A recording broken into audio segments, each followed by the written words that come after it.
Hello guys, welcome everyone to today's Le Mans Virtual Series. A season opener, the 8 hours of Bahrain is on the schedule and well, the stream is already live. We are live now as well. We have the race view coming up, well, the watch party coming up for you guys.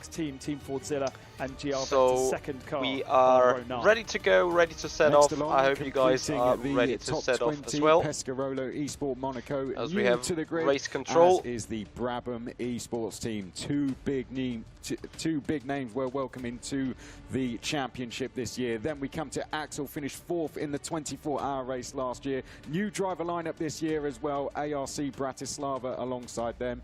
Arnage competition are next along. Mexico racing team with an all-Mexico lineup next after that. Now we move our attention to the GTE category. Pole position for Team Redline. Enzo Benito will start that car with Proton Coanda Esports Dane Warren alongside. That is now not necessarily as much of a works project as it was before. Moritz Lerner and Alexander Smolier, the two pro drivers on row 2 in GTE, with Sim Maranello, the best of the Ferraris, in 5th position, and then Red Bull Racing switching from LMP2 down to GTE on row 3. Next along we come to Simsa Esports. They're going to be starting 31st overall. BMW team BS competition next with Ibrahim Khan. Watch out for him. Then two teams making their debuts, P1 Esport and also Pro Drive. Let's see how they go in their first races. And then we have the factory Ferrari, Scuderia Ferrari in the number 51, 36, but to their inside, the Pro. So guys, 88. Gridding has started. Disappointment for Marla Racing Team, only down on row 19. Guys, Satellite Racing's Yimi Nusala. The current grid. And finally on row 20 we have D-Station in the Aston Martin and InSpeed, two incredibly well followed teams, and they round out our 40 runners. There are some of our drivers preparing. They've had warm up this morning and now they're getting themselves ready on the circuit. Cars exiting the start line as they do traditionally at all of the WEC events and Le Mans, and getting themselves ready and warmed up for this 8 hours. One circulation in the day around Bahrain, and then we can go racing.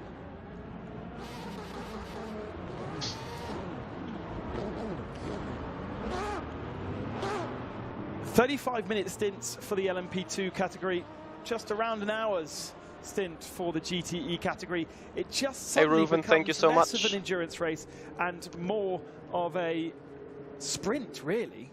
Yeah, it is almost mini sprint races, isn't it? That's what we have. It's a very high-tempoed race. If you're new to the Le Mans Virtual Series, then you're in for a real treat, believe me, particularly at the starts of the race. It may be an 8-hour race, but they go by very, very quickly. So track temperature 39 degrees. The tyres gonna enjoy. Very high, so they're going to have to look after the tyres, particularly in GTE in the early phases at the start of the race here to get them All right, guys, we're about to get going. David Mrozek is starting the number 444 car. Janis Simicic is in the number 4 in P2. We are starting P9. International circuit, sweating crazily, searching for a fan and searching for air conditioning. But 26 degrees is quite manageable. I'd be happy with that if I turned up to the Bahrain International Circuit for that, whether it be in the karting arena, which is so well used in World Championships, or indeed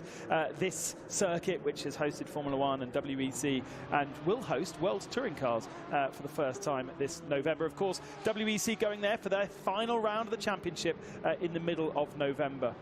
Yeah, one of the many new teams we have on the grid, InSpeed Racing, all Chinese driver lineup, just like we have with the Mexico racing team as well. Great to have them on the grid. I think a team that's going to have their eyes towards the 24 hours of Le Mans Virtual. This is very much going to be a training period for them to get ready for that. Works cars, a quarter of the field entered by OME manufacturers, whether it be Porsche, Ferrari. We haven't really spoken too much about Mercedes AMG as well. We'll get a chance to talk a bit later on about them, and of course Porsche too. But that's now focus on the start of the Le Mans Virtual Series for 2022 in Bahrain. Bahrain for the 8 hours of Bahrain. It's not a great start from Team Redline, and Van Wool at the line already ahead going into turn 1. They fan out into turn 1. Rietveld dives down the inside late on the brakes. The rear end breaks away from him, but he's able to claim back the lead. And in third position, moving up, his teammate. Here are the GTE cars already fanning out down the main straight and getting their race underway. Covering off the inside, the red line BMW that seems to be lacking a little bit of straight line speed. And look at that Red Bull. Is that Red Bull coming all the way around the outside? No, it's not. They're a little bit further back. They're still making up good ground. Meanwhile, at the front of the field, it is Team Redline, followed by Floyd Van Wool. We've got to get used to that. Floyd Van Wool by Burst Esports. And it is, look at how good the Red Bull's start has been from, what was it, 4th, 5th position on the grid. The Porsche of Oracle Red Bull Racing is up to 2nd already. Yep, started P6, did the Oracle Red Bull Racing car, of course, just focusing on GTE this year. They did both last year. They raced in the Corvette last year. No Corvettes on the grid this year. Maybe we'll see some at the 24-hour, but they're absolutely flying at the start of this 8 hours of Bahrain in that Porsche, up to 2nd. They are on a mission. Let's jump on board with them now as we make our way to the back straight. And they have already got their eyes on the leader, Enzo Benito, in the car for BMW Team Redline as we charge down towards turn number 11. Here we see our GTE field and the Red Bull Racing team on a charge, side by side a little bit further back. A bit of a bad start there for RHG. That's the loser. That's the big loser of the start. Coanda, who was 2nd on the grid, falling further and further back. Does the 77 have no confidence? Dane Warren in the car. He's down to 6th position, so almost completely swapped positions with Oracle Red Bull Racing. But Dane Warren is not happy on this first lap whatsoever. No, poor start for him, and not the best start either for RHG. They've gone back a position as well. Alex Smoliar in the car for them, raced at this circuit in FIA Formula 3 earlier in the year. Of course, they come onto the start-finish straight now, make their way down to complete the first lap of the brand new Le Mans Virtual Series, this season number 2, and we are very close at the front of the field. We jump on board now as we head down in towards the braking zone at turn number 1. Now, remember, this is an 8-hour race. It is not a sprint. It is an endurance event. You've got to settle down from sorting yourself on the first lap. I'd love to see how the Red Bull guy got that far up. But honestly, a little concerned by Coanda Proton right now, because from 2nd on the grid with clear track ahead of them, with the BMW massively defending as well, they've dropped down to 6th position. And they have RHG, the Ferrari, ahead of them. We've also got ahead of that the best of the Ferraris, which is the 26 Sim Maranello car. I haven't spoken too much about that machine. Project 1 is in 3rd, Moritz Lerner aboard that car. But how did the Red Bull get up into 2nd? Let's have a look. Just a brilliant launch off the line, wasn't it? Found a gap on the outside, and the door opened up, and there they went. And now they've got of course, the outside braking zone where more rubber is, and they're just going to be brave on the brakes. That is fantastic driving, isn't it? Round the outside racing line, and through they go into 2nd place. Absolutely brilliant driving. Talking of confidence, Yuri Kasdorp has a bundle of it going into turn 1, and look at him into turn 2. He could have taken the lead going in to the braking zone for 3, but good defensive work from the leading car of Enzo Benito. Kevin Siggy aboard that machine for qualifying, but Benito taking his first stint with real-world experience as well as virtual world experience. So that clears up how Red Bull did it, and let's, fingers crossed, hope that that race start is not under investigation or any kind of stewards' inquiries for him accelerating or overtaking before the line. The next question is, what happened to Coanda, and why did they go backwards so much? Good to see Project 1 holding their own, likewise, as you said, Sim Maranello as well on their debut in the Le Mans Virtual Series, having a really good start to the race. But I've got to say, Redline have responded well to the pressure that they have come under here from the Red Bull team. Out front in LMP, the gap is 6.5 tenths between Redline and Floyd Van Wool Burst. Here we look back at the other Redline car, the number 2 car running in P4, the number 23 Porsche Coanda car behind that. We've got to get used to the couple of the Porsches running now up in the LMP cars, the factory Porsches. Lots of factory cars out there. Of course, a quarter of the field have factory involvement. Mercedes, Ferrari, Red Bull, Porsche, BMW, Alpine, Williams all have involvement in the Le Mans Virtual Series as we begin this second season. We watch Floyd Van Wall burst. Could this be their season? They're chasing down Team Redline. Previously, of course, Bajkoles, and Bajkoles hoping to bring the Van Wall name, which was famous in the Formula 1 era in the 1950s and 60s, trying to bring that back into motorsport by entering a hypercar into WEC. That's the idea anyway for Bajkoles, and that's why we have a change of name. We saw Floyd and Burst involved with Bajkoles at a very high level last year, and that is the reason why they've turned green and called Van Wall now. But effectively it's the same high level performance that we've expected to see from Burst Esports, and of course Yoni Simoncic being very much the man when it comes to it, and he is keeping Jeffrey Rietveld at the moment for Team Redline at bay there in second position.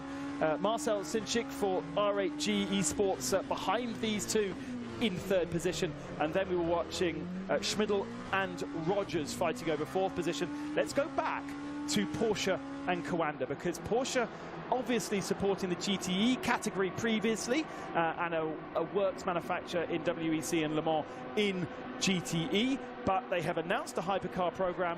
They haven't yet released that hypercar into competitive environments yet, but they are preempting that by moving their sim racing focus from GTE to LMP2 and to winning the Le Mans 24-hour virtual overall with the same amazing crew of Coanda drivers. Yeah, and what a fantastic start to the year that would be for them if they could go and do that in January and maybe even get their hands on the title as well, and the handsome prize money that goes with it as we jump on board with the Floyd Van Wall Burst team. I don't know whether the prize money matters as much to Porsche as it might matter to someone like Burst Esports. The follow. Yes, Coanda would like it as he goes to the inside. Josh Rogers very late on the brakes and gets it done. You can claim the apex nicely there and almost kind of block pass for the second part, not allowing Schmidl to get a momentum out of turn 2, and that is a clean pass done. The only problem about that is then you are slightly compromised all the way up into this braking zone, which is turn 4, but ultimately Rogers covering the inside line. What I also love about someone like Josh Rogers, who's got huge experience in the virtual world, there are lots of tracks that are replicated across multiple platforms. Spa, Monza, for instance. You could race that on any platform, and Rogers obviously with experience across all those platforms. You can't race in Bahrain.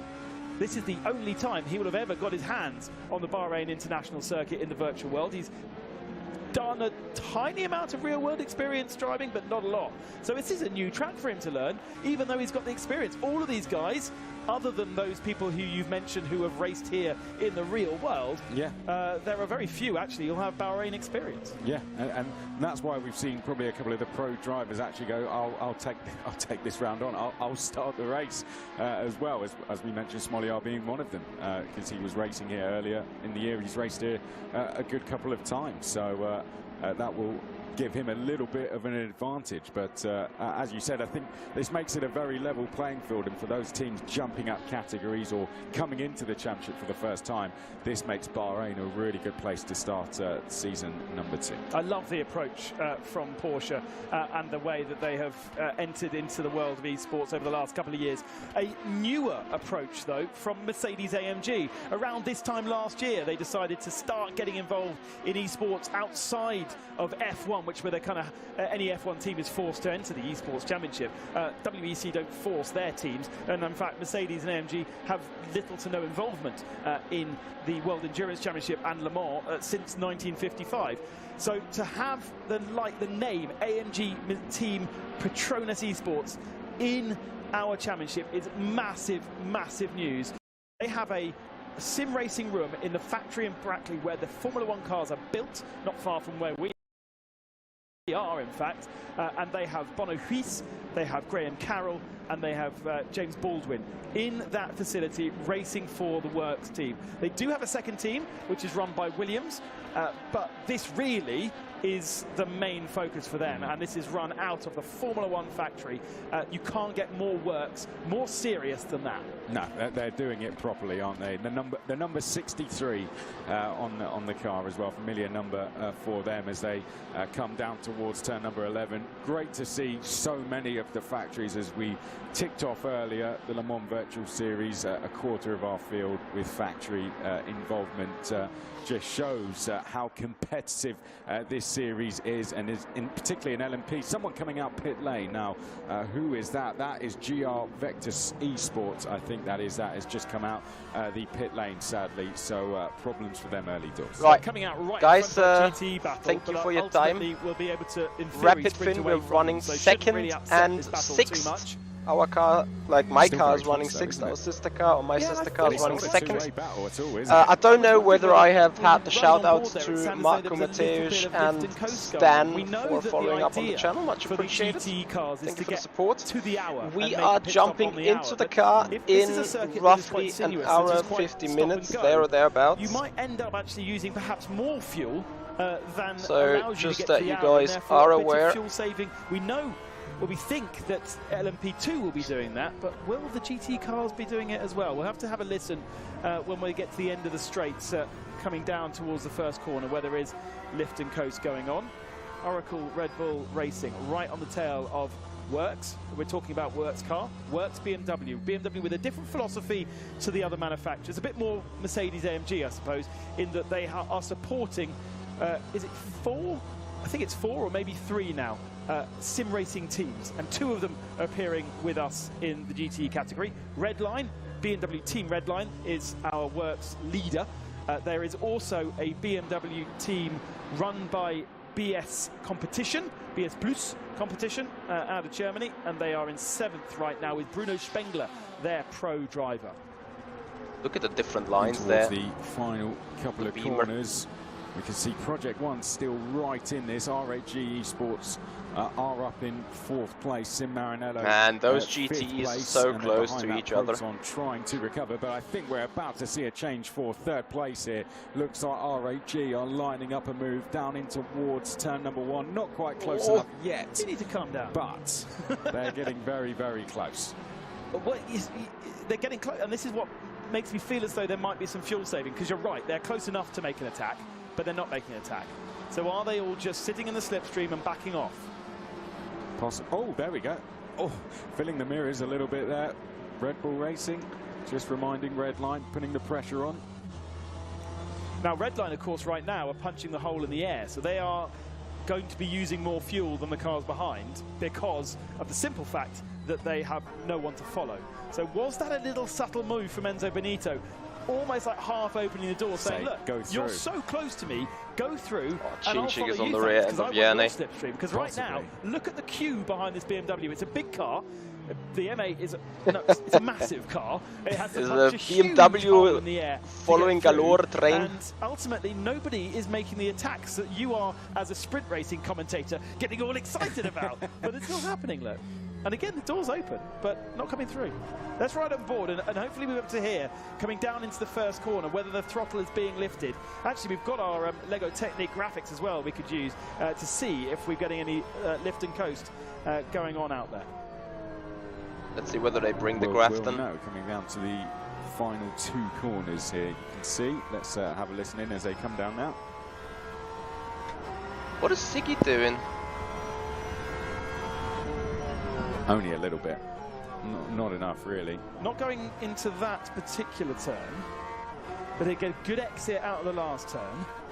He's going for a move now, though. Great effect for the moment. Redline are trying to... Redline are defending a little bit, aren't they? Redline are defending now.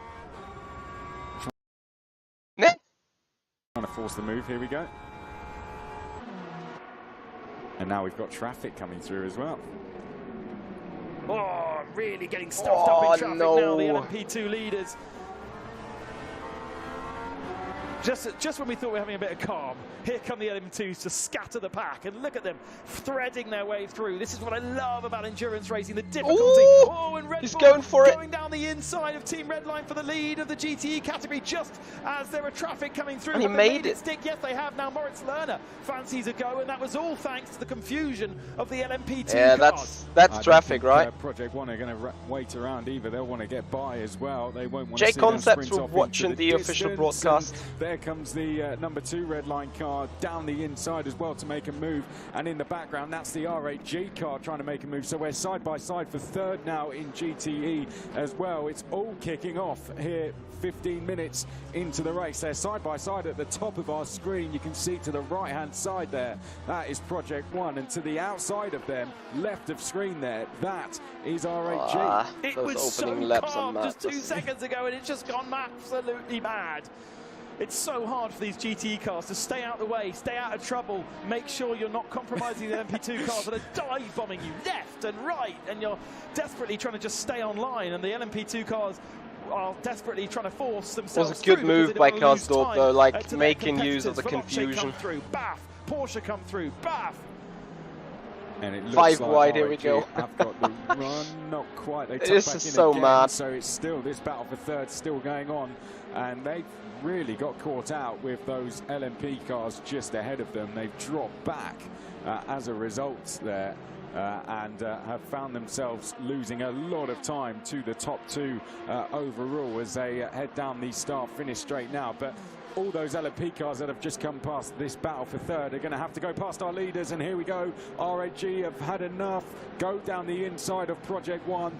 Not quite able to make the move. Project One gave them the space, but no move complete. And now, because of this, they are being appearance caught there by from the Sim Smolja. Maranello team. He's going to go for a move now, turn 4. As well. These are 2 pro drivers. Smolja in Red Bull RHG down the inside of Moritz Lerner, and he's made that one stick, and now there's more LMP2 cars coming through to dive bomb, so they've got to be careful. The LMP2 cars are going to be careful as well, but Smolja could be equally pushed offline. Just depends on when the LMP2 cars decide to make their move, and of course the battling doesn't make it easy at all for those LMP2 cars. Those opening laps are nuts. There from Alex Smolja, doesn't want to wait around. He can see the top 2 sprinting clear. There's the Fordzilla car behind us now as we look back from Alex Smolja, and you can see what he's left behind him. The Project One car is going to have to deal with the likes of the Sim Maranello team closing in as well. So still plenty to deal with as Karsdorp leads in the GTE class. And look at the gap now. Just one LMP2 car between the two forces a gap between RHG and Project One by Dur.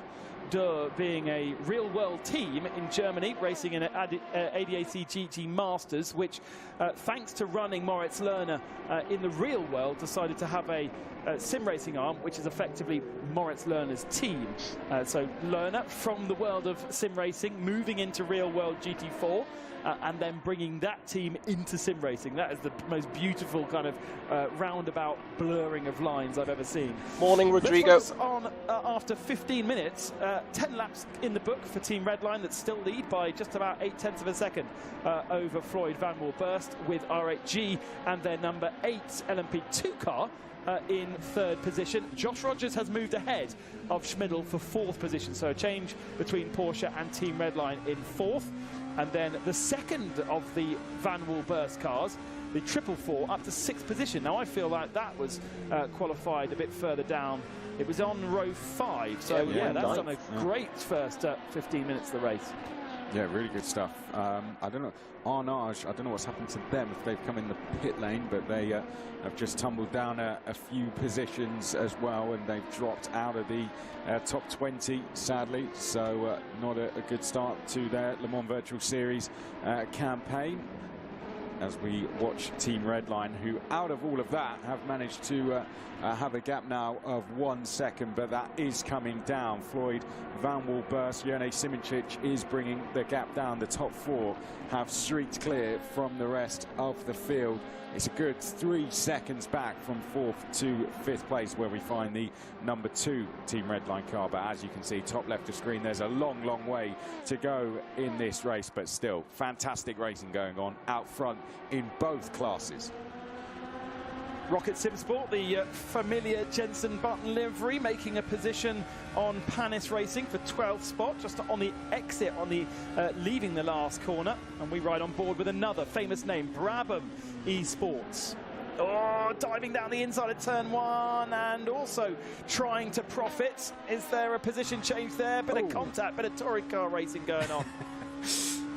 We can see the Panis Racing car just getting a nudge there, a team that will just want to, I think, have a couple of clean finishes now to get the season off to a start. Didn't get off to a good start last year, had a DNF in the first round of the season, so they'll be hoping to get their season off to a much cleaner start this time. So far, so good in that sense, running in 14th place. They'll want to put some decent points on the board, knocking on the door of the top 10.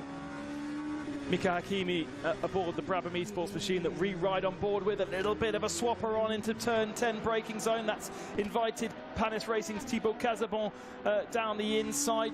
Has he got enough of an overlap to make it stick through these sweeping left-right-handers? Later on the brakes to do so. They go side by side. Not really where you want to be going side by side. That is interesting regarding the rules, because you need to have a significant portion of a car but I want to talk a little bit ahead, about Brabham which Racing, effectively he haven't had, and they made contact, and the other car had a negative outcome. As per the rules, I think that would be a penalty. Fighting for years to get back control. Sounds super stupid, but and now he has done that's so. what it is. Slowly but surely reintroducing that name into the world of motorsports. Not only Jack Brabham being a Formula 1 world champion, also a manufacturer of Formula 1 cars back in the 1960s. And so Brabham has started to manufacture racing cars once more.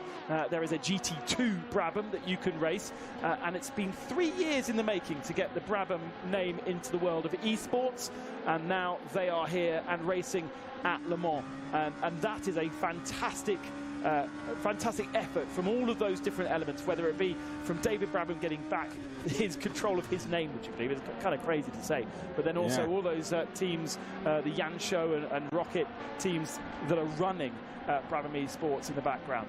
Yeah, so it's just a fantastic name to go along with the many others we already have on the grid, and it's just another big name to add in. So really great to see Brabham Esports with us, and it'll be a special event when we get to the 24-hour of Le Mans Virtual in January to see them compete and see how they get on. They've got 4 races now to get themselves up to speed, and I think that's another team who are going to have their eyes mainly on that 24-hour race. Well, yes, because also 2 of their drivers in this particular race, including Mika Hakimi, are not on the full season entry list. You are able to bring in reserve drivers. You're not encouraged to do so, and if you bring too many in, you get penalised, but you can bring drivers in if you have drivers on your roster that can't do certain races, and indeed Brabham entering 2 drivers that couldn't do this weekend, and therefore having to bring in reserve drivers for this particular event. But I suppose if they do a good job,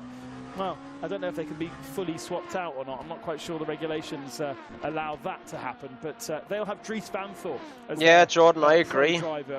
I mean, from a driving point of view, I think it is fine, but the rules specifically say very experienced driver, very quick, isn't he, as well? So across obviously if you make contact, so before the braking zone, you need to have your front wheels aligned to the rear tires of the opponent. If you make contact with the opponent and the opponent has a negative outcome of that, you may be subject for investigation. So now, how do you define a negative outcome? Losing a position personally is a negative outcome.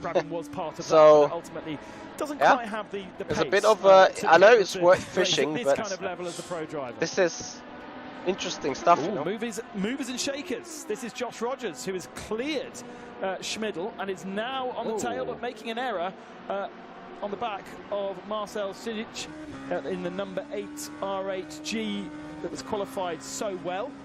That 8 car has Yuri Torman and Anja Joski sharing that car, so that has a very strong lineup, a lineup that maybe even will go faster. Josh Rogers will be sharing the 23 Porsche, as he does so often with Matt Backham and Martin Kroenke in that team. Kroenke, multiple world champion. I think we might be even talking 10 years plus now ago. Josh Rogers with world championships to his name, but ultimately the Jordan, team, I think also it's NFA, like you need to have a little bit of common sense, of course. Weird one. Two cars going too hot into the same corner. Which, I mean, if you apply common sense, then this was a good move. So I would position. I think, apply common sense that way too. A few spots because of that contact. Yeah, you can see got a hugely out of shape coming in. We'll find out what happened very shortly. Here we go. So Brabham looking at passing Panis, or being back passed by Panis, gets too hot into the corner. Oh, cute! And the RAG car just spun in an avoidance there. Yeah, that was one of those where I think he's anticipated something was going to go very wrong and slammed the brake pedal far too hard. Very, very easily done.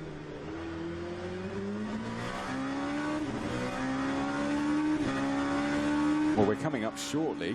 We're about halfway, aren't we, to our pit stop window. Yes.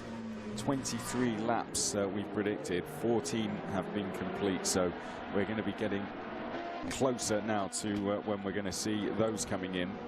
About 31 we're expecting for GTEs. Let's not forget that we are fuel limited rather than tyre limited, and that is what dictates our pit stops. So they need to take out a new tank of fuel as BS Competition look down the inside, but there is no way past there. They don't necessarily have to change their tyres in that pit stop, and we are likely to see some teams double stinting tyres, especially, I would have thought, in these early stages, the tyres will be wearing out more than perhaps later on in the race. So let's see exactly what happens, and it does also depend on what tyres you're on at the start of the race. White sidewalls there for the BS Competition BMW, yellow sidewalls for many of our LMP2 category cars, as Ibrahim Khan looks again down the inside and can't find a way through. So he's gone for, obviously he's gone on the hard, so different strategy for Ibrahim. So white is hard. Yeah. Yellow is medium. Yeah. And then green is, no, green is hard, isn't it? And then standby. I think green is hard, and then white is soft, and yellow is medium. He's going to be coming through the field there. So we don't expect to see too many greens, basically. McCarthy has left the commentary box.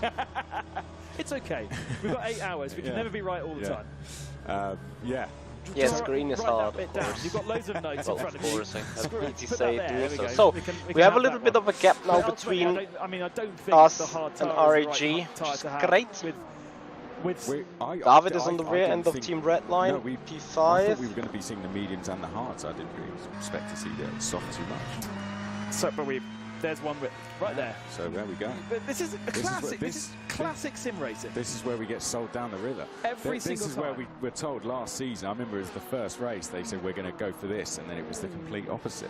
But that is exactly what happens, because everyone's so secret, and they're all listening to us. So they all know that if we are told the right strategy, we will broadcast to every other competitor the strategy that we're told. So nobody's going to tell us for real. We'd need a Goodyear engineer to come along and tell us exactly the strategy, like they do. You know, in WEC there is a press release put out by Goodyear to tell you exactly how things work. That's like what we need here, and then there might be some semblance of the truth. But that's part of that is part of the fun to it, though, isn't it? Really, it's finding out exactly. It's almost guessing what's going to go on. And who's going to go which way. It's if you knew exactly how it was going to play out, then it wouldn't really be as fun, to be fair. So it's it's good fun finding out which way it's going to go sometimes. A voyage of discovery. Exactly that. We've got 7.5 hours more to figure out who is going to go which way. It's true. If we knew everything at the start, then we like Well, we know everything now. Well, Jordan, I don't expect anyone to leave me unnecessarily much room in that race. So. Still, sorry, and on board obviously with same Stints. likewise. Looking back at Josh Rogers, who's just lost a little bit of time as they've got through the latest round of traffic. The first time you lap the GT cars is always the hardest, because after 8-9 laps they're so bunched up that it's hard to find space. The second time and third time, as the field starts to spread out, it's a lot easier to get through them, as we can see here. That first lap was, yeah, that's always the work. That's where you can get through incidents. It was nice that we didn't have any major incidents during that. I've got to say, Jurne Simoncic doing a really good job here in taking time out of Rietveld. He might not be taking a lot of time out of him, but he's slowly closing the gap down. This is our battle for third place here between Chequered. Here we can see the Mercedes team trying to take 8th place away from Alpine.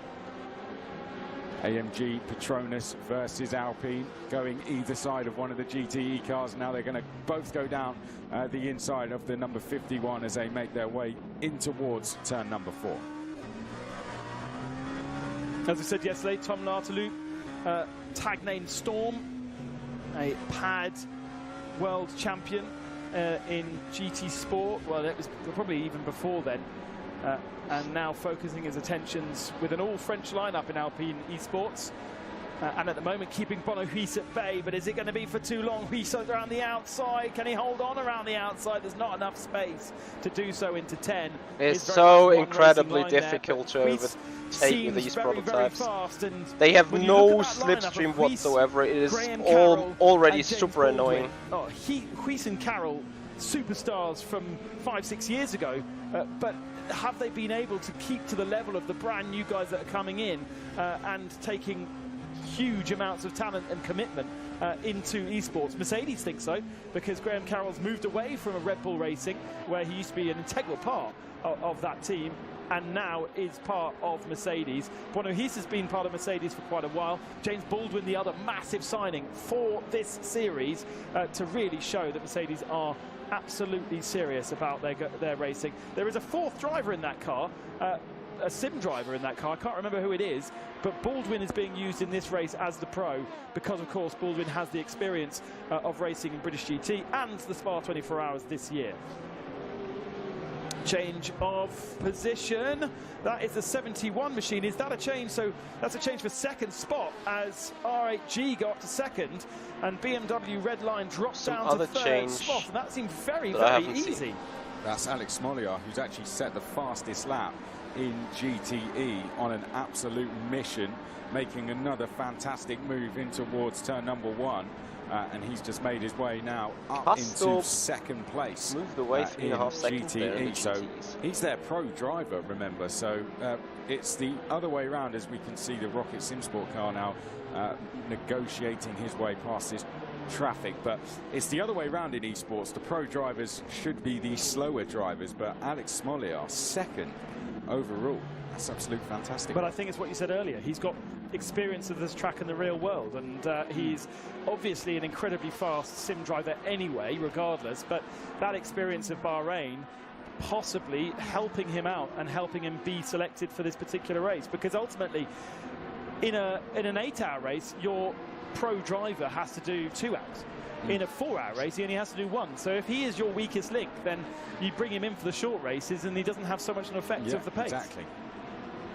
So to bring it, it's going to be someone they use a lot throughout the season.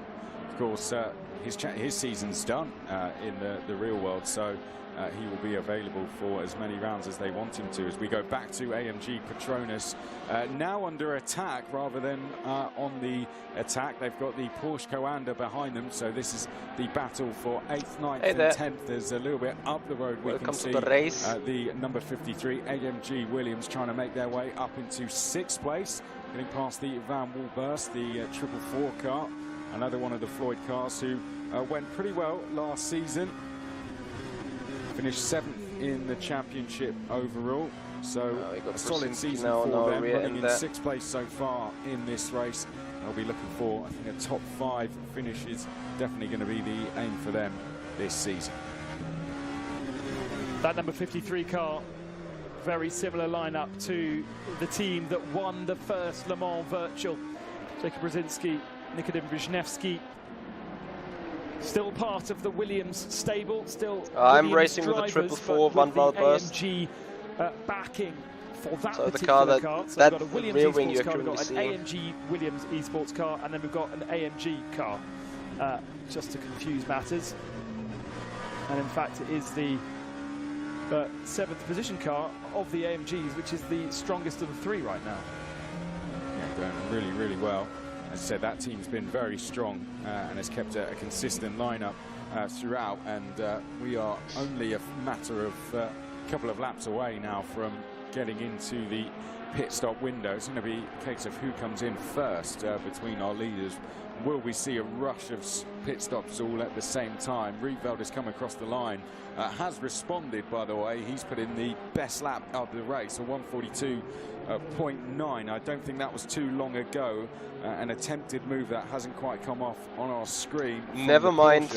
Always feel free to ask if something's not 100% clear. Yeah. Rietveld has extended his lead back to a second. So as we get near the pit stop window, now teams starting to get their foots down as we watch the battle for 3rd place. Look how much time Josh Rogers took out in that last lap alone. So he is faster than Marcel Shinchik at the moment, but he needs to try and find a clean way through.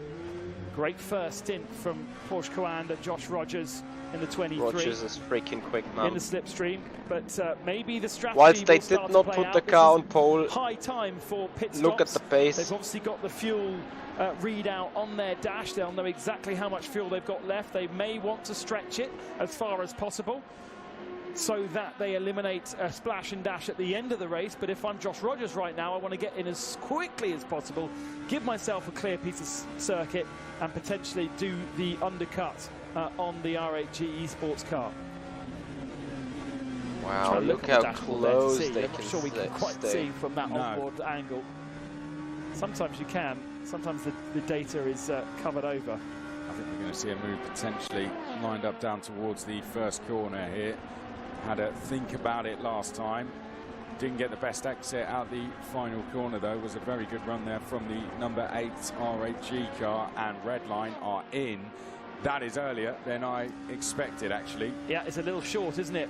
38 was the target, 38 minutes of the race gone, and we're not quite there yet. Josh Rogers late on the brakes, down the inside into 3rd position, goes Porsche Coanda, and you sense that was coming for a last couple of laps, but he's compromised his exit, and now on the fight back, Marcel Shinchik. He will also know how many laps he's got left on this stint, so he might not need to fight back too hard, and might be very happy to sit behind Joshua Rogers and learn from the Coanda driver. Interestingly, only one car to come into pits. Oh, what's happened to the Coanda car? After making all of that work, after getting himself up into 3rd position, there has been an issue for the 23 machine. RHG moved back up into 2nd position, and that feels to me as though a hardware error for Porsche Coanda number 23. They all race from the same studio in Germany. They're all part of the same family, the same house they live in. But there's been an issue there, and there is Josh Rogers in the garage. Well, that's a major setback for them, Disaster for Porsche and Coanda. Well, that is essentially like the engine giving up on the car. It's the same kind of thing. You know, things do go wrong in esports just like they do in real racing, and sadly that is what's happened for Porsche. That is a real shame for them. They've been putting in a fantastic performance, fighting for a podium on what was their debut in the LMP class, jumping up from GTE, but sadly they are going to go no further, it seems, in this race. Rogers in the Coanda house over in Germany, as will be his teammates. I would have thought Mitchell de Jong, who is in the sister car, the number 20 machine, would be in America and not in the German house. So it might be a case that Germany has lost connection, but because Mitchell is over in the US, he is still able to move forward. Most of the LMP2 cars are now pitting. So guys, it's tight. It's tight. We have boxed a lap later than Team Redline. We've still got a couple of cars stretching it a bit further, including Dion and Hoos. But Dion might be sitting there with no connection to the rest of his teammates because they've all lost connection. Who else is in that LMP number 20 car? Yeah, let's see what happens. Let's have a quick look. So Tommy Usgaard and Zach Campbell. Zach. So where there is the red line car. Now it's going to be super tight. Germany. So Jerne is in pit road. No connection. Maybe it's like losing your team radio and he's just going, anybody there to take over the car? Yeah.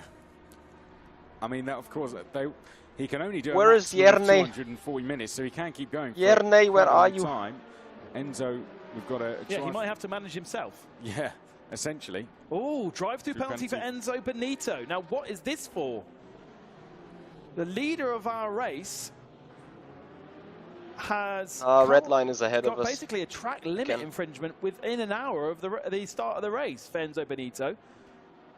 That is very early to have a track limit infringement, and that really does penalise red line quite heavily. Now that could be down. I know turn 4 is somewhere where you could get track. That's a track limits place that's known at Bahrain.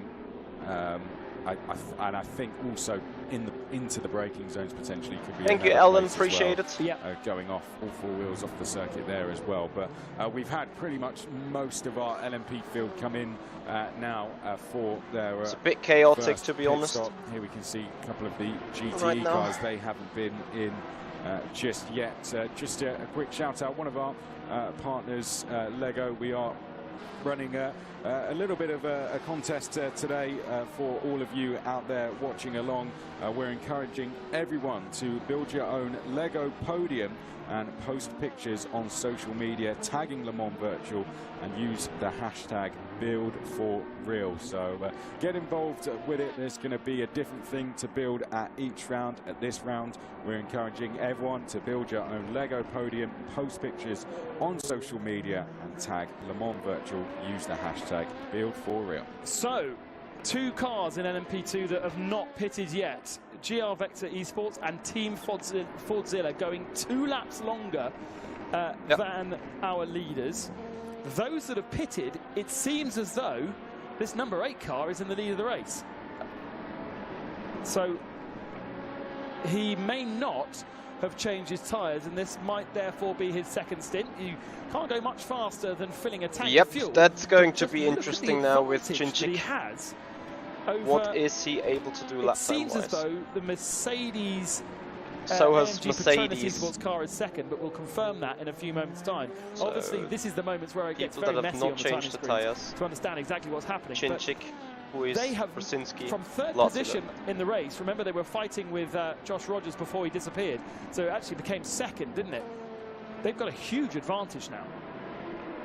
Just hearing that the track limits as well came from turns 10 and 11. That's the warnings. 2 warnings and you're through, so that's of course at either end of the back straight. So you're allowed to use the curb, but you're not allowed to be off the track between the 2 curbs. So there is a curb on the exit of 10 and there's a curb on the inside of 11, sorry, the entrance to 11. If you're off track between those 2 points, there's no reason to be off track, then you can be penalised. It's an odd one because it's not like a running off circuit to maximise speed, but for some reason drivers are setting themselves up earlier into 11 and going off. I noticed it in qualifying a bit. Well, that doesn't mean... It was very specific in the regulations, don't do it. Yeah. And I read it over the shoulder of our race control, Lewis, who, happy birthday for tomorrow, Lewis. No, not tomorrow, 2 days' time. Yes. Yes, but yeah, an odd one, but clearly in the regulations don't do it, and Enzo Benito has done it. But then when do racing drivers read regulations? Never. Not true. Well, that, of course, we that do. Means number 99 up into the Some lead. just so decide big to ignore it in GTEs before we even hit the pit stops.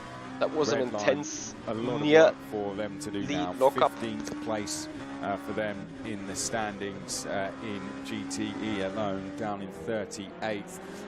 One thing they did last year very well was went a lot longer on strategy, so much so that they even saved a pit stop at Spa, so that's going to be something that they work towards now. Our leaders before the stops then. Jeffrey Rietveld in red line with the yellow sidewall medium compound tyre. Behind him, Jerne Simoncic with the white compound soft tyre. So we've got a different strategy going on between these two cars, and they are now in a battle for 6th position. Ahead of them, Alpine Esports has pitted. AMG Williams has pitted, and Team AMG has pitted, and RHG have pitted. They've all jumped our leaders. So you've got to presume that they've all done something different. Either they're double stinting. Well, yes, the only way to do it is that they're double stinting the tyres. But then, have RHG done a short stop and not filled their tank to be able to have a 10-second advantage over Bono Huis? I can see how Huis, Brzezinski, Lartalu makes sense in terms of the order, and they are double stinting their tyres. I cannot work out how Marcel Sinic has got himself into the lead of the race by 7 seconds. Is he losing chunks of time of that lead as well? He can only have gone and done a short stop. I don't know why you would do that so early on in the race. Well, trying something different is RHG. It seems 23 might be on their way back into the race as well. They've jumped back into the server, so that is good news. Of course, jumping up into LMP, so it would be good for them to get 7 more hours of testing in against the rest of the field. We've got a 4-hour race coming up at Monza next round, so it would be good for them just to even run 4 hours of a race out there, so they could get themselves ready for the next round. Here we can see the number 8, our overall race leaders, RHG, after that quick pit stop by 7 seconds ahead of AMG, Team Petronas, then it is the Williams team next after that. Those are the top 3. Alpine Esports doing very well in 4th place as well. And then we come to Rietveld in the number 1. Yes, that is the order on the timing screens, but ultimately pre-pit stop it was so different. So there is definitely different strategies playing out right now, and even between our effective leaders. And I think you've got to still look at Rietveld and Simoncic for being the top 2 in terms of pure pace.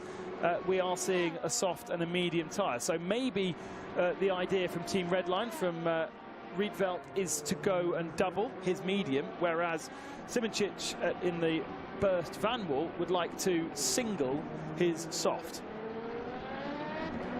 And Bono Huis is doubling his medium because he's jumped up 6 positions and had a shorter pit stop. So for me, that makes sense that AMG have done that, and that Alpine have also are on the 2nd stint of their tyres.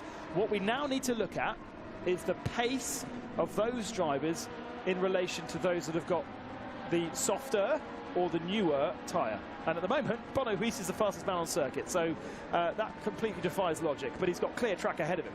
Yeah, well, we did expect some drivers to change first stop and some to keep going. So one thing we did anticipate was a split strategy early doors.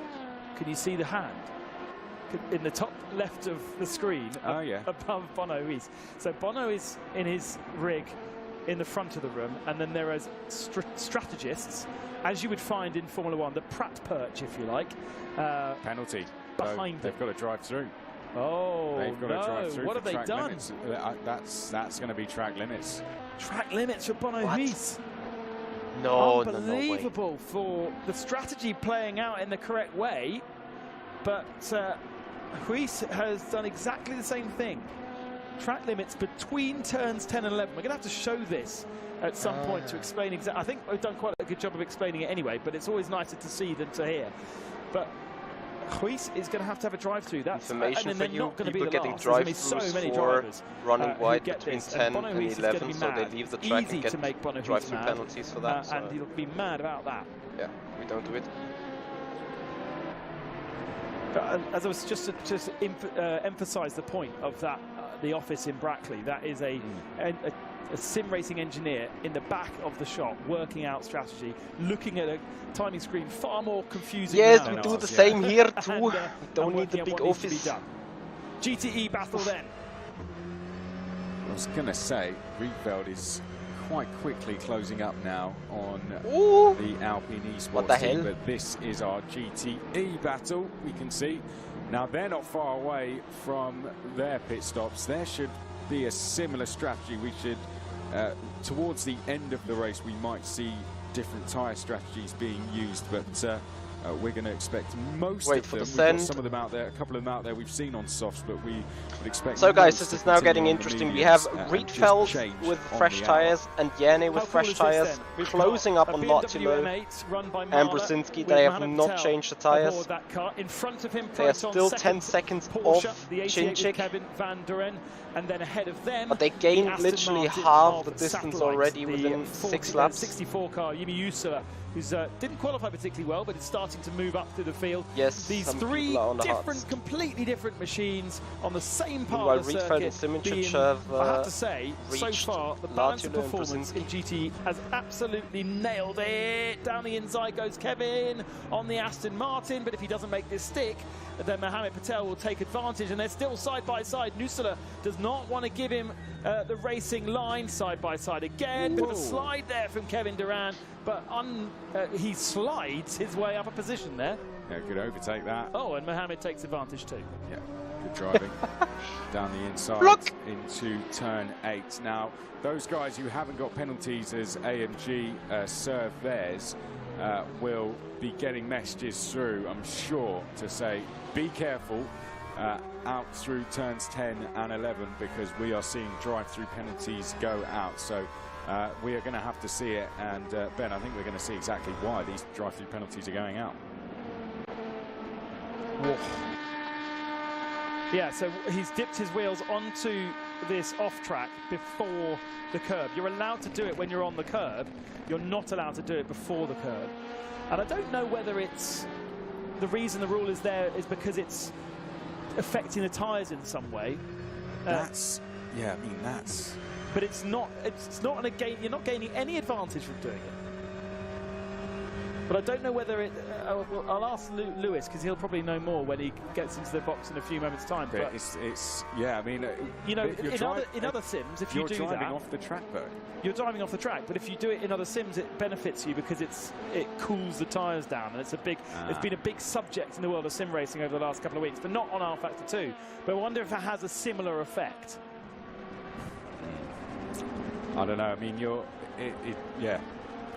You're driving off the circuit, so for me, that's a pretty fair penalty. In all honesty, that is a track limits.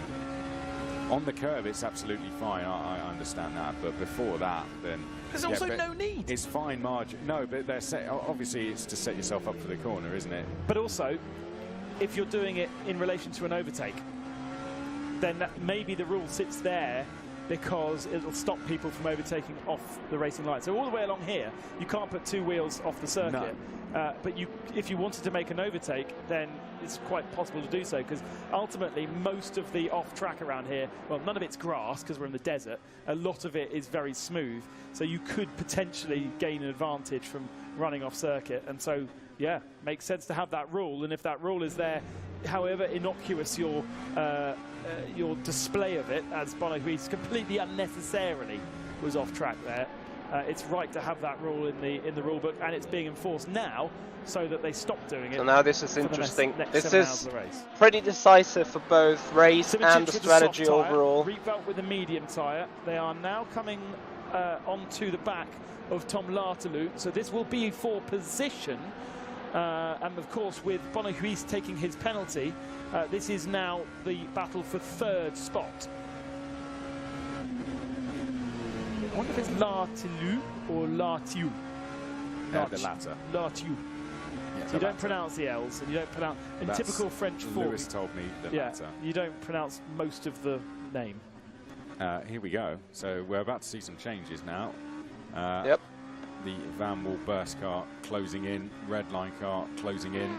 And Alpine is going to get ganged up on seriously here as they come down. They won't fight this one too hard at all.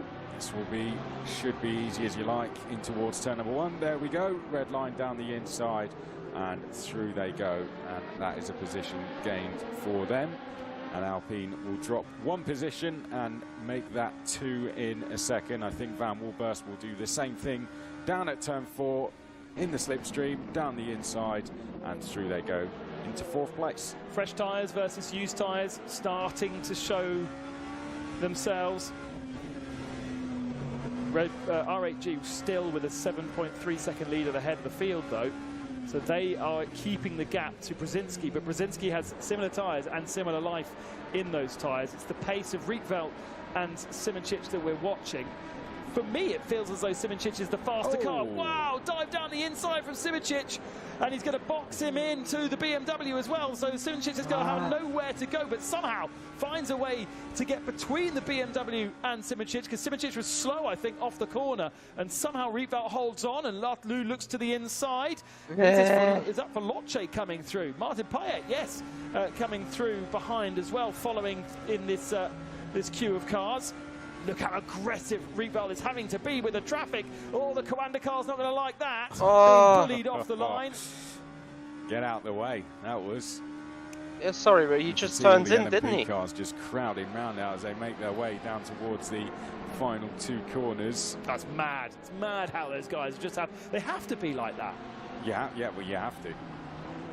But it is absolutely crazy how aggressive they sometimes drive. And of course, if you talk to any GTE driver, they're so aggressive. They don't need to be that aggressive. They're so aggressive. And of course, the LMV2 cars are going, well, you're holding me up. So yeah, I do. Yeah, I need to be that aggressive. I think is that the Yasik car trying to make a move? Not quite. Marco Payek, yeah. So almost making a move there as well. Yasik's closed in on this. And I tell you what, Alex Smoliar in the GTE class is taking time out of Red Bull Racing as well, doing a really good job as we close in on pit stops. We're getting seriously close to theirs now as well. Between 29 and 33 laps is the window for them, and they've completed 28, so we could see. So guys, if you appreciate our watch party stream tonight, then please follow on Twitch, subscribe on the YouTube channel, a bit of contact and enjoy us getting into the car in roughly an hour and 10 minutes. Just a reminder that they're behind as they come into the braking zone. Actually, just an hour. And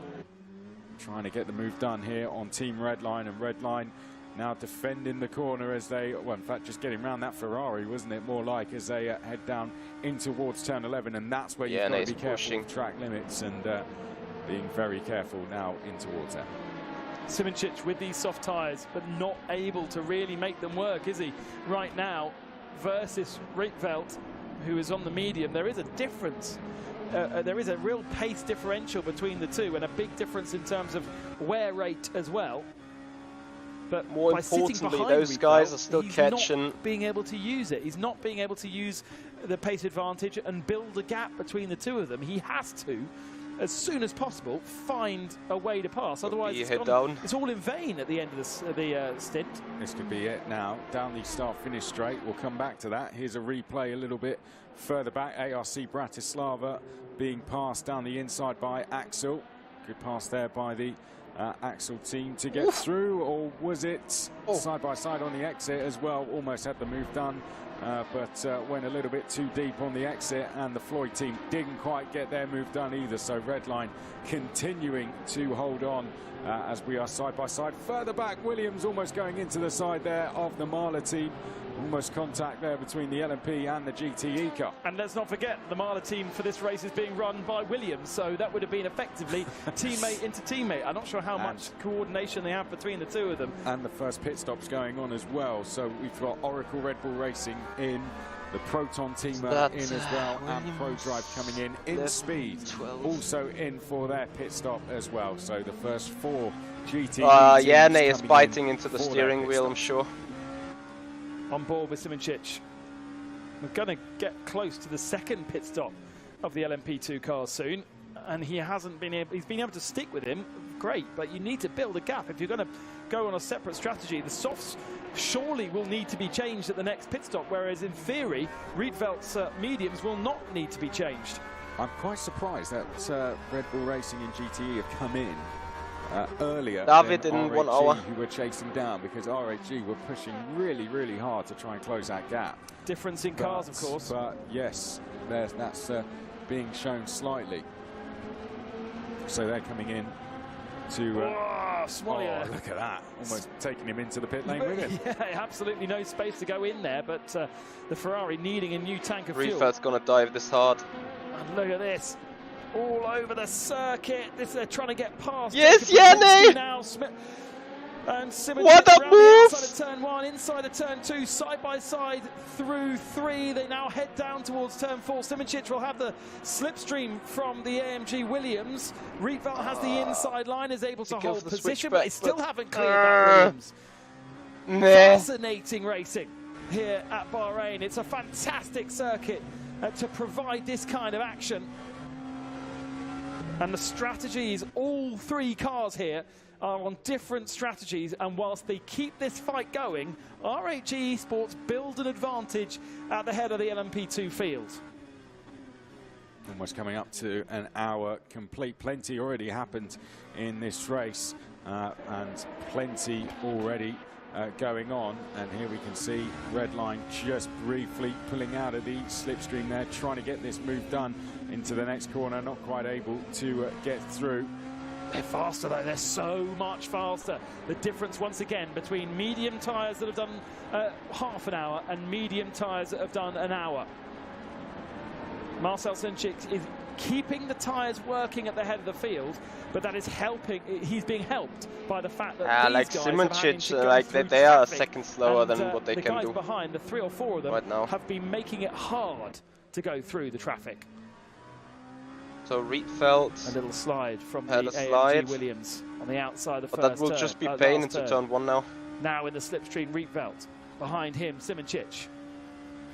Little bit of defensive work going on from Brzezinski. Hard defensive work going on from Brzezinski. rFactor chooses the outside line. Can he go all the way around the outside with his extra grip? He's being squeezed by the Polish driver. Inside line, but now outside line once again. Simoncic, surely, right-hand side. Oh, there's no space. He has to go into the middle. Is there any space to squeeze between the 2 of them? No, there isn't. Brzezinski has got his elbows out and holds on to the position. Simoncic now Yerne, go. To be down the inside, side by side. Jesus Christ. Sweeping turns. This is again, there's no space, not good for my heart rate. In front of this, which make it even more exciting. What about on the brakes down into here? No, there's no space. Wow, absolutely fantastic stuff on the exit there. And just stick your nose in. I thought Simoncic was going to get on the inside there, but there was no room because there was a Porsche in the way, and somehow they've all managed to get through, even though I can't look at this. They were all offline at one point. It was complete chaos, but it's as is. Yeah, Brzezinski, rFactor, Simoncic back on board with Simoncic then as we come in towards turn number 11. Can he make any impact on this? Brzezinski has got his hands absolutely full. Out front, we look back from him now. Here's Jeffrey Rieger closing in behind us. He's had enough. He sends it down the inside there. Can he get the car stopped in time? No. And that is going to see the Williams come back through once more. So they are still, as you were, rFactor gave it a good go there, but wasn't quite able to make the move stick at turn number 13. rFactor is about to send the dive bomb towards the final 2 corners and onto the finish straight. The way that these cars are moving around all over the circuit reminds me of an IndyCar race with 5 laps to go. It's incredible. We've got 7 hours, boys. Chill out. Brzezinski is defending like it's his teammate at the head of the field. Side by side though, Simoncic now with the inside. Maybe we'll make that move. There's a little bit more kissing between the 2 of them. Side by side still, but rFactor will have the inside line here. Payek is having a great time watching all this. And there's also a GT car to get through. Nice. Simoncic being fed to the outside line. Payek says thank you, that's 1. Is it 2 positions for Payek? Just about, potentially. Where's the GT car going to end up in all of this? rFactor holds on. Simoncic through. Simoncic through again. And can he go all the way around the outside? Surely I can't watch it. I can't watch it, but this time we're going to have it though. 1-2, and now he's at the inside line for 10. 3 positions. Boom. Absolutely fantastic stuff. Check out. Racing. Simic needs to check out. He needs to get out. I'm off. Leave me to it. I don't want any of this anymore. Absolutely fantastic racing all round, and very, very clean racing from all drivers as well. Great to see. No incidents made all the way throughout. Very respectable driving. That's exactly what we want to see. And the car once involved in this as well. Now the Alpine Esports class closing back in on this as well. Was once lost from this battle, is now getting back involved once again. That's one thing they're doing though, by all this battling, they're just losing their own strategy a lot of time and also losing their tyres a lot of life as well as they come back onto the start-finish straight. And so the gap between our first and second cars now is over 9 seconds. rHG Esports leads. Brzezinski holds on to second. Simicic is in third position. And then rFactor in fourth spot with Payek and Lartalu. I think it might have calmed down for a few seconds. Maybe. Maybe. Let's check out what's happened in the first hour. It might be about an hour long, this.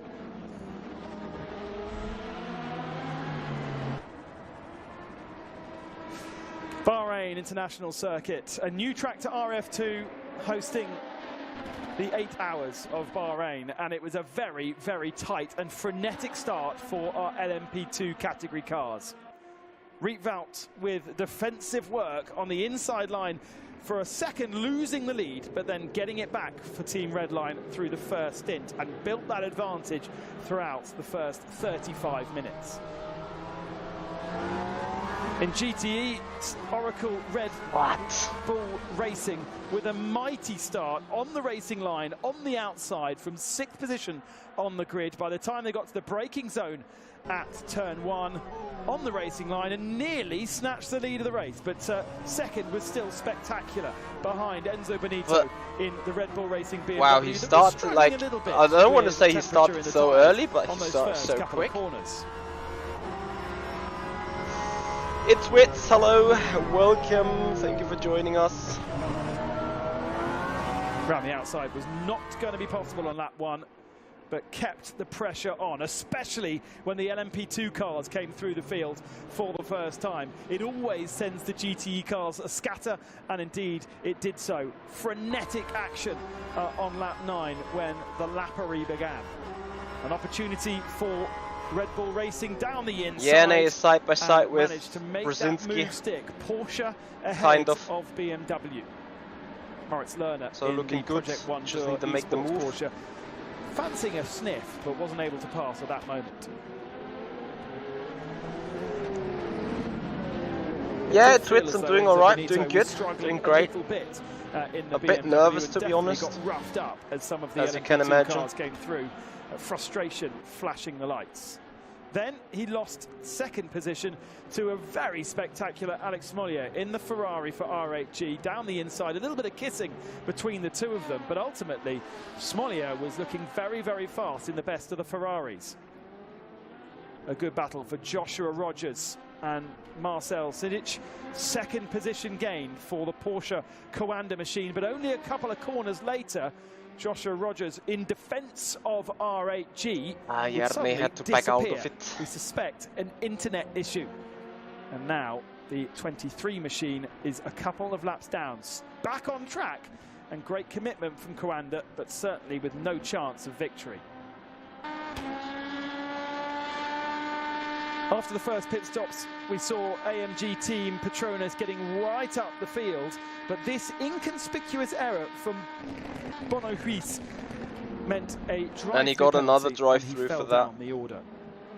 It is therefore after one Järni side by side with a 10-second advantage over AMG team Williams, with Floyd and he got through. And Team Redline are early Brzezinski in third and fourth position, and a great second stint from Yassine. Why is Brzezinski dropping? Passing it the just Alpine Esports, which is really got struggling with him. on their second stint on their medium tyre. Not sure what happened there now. It's about strategy. It's a fascinating endurance race. Yeah, but the gap to Jinchi, 10 seconds. further down, there is battling all the way through the field, being entertained by Rocket and Brabham on the same part of the circuit right now. Team Fordzilla down in 18th position, and with that penalty, AMG Petronas only 19th spot. Big work for Bono Huis, Geraint Carroll. Risitas, what about the internet? In GTE, they've just had their first pit stops, and it is Oracle Red Bull Racing Porsche ahead of Project One by Duel Esports Porsche, then R8G Ferrari, Proton Coanda Esports Porsche in 4th in class, Sim Maranello, and where has the BMW gone of Team Redline? Right down there in 34th position. They must have had an error in their pit stops, or they're on a different strategy to the rest. So the first hour has been and gone. It was incredibly entertaining, and obviously, therefore, Chris has had to go and have a lie down. He's far too excited. That's far too long for a sprint race commentator, and a whole hour. So, but it felt like a sprint race. Lewis. It's been absolutely mad. I mean, what a thrilling battle that really was. Of course, they're coming through a bit of lap traffic, having Jene Simičić and Jeffrey Rietveld trying to fight their way through. The number 28, interesting, the Yashit Veloce comes into the pit lane before anyone else. The expected pit window for the LMP class is more in the next sort of like 5 or 10 minutes. So kind of interesting to see that one. And by the way, I believe why the 71 has dropped down in the GTE class, and that's because of a penalty that he received for contact earlier on in the race that sent them down. I might have been lap track. Oh, there's Jerne now. 10 and 11. So both leaders a second faster than the leader had that track limits infringement. Yeah. Enzo Benito aboard that car, and yes, you're absolutely right. I'd forgotten about that. So Yashit coming into the pits earlier than most. Certainly the pace was there. I wonder whether they had turned up the car a little bit and decided to use a bit more fuel on this stint than the last. Because as you say, you were aiming for a 38 minutes, so we should be a 1 hour 12, so we're still a bit early for a pit stop. Bonk. Yeah, I wouldn't have expected them to have come in at this point, but you know, different strategies. We can see here the Project One Duel Esports trying to attack the 888 Ferrari, of course, of R8G that did so well. This is for second in class at the moment. A comfortable margin behind Yuri Kasdorp, who I did mention to you earlier on today, as they get dived down the inside by the GR Vector Sport car. Yuri Kasdorp's birthday today, obviously. I mean, this is a pretty nice birthday present for him to have been leading quite comfortably at the moment and firing on all cylinders in the GTE class. Do you have the 99 up ahead of the field? Looking strong. What a start, though. Super. Yeah, no, it's flying. I was sat upstairs. We watched the flying Slovenian, and I was like, "That is a jump start." Yeah, then we saw the replay. And I was like, "The timing's perfect." So brave. Jump starts in rolling starts are much harder to judge than jump starts on on standing starts. But ultimately, as long as you have not overtaken anybody around you, or if you are the lead car gained too much of an advantage, which I thought yesterday in the Le Mans Cup race was the guy at the head of the field seemed to have quite an advantage over the start line. But yes, that's the way that Race Control judge. And let's not forget, Race Control, a merge of real and virtual. Fede and Lewis. Fede over in Italy and Jimmy in Finland. Denmark. Oh, I'm now a dead man. You are done. Well, it's nice knowing you, mate. And then we've got Eduardo and Lewis here in the offices. Eduardo from the real world of now Formula One as well as WEC. A merge of virtual and real, and a sharing of software and hardware and understanding of the sim and the virtual world. So Jerne is still on the mission, looking again. Of course, has become a bit of the norm, but for many years, sim racing looked after itself and didn't have any kind of race control, human race control. Pit stops soon, though. As though we treat the Le Mans 24 Hours, as though we treat the World Endurance Championship, and make sure it is policed in the most professional of manners. And it's, for a lot of these teams, I mean, it's becoming more commonplace now, but it's still not even that common to have a live race control. Most of the time it was always afterwards. Like everything was dealt with afterwards. I mean, you go through a race, hit someone off, and you'd be like, I hope they don't report me. Whereas now it's kind of like you're in the middle of the race, heat at the moment. You'll get basically anything you do is probably going to get reported Evanson, Lewis Evanson, and they'll all have to juggle everything, as we can see race control battling their way through various reports. I mean, I've seen the report list already. There's been quite a few. Oh, really? Quite a bit. I'm not surprised with how close it's been. Speaking of being close, the number 2 team Medline car and the AMG Williams battling it out here for 4th place. Schmidl is already ahead of Brzezinski before the line, so this is Brzezinski trying to get back past Schmidl. But at the end of this stint, this second red line car, the number 2 machine with really good pace, passing Alpine Esports, passing Jas Heat as well before Jas Heat went into the pits, and now still making roads. It's not going to be enough, but certainly lots of movers and shakers at the end of this second stint, where the old medium tyre that's been double stinted is starting to really go off, and those that have single stinted have still got good pace and good grip. And this is a real learning phase now for the teams to see those that are double stinted, how they're coping. You have to say, when you look at RHG Esports, who definitely must have double stinted their tyres, because it's the only way they managed to gain a 10-second advantage. Marcel Chinnik is, now starting to lose a bit of time to Simoncic and Rietveld. But let's not forget, Rietveld's on the soft tyre, so he's not really comparable to Sinic. Rietveld is, though, and I would say it was a good strategy from RHG. I don't want to be one of those guys, but Sammy Matty Trogan was doing that thing between turn 10 and 11 that have been penalised. If I'm on the team, no, so that's it. I'm now fired from any Williams esports broadcast from now on. But it is a point, like, if you're race control, or rather a race engineer for each team, of which there are countless for every one of these teams, I would be on the blower to the teams, being like, do not go anywhere near that runoff on the exit of turn 10, and don't hold it and try and kind of get a wider entry into 11. So Sammy Matty Trogan might get a little bit of a slap on the wrist, and then maybe from the team to try and back off from that one. Question then, after the first round of pit stops, we had the two AMG team cars jump up the field. We also obviously have RHG jump up the field. RHG had a 10-second advantage after the pit stops, whereas the AMG cars, yes, they jumped positions, but they didn't have as massive advantage. How did RHG manage to get such an advantage versus the AMG cars that only gained a small amount? Can you do 2 tyres? No, you should only do a 4 or 0? 4 set. I think that the real issue was, they did pit on the same lap. Right. Ah, okay. And I think that it was slightly later from the RHG that kind of gifted them a little bit extra when it comes to not coming through some traffic, catching some traffic awkwardly. I think that's what kind of exaggerated the gap. We would expect to see roughly 20 seconds between a full pit stop and then no tires. That's what we'd kind of expect to see on the on a stop sequence, which is what we're seeing. It's roughly half the field in the LMPs took no tires, and the other half track is done really so well. It's incredibly accurate, I think. I genuinely, if you would have asked me before the broadcast, as we all had discussions, I would have bet my house that no one was taking tires on the first stop, but it is hot. Maximum push. The undercut might be strong. Stanley, for instance, and the 22 Rocket car, which a team that you're associated with, and they've got soft tyres on, and they're not second stinting those soft tyres, that's for sure. We have got a few cars out there on the softs. Into the pits is Redline from, what was that? Alpine in third position. Third at that point. Lati also in the pit lane for Alpine Esports, so building up a little bit now. On the left-hand side is a replay. This is Mercedes losing a position to Van Wall around the outside. Does it happen for Simoncic? Yes, it does. So that's Simoncic getting past Brzezinski. Because Brzezinski, when we went to the highlights, was in second spot and lost positions quite heavily whilst we were checking out what happened in the first hour. So Van Wall through, and then Rietveld came through for red line as well, and we came back to them being challenged by Jas Heat.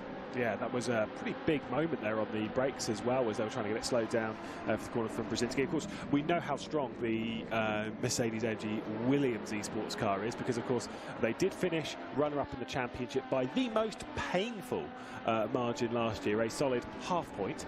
Oh, that's a poor one. But then also they did win the first ever Le Mans Virtual. They're an incredibly strong endurance team. Did not qualify well here, but I will remind everyone they didn't qualify well for the season opener. Obviously, you you didn't join us for that one. But they did not qualify well for the season opener. Yep. They didn't have that great quality pace throughout the season. Their race pace built up and built up and built up, and that's what brought them back into the contention for the title. Those kind of things are very exciting. This is looking backwards, though, from Thibaut Casamon, Samuel Trogan directly behind, and then Ferris Stanley. This one at the moment, the battle for 7th position, as Brzezinski also comes into the pit lane for the LMP. So curious to see how that one's going to switch out as we head back into the GTE category. Sim Marinello currently running in 5th position behind the Proton Commander. There's a team that have been just been doing their thing. They've been up in the top 5 throughout the race. They are 5th position right now. Good qualifying from them. But who is Sim Marinello? Okay, so they have done a fair amount of sim racing, like not lower level endurance. They've done it under a whole multitude of brands. Very Italian team, as you would expect. But they're a team that's kind of been together for quite a while. In fact, I'm pretty sure there was a team in the Virtual Endurance Championship back in 2015. There was an issue with Italian internet, and when I mean Italian internet, I mean the entire country. And every single Italian, bearing in mind they're an all-Italian team and they have 4 cars, every single one of their cars just dropped from the server like that. Every spectator, all of them went. It turned out to be Italian internet, and Jimmy Allison was the broadcaster, the race director on that day, and he was actually quite kind. He gave them some laps back to try and throw them back into it. But bearing in mind, that was 7 years ago, and they're taking part in the Le Mans Virtual Series for the first time, looking really strong. They really impressed me in qualifying yesterday, and their race pace, I mean, it's not looking too shabby, is it? Look at the chunks of time being taken out of our leader. Simoncic on soft tyres. He's coming into the pits right now. That gap was 8 seconds. It went down to 2 seconds. We know RHG were double stinting their mediums. They're into the pits as well, but the gap at the line is now 1.5 seconds. And presumably both will have to do full but they really died here, because the soft tyres won't go another stint, we don't think.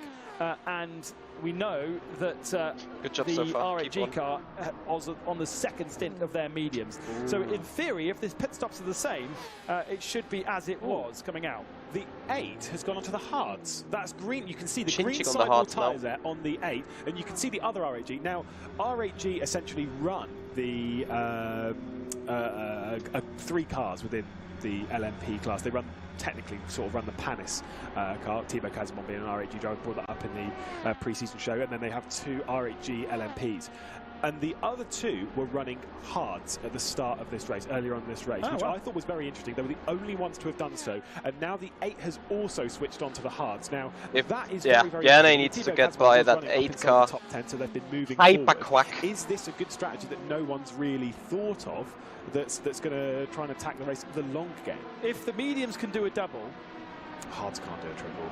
Hards can't do a triple. I doubt it. So all you're saying is that the mediums might be wearing out at the end of the double, and the only man that will have known will be Marcel, who has been in that car, who's got a co-anda car facing the wrong direction. That was 77. That was Dane Warren. Yes, that was Dane Warren from 4th. As coming out of the pit lane, you can see, is it still Jene Simoncic behind the wheel? Rietveld now behind, and like you say, this is going to be a tight battle. What is essentially net race lead, and here we go. To the inside, but you know he's not quite got his tyres up to temperature. The confidence won't be there, and Jerne needs to be quick on it. Somebody 2 corners, out of the pit lane. But the soft tyre will be giving him good grip, and we'll see again Simoncic be one of the fastest men out on circuit if he's not held up too much by this car in front of him. He is, though, crucially ahead of the number 1. Jeffrey Rietveld still aboard the Team Redline car. The pass was made in the previous stint, and he is held on to that position, but only just. And again, we've got the split. We've got mediums for Jeffrey Rietveld, and we've got softs for Simoncic, and it's not like you can do them this in 40 minutes actually. Setups to wear those tyres at different rates. Absolutely, and like I say, to have 3 cars here, but this is the net race lead. This will become the race lead. They're all on different compounds, hard, soft, and mediums. We're seeing all strategy. In speed getting in the way just a little bit there as they're heading up into the 3rd sector of the track. This is thrilling. Imagine being this driver that we're on board with, though. This is not Marcel Cincic anymore. This is Yuri Toman, who's just taken over the car. Imagine getting into the Le Mans Virtual Series for the first round of the season, and you're already into a 3-way scrap on hard, not so ideal tyres, battling it out with two extremely fast cars that are able at this point just to push 110%. Two philosophies here. The long game from Toman and RHG, and the very short game from Jurni Simicic. But the moment he's decided that he wants to change his tyres at every stint, and therefore he has the better grip, he's got the better speed, and awesome, he's into Jurni. the net lead by doing that Awesome strategy. stuff. How the strategy of the hards compared to the mediums is what is interesting me. Have they decided at RHG that the mediums can't keep the pace throughout the whole stint, and have therefore decided that the hards will, and in theory might lose time now to Rietveld, but will gain it later? And track position also being key here. He can stay ahead of Rietveld for as long as he keeps his elbows out. This is the tyres that we've got for this season. I love this. I love this open strategy, and the Goodyear tyres that we've got provided, from plenty, and by plenty I mean an awful lot of real-world data provided by Goodyear to kind of get this tyre as close to a window as possible into reality. And the tyre model in rFactor is generally pretty decent anyway as an overall model, and then like having that data put on top of it, having the subtle nuances between each compound where they are different, without like making the steps too large between them. I mean, this is brilliant. This is exactly what we want to see. We want to see where there's three Ravioli, yes, all this is three the Studio 397 Bahrain version. In their own way. We don't like it where it's just sort of like, oh, well, we've got 3 compounds of tyre, but they're all going to be on the softs because that's the easier tyre to run. I will also point out one thing. Schmiedel's come out and has not changed tyres on that stop, so the number 2 car that's in third is the net race leader. The 101 being the GR Vector Esports guy. I was actually talking to their race engineer for this round, which is Toby Davis. He's plenty experienced in sim racing himself. I'm surprised he's on the pit wall. He's a very fast driver behind the wheel, but he was telling me that they're aiming to kind of go a bit longer. Clearly the 966 Team Ford Zilla car that Gianmarco Felici is driving as well is doing a very similar thing, going a bit longer. Going longer so that they can avoid one pit stop, presumably, at the end of the race. Here is Dane Warren. He's got the number 5 Williams machine going around the outside. Oh no. Whose fault's that? A bit of lack of awareness from the VRS car, really. Yeah, I mean, you've got to accept that going around the outside of a corner like this is always a bit risky, but he is fully there. The two of them come together again. That's one. This is why we have people like Eduardo Freitas, right? Because that's a hard, very endurance-specific incident where he knows how to deal with that properly. I don't know which way I'd level it. I would level it more towards Dane Warren, because he's the one that's kind of drifting out. There's a car going around the outside. They're lapping. Hectic, not but then yet. you also have to lean on the thing of it's always the higher classes, the lapping car classes' responsibility to keep it clean. I'm not sure he could do anything other than just be further off the circuit, really. And if that was grass on the outside, he wouldn't do anything at all. So, covering it off then, we've got a Team Redline number 2 machine now in the lead by around 15 seconds over a fast-charging Simoncic on the soft compound tyres, Toman on the hard compound tyres that we're watching right now, and Rietveld on the mediums behind him. And then there's a 4-second gap to the early pitting Yasik Veloce car, which effectively has lost a little bit of time by having that early pit stop, because they were right in this battle pre-stop. And as you say, the difference is the bit of tarmac that you're on pre and post pit stop, and how much traffic you've got to contend with. Yeah, we've got a bit of side-by-side between Marla and D-Station here. Is this for position? I think it is back down in 11th position. There's a little bit of contact between the two. Hopefully the D-Station cars are right for all that. It might have been a touch of lap traffic. I mean, to be fair, I will say no. It was lap traffic. No, Patel getting past. No, it was position. Oh, yeah. Okay, no, I'm just going crazy. It's fine. D-Station are looking stronger this year than they were Oh last year. Obviously, dear. I didn't see the season itself. They were plenty. Late. I know you're Getting watching. crazy. There's a difference from being a part of it, Ben. There is. They found a little bit of form at Sebring. I remember they qualified in 8th, but they kind of struggled throughout the in the races. So guys, I really keep my fingers crossed that they're building and building. a little bit of their warm up. because they do look like a good team, and also that livery is pretty hot. On board with Jeffrey Rietveld, staring at the back of Yuri Toman for RHG, the number 8 machine with the hard compound. Let's not forget. Rietveld, the fastest man in qualifying, sticking with those medium compound tyres. But once again, it's about track position. And at the moment, he hasn't got as much of a grip advantage to be able to find a way through. The theory suggests here that rFactor should be able to pass and sail away from a hard compound shod Orica, but he hasn't been able to yet, and it looks as though he's relying upon perhaps the traffic to help him get past, which means the hard compound potentially is helping here. I just don't know whether, you know, the hard versus the medium and how that will develop once we go from day into night as well. That will then change things once more. I mean, I'm just going to say it. I think Jiri Toman's doing a stunning job at the moment. But considering the hards are supposed to be quite significantly slower than the softs, right? Now, unless Jone Simoncic completely changes tactic where he's not going full out on the softs, Jone Simoncic is not far ahead. He's only between those GTEs that's directly ahead of this as they come through the Proton Commander and the D Station car. That's the 70 or the 88 rather, Proton Commander.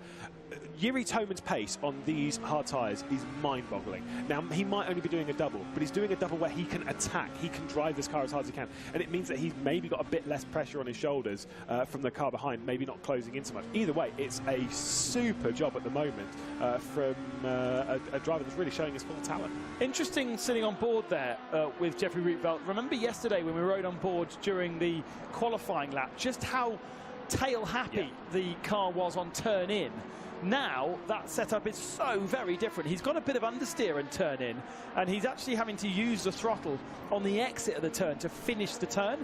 So we're not seeing a nervous car. We're seeing a very stable car under braking and into the turn. But actually, ultimately, he's having to slightly use the tyre a bit to get him out the corner.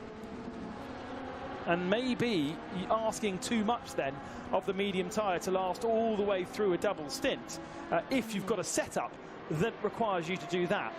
It's very, very close though in the slipstream here. This could be a change of position. Drifting out to the right-hand side is the R8G machine, but there is not enough space to block. rFactor goes up a position. Has he got it? Yes, he just about has through turn 2. Now can he sprint away? That was an aggressive move though. Yeah, I think Jiri Toman's got to stay in the slipstream, stay close to him, not try and attack too much, kind of let them close back up to Jone Simoncic, who's now running in second position after we saw Liam Duval come into the pit lane 50 laps into this race for their second stop. They've gone 5 minutes longer on each of the stops than everyone else. They are really they've already saved 10 minutes. Maybe even slightly longer than some cars, you know, comparatively to like the Asic Veloce, and like they're saving 15 to 20 minutes. We're only an hour and a half into this race. That's a very incredible margin to have already built. But a pit stop is what? 1 minute? 1:20. 1:20, and they are already 50 seconds behind. Yeah. So, but I don't think they're battling for the win. Okay. Yeah, that's the thing, is that when you do a strategy like that, you always need to compare it to where you are when you start that strategy and where you end up, right? That's the important bit. If you kind of go, oh, we could have won, it's like, yeah, so could, I mean, everyone can win if they go a little bit faster and look after their tyres better, right? That's the nature of the situation. If you're only aiming for a top 10, which I've got to say, only aiming for a top 10 on a grid of 24 of the... I'm not even saying it to push up the series or anything. I've commentated on an awful lot of sim racing, and this LMP class, when I saw it for the first time, particularly the LMPs, yeah, GT's in the same boat, but the LMPs more so, I have never seen a stronger category in sim racing between the 3 drivers of each car. It is absolutely stunning, as I'm literally talking about great drivers. The GR Vector car that's directly ahead of the ARC Bratislava car that we're on board with at the moment, having a fair slide at the moment. Jan Grakvist behind the wheel at the moment, who is a driver. But Michi is driving. Would have expected maybe a little bit more out of Jan Grakvist. And he's driving warm-up. A couple of issues at the start of this race, in all fairness. Only running down in 17th position in the GR Vector car. We'll maybe see. But obviously, they're going a bit longer on strategy as well. So we'll see what happens. I hope the stream is not starting to lag out now. Oh, it should be And fine. it's great news. It's all resolved. Is it all resolved? Yeah. They've all chilled out now. There was a I just want to get a little bit into the groove. Over all of the track limits and stuff. I think all the teams have calmed down on that one yet, and they've all brought it back in. Yep, Sharon, we're looking good. We're looking good. David is currently running in 8th. Aston Martin. But we are on our planned strategy. I think our sister car is in the effective net lead down the inside, when you look into strategies. And a little bit of contact between the two. But we will see how things panned out, obviously, with the night falling. In the second part on the left-hand side, but it just didn't happen. Temperatures changing.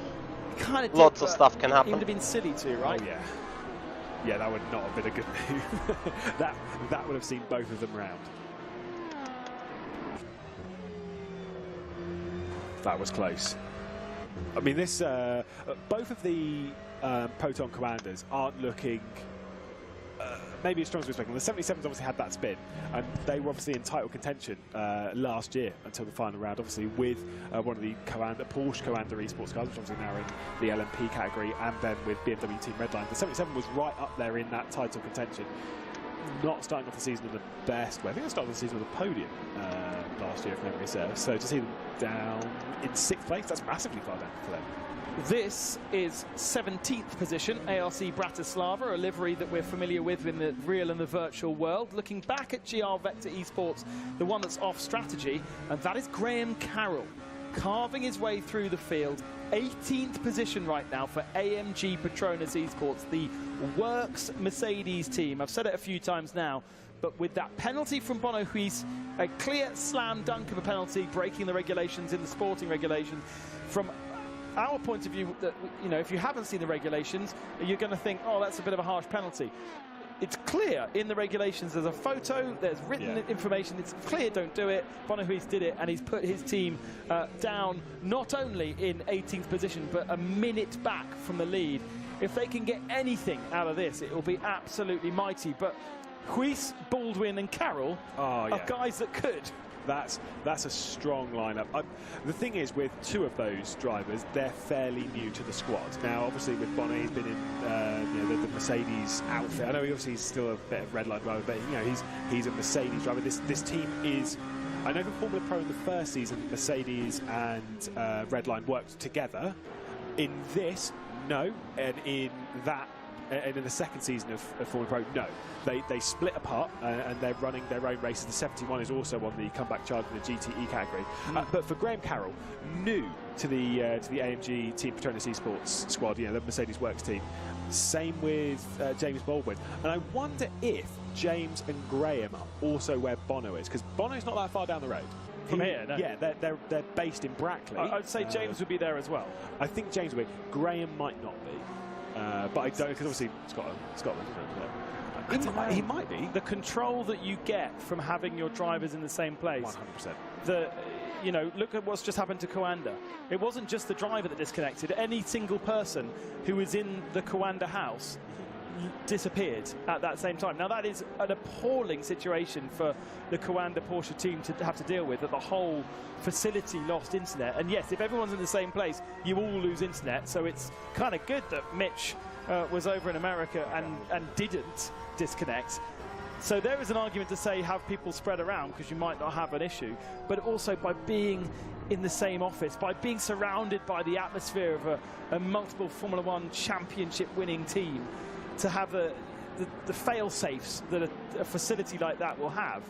I'm going to say that probably somewhere like Mercedes very rarely loses their internet totally. Probably have backup. They probably have backup. They've got to. I mean, I've got to say though, going back to Mitchell de Jong, same with Zach Campbell, and I'm pretty sure Mitchell de Jong is at home in California. Yeah. Zach Campbell is also on the west coast of America. He's now behind the wheel of that number, the number 20.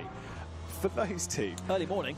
Yeah, when you have to start a race at this level at 5 a.m, I mean, that is absolutely ridiculous. I'll be doing a race where Phil Denez is also another California. I think Zach Campbell's California, or at least West Coast. But Phil Denez is another one, obviously BS competition driver, not in this, but he races on the West Coast. A lot of these drivers that race on the West Coast, they genuinely just sort of like, I'm used to waking up at 4 o'clock in the morning to do a bit of sim racing. I'm like, give them the later stints. Like, we've got 8 hours. Why can't they do the latter half of the race?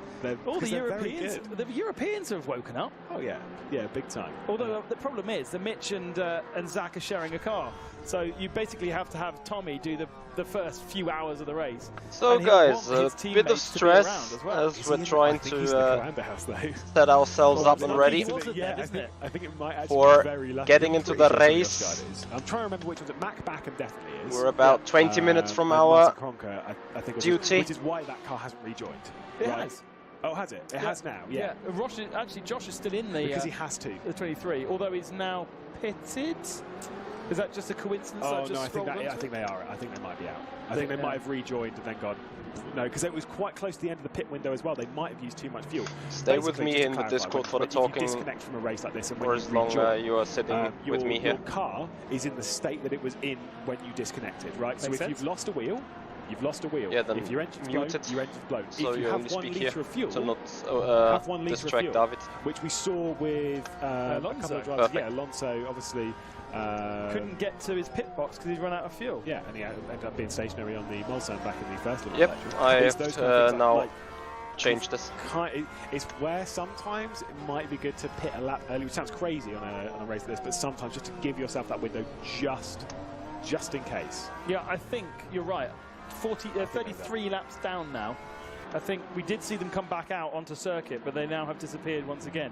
Whether they're having weather, because I know there's a lot of weather going on around Europe. Whether they've got a thunderstorm going on, that's a possibility. And yeah, put it on 64, but not more. That could be an excuse as to why they disconnected. You are helping them out there. But just minimally, like 64 is where you get the full amount of sounds without over-revving the CPU, but 62 is fine as well. Just leave it like this. That is rFactor. Yep. That was quite a while ago, because Fordzilla have made a couple of positions up now from that. Alpine up further at the sharp end, the 36. No, doesn't have anything to do with the CPU or the lagging. From Tom Lartiu, and loses 1 spot to AMG Team Williams, so drops to 7th position now. No, not much. That should already be said and maximized for that usage. Although, in theory, they should be on a newer set. Yeah, on the graphics side. Like, if you haven't changed anything on the graphics, then we already put you the optimal. If you believe in the commentators' curse, that could be the team manager's curse, because I did get a message. Yeah, then this is the best that you can have already. From Jürgen van Bergen, who is running the Alpine Esports Race Clutch team for this, who said, race on our end is going quite well. And then we just get a replay of that. So, you know, each their own. As Alessandro Ottaviani straight down the inside of Liam de Waal to make up. I don't know, because in the rule there's something, if race administration ever needs telemetry, they might ask for it, so I don't know. I'm pretty sure I have it on. Straight away, but remember that this car that we're on board with here, well, to be fair, between the pair of these are going longer than everyone else, especially that the rFactor car. That one's going basically 3 laps longer than even the Fordzilla at the moment, which is roughly 50, but by the end of this stint it could be 15 minutes longer. Guys, is the stream choppy? Is it now but they are not a fluid picture on the watch party frame? Would you believe there is actually thunderstorms in Germany right now? Localized ones, and I'm not sure whether they commanded. I hope it is a localized thunderstorm, but there's certainly weather going on, so I might have just suddenly fallen upon the reason why we've lost Coanda. Yeah, they in the meanwhile has closed the gap to Smeedle. Professional team. Internet is so important to sim racing. Quite, you know, it's like not having fuel, and so you would put things in place to protect yourself from losing the internet. Yeah, this is Alessandro Ottaviani, you can see on the right-hand side, who started this race and has been carrying on in this race. Also, considering he's not really an rFactor 2 man, especially, he's really getting to grips with the simulator, and also is quite new to the Team Fordzilla squad. He only joined a month or 2 ago. Quite interesting to watch him and his style of driving. It's quite aggressive on the wheel, but look also at his knees and the bottom of his shot. Every time he comes into braking zone, there's no feeding onto those pedals. They need a good old stamp. Bang! There you go, down the inside. There's not even really much modulation on that pedal. It is big stamp on it. Yeah, I mean, I think that was a direct drive, so you've got the cable and stuff coming off of it as well. I mean, I've always said that with those. That cable would annoy me, like, absolutely. I'd go crazy. Well, it used to exist in the real world, and then they put all the electrics within the fixing, so you don't need it any longer. And in theory, as technology has progressed, you shouldn't need that cable on the steering wheel either. No, but they have it anyway. Good job, David. It would, like I said, it would drive me crazy. Either way, we've got the battle between two of the Zancho Simsport run cars. Of course, Rocket Simsport and Brabham. This is 11th position. This is Sean Campbell and when I jump into the car, I will leave this call here. In the pre-season show, I did say that Sean Campbell was an ex-Speedy Mike driver. That was S-H-A-W-N Campbell. This is S-E-A-N Campbell, not the same dude. Different guy, but clearly plenty fast enough anyway. Sean and Sean. Yes. They're both on the white soft compound tyres as well, so shared knowledge going on between the two of them.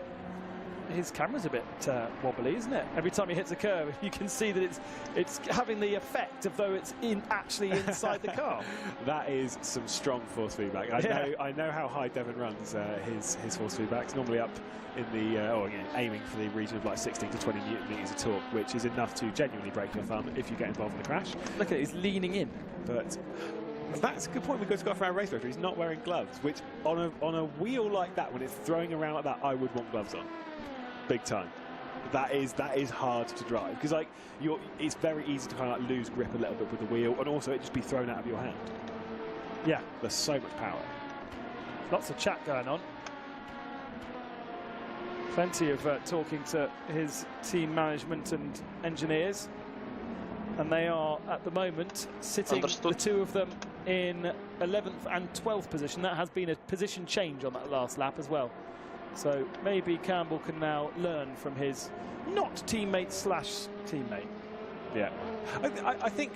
Yeah, but this is the thing: is that when you're in a group and you kind of work together, it doesn't matter kind of like right now. So guys, 10 laps till we get into the car. I mean, we're less than roughly a quarter into this race. There's so another 15 minutes even if they're not your team, of waiting for you guys to see the drive. For positions right now.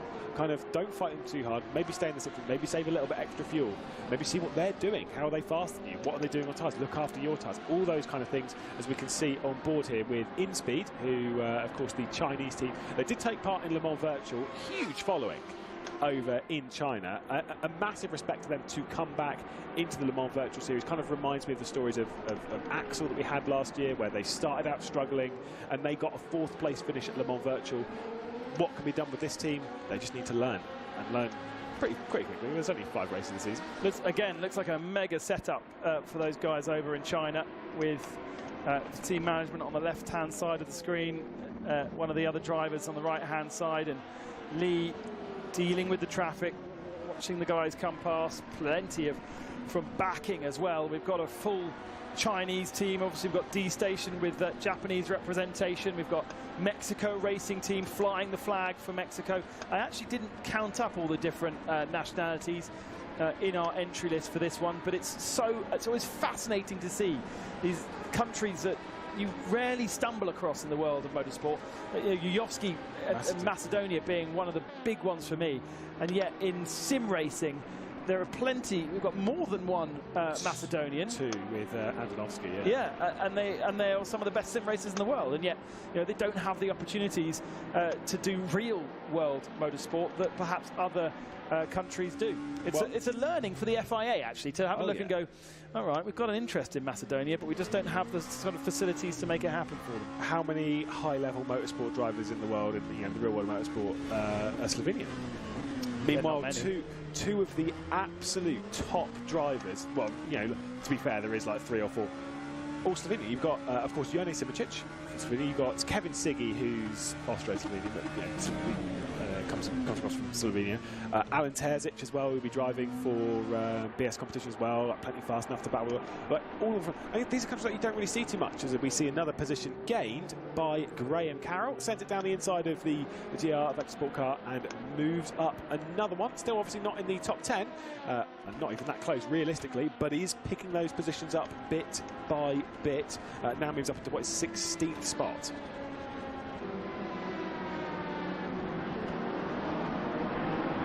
There is BS competition at the moment, and there is he's not behind the wheel at the moment, is he? That is Jonas Raivio on the right-hand side, looking very, very relaxed. Was that no?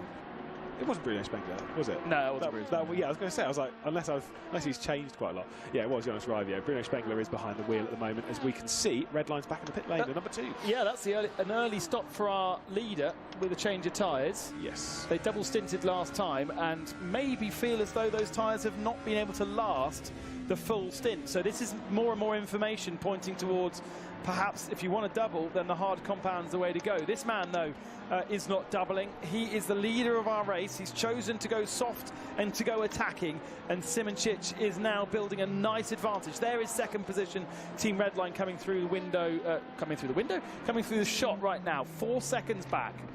But soon, surely, Simoncic will be handing over to one of his teammates. He's done 3 stints. This is the thing, though, is that he's done 3 stints. This is kind of like the more uncommon thing with LMP racing, is we normally see them either do 2 stints, obviously double stint in tyres, or 4 stints, doing a double-double, and then coming in and changing drivers. Whereas when you're kind of doing like single tyre stints, you're literally doing qualifying laps again and again and again. It opens up your strategies to when you can change drivers so much. Now, for me, if I'm Jone Simoncic or the team, I'd kind of want to pull Jone Simoncic out of the car and then save him for some stints later on.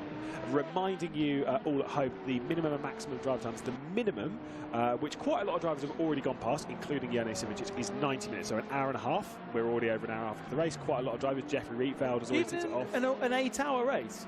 In this 8-hour race, yes. Wow. It does change depending on what race we're in, but in this 8-hour race, the minimum is an hour and a half. The maximum is 4 hours. So essentially, if they want to leave Jone Simoncic in for half the race, then they can take him out for 2 now, and then they can put him in for an hour and 55 later on, and then he'd meet just under the maximum drive time while still getting the most out of the car, which I think could be an interesting strategy for him to go for. Yasit Veloce also into the pit lane. Seen a couple of pit stoppers, of course.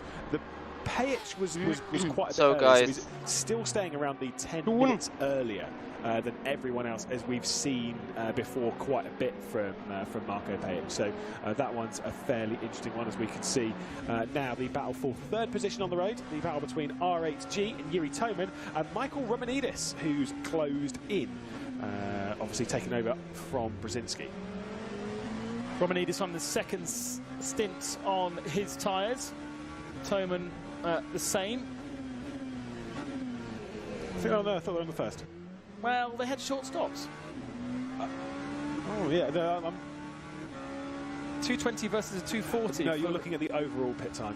Yeah, you got to click that button once more. McLean, you absolute legend. They're new into the car. They'll be pitting in about 10 minutes' time. But I'm still like surprised in a sense. I know he's 12 seconds off the race leader, but I'm still even surprised now that Yuri Toman is even that close to the race leader from the expectation of the hards. I still think that might have been a duff call. I'm not 100% sure if that was the right one for the R8G sports team. Might have been a misclick, might have been what they intended to do. We don't really know. But either way, I'm surprised they've lost out only that little.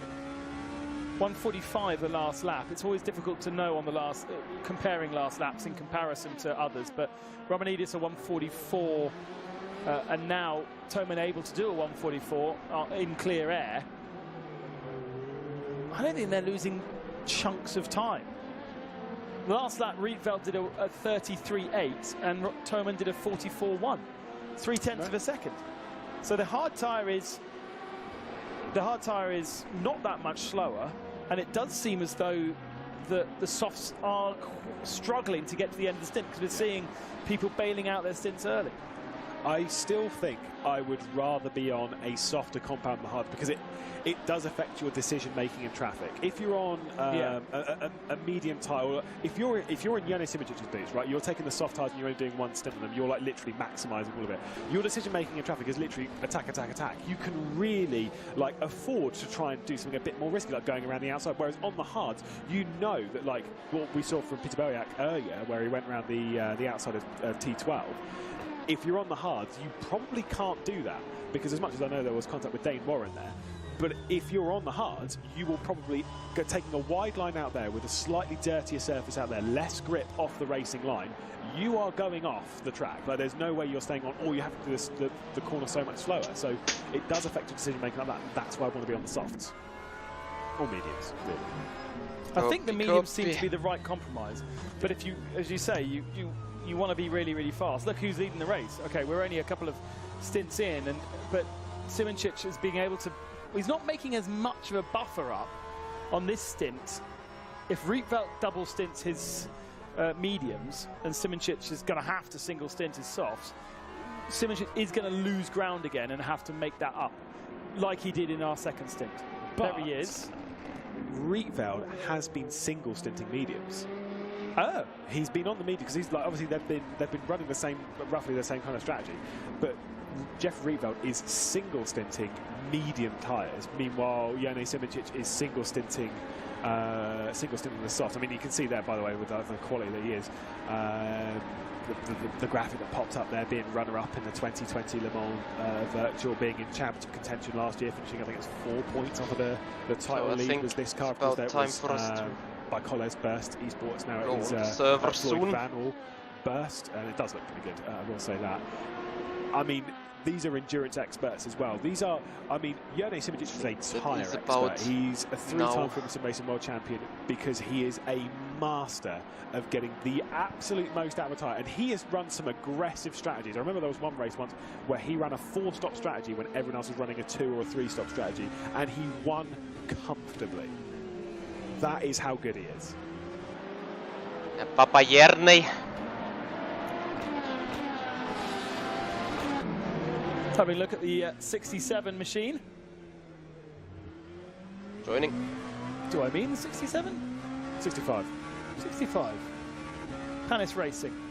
Now up behind Rocket Simsport. And that Rocket car a few seconds back now from the Brabham that passed it. We were following earlier on. I mean, to be fair, Devin Browner, who's behind the wheel of that Brabham Esports car, is pretty quick. He did finish 4th in the first ever Le Mans Virtual, alongside Rory McDuff, who's now driving in that Alpine. So he's pretty quick himself. So it kind of makes sense. Sean Campbell's kind of new to this series. At least there's a lot of pressure. I mean, being new in a series like this, that is a lot of pressure. You're on one of the hardest grids in sim racing. Yeah.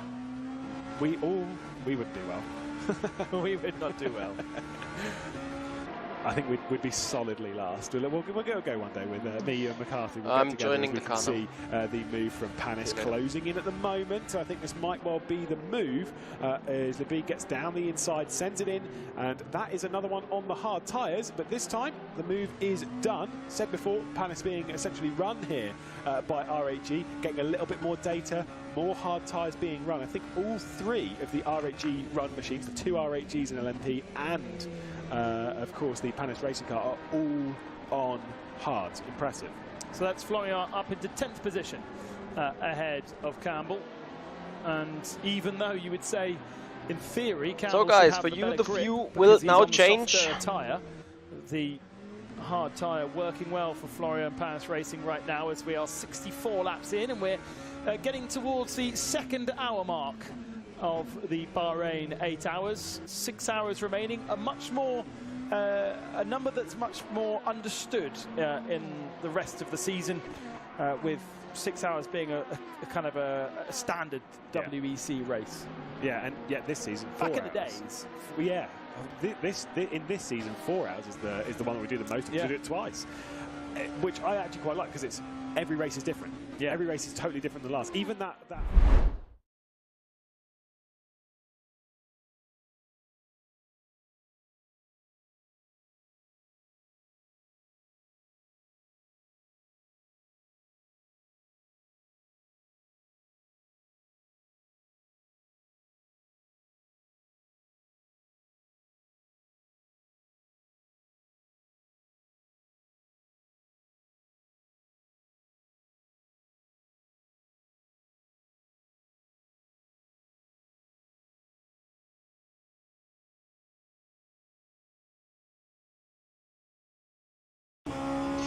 So guys, we're about to head into the car.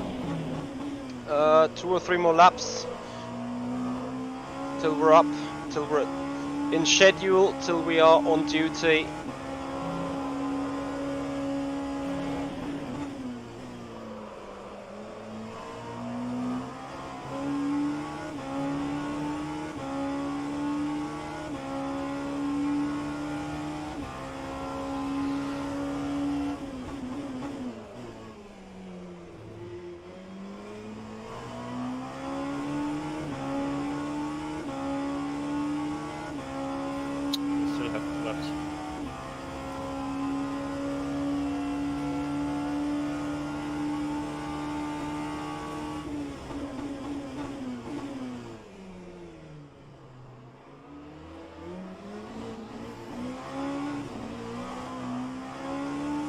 Full laps, yes.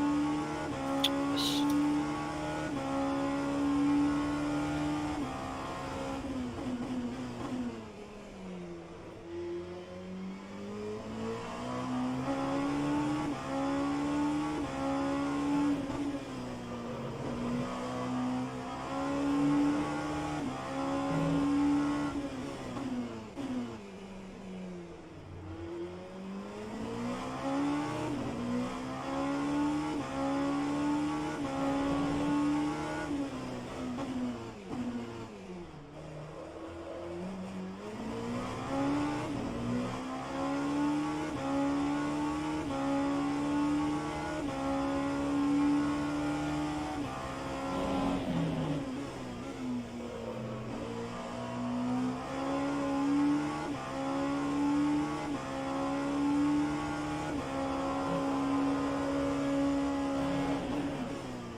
Radio check, hello.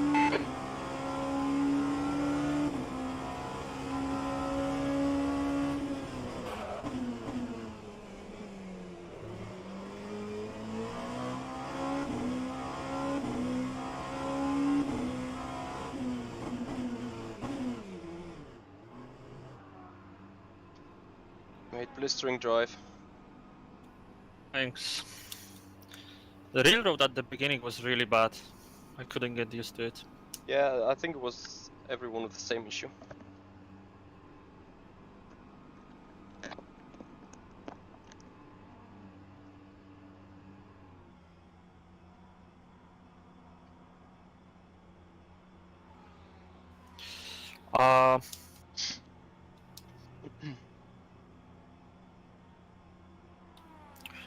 Yeah, I just put brake bias to like. Understood. Will do. And this. Copy. Yeah, we'll double check everything. Thank you for letting me know. 20 seconds. No worries. Oh no, the red line ran into our number 4. Yeah, I see.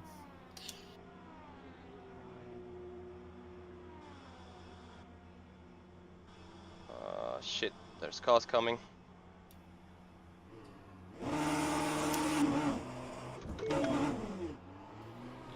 Good luck, take it easy. There's traffic behind, watch your mirrors. Easy, car on your left, all clear on the left.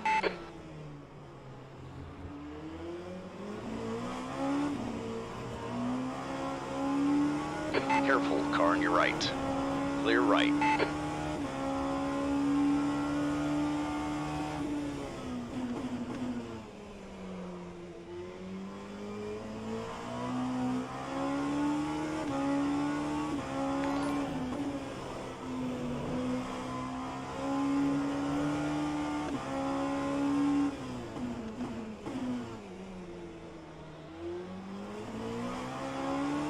Okay, Michael, you're gaining on this car. The gap is 1 point. On your right.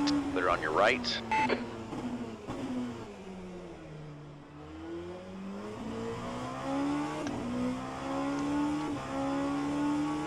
Michael, thanks for the follow.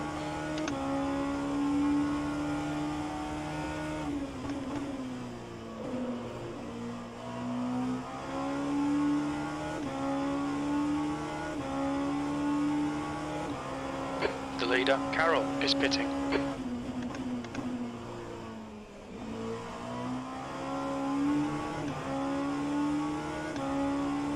Your front brakes are getting a bit hot.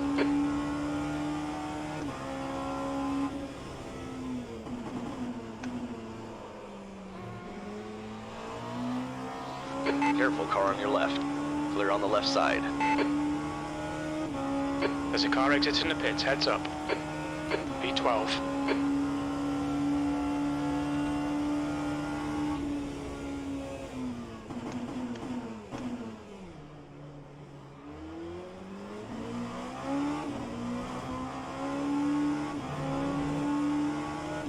Car on your left. You're clear left.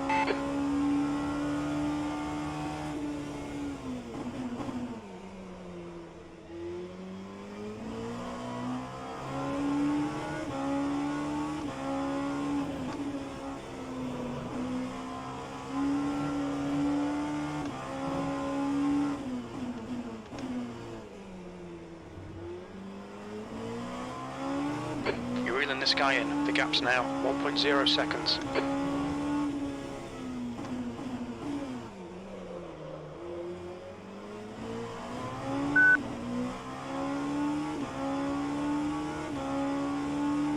There was a peep.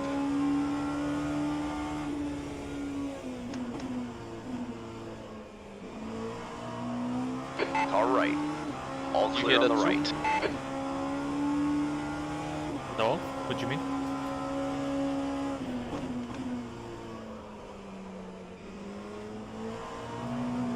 Check my stream around turn 10 this lap, there was a loud peep. And I don't know where it come from.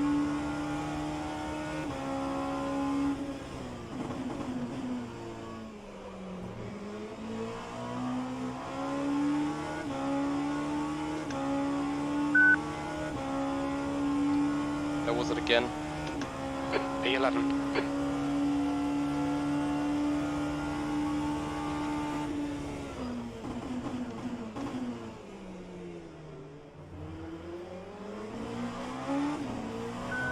Ah, yeah, I could hear it as well.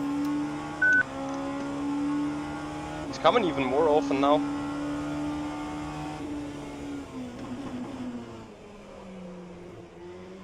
Ah, there is no upshift warning. Don't have that.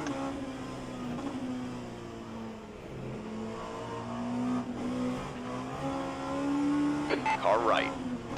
Clear on your right.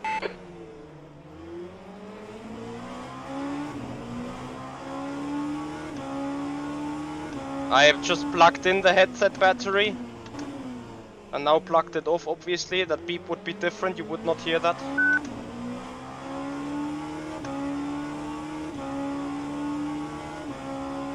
Alright, Michael, keep Brandon under pressure. He'll make a mistake.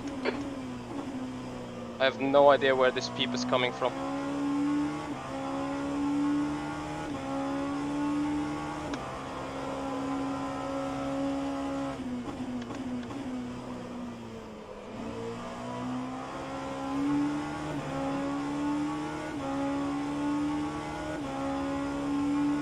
Ah, this could be well it. Let me see. Car on your left. Clear left. Yeah, Left that's the side. DRS lines. Still there. Then I know where it's coming from. Thank you. Still there. Easy. Hold your line. Hold your line. Hold your line. Clear left. That's the stuff, we'll have some more of that. Yeah, DRS lines it is. Copy, It's copy. just a scratch, ignore it.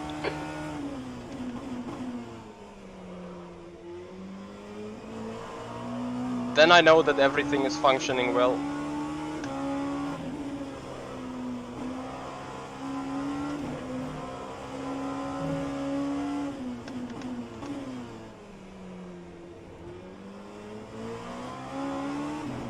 instead of me just not having a DRS button. Clear right.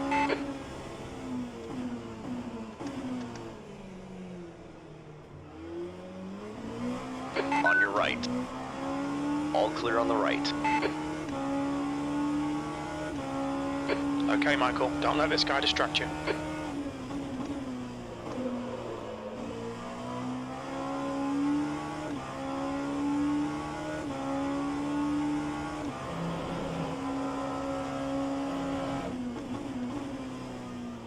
Your left side tyres are running hot. The gap behind is now 0.9.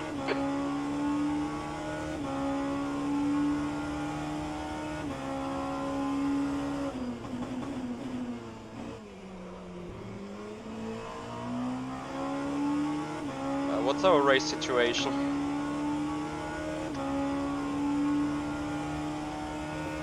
10th position.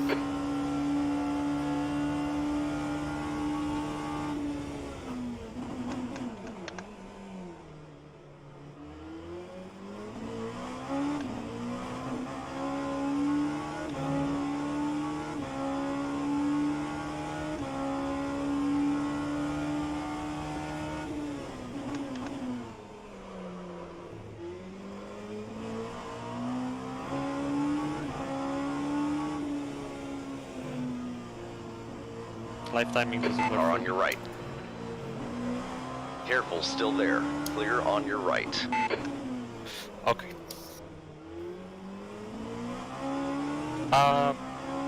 Yeah, I think like there are people ahead who didn't swap tires. Yeah, so I guess I passed Burlack, who is double stinting. Then French guy in Alpine. Latile. Yep. Okay. I think Romanidis as well.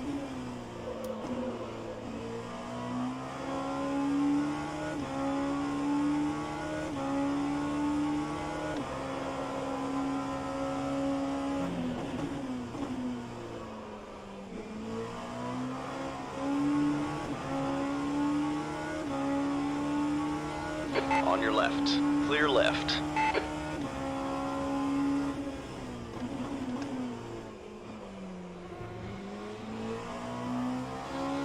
Left side. Clear left.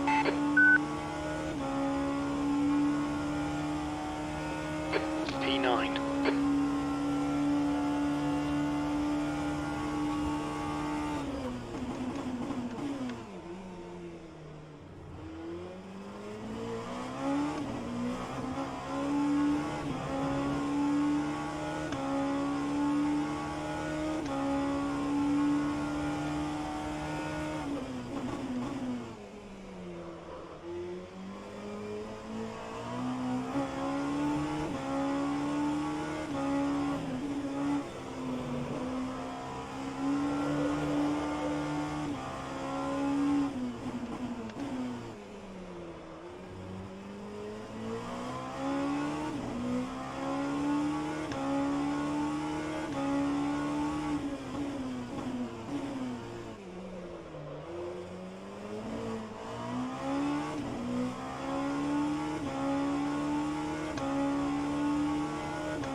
The gap behind's increased to 2.0 seconds.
Ah, come on, dude.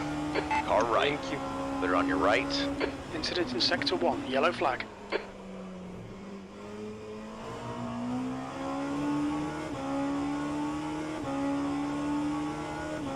Sector 1 is green. Yellow flag, Sector 2. Sector so 3 costly, is though. 0.5 off the pace.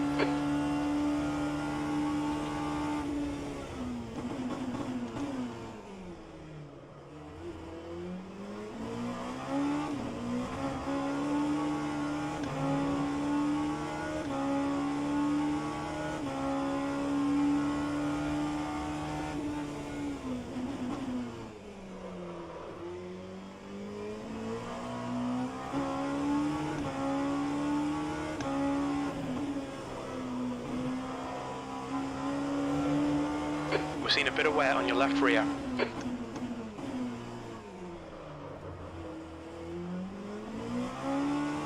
Okay, Michael, you're reeling. Murphy in. The gap's now 7.3. Green flag, Sector 2.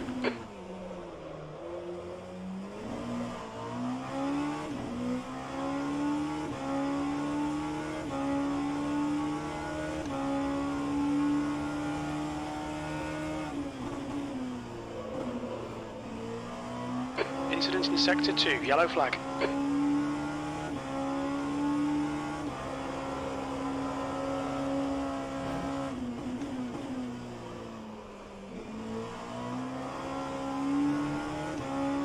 Your brake temperatures are looking good. Right rear is hot. Your right rear is hot. Your left side tyres are far too hot.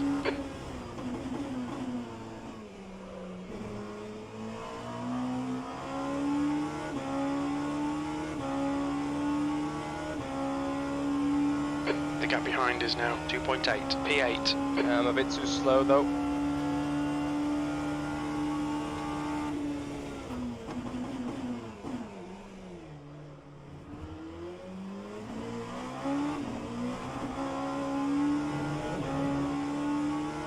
Green flag in Sector 2.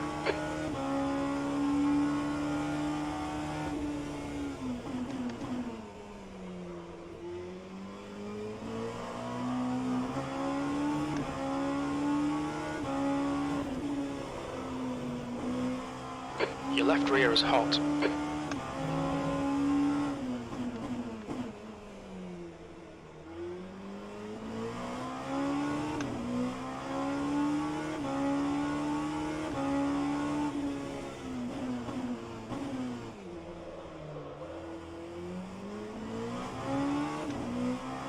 It's good to have a little bit of no traffic laps. Get into the groove. You're catching the leaders.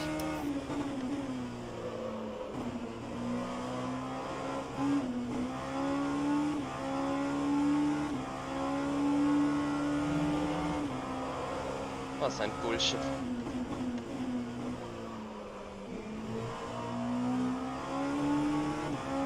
Your left side tyres are carrying minor wear.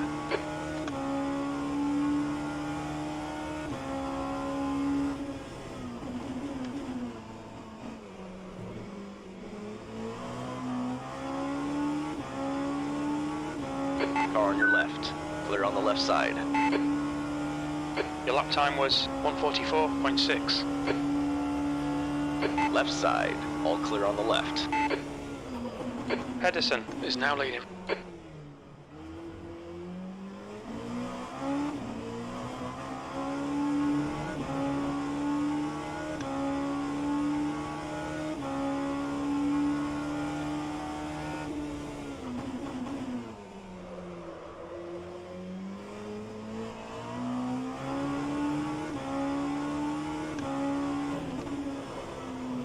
Your brakes are hot all round.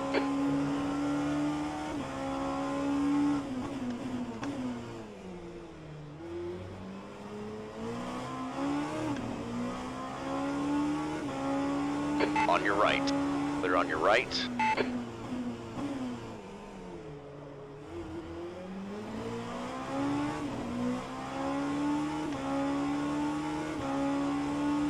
Car on your right. Clear on your right.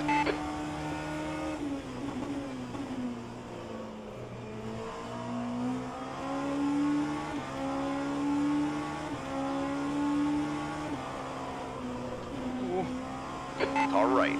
Clear right.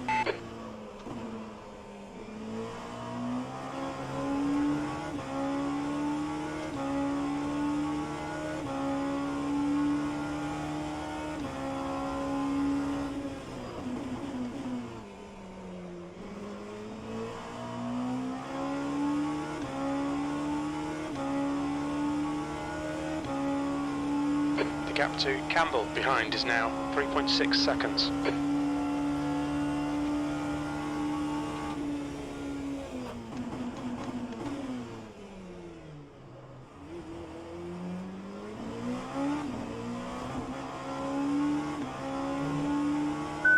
Car on your left. You're clear left. I'm too slow.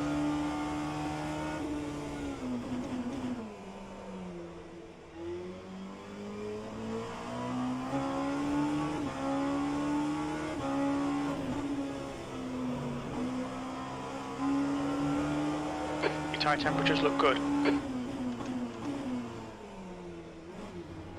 We think you should get about 7 more minutes from this set of tyres. Understood.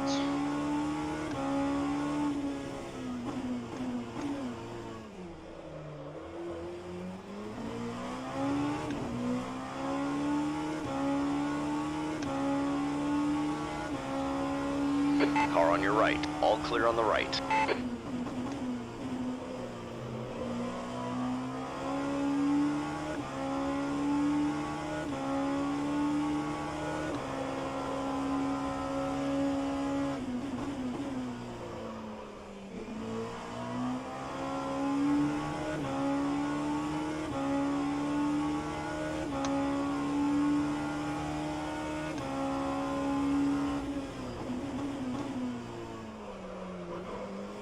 Murphy is running a good chunk faster than me though. Yeah, I'm gapping Zach a bit. Well, a little bit.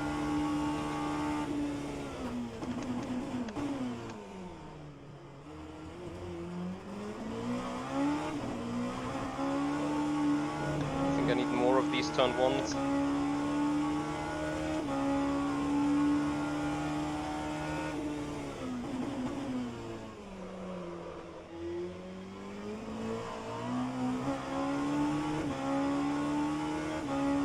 The track temperature is decreasing. It's now 39 Celsius.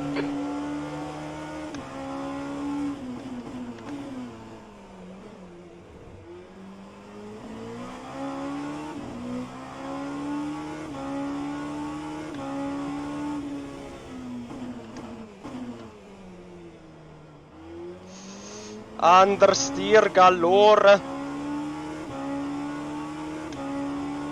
Careful, car on your right. Clear on your right.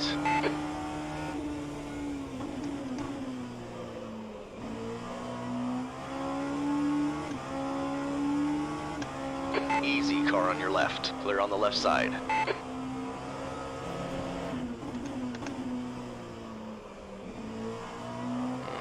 I hit that GT. We've seen a bit of for the wear all braking. round.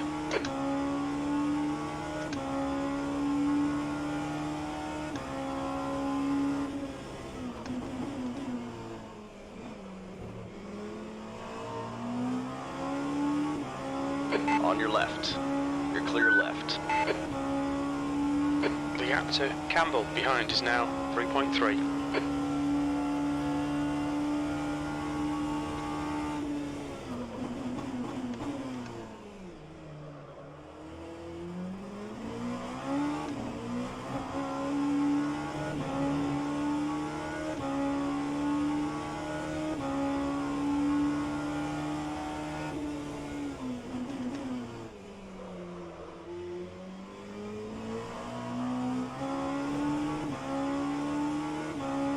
P8.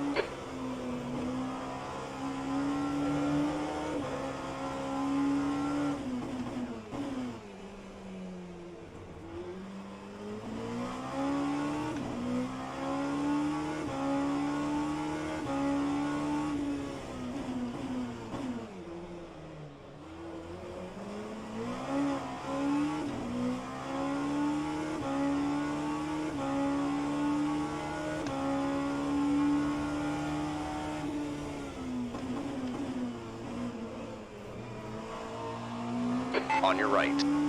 Clear right.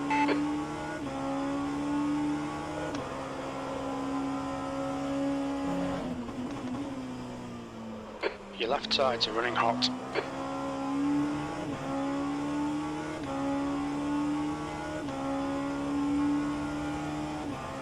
Car on your left. All clear on the left.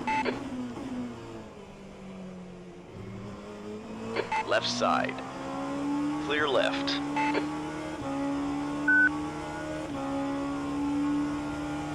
Okay, Michael, that's good consistency. Keep it up. You've just done a 144.7.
Careful, car on your left. Clear left.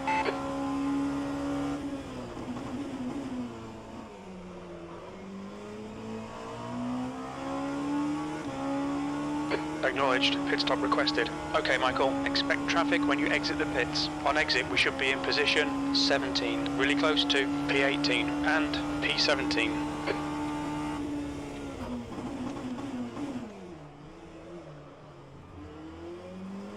Your pit stall is unavailable. Your pit stall's now free. The pit crew is ready.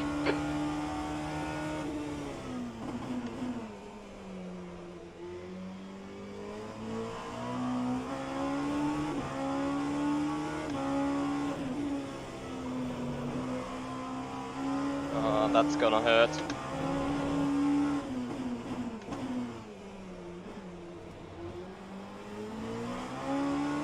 The gap to Campbell behind is now 2.6 seconds. Car on your right. Clear on your right.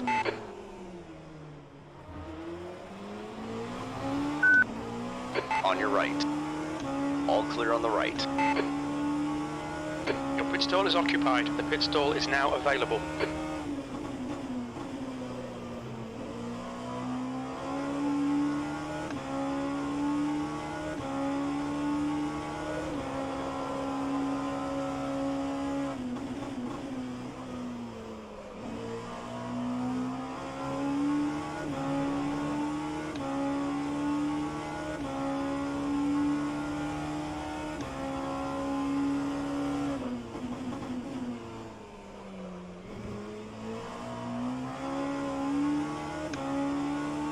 Murphy in front is pitting.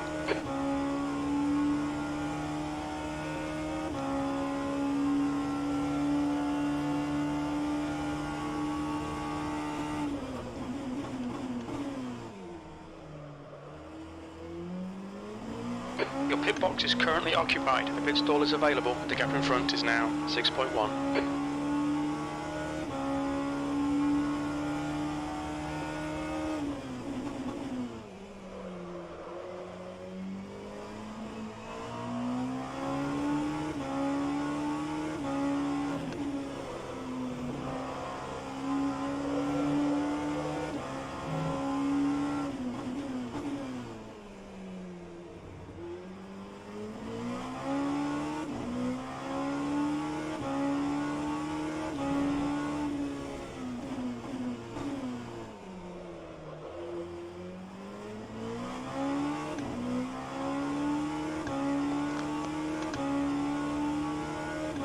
Carroll is now retired. Uh-oh.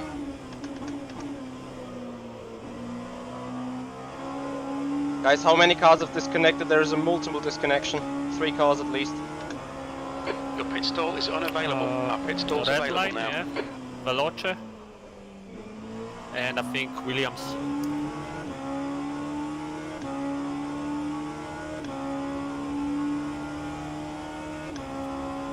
I think everyone was ahead of us.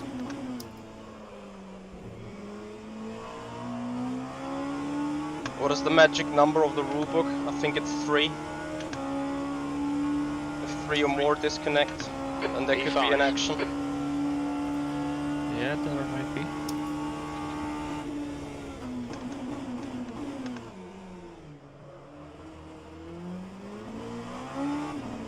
Your pit stall is occupied. Is there a chance that a team house got down?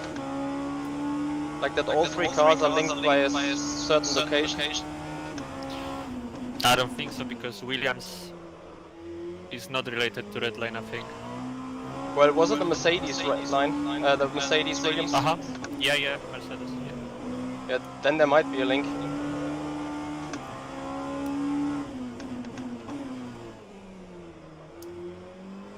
Remember, but Bono is in the Mercedes team Campbell house? is gaining on you. The gap's now 2.6. Okay.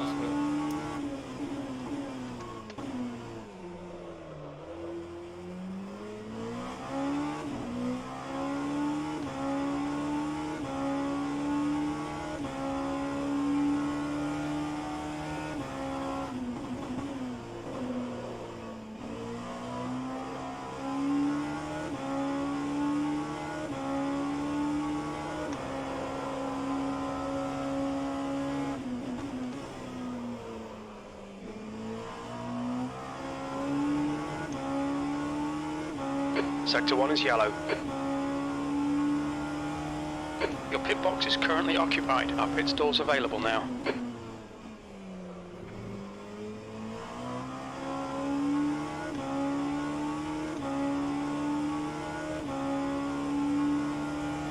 You're 2/10 off the pace in Sector 1. Sector 2 is 0.3 off the pace. Sector 3 time is quick.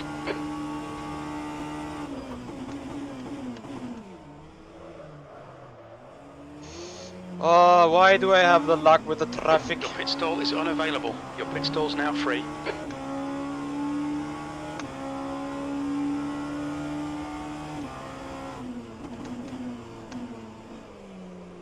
Car on your left. Clear left.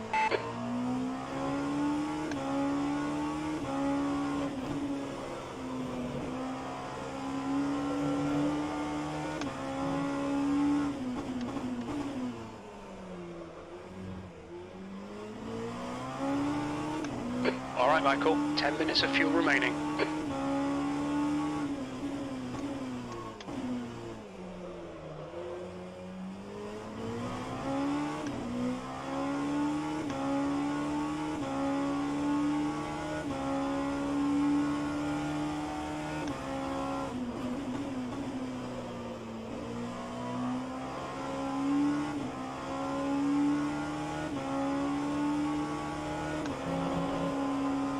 Might be location related, so maybe there won't be red flag.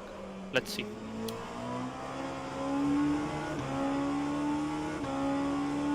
Either way, I'm too slow. Careful, car on your left. All clear on the left. No, I think you're doing okay, really. Keep pushing.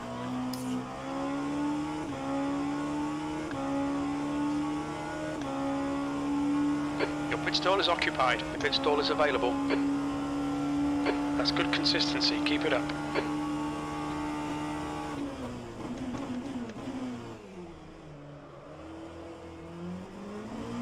The gap to Campbell behind is now 2.2. Your pit box is currently occupied. The pit stall is now available.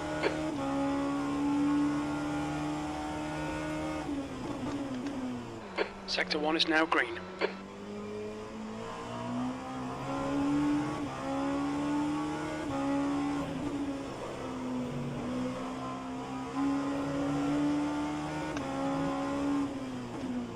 Left side. Clear left.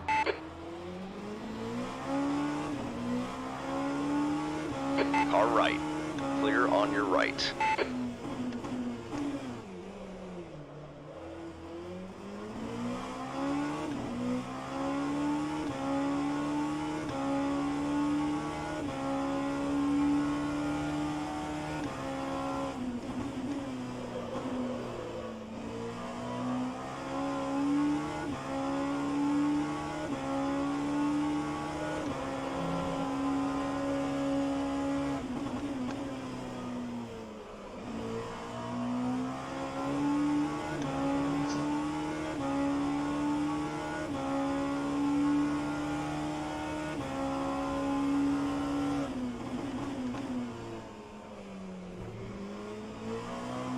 Why am I so slow?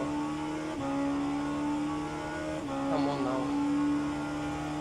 Your lap time was at 1:44.2.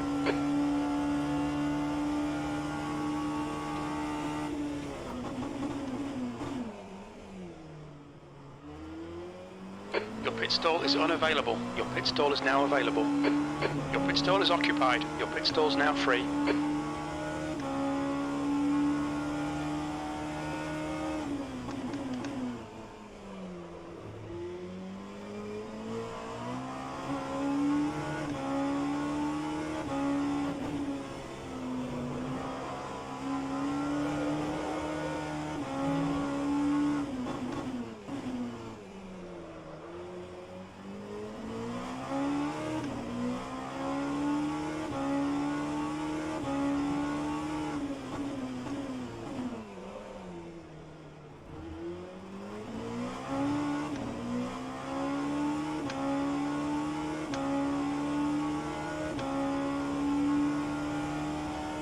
Car on your right. Clear on your right.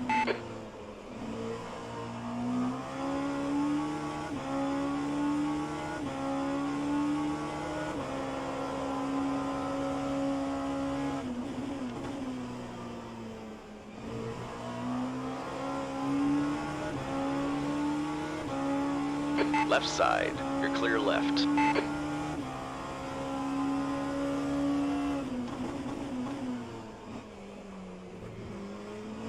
Can't fucking see into that final turn. The car ahead's pitting. You're 2/10 off the pace in Sector 1. Sector 2 is 0.4 off the pace. Sector 3 times okay.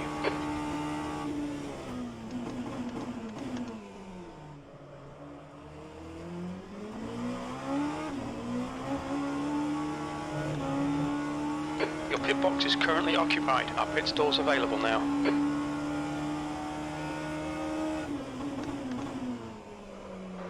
Pit stall is unavailable. The pit stall is now available. P3. Okay, Michael. 5 minutes of fuel remaining. 5 minutes.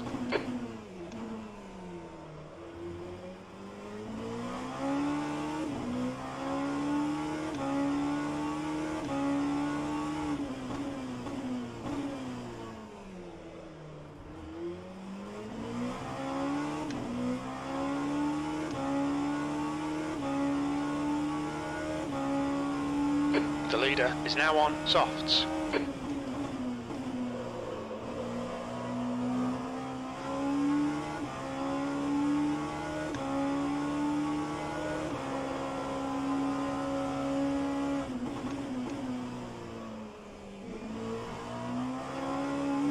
The gap to Campbell behind is now 1.7.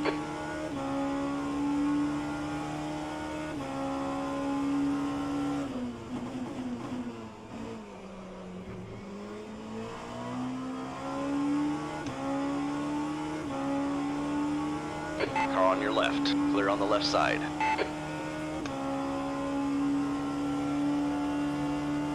Car on your left. You're clear left.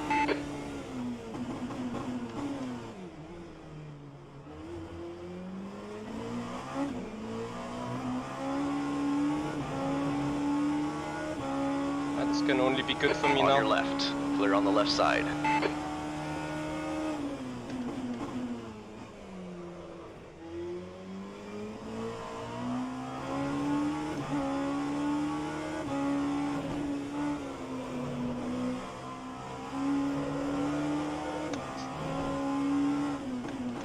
Pit stall is occupied. Your pit stall is now available.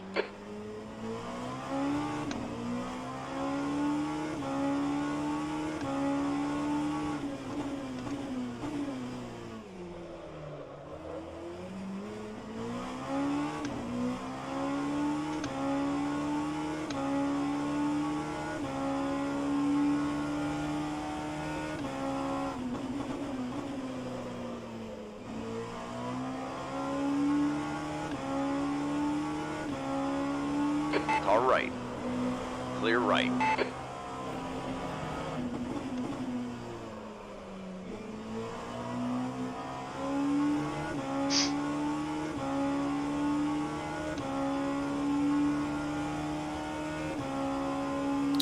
Mitri, there's still no word from admins, so just go. The car in front is pitting. Easy, car on your left. Clear left. Car on your left. Don't All worry, clear I'm on on the it. left. The track temperature's decreasing. It's now 37 Celsius. Okay, Michael, we're running on fumes, mate. Pit this lap, in this lap.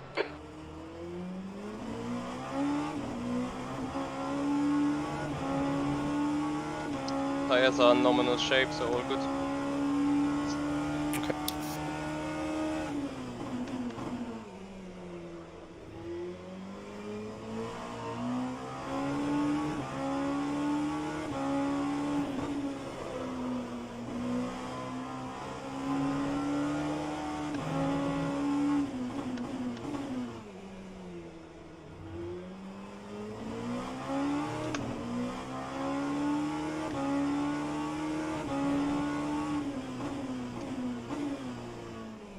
Your pit box is currently occupied. The pit stall is available.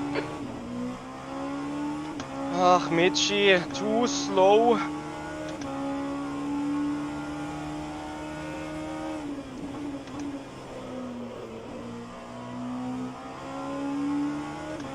Two litres remaining. P2 is now on softs. Very little fuel left. Come into the pits at the end of this lap. Box this lap. The gap to Pedersen ahead is now 19 seconds. The leader, Pedersen, is pitting.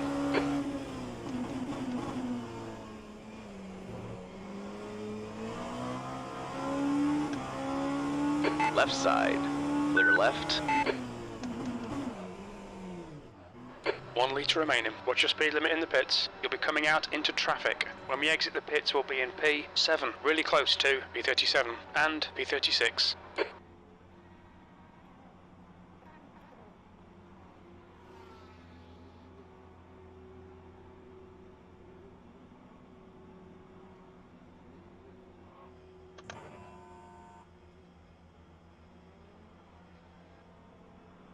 The car behind is pitting.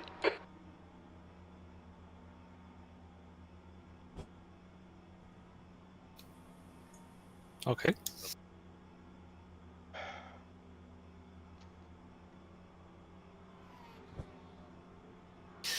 Keep going, Michi. Yep. It's looking good. Pinto is now in the lead.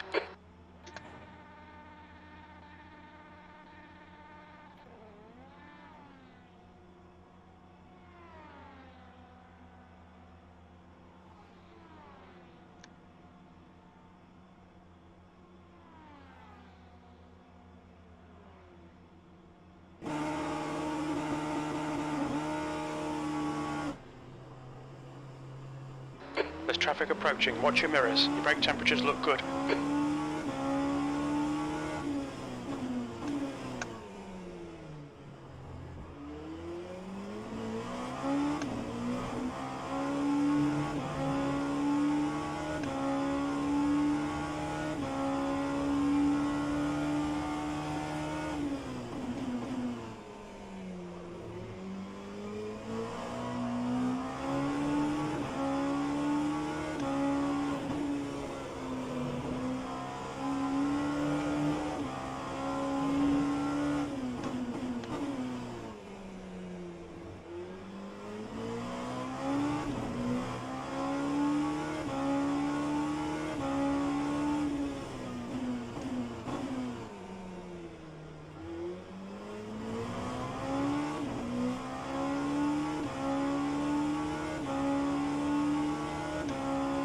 Campbell is closing the gap. It's now 0.8.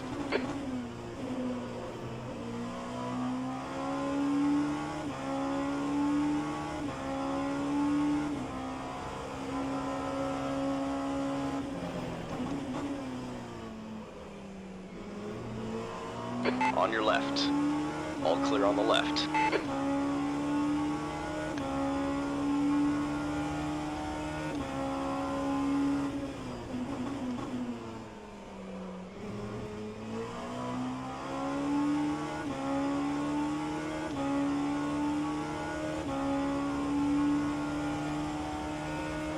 Okay, Michael, keep it nice and smooth. Come on, let the race come to us. Easy, car on your left. Clear on the left side. B9.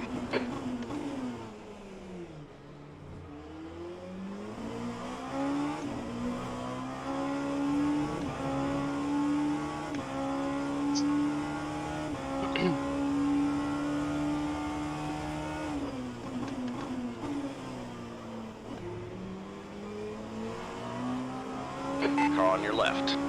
You're clear left.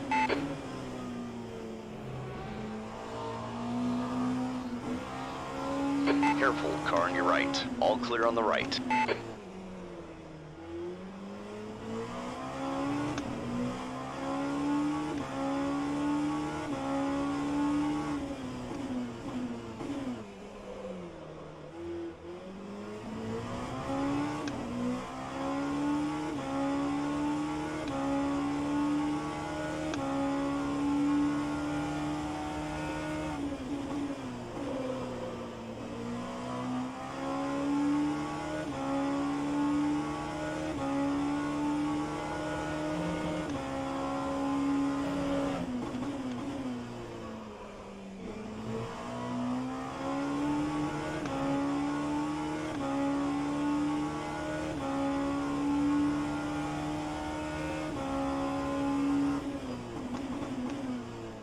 Ah, scheiße.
Okay, Michael, you're gaining on the guy in front. The gap is 1.2.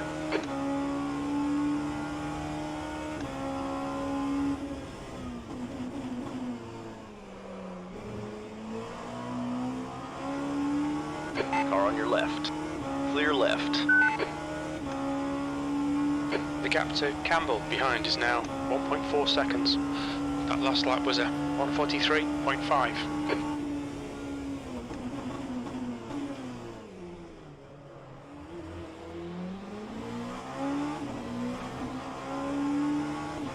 On your right. Clear on your right.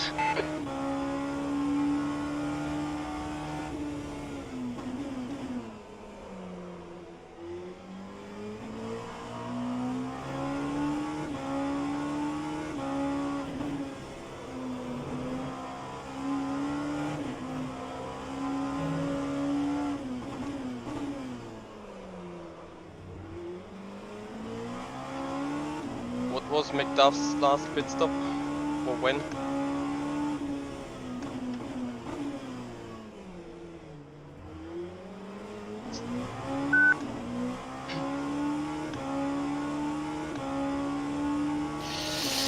We are looking.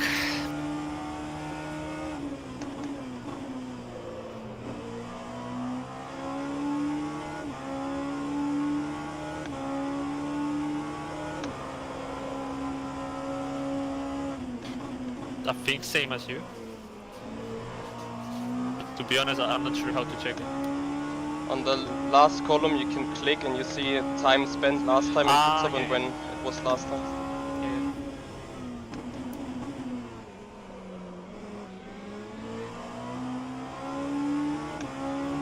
Okay, so it's for him it says 04:38, for you 05:22.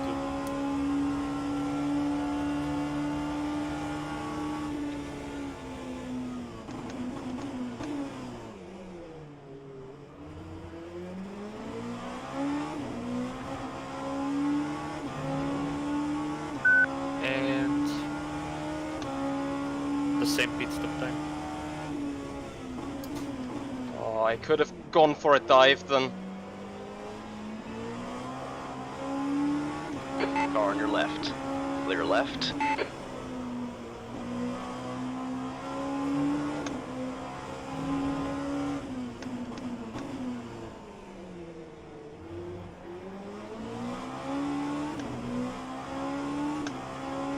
Left side.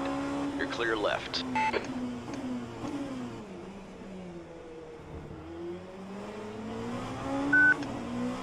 It's coming close.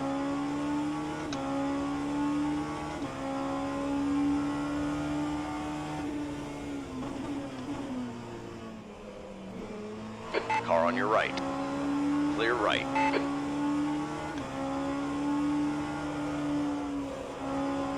Careful, car on your left. Clear left.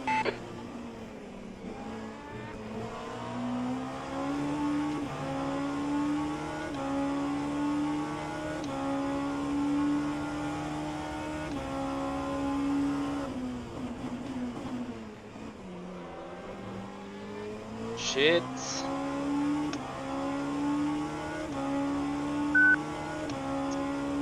Why have you taken away all the slipstream of these cars? Stay smooth. You've just done a 145.8.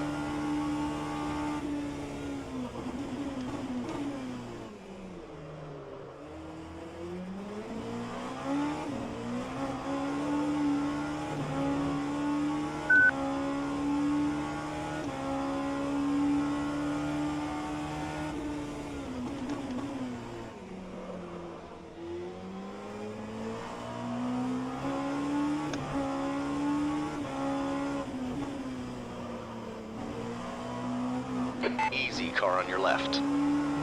Clear on the left side. On your right. Clear on your right.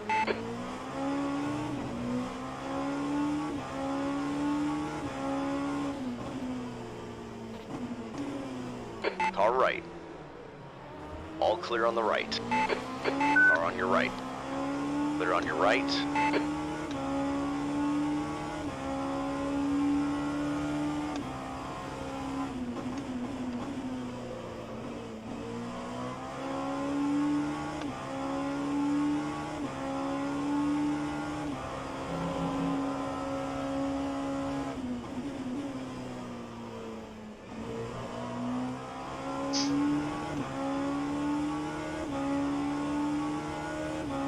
Fucking hell.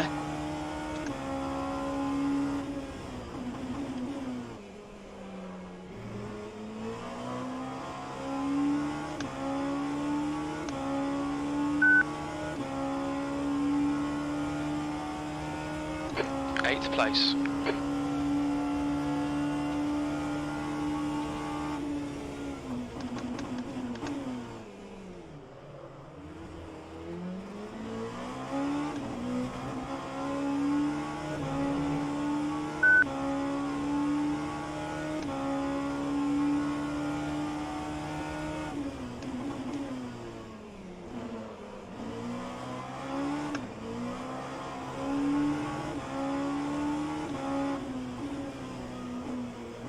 Careful, car on your right.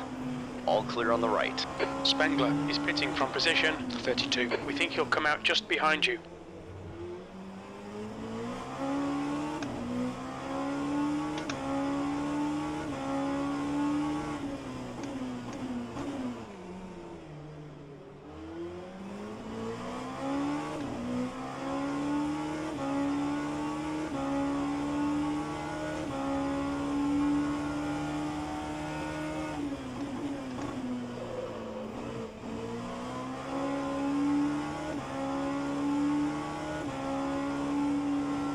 On your right. Clear on your right.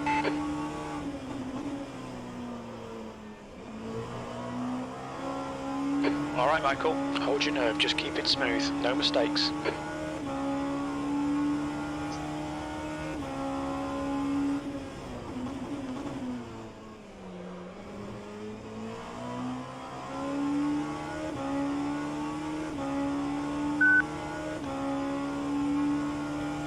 Your last lap time was 1:44.9.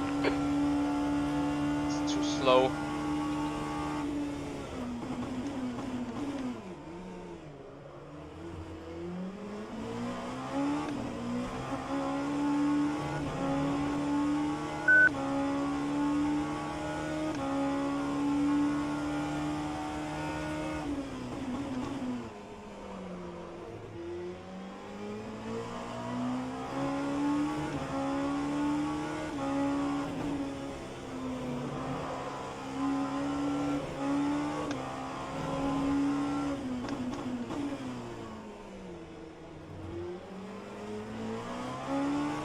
You're reeling this car in. The gap's now 0.6.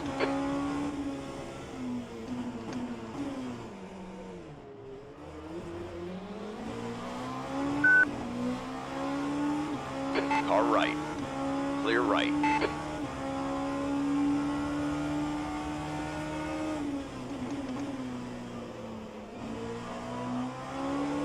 The track temperature's decreasing. It's now 35 Celsius.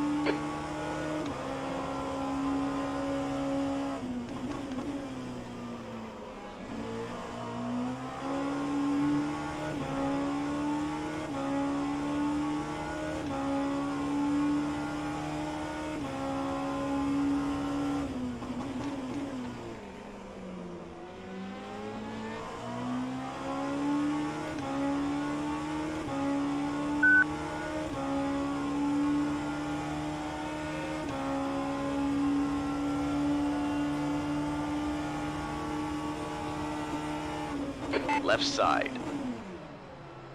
Hold your line. All clear on the left.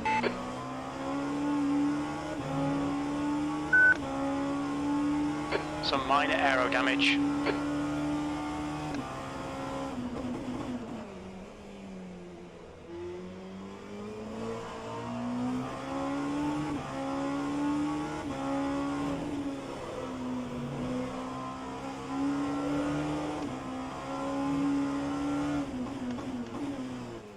Awesome.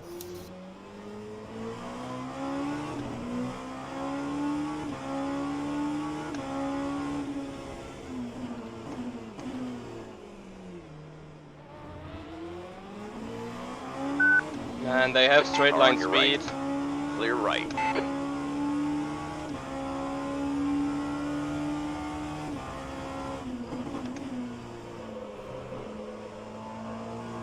Now the Val ahead of you, I think he's on old tires.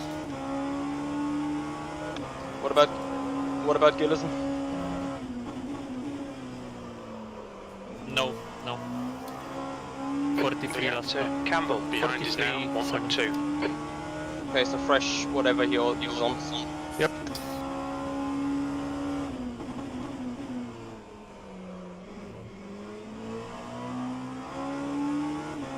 The car ahead's pitting now. They're all in the pits. P6.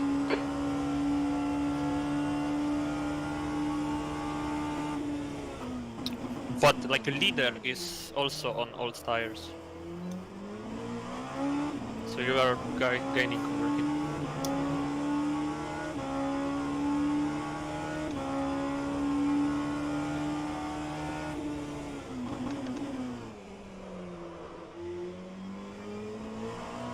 I lost too much time behind Rory though.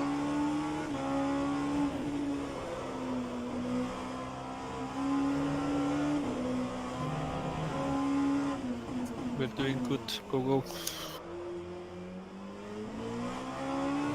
No worries, I'm on it.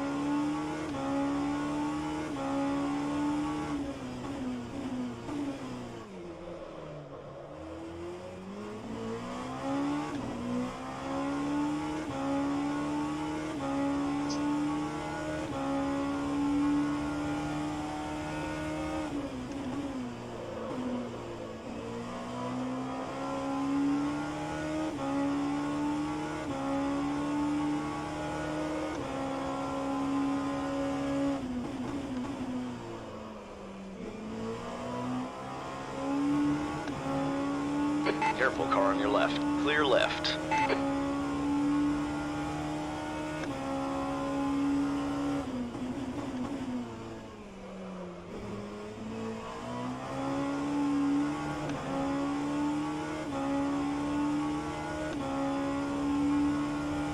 That lap time was 1:44.2.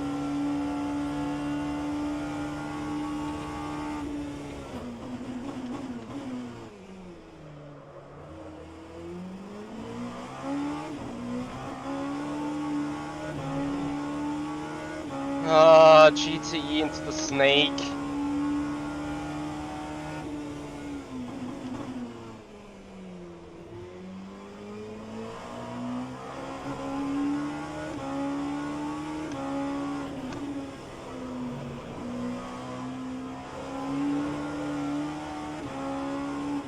Car on your left. You're clear left.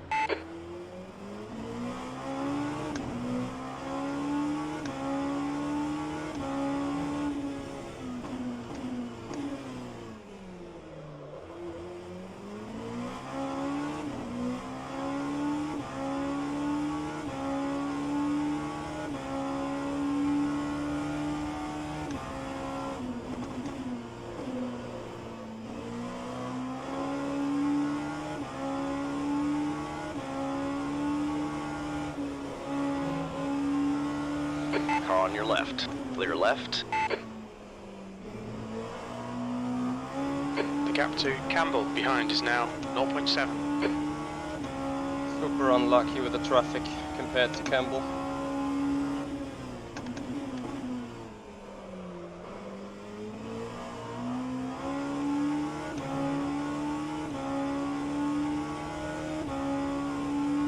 Don't be intimidated. Keep him behind you.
That lap was at 1:43.7.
Car right. Clear on your right.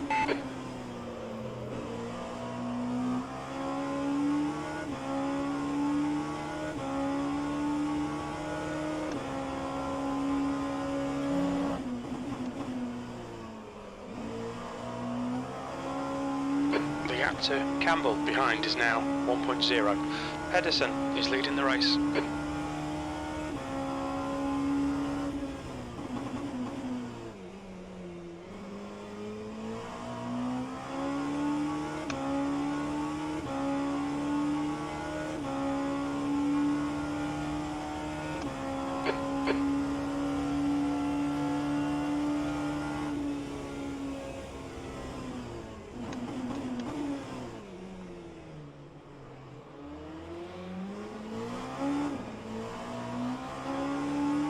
F at the traffic, really. On your right.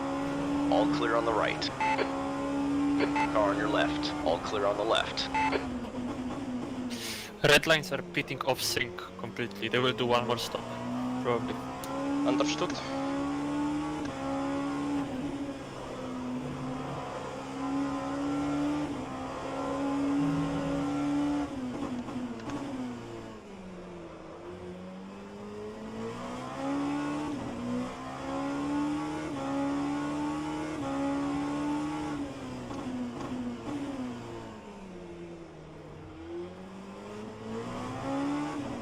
The leader is now on softs. Okay, Michael, don't let this guy distract you.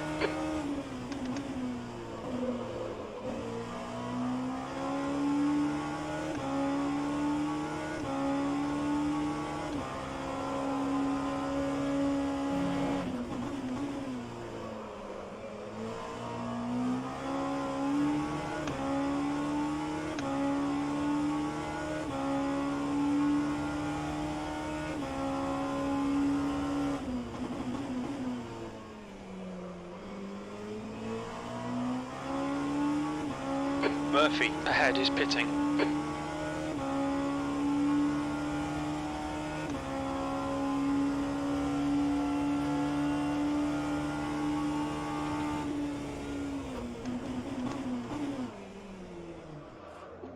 On your right. Clear on your right. Man, he literally stopped on the apex.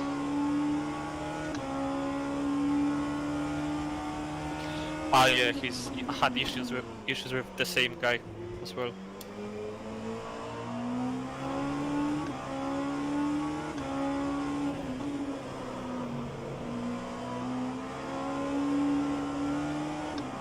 Car on your right. Clear on your right. Man, you can't just brake on the racing line. Right. Fuck's sake, echt! Keep pushing, we might get him back. The guy in front is Campbell.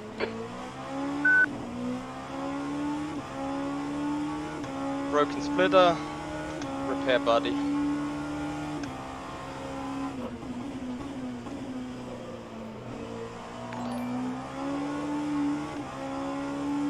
Yeah, that team should be banned, especially that guy.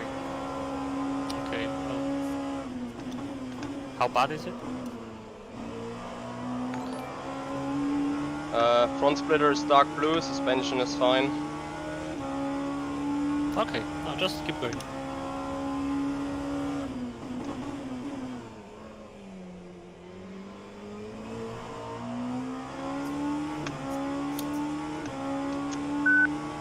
Ah, you could have had the chance to get back there. Fuck's sake. Okay, pit stop requested.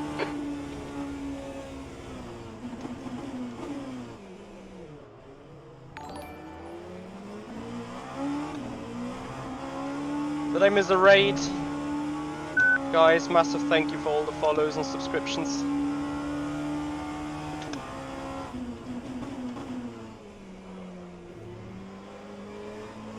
Pit crew is ready.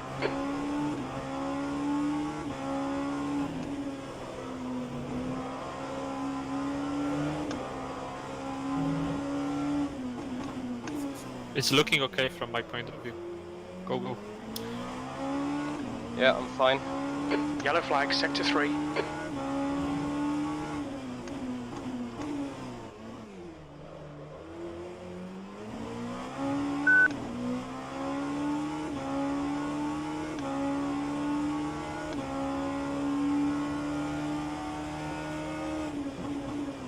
Sector 3 is now clear.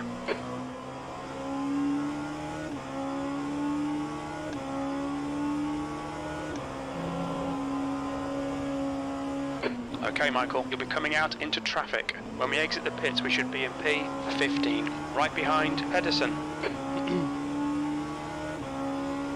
On your left. Clear left.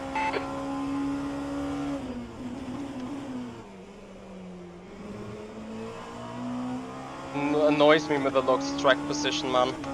Your pit stall is occupied. The pit stall is now available. You've just done a 144.2. The track temperature's decreasing. It's now 33 Celsius.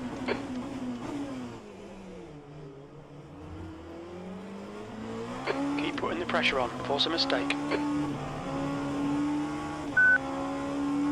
Left side. Clear on the left side.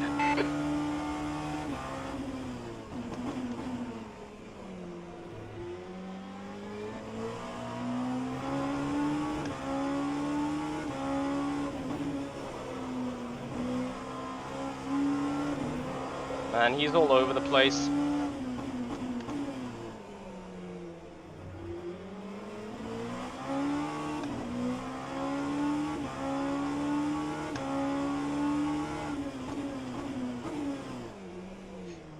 Sam, there's truth in that. Still though. But if...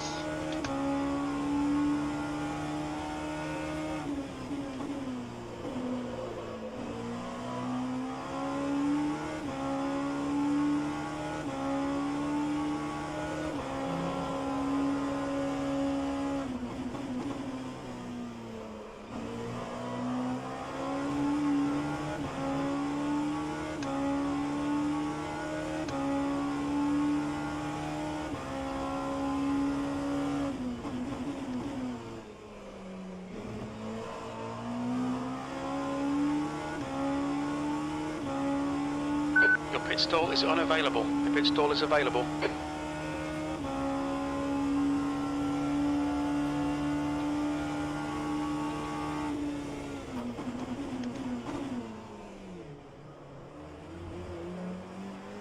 The gap to Campbell ahead is now 0.9.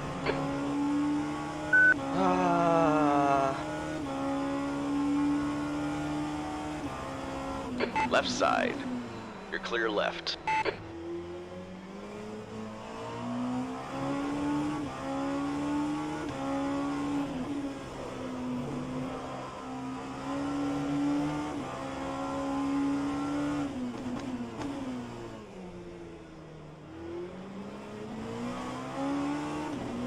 Car on your left. Clear on the left side. 10 minutes of fuel remaining.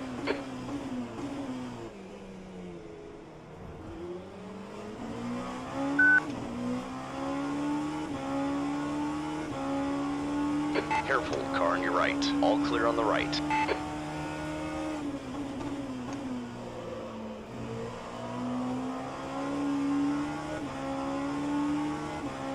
Car on your left. All clear on the left.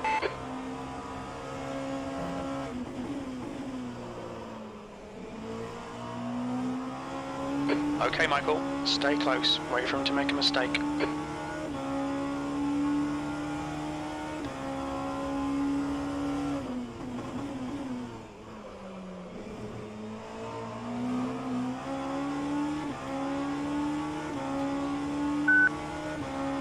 Car on your right.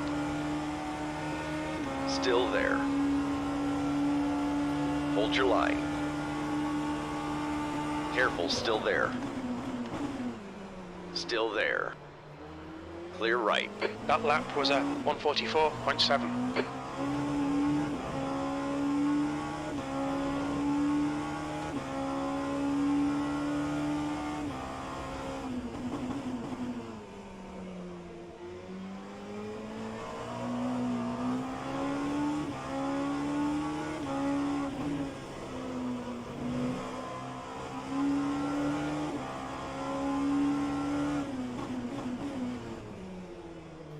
Always go for the inside. Left side. Yeah, but nah, Clear left. I was committed.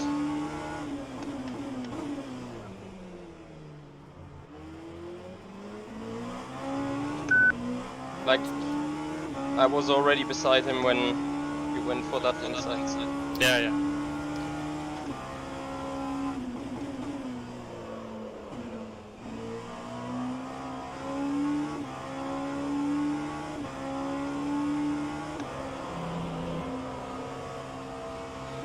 On your left. Clear left. And now I'm too far back even for a freaking overcut.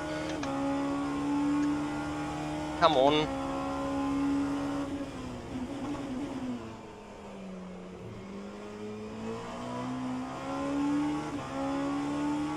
Your pit box is currently occupied. Your pit stall's now free. That lap time was 1. Easy, car on your left. Clear left.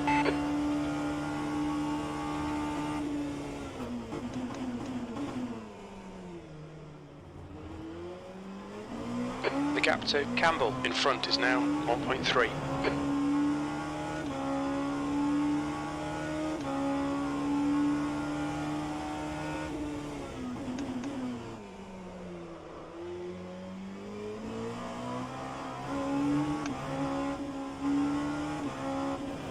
We've just cut the track.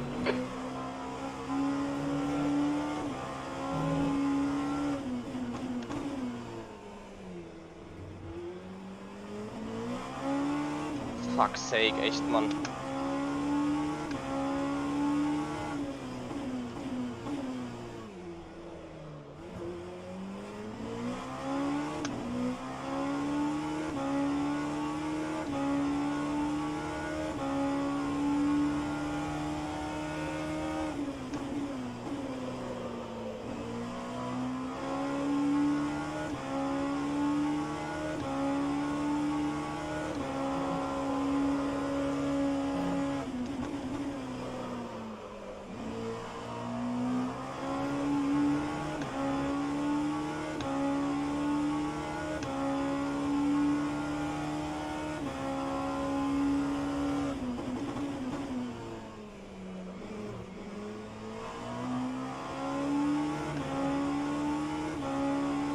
Pit stall is occupied.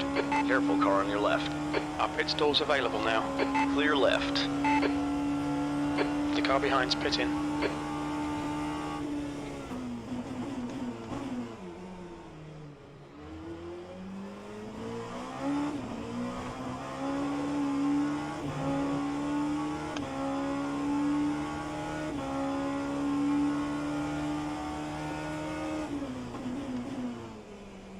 Pit crew's ready. Your pit box is currently occupied. Your pit stall is now available. That's 5 minutes of fuel left. Car on your left. Easy, hold your line. You're clear left.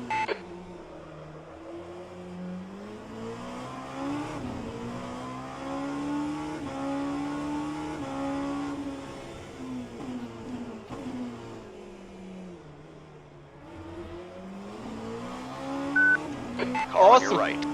Clear right. 1.5 seconds thanks to the traffic. Amazing.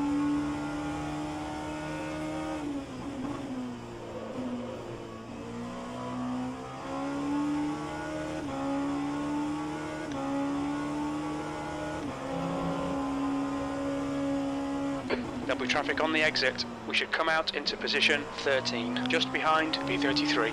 The gap to Campbell ahead is increasing. It's now 2.9.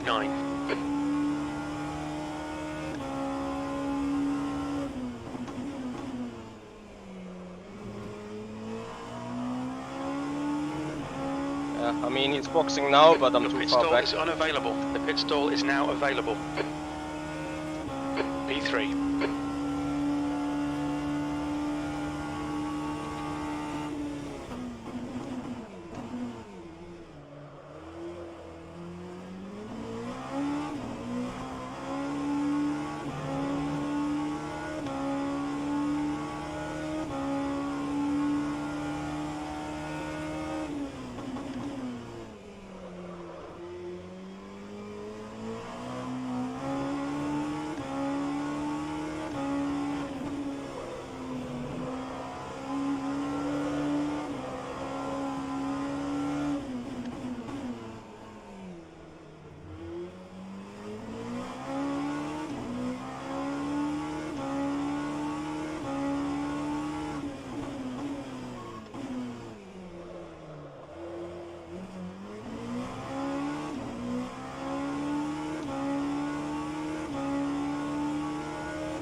Fuck!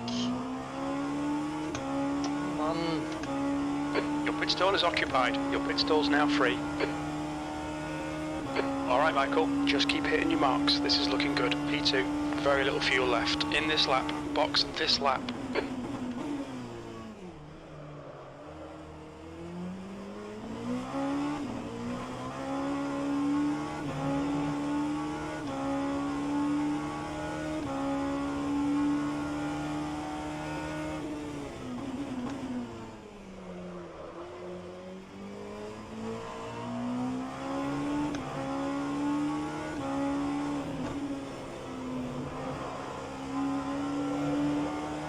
Yep, yeah, Nate. Just need to make this to be the same at the end of the race. Your pit box is currently occupied. Your pit stall is now available. Beautiful. On your right. Clear There goes on your right. any chance on an overcut on the Porsche.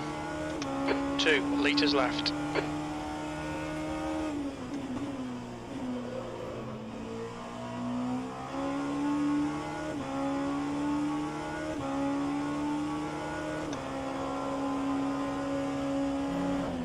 The leader, Pedersen, is pitting. We're running on fumes, mate. Pit this lap, in this lap. Car on your left. Clear on the left side.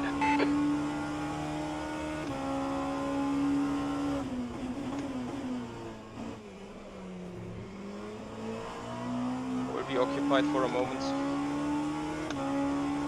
Okay, Michael, there's a car exiting the pits, heads up. Your pit stall is unavailable. The pit stall is available, watch your speed. There'll be traffic on the exit. When we exit the pits, we should be in position 11, between P12 and Campbell.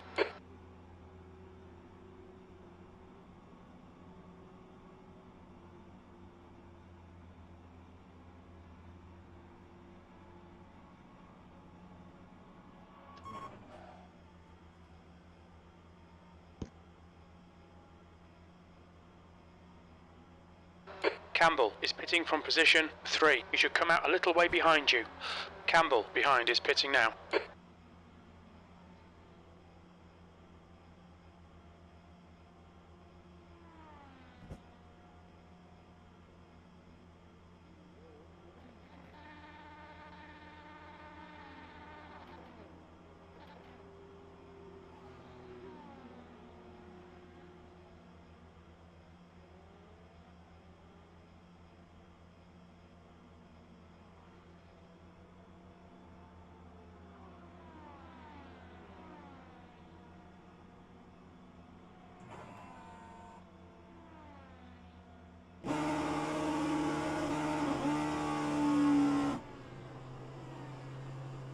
There's a car behind. Stay inside the line.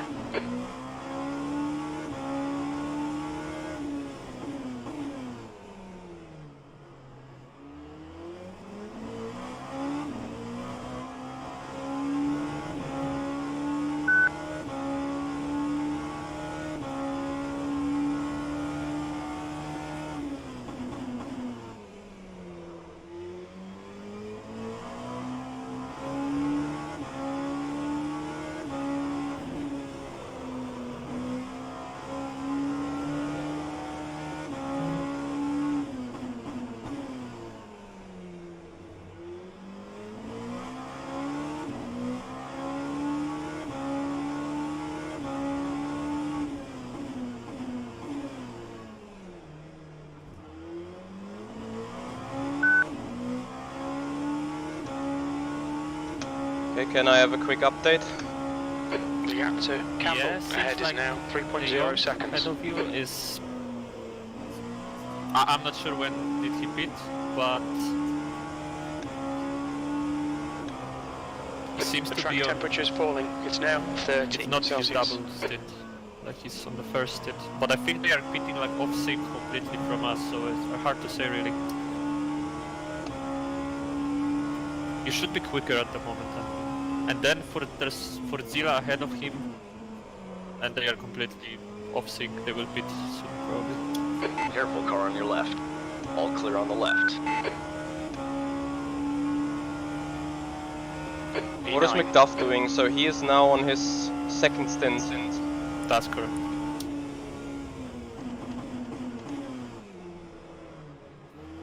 And you have 13 seconds to him, you should catch him easily. Yeah, let's see whether I can do that then. On your left. Clear left.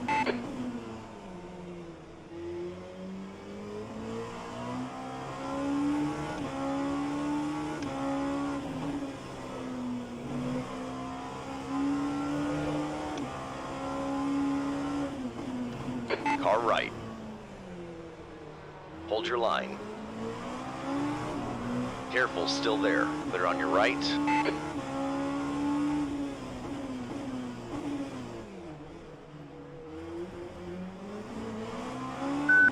On your right. Dude, this LMP2 is so dangerous.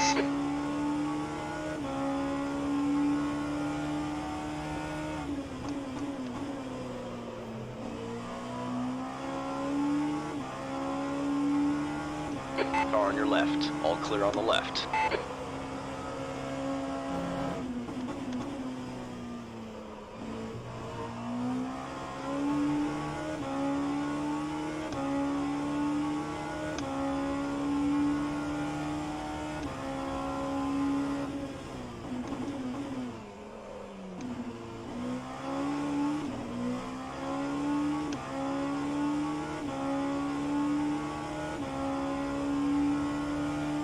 That lap was a 1:44.8.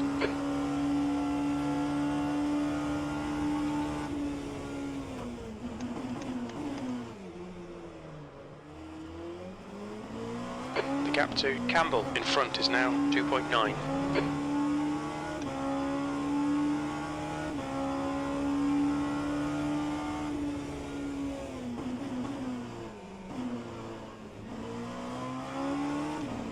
Left side. Clear on the left side.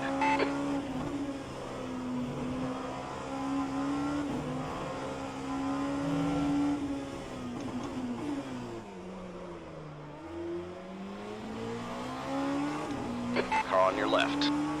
Clear left.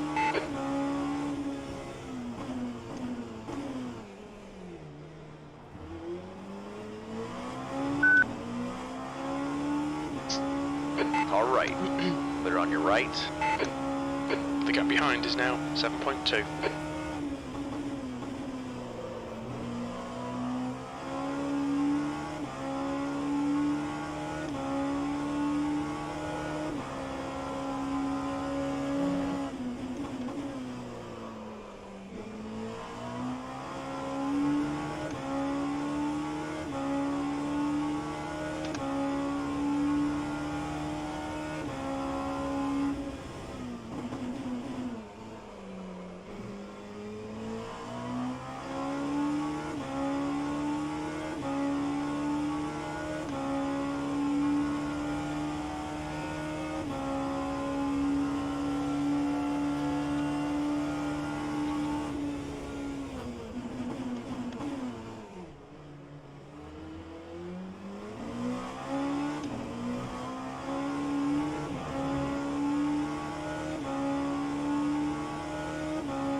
Easy, car on your left. You're clear left.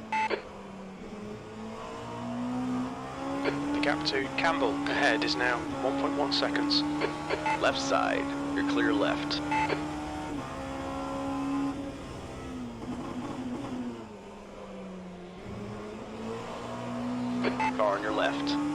on the left side. That's a bit F, of course.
Car on your left.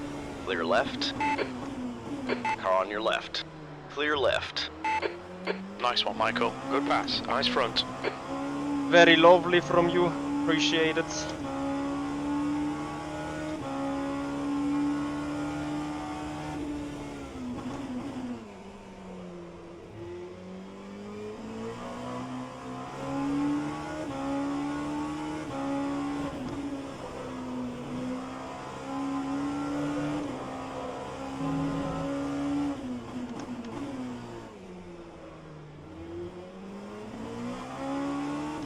The gap to Campbell ahead is increasing. It's now 1.5. Sergio.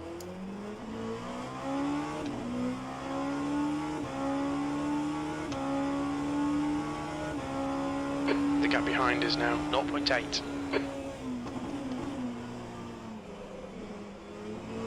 Careful, car on your right. Clear right. Ah, lights turned on. No red flag, by the way.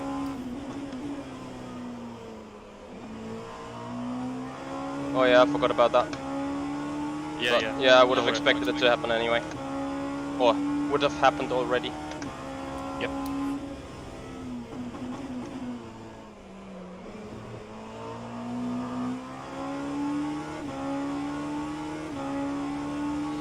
Easy, car on your left. All clear on the left.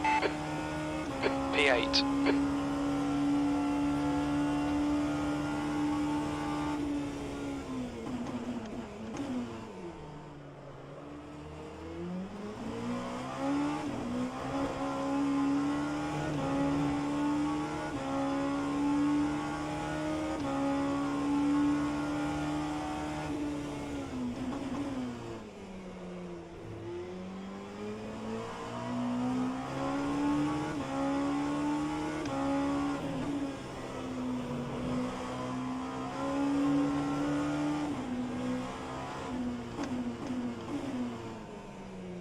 Careful, car on your right.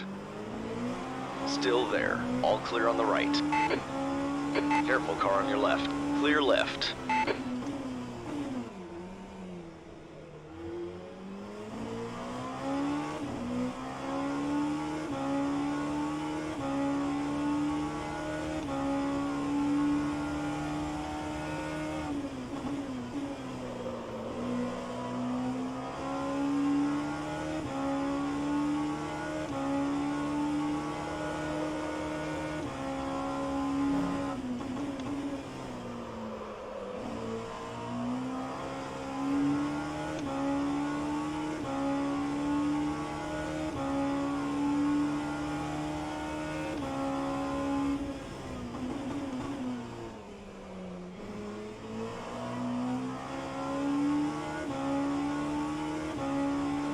There's a car leaving the pits. That was a 144.4. Left side, all clear on the left. Okay, Michael, your lap times are pretty consistent. The gap to Campbell in front is now 1.5.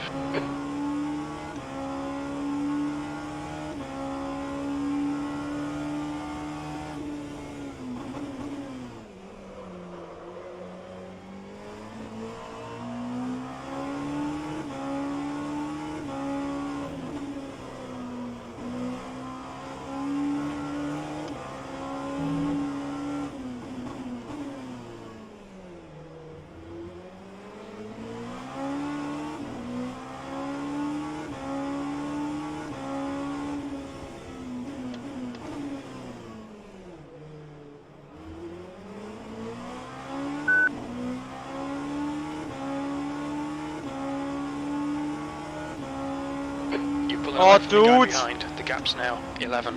Car right. Clear on your Really right. need to dive you for a blue flag or what?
Left side.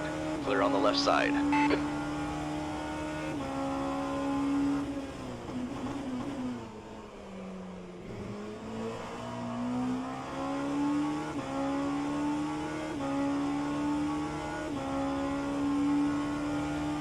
That was a 143.8. You're a tenth off the pace in sector 2.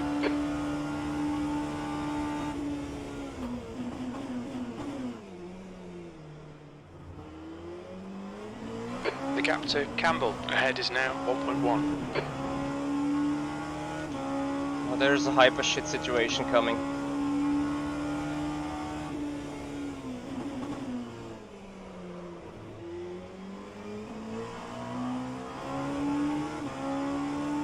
How many laps you have left? 8th place.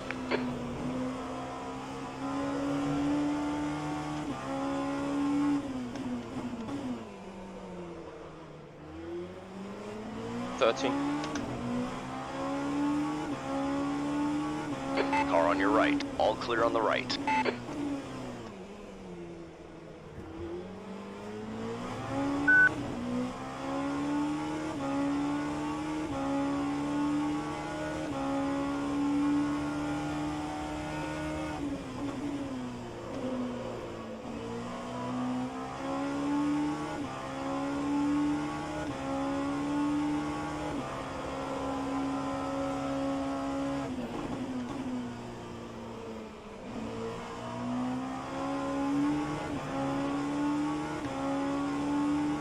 On your left. You're clear clear left.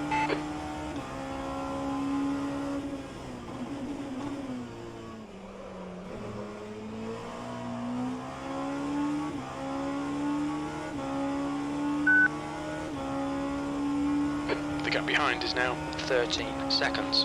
You've just done a 1:44.2.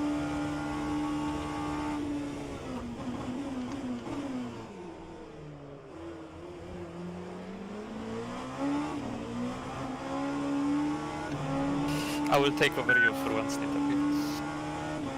okay? Left side, clear left.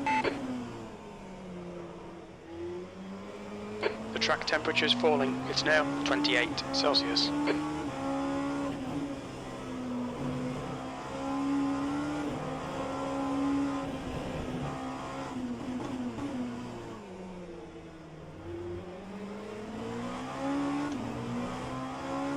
You have one stint, 5-hour rule.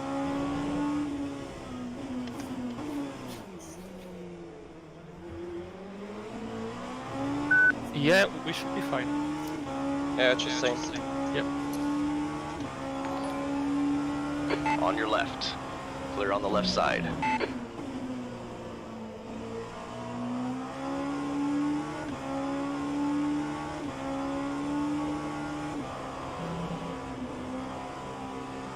Car on your left. Clear left.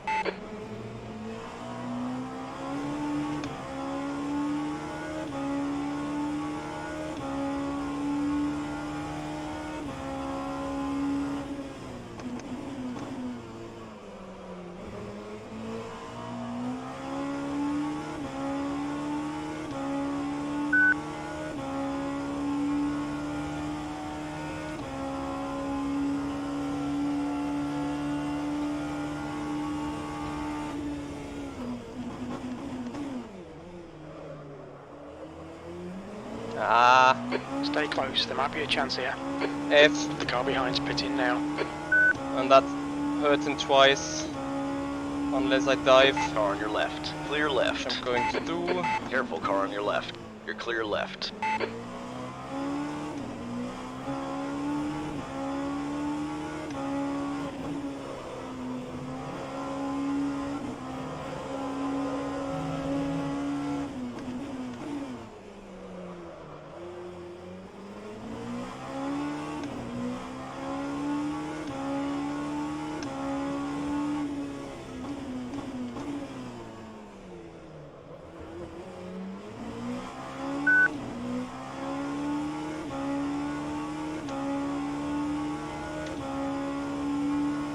Sector 3 is now yellow.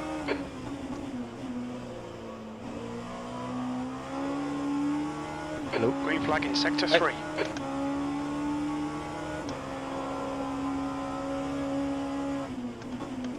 Left side. All clear on the left. David, Yeah. We are. copy. Car on your left. Clear on the left side.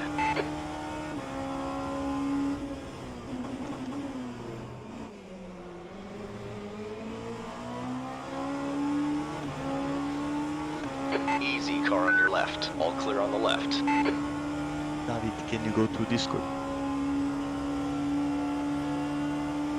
I'm texting.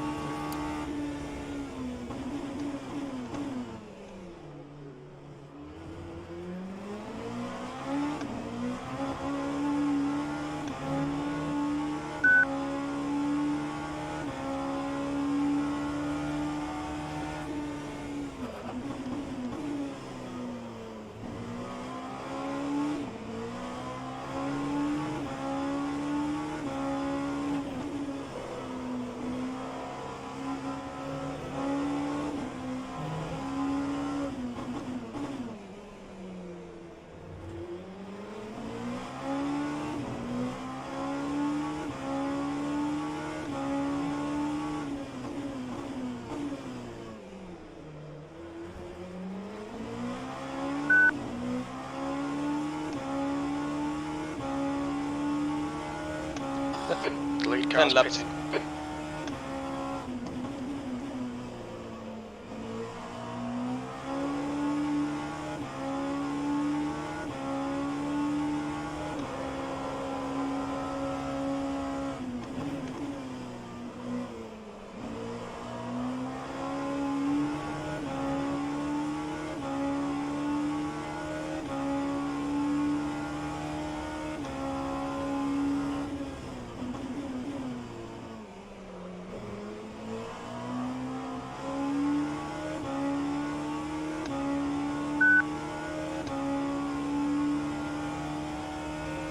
B6.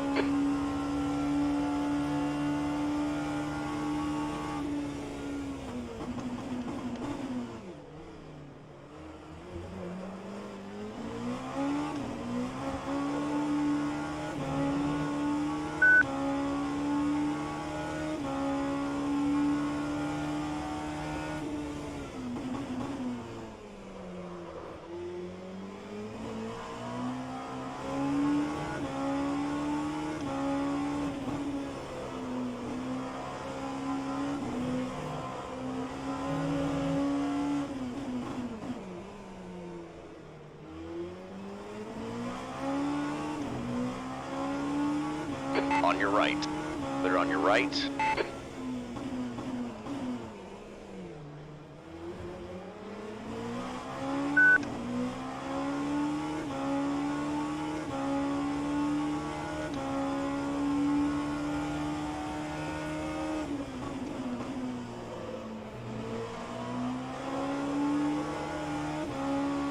Car on your right. Clear right.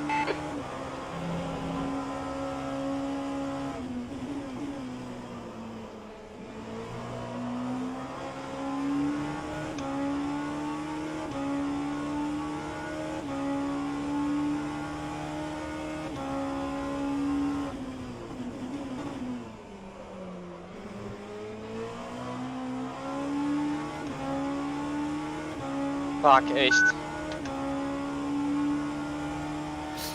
Okay, yeah, I will take over. Sergio was ready, but I think it will be better because we are in close fight with 2 cars now.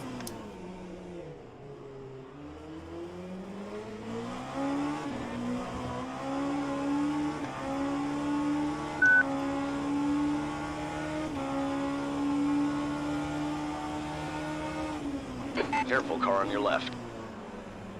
Still there. Clear left. Have it. Nice one.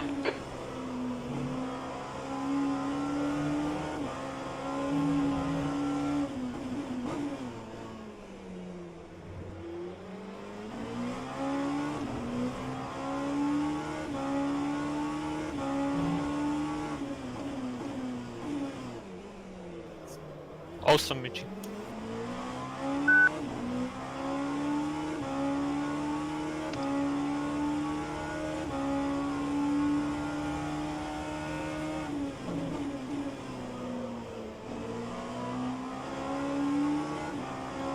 On your right. Clear on your right.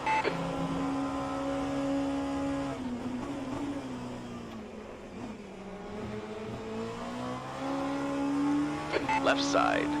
Clear left.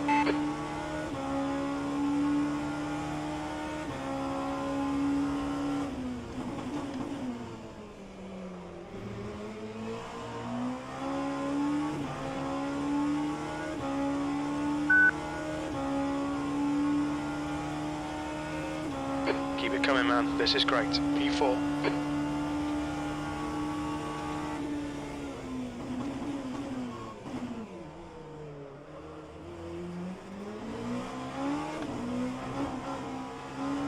Dreck. All right, Michael. We've just cut the track.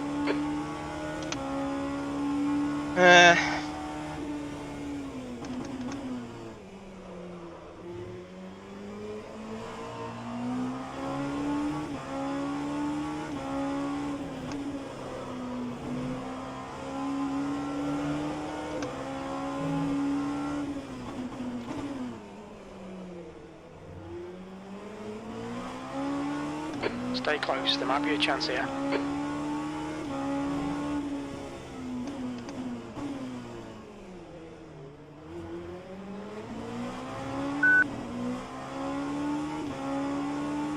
Car right. Clear right.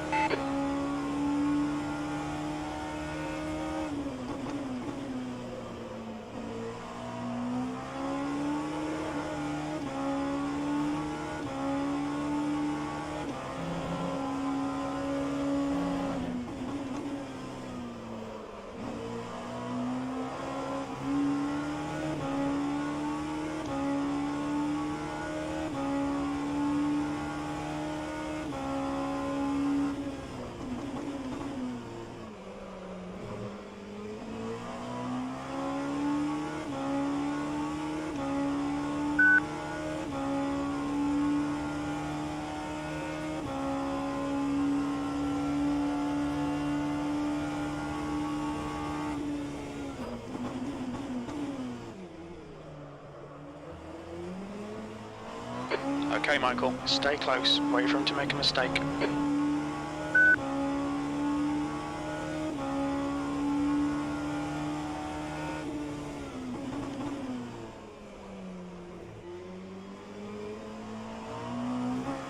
Seven laps. Okay, I'm joining that.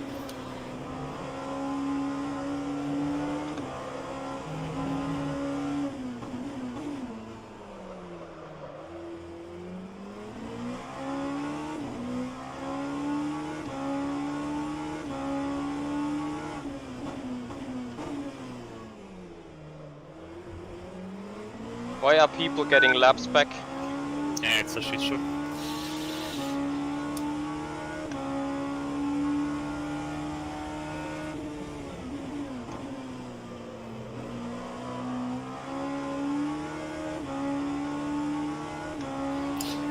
I'll be back in a minute. Toilet.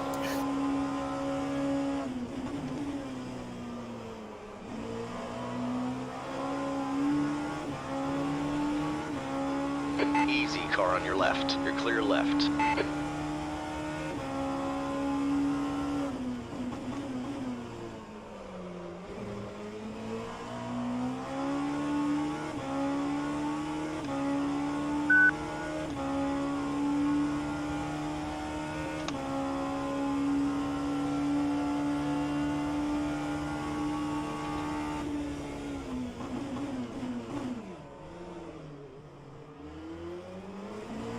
Stay close. Wait for him to make a mistake.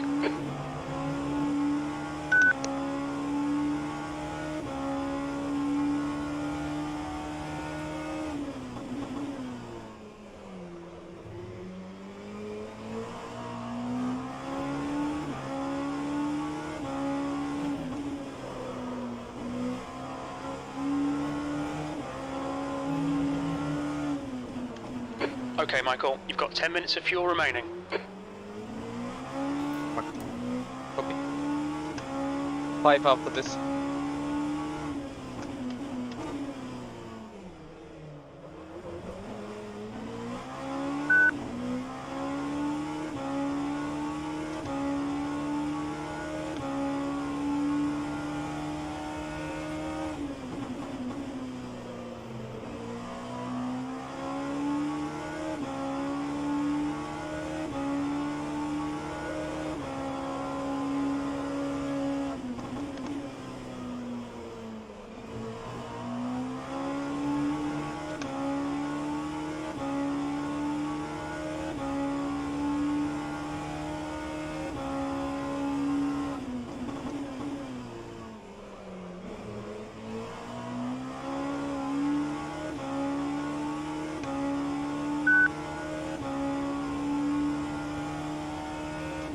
P4.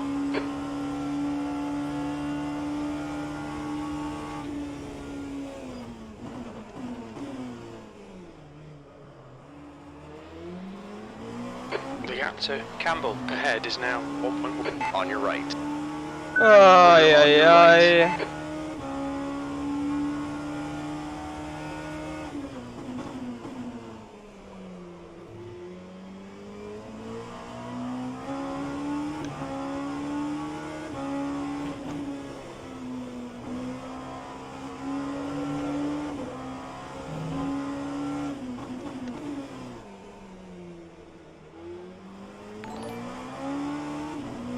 Moby Script, thank you for the follow, appreciate it.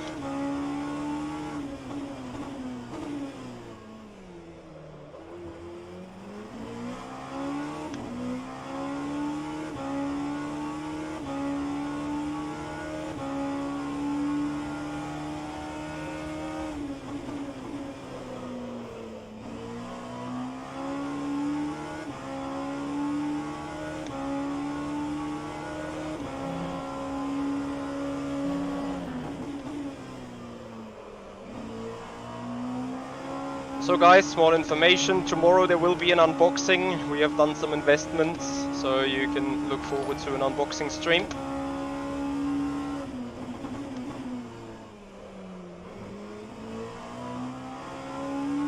Okay, Michael, we're halfway through. We Danny estimate Bro, thank you 7 for the follow. minutes of fuel left.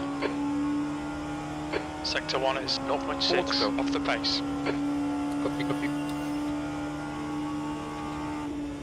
The car behind's pitting now.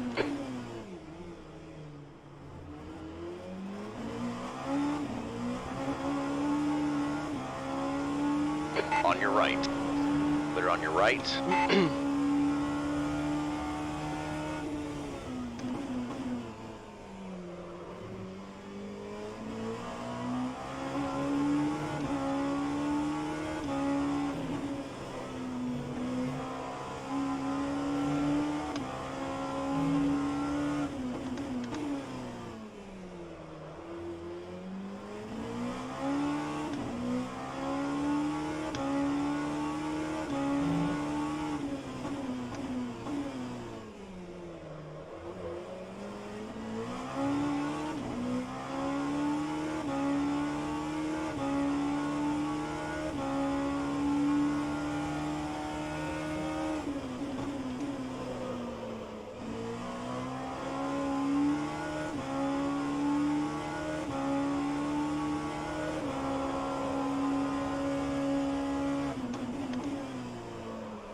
P5 is now on softs.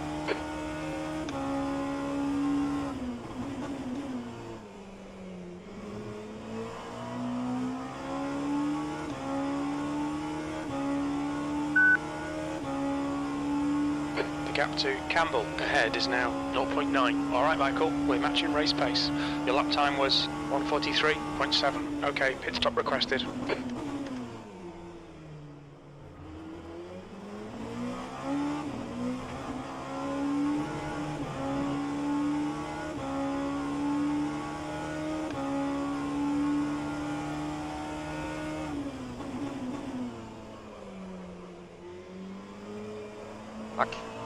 Fuck. The pit crew is ready. We estimate you've got 5 minutes of fuel remaining.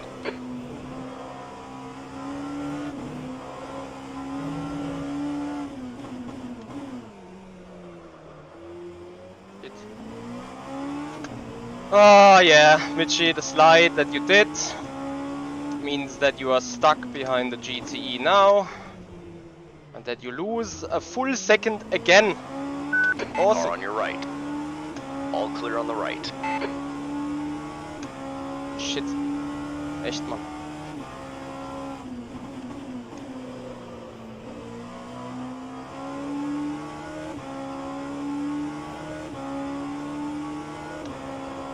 Your pit stall is occupied. Our pit stall's available now. There'll be traffic when you exit the pits. We expect to exit the pits in position 10, between P2 and Capet. Capet! Your pit box is currently occupied. Your pit stall is now available.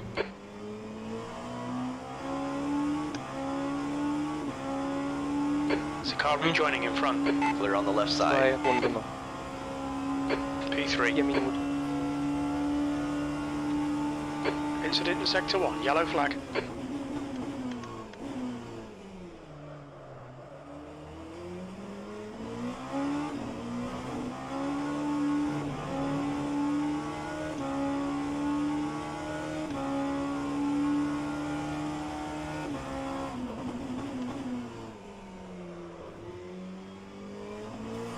Oh, that might be red line.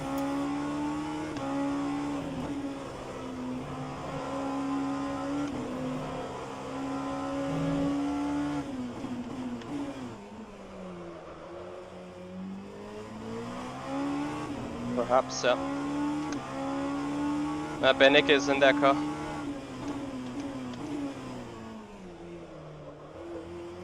Oh wait, you mean the one with Schmid? I'm actually not sure, but Thompson, it seems to me it's either RAG or a red line,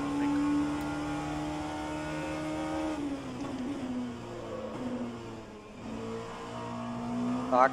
Fuck. Incident Sector 3, yellow flag.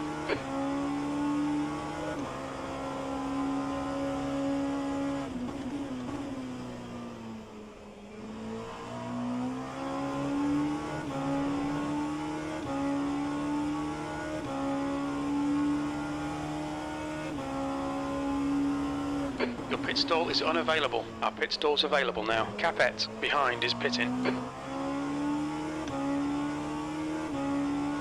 Okay, Michael, there's a car exiting the pits, heads up.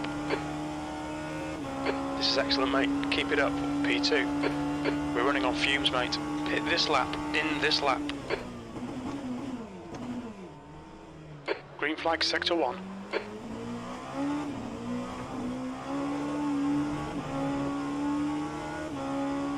Thompson is in P5, whoever that is.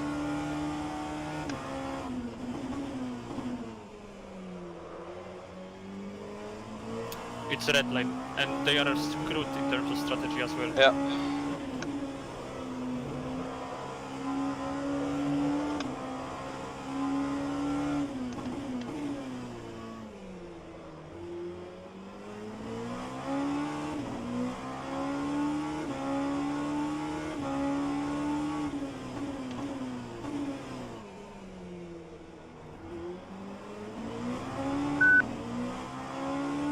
Car right. Box. Clear on your right. Tires, driver, no damage. 2 litres remaining.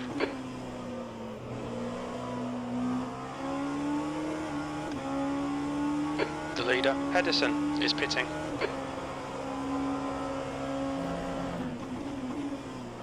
Very little fuel left. In this lap, box this lap, please, Michael.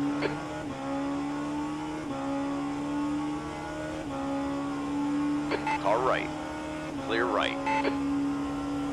Your pit stall is occupied. Your pit stall's now free.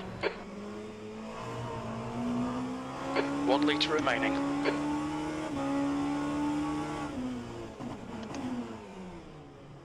Your pit stall is unavailable. Look out for the pit Okay, limit. The pit stall is available. There'll be traffic when you exit the pits. When we leave the pits, we think we'll be in Discord P9 later, between P10 It's and looking Campbell. interesting in terms of strategy. Yeah, I will need to leave for half an hour now, but yeah. Oh shit. But Sergio takes over me. Someone needs to take, like... Yeah, we'll be back make in sure that he will. 30 Yeah. minutes again. Okay. Campbell is pitting from P3. We think he'll come out just in front of you. Campbell behind is pitting. Yeah, so we got the front splitter. The car feels neutral The though. track temperature's decreasing. It's now 26 Celsius. Apart from that, you should stay ahead of the how are they called? Like Fordzilla, ahead of Rory. I think we had enough of a gap, and it could be close with De Jong. De Jong is slower than the guy that was before on the car. Okay. I think it was Campbell. Yeah, 10 seconds. Is TC at the value from the setup? No. But not too far off. Enjoy. Thank you. So guys, that's gonna do it for our part here on the race. We are now going to jump back into the streaming mode, and you guys will enjoy the stream while I'm heading off for taking a shower, taking a bit of dinner and stuff, and then I will be back here live with you. Tomorrow there will be an unboxing, so make sure to tune in for that. We've received a little new equipment and a little other stuff that we're going to present to you. If you appreciate the drive, if you appreciate the action here on the stream, please follow on Twitch, subscribe on the YouTube channel, make this community grow, and beyond that, guys, enjoy the race for the moment. I will be back in 30 minutes roughly. Till then, see you later, guys. It was so odd to see them in, and it almost seemed as though they weren't even ready for it because of they nearly made contact in the pit lane. I don't know. I think that was more that number one is trying to react a little bit, because it seemed as though the 4 was starting to really take control of this race. It was starting to build up a bit of a gap. It was starting to use this very aggressive strategy to build something. I think what we've seen with that slightly earlier stop is Redline started running the race backwards, as you would do in an endurance race. You want to know when you're making your final pit stop, and you want to work backwards from there. And they've tried reacting, as we've got Pescarolo, who have had an issue. Parked up on the side of the circuit from 16th position. And that is. Or was it the Mexico Racing Mexico Racing? No, I team? think it was the Mexico Racing team actually. Yeah, I think you're right. I think I panicked there. Yeah, Mexico Racing Team, I think, then have had another issue. They've had a few, unfortunately. Obviously, trying to get used to. Yeah, that's a 29. That's not a very well drawn 29. They made that out of sticky tape, I think, rather than drawing a proper 29 there. You know, you can do that. You can make a number on your out of sticky tape. Are you into custom numbers, by the way? I'm into custom numbers if I need to make a number and I haven't got the number printed on a nice bit of laminate. I see. Do you like them on the number boards? Because you know, so like the number boards that we've got on the side of the cars, it's always like the generic, like the whatever the standard font of the series yes, is. it has to be, yeah. But then obviously we've got Alpine, who have their own custom 36. We've got a couple of custom numbers on them. You can actually kind of see when the graphic pops up for each of the cars. The number 11 that we're actually on board with, the Project One by Duels, they've got a custom number, and when it comes up, it actually comes up next to the cars. It does actually do in the World Endurance Championship. And so it's kind of, I think it's interesting. I'm not too sure if I like it myself. Either way, let's see what happened with Mexico. It's a bit America, isn't it? Yeah. America. Or oval racing. Oh dear. That is a big pop. It's gone bang. Yeah, that is a sizable explosion. Again, engine wear is on. There are a few ways your engine can kind of go.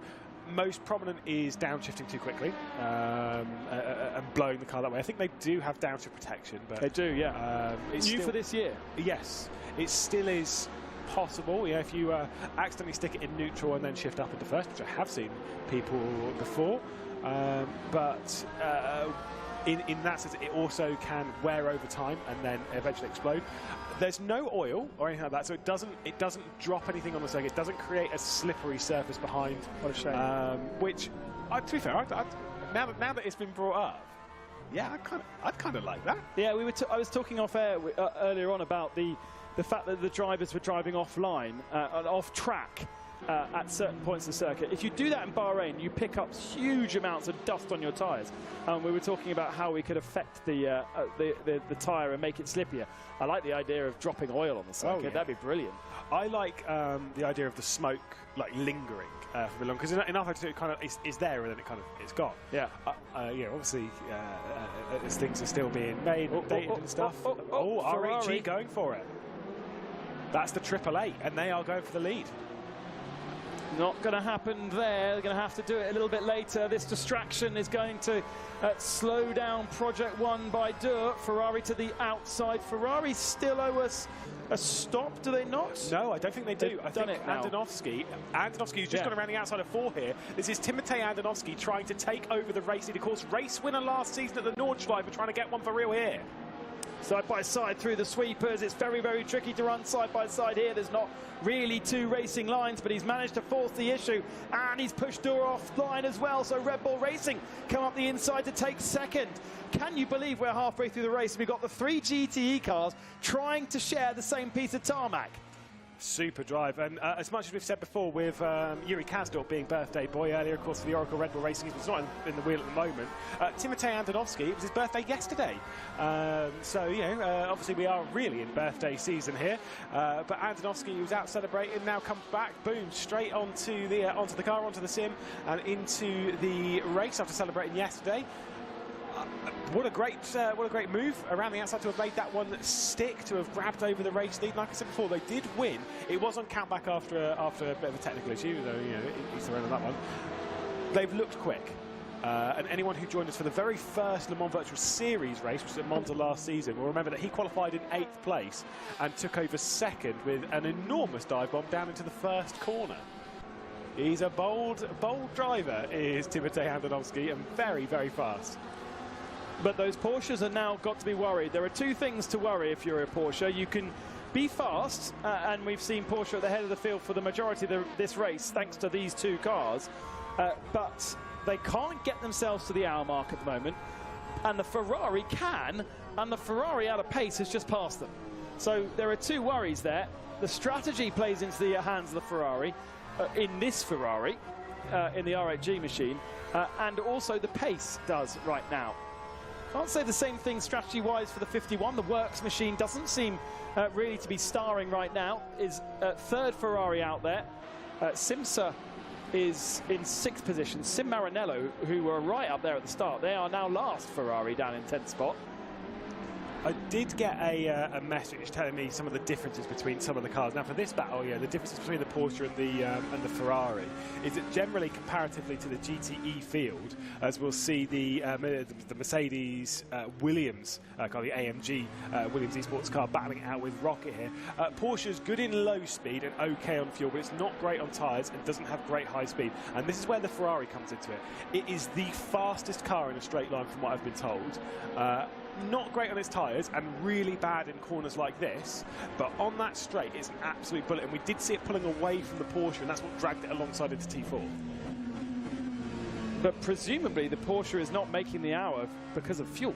I believe so, which is where the Ferraris come back into it. I think the Ferraris are slightly better on fuel than the Porsche. The Porsches aren't that great on fuel because you're having to work it quite a lot more in the low speed, and because of the top line speed not being quite as much, you're on the straight flat out for longer, technically. I know it doesn't work exactly like that, so before anyone starts messaging me on Discord being like, excuse, like, yes, we get it, it's fine, but yeah, basically the Porsche's not quite as good on fuel as it is with the Ferrari. Brzezinski down the inside of Albert, doesn't quite have the overlap into turn 1 here. This is Brzezinski trying to get himself up into the top 10 positions with Fordzilla and rFactor on the differing strategy ahead, but has easily cleared the Rocket SimSport car at this point. Is Rocket still trying to do double stints on their tyres? I think a lot of people have abandoned that strategy, but no, not on that stop. No, I think they've started to cool this one down. Here comes Redline, speaking of another car on the comeback charge, trying to get past the Proton Coanda. Of course, battling for the championship last year between these two. The 71 ended up winning the championship, and that is 4th position, taken over by the number 71 that Lullum is driving, getting past Pash Gergis, who will try and fight his way back, but Pash is quite an experienced racer. I don't think he'll go for anything. You see that lift out. He doesn't want to waste any more time when they're running towards T4. Got to say, by the way, because the AMG Williams car, that was another one that I'm pretty sure got disconnected. Yeah, we were talking about that earlier, yeah. And then got brought back in, and then obviously, as was sorted out with the rules, they got given the laps that they lost back. And they're back into the fight. They're trying to get their way into the top 10. It kind of makes you wonder if maybe the AMG Petronas eSports team, if they had stayed in the race, they'd be in the same kind of position of trying to battle their way back into the points, which is going to be important for the championship. I said it. You just go, just before you came in, I was talking about the fact that you let and trust the organisation to do their thing, and you just go and do what you need to do, which is laps. Don't sit there and moan and grumble. And there are, unfortunately, in the world of sim racing, as you and I well know, there are plenty of people who prefer to do that than to do laps. And that has basically cost the one team the possibility of points, whereas the other team, you know, the cool, quiet, calm Polish drivers just, yeah, okay, sim racing, no problem. Yeah, and off they went. They just, like, again, you know, maybe that is more from like experience or whatever, and like I've had to deal with Nikodem Wisniewski and Brzezinski quite a lot, in the sense of, as much as Nikodem Wisniewski can sometimes be a little bit exotic with his moves on track, you know, he can be quite aggressive, he can be quite on it, and sometimes you kind of think, well, maybe he is quite aggressive out of the car. I've met him a couple of times. He is super calm. Yeah. Same with Brzezinski, and it's that mindset of just like, look, this is a bad thing, but let's just get back in it and try and deal with the problem. And until we get a definitive answer from race control, let's just keep going. Just keep going until we can. So we'd have to see on that one, as the 71 does start to pull away from the 77. The next target is Krippner down the road, who is plenty a distance ahead, about 18 seconds ahead down the road. But they're recovering after a drive-through penalty from track limit excursions from Enzo Benito earlier on in the race. Here is the number 20. It's on medium tyres, trying to attack. I think we are seeing quite a lot of the medium one-stoppers, like, oh yeah, they're just changing the tyres every single stop, like you were saying. But as things start to cool down as we head into the night, I think that might just calm itself down ever so slightly. We have had, I believe, a drive-through penalty for Josh Thompson, the number 2 Team Redline machine, now down in 5th position. The last pit stop was 25 seconds, so for me, that's a drive-through penalty. For what, I am less sure. I see it on the stewards sheet, the protest sheet. but it's not massively clear what it's for. But either way, that is a bit of a disaster for Redline, who are seemingly quite in control of the race with both cars. But now, Josh Thompson there, as confirmed, with only a 0.7 of a second gap over Mitch de Jong. Yeah, so he's definitely going to lose out. These two will have raced, by the way, quite a lot between Josh Thompson and Mitchell de Jong. But yeah, the number 2 is going to lose out a little bit here. Whether it all, you know, if I was going to get a drive-through or anything, I'd like it at this kind of point of the race. You've done a couple of hours, you've done half the race at this point. The field is kind of spread out a little bit. So when you come in and do a drive-through penalty, you're likely to only lose 2, 3, 4, 5, maybe a couple more positions. You're not going to drop back to the back of the field. You've got enough time, though, to at least fight your way back up. You've got targets. You can make your way up. This is a bit of a rough way of putting it in. This is a perfect time for a drive-through, because there is no perfect time for a drive-through. But if you're going to get one, now's not the worst time known to mankind, because you do have enough time in the race to actually get after it. If you see where I'm coming from. Kind of. Yeah, but they lost 25 seconds. Oh, yeah, you're going to lose. Yeah, and the margin of this race is tiny. It's tiny. Yeah, I mean, it's a costly mistake, but the point being is that you do have time to at least come back and grab some points in the championship. I mean, it's a big hit, but still. Oh, he's only 5th. So he's not lost chunks and chunks of time here. See? I know I'm talking sometimes. No, I don't. It's...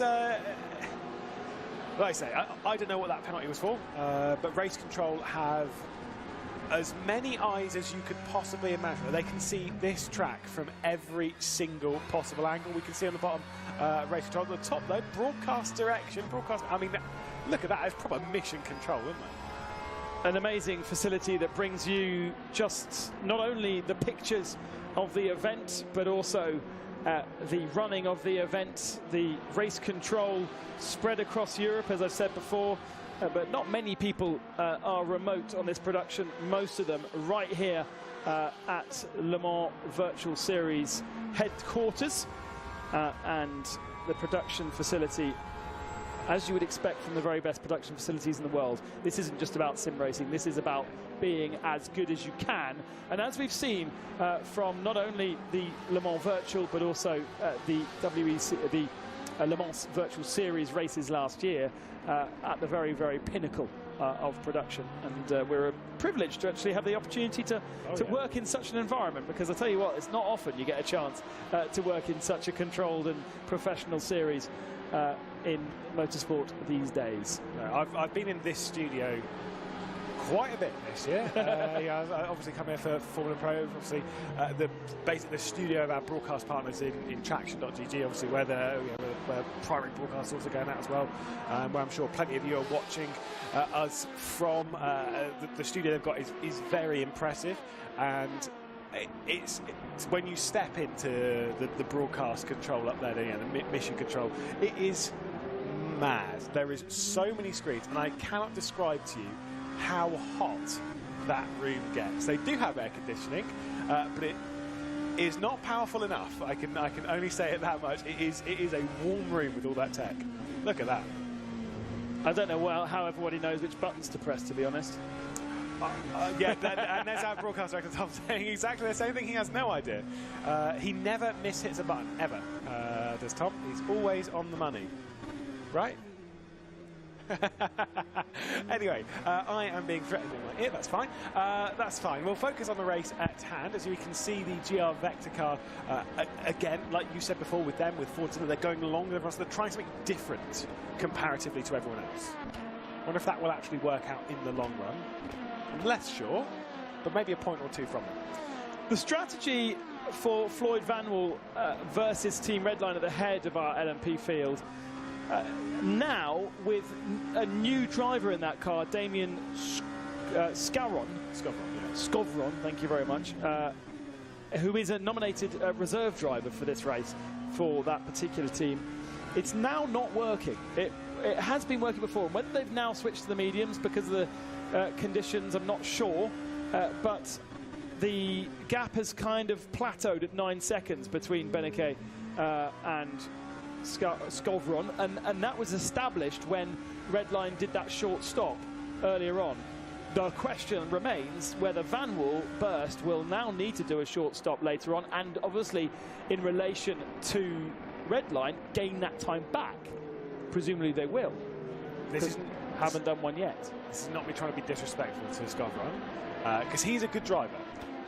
He's not losing time to make, eh? I mean, he's had a podium in the Formula Sim Racing World Championship, but he is not on the level of Jesper Pedersen and Jone Simoncic. Those two are world-class drivers. At this level, they are dynamite. And so for me, if I'm in that team, I'm being like, right, the minimum driver time is 90 minutes. Three stints. Exactly, it's 3 stints, which would take you slightly over the 90 minutes. Fair enough, it would take you slightly closer to 2 hours. But I'd be Could you right, do 2.5? No, you can do if you do an extra stint. Well, no, but because at the moment, those guys that are just pushing flat out, they need to do half a stint. Redline have done their half stints, but that car hasn't. So you could, I'm thinking maybe try and extend it. So you do two full stints, which is an hour and 10, 15, and then you do half a stint to get you to the hour and 30. Yeah. Oh right, yeah. So what you mean by 2.5? Yeah. I mean, yeah. Technically, you could. Yeah. Because you're going to get the half stint out of the way, and I would use that on Skovron because it's kind of like, again, no disrespect to him, he is a quality driver, but I'd want to, if I was Jone, I'd be looking at this being like, we could potentially lose this race. And it's one of those things with an endurance race, I know from experience, because I was definitely the third driver, is that you're only as strong as your weakest driver, right? In the sense you're only strong as the weakest leg, etc., etc. And the third driver in a race like this, I promise you, the third driver, same as at Le Mans Virtual, your pro drivers that were kind of a bit less experienced, they are the most important driver in that car, because of the pace that they are doing. That's the decision maker as to where you're going to finish in this race. Tom Dillman still expecting to be the pro driver in that car, and he has to race one of the next 4 events. And we expect to see, or we have to see, all of the pro drivers for each of our cars in one of the events. Quite a few of the GT teams nominating their pro drivers for this event, and some in LMP, but not many. James Baldwin, Sammy Matty Trogan, Alan Day, Sergio Sette Camara from Formula E, and Luke Browning are the LMP pro drivers that we're expecting to see. We won't see James Baldwin, but presumably that still ticks the box because he was nominated, even if he doesn't actually get a chance to drive. Ooh, that is a good point. That is a definite Lewis Edmondson question. I hope he's listening. From our race control. That is a very, very good point. I mean, I don't know what the rules are. I've not flicked through the entirety of the rule book, which is in immense detail, I will say, and all the drivers and teams could and potentially, based on what we've seen today, should read the rule book before taking part and go through it and actually read them. I don't know where that would lead. For me, I would say that counts, because it's kind of like, yeah, but he was signed up. He was ready to race and was able to do so. So to me, that counts. But from a technical point of view, maybe not. ARC Bratislava under a lot of attack from one of the GR Vector cars. This is out towards the final corner and onto the start-finish straight as Vector car is going to pick up the position. GR Vector making a little bit of progress as we look backwards from 7.9 Flash Axel. Super move off the final corner. Just got a good drive. Yeah, and that Axel Sports car has also done a drive-through penalty recently. Their last pit stop dropping them down to 18th position. A quite quick look to see what that was for. As we ride back on board with the ARC Bratislava. Again, still back on the attack, looking backwards now from GR Vector in the 86. It's a tight battle here, and they're not too far behind 7.9 Flash Axel. It's for 19th position, no points for this, just pride. Panis also trying to make their way through, but are a lap up on this battle as they go either way around the Proton Commander car, the Porsche that's just dropped back now ever so slightly. Obviously still battling up in the top echelons of the GTE category, presently running in 5th position, and that is will allow the Panis car. It's so difficult going through lap traffic and letting through other cars that are trying to do their own race. That is where this gets so complicated. I'm not being stupid to say that a 25-second pit stop is a drive-through penalty, am I? Yeah, it is. That is a drive-through penalty. No, it's not stupid. Yes, it is a drive-through. Yeah, we literally just say, yeah, that's pretty dumb. The reason I say that is because the 21 machine has recently been given a warning. The Axel Sports have been warned for bad driving. They have not been given a drive-through penalty, but according to my live timing screen, they have now served a drive-through penalty. Okay. And they've not actually been given one. That could be, at this point, that there has been a slight change to how the track limit system works in game, where you can get a drive-through for track limits, and essentially it's like a points-based thing. If you go wide and you gain some time, if you imagine it as like a certain amount of time, let's say it's the points, I think it's 32. Which is like, so if you gain half a second off the road, you might gain like 3 points on that, or 4 points on that. And so when you gain 32, you get a drive-through penalty. And so he might have gone through that and gained enough time on that and gained enough points across all drivers in the car to have been given a drive-through automatically in-game. Yeah. Which obviously race control don't have any clue about. Exactly. Yeah, that's all out of the hands of race control. That is completely automated in the game. The only section of the track where it's obviously controlled by race control as to what's happening with track limits is the straights, where obviously they're not allowed to drive off them.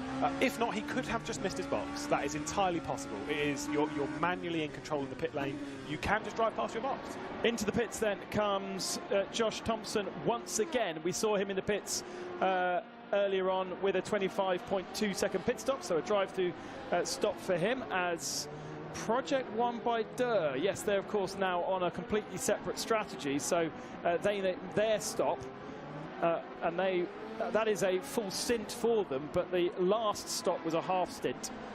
Let's see what Josh Thompson does on this pit stop, because if he did try and do a pit stop last time, this would influence how short or long this stop is. I can't really work out how the red line stops are going to play out in the end, because we're still halfway through an hour. But I suppose, no, it's still not going to quite work out. What do you need from me now? When I'm off air.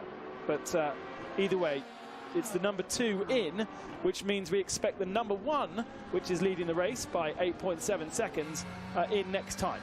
Yeah, I'm not sure how their strategy. Oh, there he is. Play out either. Sergio, you ready? Give him a wave. You're all right at this.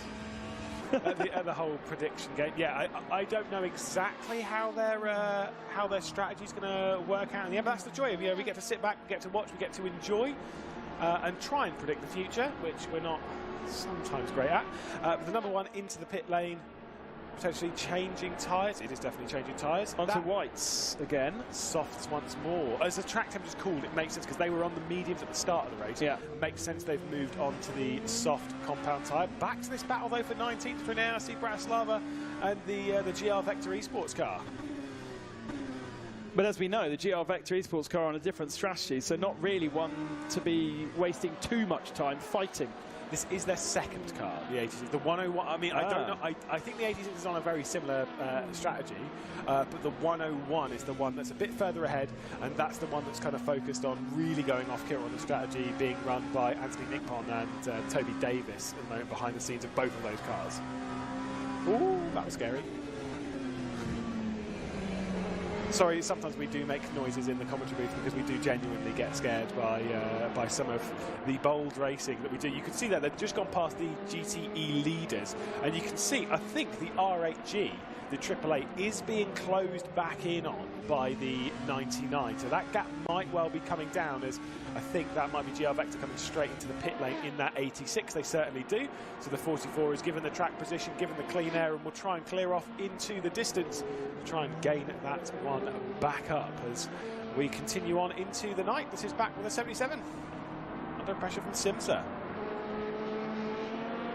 See if Simsa can find their way through. I think it was Gustus Grimbergus that was behind the wheel when I last checked out this car. It is actually back to being Wunsch. And you can see, we've said before about the 51 and how maybe they're not doing super impressive, blah, blah, blah. You know, they've kind of struggled in that Scuderia Ferrari Velez esports team. They are dragging their way back up to this battle. Jordi Sveers behind the wheel at the moment. He's not a million miles behind as Sebastian Wunsch looks to the inside and sends it. Oh my goodness. That was from quite far back to try and get himself in. Also got Marla directly behind her a few laps down, but Wow, that was a tight little battle. You know when you have to post a letter and the letterbox is quite stiff, you have to push it hard. He didn't. He just kind of tickled the letterbox on that first attempt. That was a better attempt this time. He slid it gently through, and Proton Coanda complied with the slide and allowed him. I didn't mean to do that. That was nice. I didn't mean to do that. But he's anyway up to 3rd spot. No, up to 4th spot. 4th spot, yes. Yeah. But they're doing very well. And again, they are being closed down on by Jordi Sveers. Not too far behind. Mikko Gard as well, being dragged in on all of this. It's a tight little battle, you can see on your screens. Like I said, 4th place. How far are they behind those ahead, though? I think they're about 10 seconds back from Chris Lullum at the moment, which is a bit of a big gap. So it's 1.2 between our leaders in GTE, and there's actually quite a gap now to Chris Lullum in the BMW in 3rd spot. I don't know why the gap is not showing. He's not a whole lap down, is he? No, that's a timing. I think it's a timing thing, don't worry. Oh, that's a timing. Has he been given? He hasn't been given. No, he hasn't been given laps back, has he? No, they weren't involved in that. The only issues they've really had all day was the drive-through penalty that Enzo Benito gifted them so delightfully on the straight between 10 and 11 after running wide. As we can go back up to the Panis Rocket battle inside the top 10. Rocket do actually have some decent pace here, really, considering where we were expecting them to be. I will admit it now.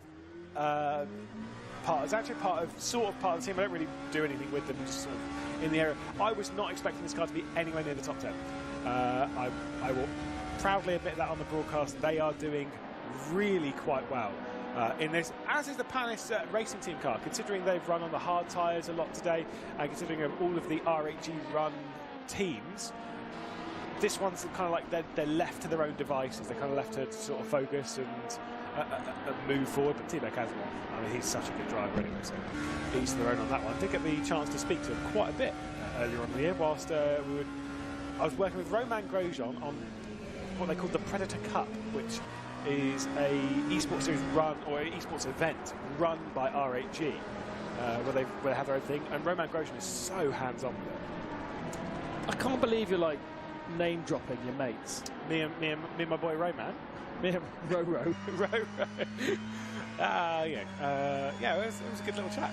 I just don't have his phone number though, so I can't. We're not on that basis. That level. He's still Mr. Grosjean to me.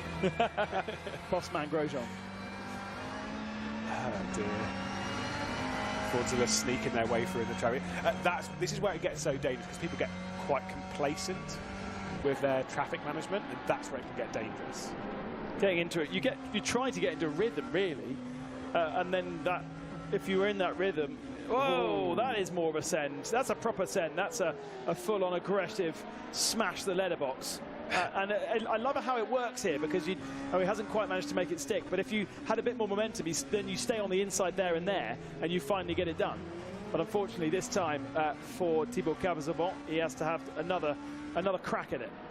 I don't think it would matter how stiff that letterbox was. With a send like that, that was definitely being opened. A massive moment there for Thibaut Casabon to try and get through on Albert, but wasn't able to make it stick. That's fine. There is going to be an opportunity. I mean, we've seen some big lunges up here. I think might be a touch too far back to send it into 13. Was kind of looking though. Thibaut Casabon really putting his racing on show here. Maybe he knows he's on broadcast and thinks, right, I've got to put on a show for the lads watching at home, surely. Have the RHG and Panis cars abandoned the hard tyre now? Yes. Yeah. Yeah. I think it might have been on soft. I did see from offboard. Obviously, the way the tyre wall works is that the white is soft, yellow is mediums, and green is hard. The blue that we won't see today, it does look like a medium. Soft's on the Rocket though. I think they're still double stinting though. You can't double stint a soft. No, I don't think Rocket's not double stinting. I think the Panis car is double stinting, as they were doing with the hards earlier. I did chat to a team earlier. I was like, double stinting? And they were like, yeah, probably. And I was like, soft? And they were like, you can double stint the soft. you not have to fast. You have to go very slow, yeah. and you are risking a puncture. I like that we've seen the soft being used, but yeah, not for a double stint. Surely not. Got to be very smooth and slow. Further up the field, Yujovski is starting to make his presence felt at RHG. He's now closed into within 4.8 seconds of Floyd Van Wilburst, that at the moment has the lead of the race, because obviously the red line cars have made their latest pit stop. Again, full services for those cars. Not so many people now trying to double stint. They're just deciding whether they're on the soft or the medium or the hard. But it does feel as though, I wonder whether the guys have been learning throughout this race and have maybe initially thought, yeah, we'll go mediums and double. And some people did at the start of the race. And then as the tracks developed and changed and seen people single and soft, right, okay, well, that's the fastest way. We'll do single and soft then. Yeah. Well, the way the track's developing here over this long period, they've not really had to deal with it. The real road system in rFactor 2 has changed a fair amount recently, when we had the Q3 content drop and then the quality of life improvements around that point a few months ago. Call it the quality of life improvements. That's what they called it. It's what they classified it as. Yeah, obviously there's been quite a lot of changes, like a lot of changes within the rFactor 2 system, with how they've added things like the downshifter protection that we were saying about, how they've re-implemented things like the Tractortron ABS. They've completely redone the system to make it close to how it is in real life. They've got a driving line to kind of be in close comparison with some of these competitors, etc. So it's more approachable. And then one of the other things was the changes to the real road system. It's a slight overhaul from where we were, because the real system was pretty good.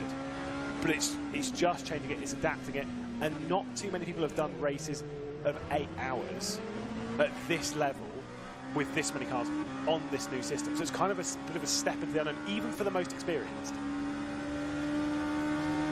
And then doing it around here as well. Brand new. Brand new, yeah, well, exactly. Brand new circuit, brand new surface.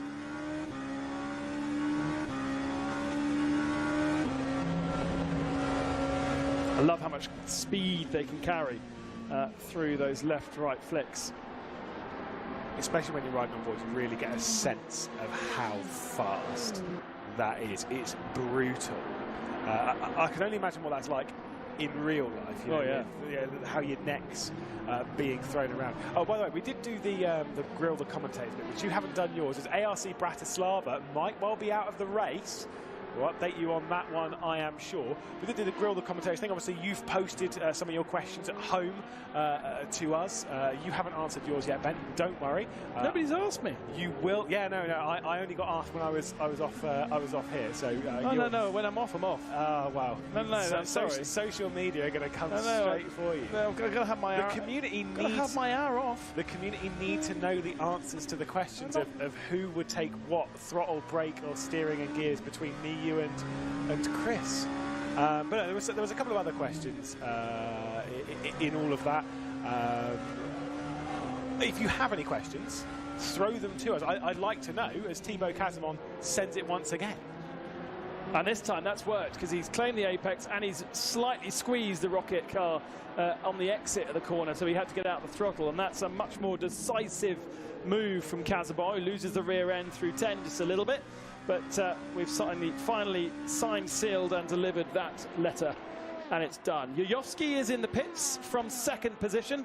We've had McDuff and we've had Brzezinski in the pits. And interestingly, the Williams of Brzezinski, the AMG Williams, sorry, electing to double stint his tyres. So that'll bring them back up a little bit into the mix. Here is a replay of the ARC Bratislava car. Is that just a... It's another engine failure. Oh, yes. Which I did get told by Alan Terzic when we saw the Mexico one go. He thinks they were running too low radiator. So the engine's overheated for a prolonged period of time, and that's what's made the engine blow in that sense. Big shame. As we can see, it's been a sweaty evening, sweaty afternoon for quite a lot of people, and whether they're at the front or the back, they've been working as hard as you possibly can. Yeah. That's a tough one. Big shame for one of those teams as well. Like ARC Bratislava being a real world team. Yep. In sim racing, kind of struggle with this. That was actually one of the questions that I wanted to speak about because we didn't get asked them in that. But there was a question from Luca Monroe, Red Luca, which you might have seen from VCO and that lot. Question for all three of us, obviously Chris isn't here.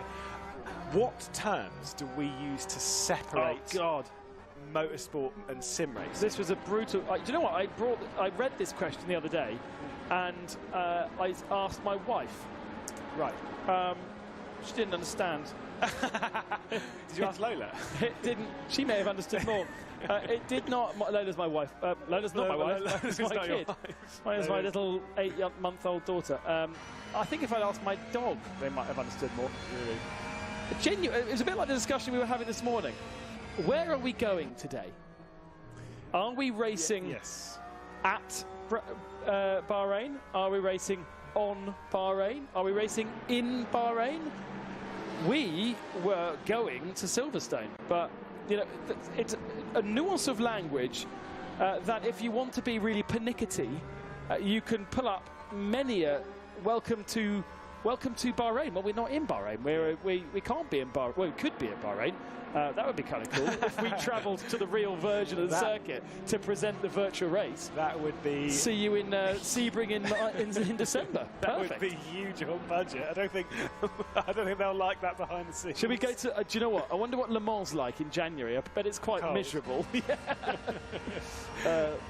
But Bahrain would be lovely to go to right now. I'd be very happy to be in Bahrain. But it's a bit like that, as finally that move's done by Jordi Veers in the Works Ferrari. He's been hanging around the back end of that Proton for a while and been very polite about his moves. He's compromised his exit out of 3, and so better down the straight from the Porsche, but the Ferrari has good straight line speed, and it feels as though, and I see this a lot with the Works Ferraris in various forms of sim racing, they always come on strong at the end. They might not necessarily be the fastest car at the start of the race. They don't star ever really in the races, but they just kind of work at it, which is, considering they're an Italian-run team, is quite remarkable.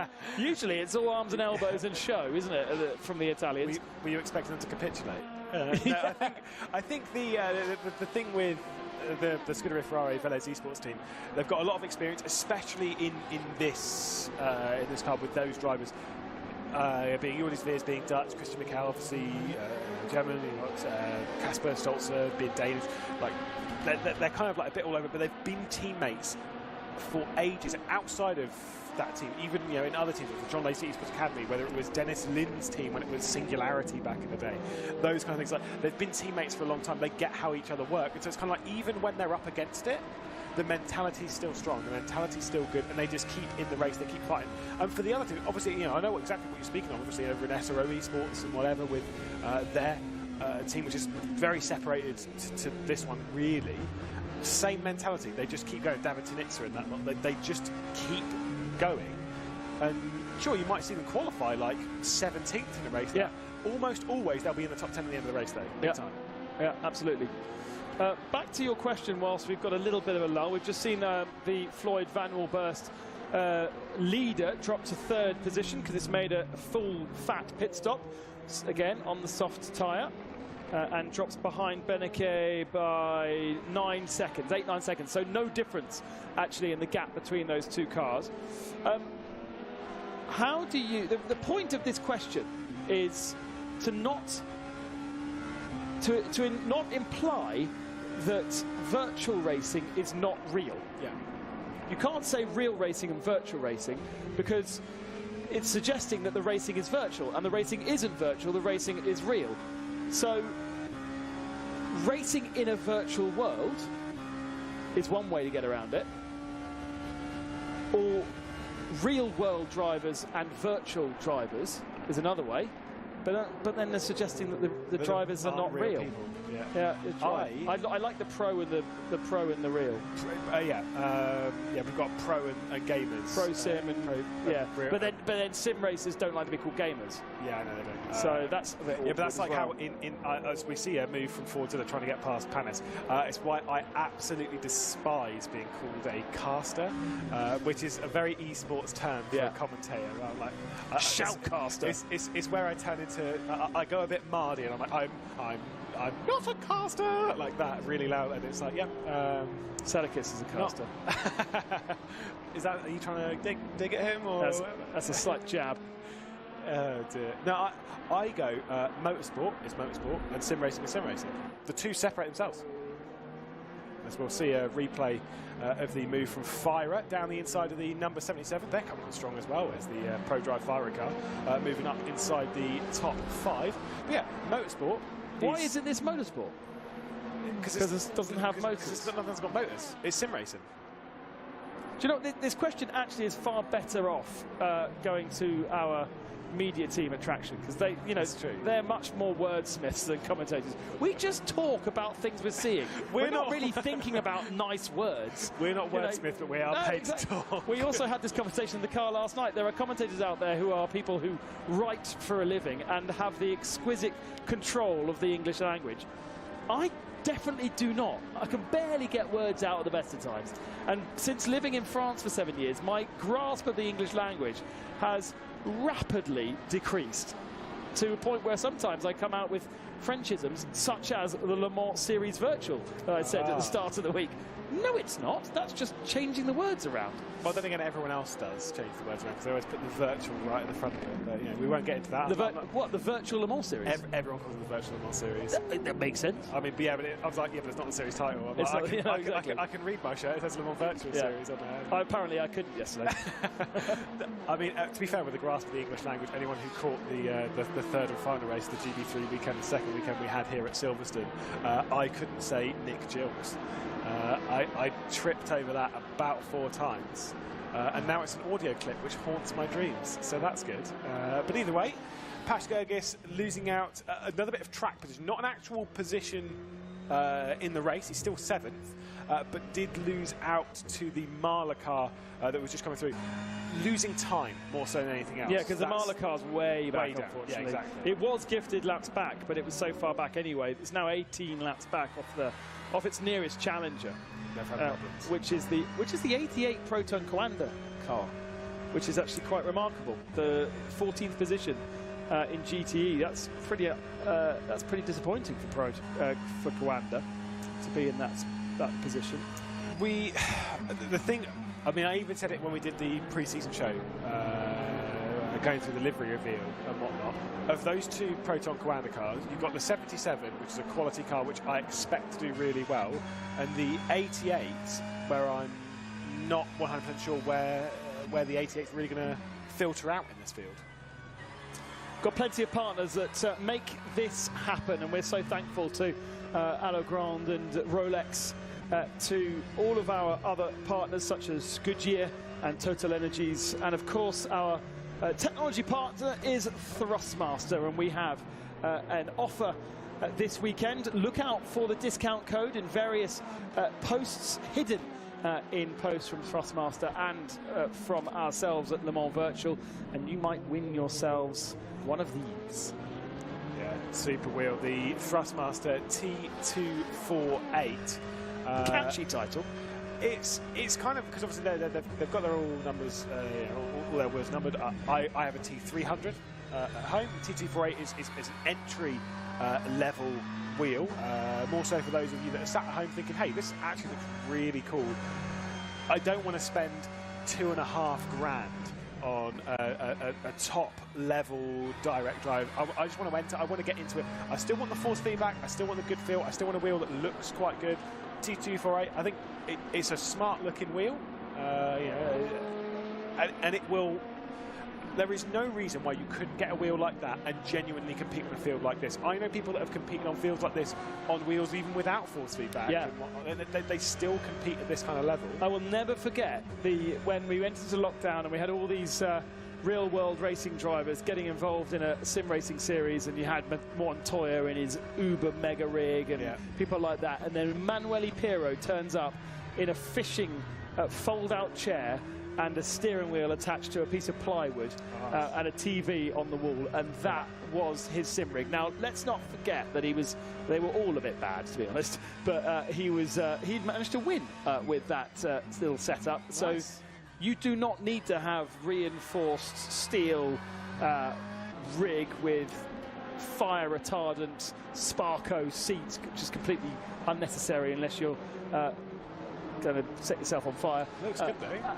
Yeah, it does look good, but you don't necessarily need it. It does improve your consistency when perhaps your rig is stronger, gives you more feedback. But to enjoy sim racing, to enjoy this, to enjoy any platform, I think I would really struggle to enjoy it on a pad. And I do have a PlayStation 4, and I did try and do some dirt rally on a pad recently and got thoroughly frustrated. And so I think for me, you need to have a steering wheel pedals to enjoy a racing game, because it makes sense. But other than that, the level in which that steering wheel pedals are, it doesn't matter to me. I did stream. I'm not good enough to care. I did stream me playing the new F1 game on a controller. It was my first time playing a racing game on a pad in a while, because for various reasons, wheel didn't work on it. Not going to go into that. The Boss Racer, thank you so much for the follow, appreciate it. I have never been more frustrated. I've been in sim racing within 10 years. That was the single most frustrating experience that I've had. And I started in sim racing on a controller. But each their own. This is the battle either way for 5th position in class. Fire really closing in. I said the Pro Drive Fire was coming on strong. If the Scuderia Ferrari Velez esports team's coming on quite strong towards the end of the race, and Pro Drive Fire are closing in on them, how strong are they getting at this point in the race? Absolutely incredible. Mikael Gade aboard that car right now. Lasse Bach and Lasse Sorensen are the two teammates in the Dane train. Because they are all Danish, and the 95 car is traditionally a Danish car. The number 95 associated to the Dane train, which normally has Nicky Team, Marco Sorensen, brother of Lasse Sorensen, and Lasse's Lasse's team is Fire.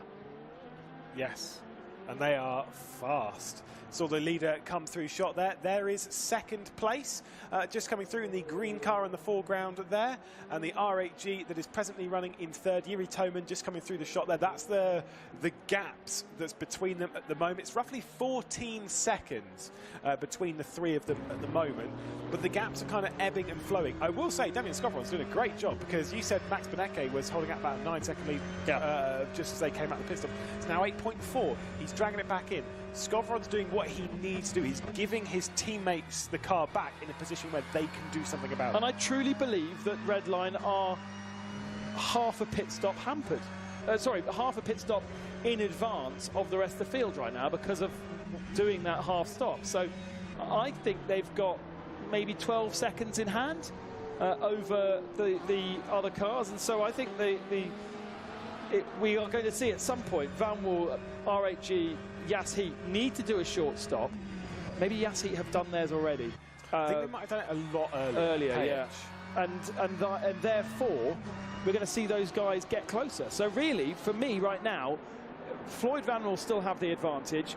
Benecke is fighting with Toman for 2nd position, Redline versus R8G. Then it's probably Tommy Usgaard in the Coanda car in the next spot. So we are now coming towards the hour, which number 1 means I can reset my brain. Number 2 means we're expecting pit stops from our GT cars. And again, the 77 Proton Porsche cannot make the hour. We're 4 minutes from the hour and they've pitted. Interesting. I wonder, I think the Project One Dory sports car also, which has already come. Oh, they're doing something way different. They're like half a stop. Yeah, they've basically bailed out of trying and now are on. We haven't actually. There's one to follow actually, is how fast they're going and if they are literally absolutely flat out, dragging their way back into it. Yeah, because they're way down the order from doing that. Yeah, I don't. It's an interesting one. So guys, you enjoying the race so far? Speaking of stats, I do love myself some stats.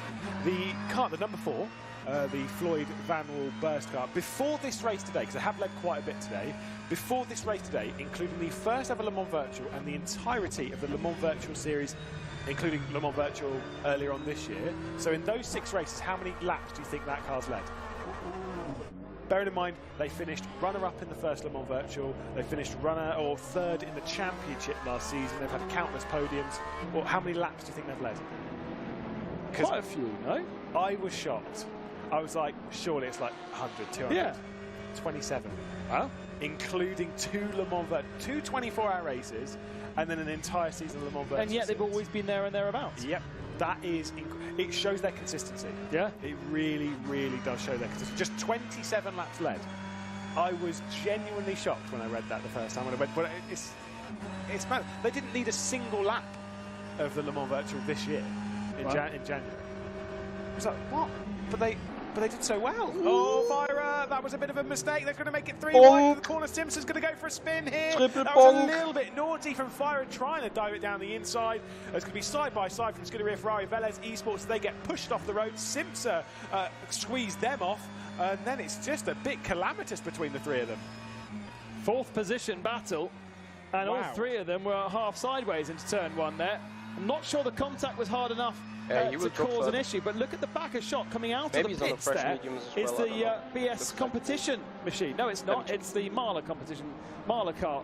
It is BS competition. It's just a different car. So you're 50%, right? Was I right? No, it is the Marla car. Yeah.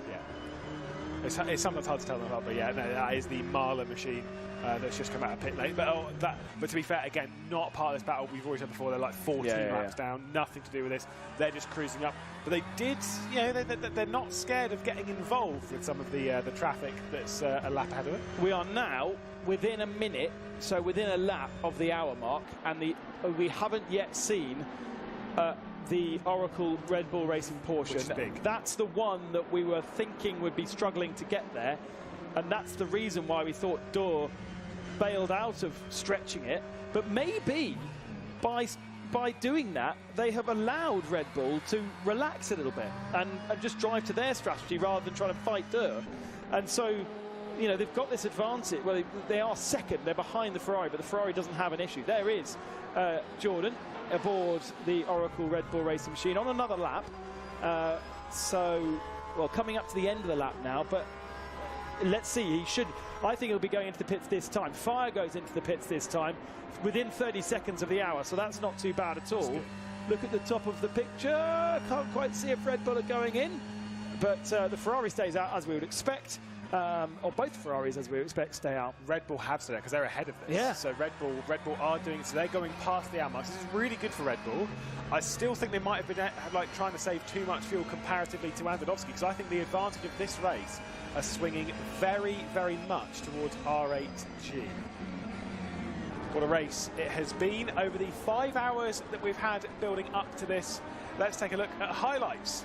The 5 hours before, with just 3 to go, brought to you by Total Energy. As we started the race in the sunlight, it was starting to set. The battle for the race lead was incredible, intense. 2 red lines fighting off one of the Van Wilburst cars, coming into the pit lane a little bit sketchy, just ahead of the Van Wilburst. Very tight indeed. The 2 red lines though came into the pit lane, and then this tight moment coming in just ahead, very close between the number 2 and the number 1. It meant the number 1 was coming in at a very imperfect angle before we saw this moment. Mexico Racing a bit early on the brakes, and one of the Van Wilburst cars into it, nearly collected by Rory McDuff. The sun had set, the lights were out. A Mexico Racing team unfortunately retiring after blowing an engine. They would not be the only one.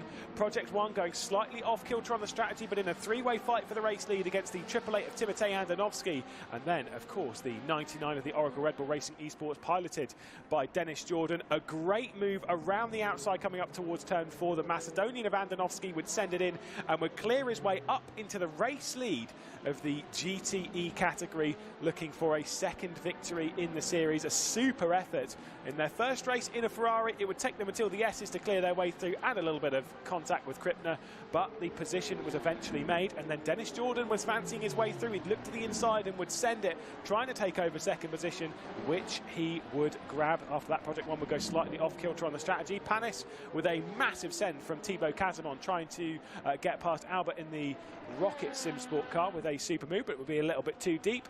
And then this moment for ARC Bratislava, another one that came a bit of a cropper to the engine issues. Obviously, it's very hot out there, maybe running slightly too low on the radiator, and the number 44 would unfortunately be out of the race after such a difficult day. We had this send from Fira trying to get their way past the number 77 Proton Competition Coanda car, and it was a brilliant move from the Fira machine.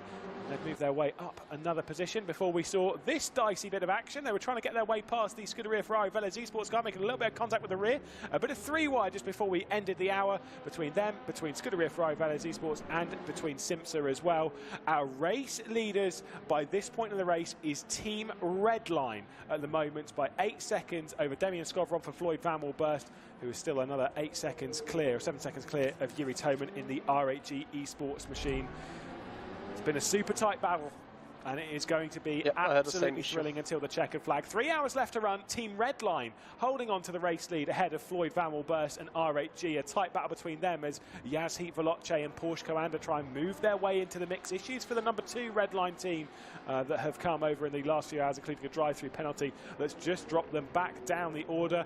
Of course, retirements for ARC Bratislava in the recent past. They'll drop their way down the order. Unfortunately, it's not been the day for them. A lot of teams off kilter on strategy within the LMP class. As we can see, our GTE leaders in RHG Esports, Simsa up there as well, quite close with the fight with Scuderia Ferrari Veles Esports team. But do watch out for Oracle Red Bull Racing Esports and, of course, the Team Project 1 by Dur Esports. It's going to be a fantastic fight. A few retirements to open the season. It has been a dramatic one as we say goodbye to Ben Constantinos. He'll rejoin us with 2 hours left to go. Rejoined by the man himself, it's Chris McCarthy. Oh, wow. What a welcome. Thank you. What a welcome. Thank you very much. Great to be back. And there we can see Red Bull Racing. Fantastic racing we've had out there, haven't we? Close in both classes still. Up for grabs. The race win. There we can see the Porsche car. Red Bull Racing trying to take that Porsche to victory in GTE. So, Lewis, we're into the final 3 hours. Thoughts on what we've seen so far over the first 5? What have you made of the action so far? Any surprises from what you would have expected? A few teams maybe a bit lower, Porsche being one of them, a bit lower than we would have expected. But then I think the big shock for me coming into this is how fast Dur Esports have been. There they are coming through shot just behind Oracle Rebel Racing Esports. They're on a very different strategy now. They've bailed from it. They're trying to react to try and get the most out of it. But what a super job, considering this is not their chosen simulator. They are getting used to it. This is a step into the unknown. It would be like someone on the Formula 1 grid stepping into GT racing for the first time. Whilst you expect them to do quite well, you're not expecting them to win straight from the off. They've got to get used to driving a GT and then build their way up. It's new. Like I say, I think it's been an incredible performance from Dur Esports so far. Even if they don't take a victory today, even if they don't even get on the podium, I think they've done themselves proud. I think outside of all that, they used to do all the time. I can't see from here. The 5 hours that we've had so far, I would say I will note you if I catch this might be maybe my favourite race we've had in the Le Mans Virtual Series to date, if not second. I think that Spa race, mostly because of the end, is pretty hard to beat. That Spa race was absolutely excellent. How about the recovery from these guys? They've been on a charge, haven't they? I mean, they picked up, for those of you who weren't with us at the start, Redline, defending champions, winners of the 24-hour, picked up a drive-through try to get for used track to it. limits right at the start. It's shit enough. And their ascent back through the field has been pretty impressive since then, to be fair, hasn't it? Maybe, honestly, I know it's a very competitive field, maybe not as impressive as I expected. I genuinely thought they might have been even more up there, but there's still 3 hours to go, so fair enough. We'll have to wait and see this one. This battle, by the way, overall looks we've good. got Jack Keithley there as we can't wait to see our push a little GTE more leaders without out too of the much pit lane risk and just good, ahead of the otherwise Oracle just Rebel stay Racing like Esports, so they hang on to what is effectively the race lead, and Risto Capit takes behind the wheel. These two, you've got Jack Keithley in the Williams Esports car, and then you've got Adam Pintesh, who's in the Arnage competition. These two used to be teammates a while ago, don't get me wrong, but because Adam Pintesh used to drive for the Williams Junior team, which was Williams Gym Esports, as Redline on the back of Dur. Yeah, you can see Redline trying to get down the inside there of the Project 1 team, and they're going to pull alongside on the exit of turn number 4. Up we go through 5, and just the Dur team are going to hold on for the time being, but I think Redline, it's only a matter of time now. Flashing the lights, and down the inside they go in towards turn number 8, and that is a change of position. Redline continue to come back up the order, and that is P5 for them now. Yeah, I mean, you got to say Gassner did leave the door wide open. This is his first few laps behind the wheel of the car, as Adam Pinsesh is going to try and get past his former teammate down the inside coming into the first corner. And for our Nage competition in the white and pink, you can't really miss that car, can you? Boom, straight down the inside. Lovely move from Adam Pinsesh. Jack Keithley's not going to fight it too hard at the moment, which is a shock for Jack Keithley, because normally he is well, he's an ex-touring car racer, so you know that kind of speaks for itself. Adam Pinsesh though straight through, and will hang on to what is now 14th position. That's what I was expecting to see. Trying to look down the inside almost immediately. As soon as he's lost position, he's instantly on the idea of gaining it once again. Good stuff. Good racing from both drivers. Good to see a couple of pro drivers out there as well. Sergio Sette Camera out there as well in the next few Van Wall burst car. Great to see him out there. He's been tackling the Formula E recently. Sergio Sette Camera raced in the feeder series as well, in the likes of Formula 3, Formula 2. Here we can see, looking a little bit further back, this is one of the Vector Esport cars heading up through turns 3 and now towards turn number 4. Looking back through Brabham, their first assault of the Le Mans Virtual Series. They'll take a lot of lessons from this, but it's not been so bad for them for a first go. Yeah, I mean, like I say, it's basically taken over the slot that Jota Sport had with the Zancho Sim Sport squad, so switching it out that way, and I've got to say, I think that Brabham livery does look... I was almost... They did have a very different livery. There was very much a sim racing livery. It was like purple, white and green. It looked very, very good. And I remember looking at it, and when they changed up to the black and gold, I was like, you see, I was really quite attached to the white, purple, and kind of like a bluey purple and green. And then the more you kind of see it, the more you think, yeah, but that is right for Brabham, though, isn't it? Like seeing it in the green and gold, it looks absolutely superb. Done a great job with it. But as we ride on board with Philip Drives, who was a driver who wasn't supposed to be in this. Do you remember? He was supposed to go and do the Le Mans Virtual Cup. We should have seen him in action yesterday, but getting the call up to jump in for GR Vector Esports. I think he's doing a good job on debut in the Le Mans Virtual Series. I nearly messed up there. I missed the Virtual Le Mans. Yeah, the Le Mans Virtual Series. Obviously doing a great job. You've been sat next to someone for too long. Are you saying that Ben Constant's got a bad effect on him? He can hear us. I'm not saying anything. Now let's go through the situation of where we are in the race. So 7 stops done for the top 3. Are we going to call that the battle for the lead overall? Yeah, you're all right over there. Just coughing into the ear of our broadcast director. Don't worry. Oh, there you go. Tom just wanted to hear that, didn't he? Yeah. Now, are we going to call it this is a 3-way fight for the lead? There is our race leader currently, Team Redline. For those just tuning in, for those who have maybe taken a break from the race and are now back, welcome back, of course, the 8 hours of Bahrain to kick off season number 2 of the Le Mans Virtual Series. Is this a 3-way fight? 7 pit stops done for the top 3, 12 seconds between them. Team Redline lead in the 1, Floyd Van will burst in the 4 next, RHG in the 8.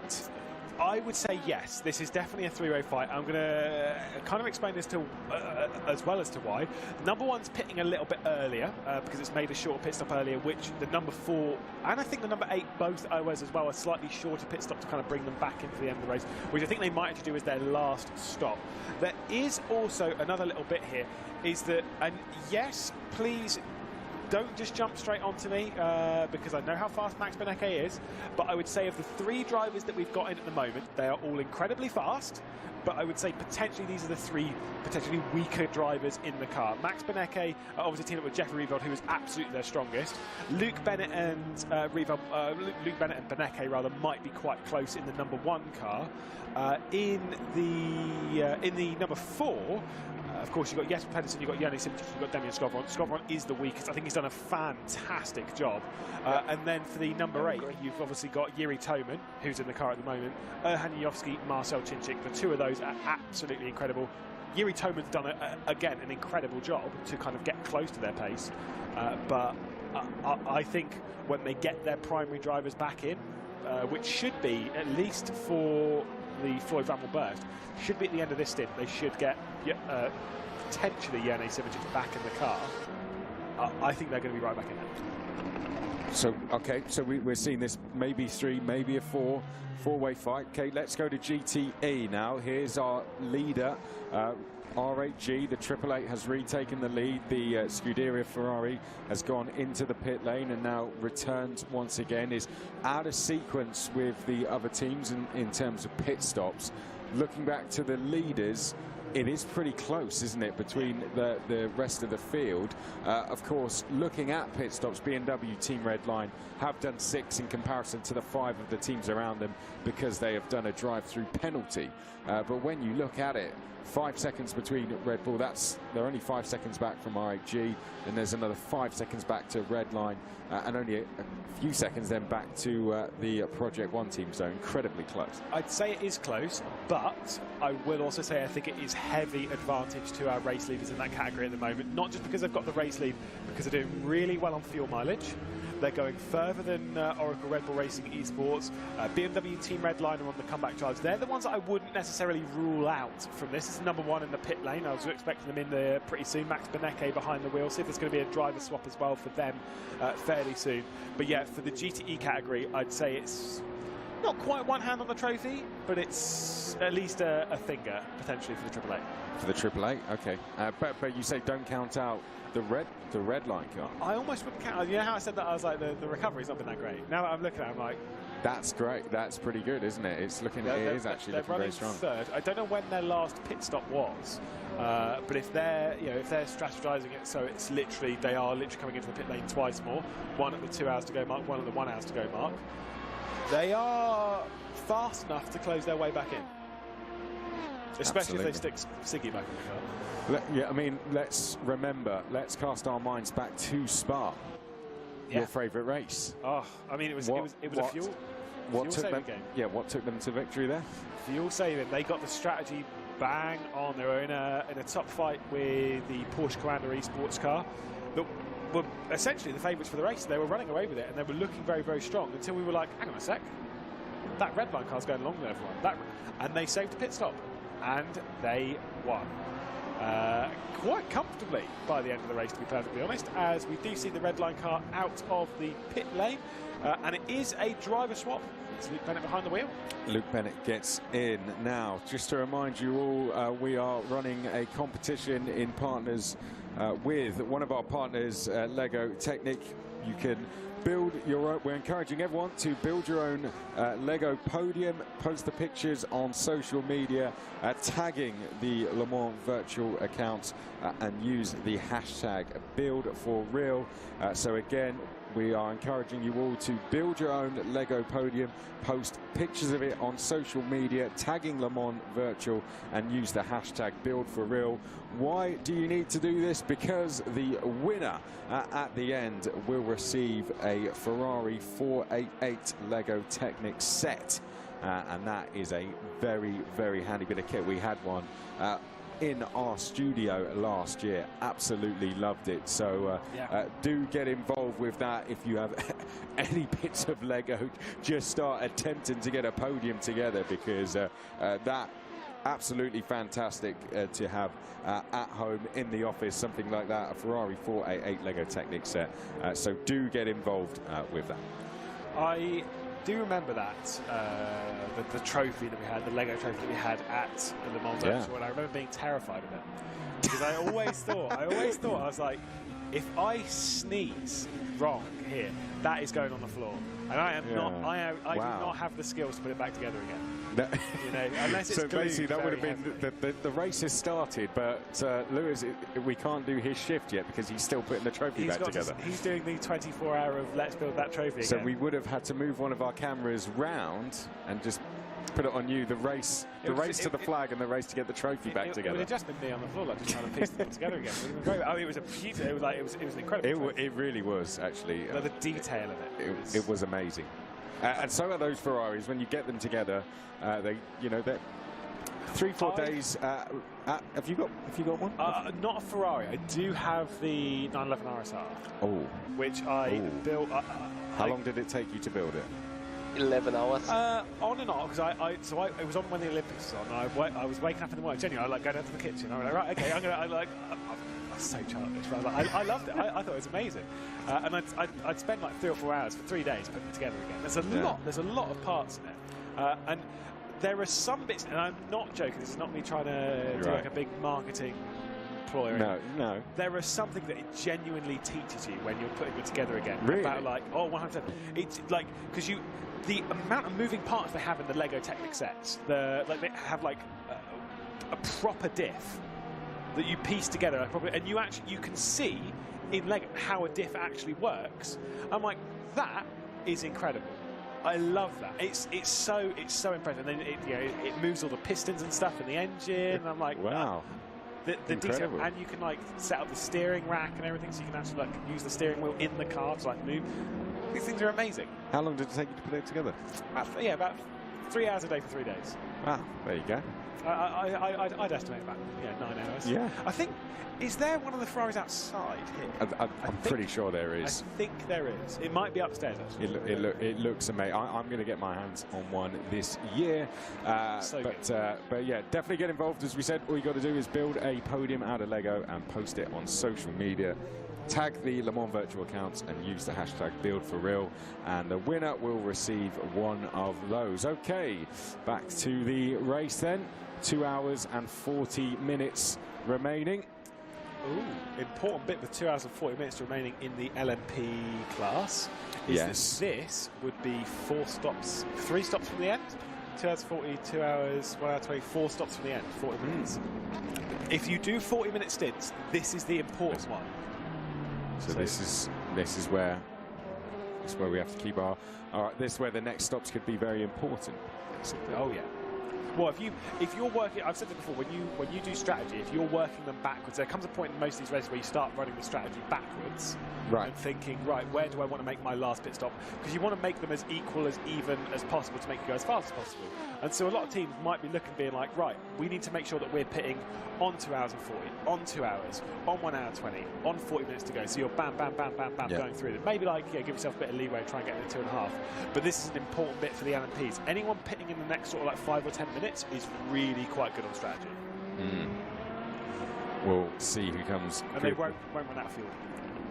No. No, unfortunately, we have had one of their teams fall slightly short of that today.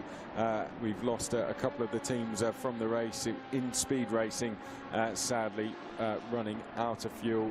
Mechanical issues, unfortunately. ARC Bratislava, an engine issue for them, likewise for the Mexico racing team. RHG Esports number 18 also out of the race, as are the AMG Petronas Esports team as well. Porsche Coanda hit problems very early into the race as well in the number 23 car.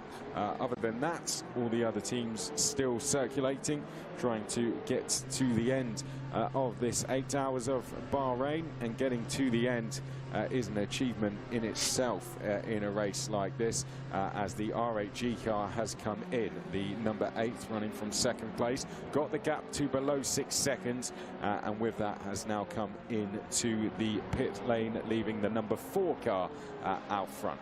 Mitchy Hoyer's just posted on Instagram with his picture of the Lego Technic Porsche. He said it took him 11 hours to build. I am faster than Mitchy Hoyer. Let's see. I mean, all right. Well, this is not good content. I thought that sentence was going, no, Lego. Look at that. That looks awesome. Lego Technic Porsche. That looks awesome. Which obviously now you can't see. Well, now Mitchy Hoyer has to build a podium. When your tank is empty. He needs to get the Ferrari, and then he can get the Ferrari. I mean, I'm fast. Oh no! That's fine. Satellite Racing. That's Satellite Racing, their debut in the championship, and sadly, that is them in the garage. Oh dear. For that team, for Henry Sinnick, of course, who's one of our drivers, one of our promoted drivers from the Le Mans Virtual Cup that, like I said, was scouted from the Satellite Race team. They did take part in Le Mans Virtual last season, not the series. Yeah, you need to tell me what your fuel number is. Corvette team, and then taking part in the full season now. Big shame for Matt Strand, team manager over at Satellite Race, to have started out the season like this. It's sad. Those things happen. You got to just move on and focus forward. Yeah, nice little camera angle this one. A real shame for them. We believe a disconnect for them. That's a real shame for Satellite Racing. Hopefully we get them back into the race, and that won't be the last we see of them. But Satellite Racing for now are in the garage. Hopefully we can see them back out there very shortly. But for now, that is a real shame for Satellite Racing. Project One Door have come into the pit lane, by the way. Yes, they have. Obviously, they were in the battle for the race lead, really. I really like them. If I were to make a list now of all the drivers and teams that I'm like, they're in contention for this race, they're in contention for this race, I would remove Door. Really? Why is that? Because they came in early because they've gone way off strategy and went out of sync. Why do you think that was? I don't know. I genuinely, I don't know, unless they had an issue or they were trying to react or do something aggressive. Maybe they didn't put enough fuel in. Again, they are new to rFactor 2 for the most part, right? So there might be some nuances that they weren't used to. Maybe it didn't put the right amount of fuel in for them. I don't know. But they've gone off strategy, and I think because they've got to come into the pit lane in extra time, I think they're out there.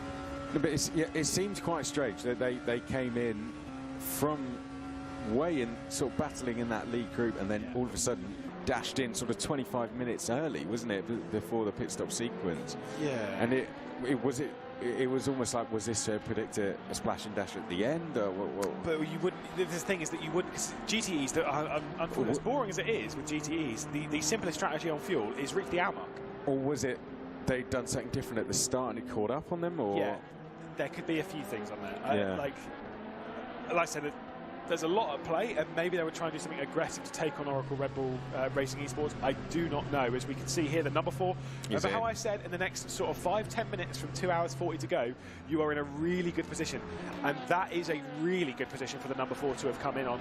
Again, they're not going to require a short pit stop. They're not going to require a splash and dash.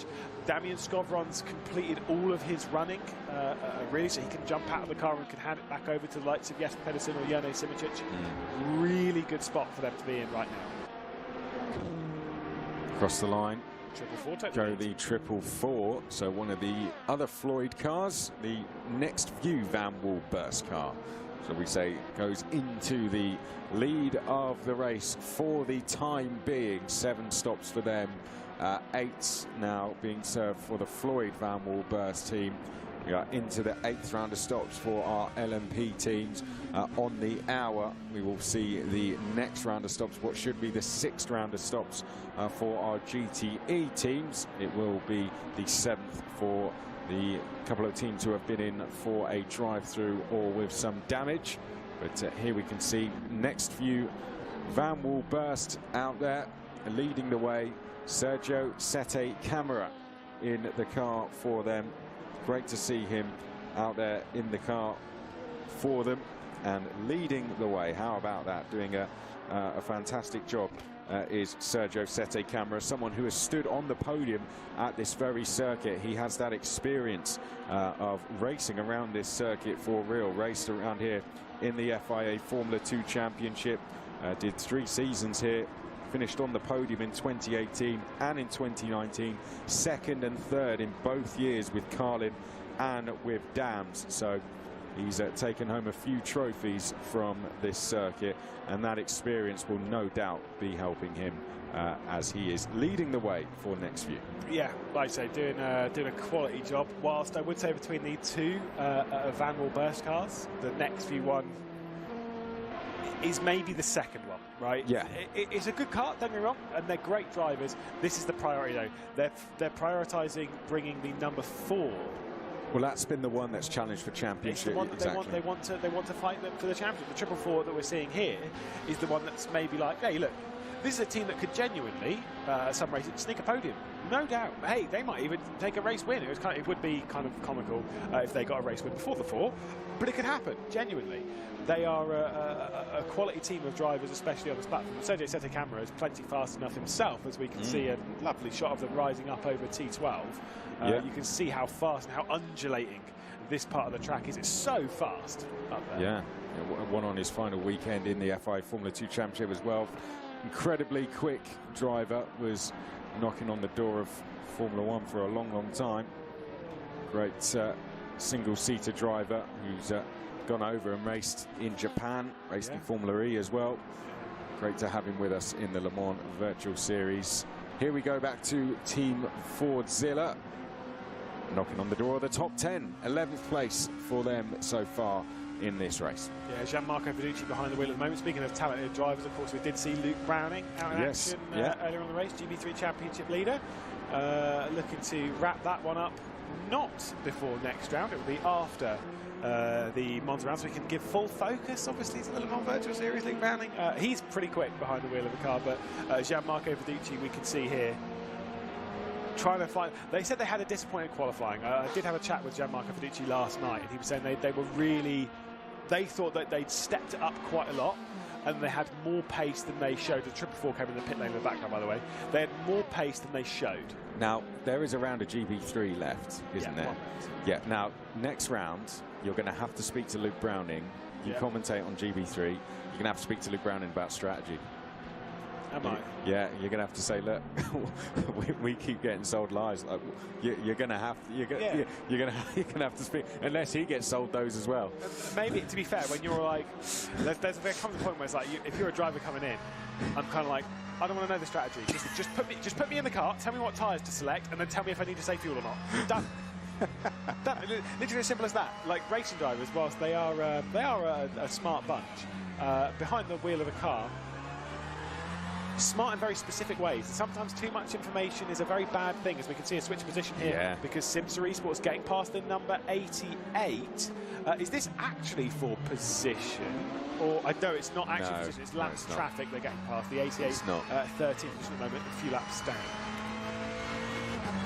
No, it's not, but still good racing. Nevertheless, as next few now come in, and they are followed into the bits by Brabham Esports. Yes, it was by the number 51 car getting down the inside. If you're liking the racing you're seeing here, we see them come through turn 13. We've seen some great moves through here. Josh Thompson, I think, was one of the last drivers through there who pulled off. Chris Lullum, it was actually in the red line car, pulled off a really nice move through there. And if you're liking the racing you're seeing, want to get involved yourself, we had the Le Mans Virtual Cup start yesterday, the first round, where the top 2 at the end of the series will compete in the 24-hour of Le Mans Virtual in January in the guest car. Last year, the top 2, Luca D'Amelio, Christopher Hookfeld, raced with Juan Pablo Montoya and Sebastian Montoya.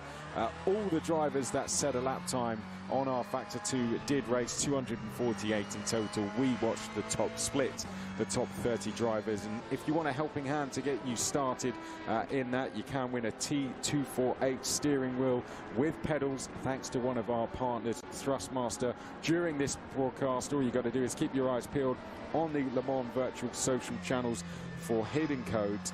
Maybe check out the Traction YouTube chat, and you might find one in there as well. And this weekend we're also running a discount code on Thrustmaster if you're not lucky enough to win that steering wheel with pedals. The discount code on Thrustmaster is TM-LMVS-15. One more time, TM-LMVS-15. There we go then. Great bit of kit to win, or a discount code to go and use, and a thank you to Thrustmaster for that as we ride on board on the Ferrari in towards turn 11. Yeah, and then you can come into sim racing and you can beat me. It's not that hard, I can promise you that. Oh, you might not make it to the end. I did have one of the questions in my Grill the Grid, which came from Dur Esports, actually. Oh, did you? Yeah. What did they ask you? They asked if I was still faster around the Nordschleife than Florian Haase. Because I beat him in a race once. I'll say it on this broadcast, it's fine. I beat Florian Haase, who's one of the Dur Esports drivers. Please say it one more time. I beat Florian Haase, who's one of the Dur Esports drivers. Around the Nordschleife. I defended from him for 5 laps. Wow. Around the Nordschleife. I maintained I was never faster. Right. I was ahead That's because good. I was teammates with Jack Keithley and Richard Schaefer, who obviously is not in this race. He's a very good driver around the Nordschleife though. I was teammates with them. They were leading, and then I got in the car, and then we weren't leading. We were significantly not leading. We were running third. I spent the entire race defending from Florian Haase. And it was only because I was in a car that was much faster in a straight line. So no, I was never faster. But in this sense, it's why I actually like being a Ferrari, because it is, I think it's the fastest car in a straight line in the GTE category. I would take that. Thank you very much. It's much easier to defend when you can just put the right foot down and you're gone. Well, we'll have to go on the social channels and see what your answer was. It was just that, I think. We had other questions though. Yeah. Like who would take over? What did you say? I've not heard your answer about who would take over the throttle. Oh, all right, yeah. So if between me, you, and Ben, who would take the steering wheel, who would take the gears, and who would take the? No, it's the steering wheel and gears. It was the throttle and the brake. I did get told by John that you didn't know which way round it was. Right. Okay. Well, the gears is literally just sort of like you'd be sat there, just doing this, just like shifting, up, right. Down, down, down. No, it was the throttle. Who was taking the throttle? Who was taking brake? And who was taking steering and gears? I said the throttle was the simplest, and that's why Chris McCarthy's going to. Sorry, mate.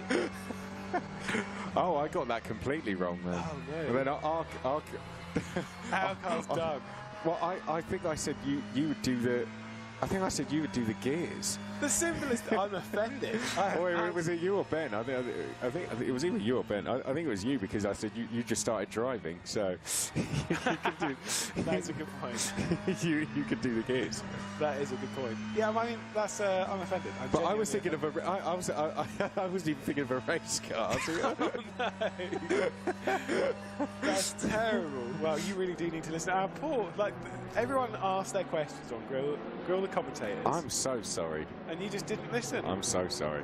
I did the steering, and Ben did what was left, basically. He did the pedals. Either the throttle or the brake. We don't have both apparently in our car. He did both. He did both pedals, basically. Well, there we go. That is what I wonder if I think we should do a Grill the commentators for next time as well. We should either way keep involved on social media, of course, Le Mans virtual. Oh, absolutely. Twitter and Instagram and whatnot, because I think it's pretty good fun. Our social media team, they do quite a good job. They do a very good job. Pushing that kind of stuff. They do a very good job. So it's got to be on Haven next time. Now, there was again. I've said this before. Luca Monroe, Red Luca 56, did tweet to Martin Haven saying that I have requested that he needs to be in a sim next time. Yes. And that Martin Haven also probably would beat me because I did Formula E Accelerate at the end of July. Right. And I did a one-on-one with Jack Nichols around the London E3 circuit. Oh, did you? Yeah. And as soon as we got into turn 1, the brake pedal was a lot stiffer than I expected. And I did not make the corner. And so apparently it would be a lot easier to beat me. So Martin Haven's got a chance. Oh, wow. But yes. So I think we need to do this. I think everyone, again, listening, needs to tweet at Martin Haven. Yeah, I'd say let's push this. We need you in the sim. Hashtag Le Mans Virtual Sim Test. Hashtag Le Mans Virtual, hashtag Sim Test. Yeah. Yeah, either or, but just let's get it out there. Everyone start tweeting Martin Haven. Say we need you in the sim. Yeah, we need to see a little bit of Martin Haven sim action. Why not? I'm genuinely. I would like to see that. The more he denies it. What track does he go on, and what cards is he going? Monza, because it's the next circuit, because that's the one. Martin Haven will be back next round, because we don't want Ben back. Right. Ben is back for round 4, but we do have Martin Haven for next round. Right, so Monza, what car though? The LMP or a GT? It's which one's easy to drive, which, controversial opinion, I would say the LMP is easier to drive than the GTE. Okay. I think the GTE, you've got to be... I agree. Your timing on brakes has to be spot on. They are very unforgiving, and they're quite slippery off the corners. Well, then we put them in the GT, don't we? It would be hilarious. Yeah. Especially if it's Porsche. Though that's hard to drive. Well, we put them in the Porsche in the GT then. All right. Deal. But we just hope he doesn't watch this and then he finds everything out. Straight in. I think Martin's probably not watching now, but I think he will know. Like he does his research. That Haven guy, he's well prepared. Even after Spa, because obviously he didn't do Spa last season. We did it with Duncan Vincent. He came back and he was genuinely like prepared. He knew what happened in the race. He was like, oh, I thought I was having to sit down and really have like a one-on-one and like really explain it what was going on. No, here's our race leaders in GTE, the 888. There's Risto Capit, who has a slightly wider room that he's racing in now than he used to. He used to race. Right. What did he race in a cupboard? No joke. Really? Yeah. It's why people called him Risto Closet. Sorry, man. No, I think his like sim room was quite small, and it's where the camera angle was like really tight. He used to race in a very tight room, which was fine because it's kind of like you don't have to do much like elbow movement and stuff like really. But yeah, Risto Closet. He's a really nice guy as well. I've met him twice. I've met him twice. Nice attempt on the recovery. he's a really nice guy. No, I'm sure he is. He's leading the way as well. Yeah, he's a very good driver. It's a great lineup that they've got for this car with Timotej Andonovski, who's had a great. Obviously a great start to this race, again it was his birthday yesterday, and looking very strong in this series, having won a race last season. And Alex Smollier, who when it comes to pro drivers being classified in the sim, he is one of the best. Absolutely. One of the most underrated, I'd say. Really? In the sim. Yeah, big time. Big time. I mean, he's incredibly quick in both senses, isn't he? Podium finish around here as well. Yeah, he's got a bright future ahead of him, I think, almost regardless of where he goes. Yeah, I mean, did very well this season, given he was forced to miss around. So, fantastic season. Got a win as well at Hungary. See how these guys get on. This was the team last year that they had all the pace, didn't they? It was just... things just didn't quite go their way sometimes, but the pace was there. Bahrain track I mean, like things great. just didn't quite fall into place for the 888 car. Well, Risto Capit drove in the LMP in the second R8G car, and so he's kind of new to the GTE category. They're new to the Ferrari as well, because last season in the 888 it was the Tesla R8G and it was in a BMW M8. And like I said, they were kind of very up and down. They had great pace at Monza, our season opener, with a great start to the race, but then it all fell apart. At the Nordschleife did they very well? The Nordschleife, I know it was on countback. We had the red flag and it was on countback after that. But they were looking quick. They were in the right place at the right time. They were going longer on fuel. They were going longer on strategy. They were putting themselves in the right position. And so they are a race winner in the Le Mans Virtual Series. Yeah, technically they are. I mean, according to the stats, it doesn't matter what happened during the race. The stats don't lie. No, but they just haven't had that moment crossing the start-finish line and seeing the checkered flag.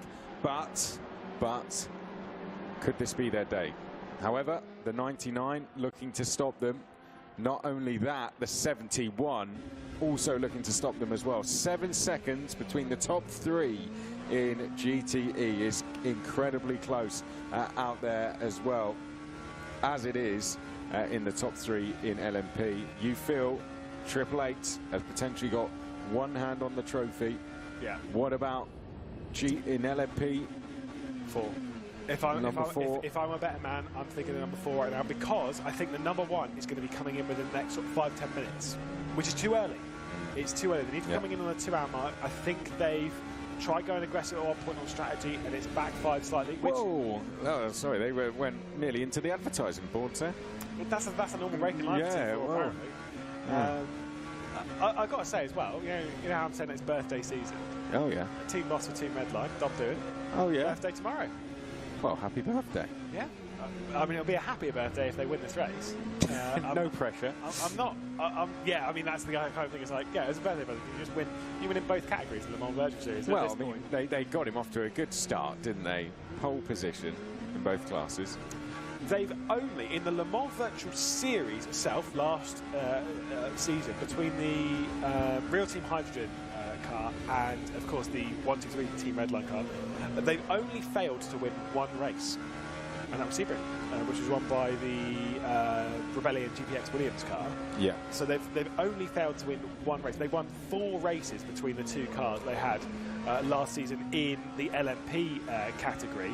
In GTE, they won 3 of the races with just 1 car and pretty much dominated the championship. The only car then, in that case, that's ever beaten them is Williams. Yeah. Because they won the first running of the 24-hour Le Mans Virtual in 2020. So, in that case, Williams and Redline have basically shared all the victories.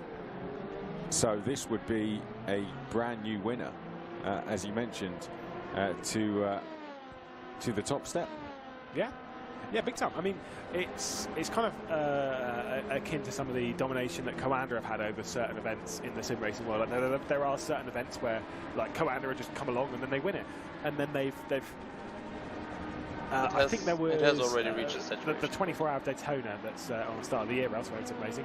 I think they had a reign of like 8 in a row with it. Well, 8 in a row are the ones they entered. Right. They failed to enter one and then someone else won it. But outside of that, it was always Commander until this year, and they got beaten. And it's kind of like, this is, as much as there was another winner in there, this is the first time they have actually been beaten. Right, and it's kind of a bit like that vibe in the LMP class, at least in considering last, it's because they did get beaten by Williams in the first ever Le Mans Virtual. Yeah. But in terms of since we've started the Le Mans Virtual Series, the only time they've actually been beaten was by Williams, which is a surprise. Yeah, it is. Then it's also a surprise that the Burst team, whether it's by Collers or whether it's Van Wall, have never won a race. That is a oh my goodness! No. Arnage round, as you said, one of the Proton cars round as well. Which one was it, though? That's the question. Was it the 77 or the 88? If it's 77, that is a problem. If it's the 88, it's kind of like... Right. That was... We don't know. What do we? Which one that was? I think it was the 88. There's the Red Bull racing car. 2.2 seconds back from R8G, our 888 leaders. We'll find out, I'm sure, which cars were involved in that, but a real shame. There you can see, look, that's the gap now. There's our leaders, R8G, Risto Capit. There's Yuri Kazdorp in the Red Bull. That is what 2.1 seconds looks like. Not a lot in it at all in GTE, and enough time to close that gap down as we look back at Fordzilla now. I think it was the 88 involved in the 53 as well, which is this one we're on board with here, kind of coming through at the end of that. And the 100, which was the Arnage competition car, the pink and white that was spun around there. Kind of need to see how it was spun around, whether it was more on their blame or on the 88s. The 88 is the one of the Proton Commander Porsches that's outside of the fight. They're not involved in the fight for points, not involved in the points of the race win. So it's kind of like, in that sense of Proton Commander, they might look and be like, oh, that's an, well. Yeah. Fordzilla come into the pit lane. 2 hours, 14 minutes left to go in this race. So we'll see Gianmarco Fiducci bring it down to the pit lane as we can check out our leader, the birthday boy once again, Yuri Kazdorp. He's doing quite a lot of miles for his birthday, isn't he? He's doing well. There's one of the that's one of the Redline cars going through, isn't it? Just to put another lap on. 2 seconds is the gap he has to try and chase down here to the R8G car. Yuri Kazdorp doing a really good job. Chris Lullen in that BMW Team Redline car not so far behind, and they don't want to leave this race with a what could have been. after that drive-through that they had, but they are in a seriously good position. 6 seconds back now. It's not a lot in it at all. There we see the 444 going round the outside. Sergio Sette camera in that car still for them, as Yas Heat now come into pit lane. Been a good race for them so far as well, hasn't it? They've been a good improver coming into this season. 8th, weren't they, in the championship last year, and yeah, improving well. I know they've made some changes within their lineup, and it's going well for them at the start. I think they could leave very happy with this. Yeah, they've had a few switches and stuff behind the scenes. Obviously, James Baldwin's moved over to the AMG Petronas Esports team, the Mercedes Works team. Kind of a few changes behind the scenes. I think they've bounced back quite well. I think Marko Pajic, I've got to give him a big shout out. He jumped into so he was in the Formula Pro series that was on earlier on in the year, season 2 of that. We saw Jana Watmir take part and then jumped out for Marko Pajic, who did a very good job. Let's take a look at this replay, though, as we can see down the inside of the Marla car. That is the number 53, and that's where there is a spin. So just getting into those. And then in the background, almost the exact same thing happens with the 100 and the 88. So the 100 tries to go around the outside of the 88. And that's far too ambitious, yeah. Literally a carbon copy of what we just saw. I mean, that's just a racing instant, isn't it? Round the outside, look. Hits the curb. Hits the curb. That is solidly on the 88. Yeah, hits the curb on the inside. I think that replay shows it a lot differently, doesn't it? Hits the curb on the inside, sends the car wide, and that angle showed it a Rapid lot Fin, differently. which Porsche stream. This is where race control, and I actually had a really good chat with Eduardo Freitas. Like, they disconnected the first hour or so. Virtual, sat down for like 20 minutes having an interesting chat about what difference if between talking about real world racing, motorsport, kind of adjudicating incidents, and then sim racing. It's like, in sim racing sometimes you can get too much information, but in real world, like genuinely, for some incidents, you might have 2 camera angles, and that's it. And you have to judge who's at fault for 2 camera angles. You kind of ask, what if the camera angle's bad? You have to then try and like search through and find like some CCTV footage or something that might catch it from a slightly different angle. It's like, that stuff takes ages because you've got to think about so much. You've got to know where every single camera is, and you know that if you make a decision, somewhere down the line, one random camera angle might show it from a slightly different angle. You're like, hang on, that's wrong. In sim racing, that's not really a problem because you can see it from every single angle, every single bit of data, live as you need it. Can't check from camera angles that are completely impossible. If you want to stick it on the from up above and just lock it off and just watch what actually happens, I can't see. You can do that. If you want to see it from onboard, you can do that. I can't see. I do not know what has happened. Got to do this all. The race is going on, and more incidents could come in. So the pressure is on these guys to get these incidents resolved quickly. And even if it is an 8-hour race, you know, it might not be a sprint race, but still, that you have to get these incidents solved quickly. There are, by the way, a few questions. I have noticed, obviously, Luke and Rose sent a question in.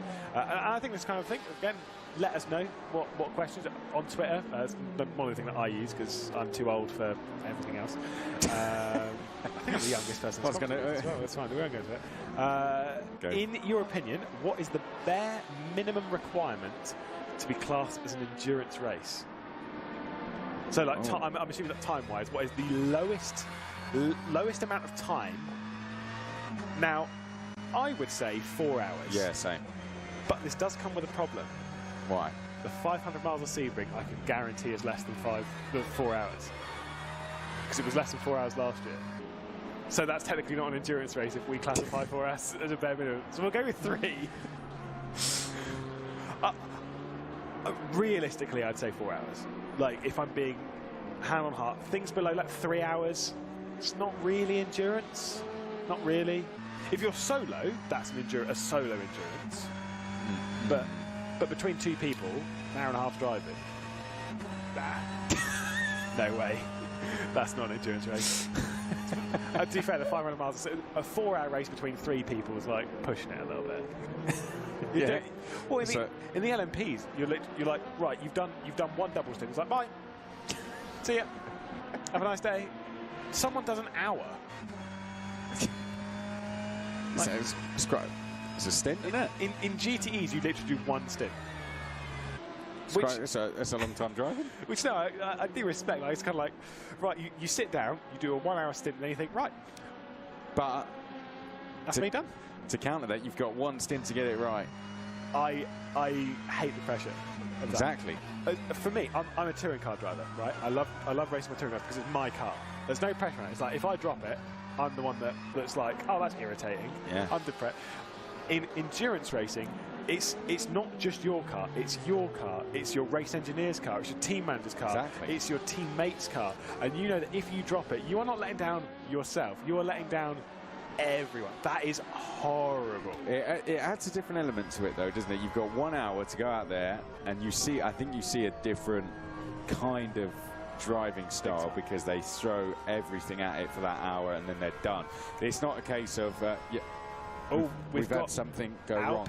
Alpine have had an issue. Colin Spork has just jumped behind the wheel, and I'm not sure as to what's gone on with the number 36. He's taken over from Rory McDuff, and the Alpine eSports car, I'm sure I'll get a message at some point between either Colin Spork himself or Jürgen van Bergen, the team manager, as to what has happened to the Alpine eSports car. They were looking so good. They were looking like they might have even challenged for a top 5. They were having a great race. Well up there in the top 10.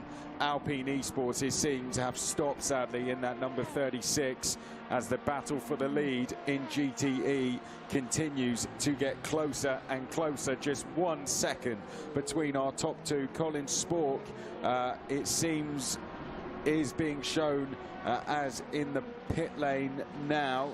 But I'm not too sure. We'll hear more shortly.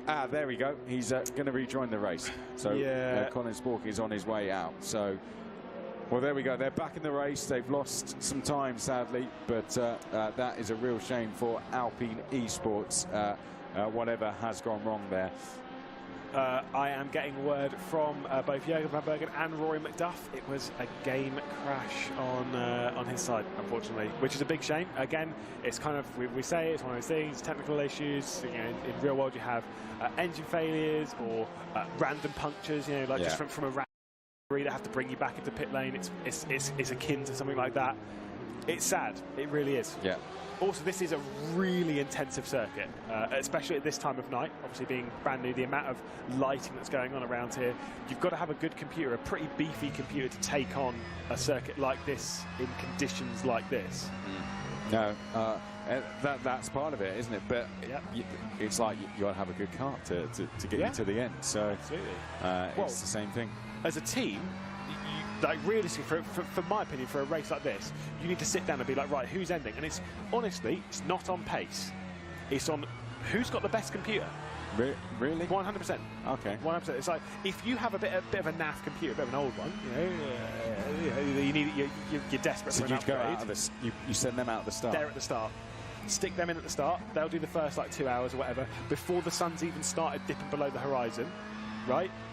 They do their 2 hours, 2.5, maybe 3. They're out of the car and they're done for the day, right? Get them, because it's like if you.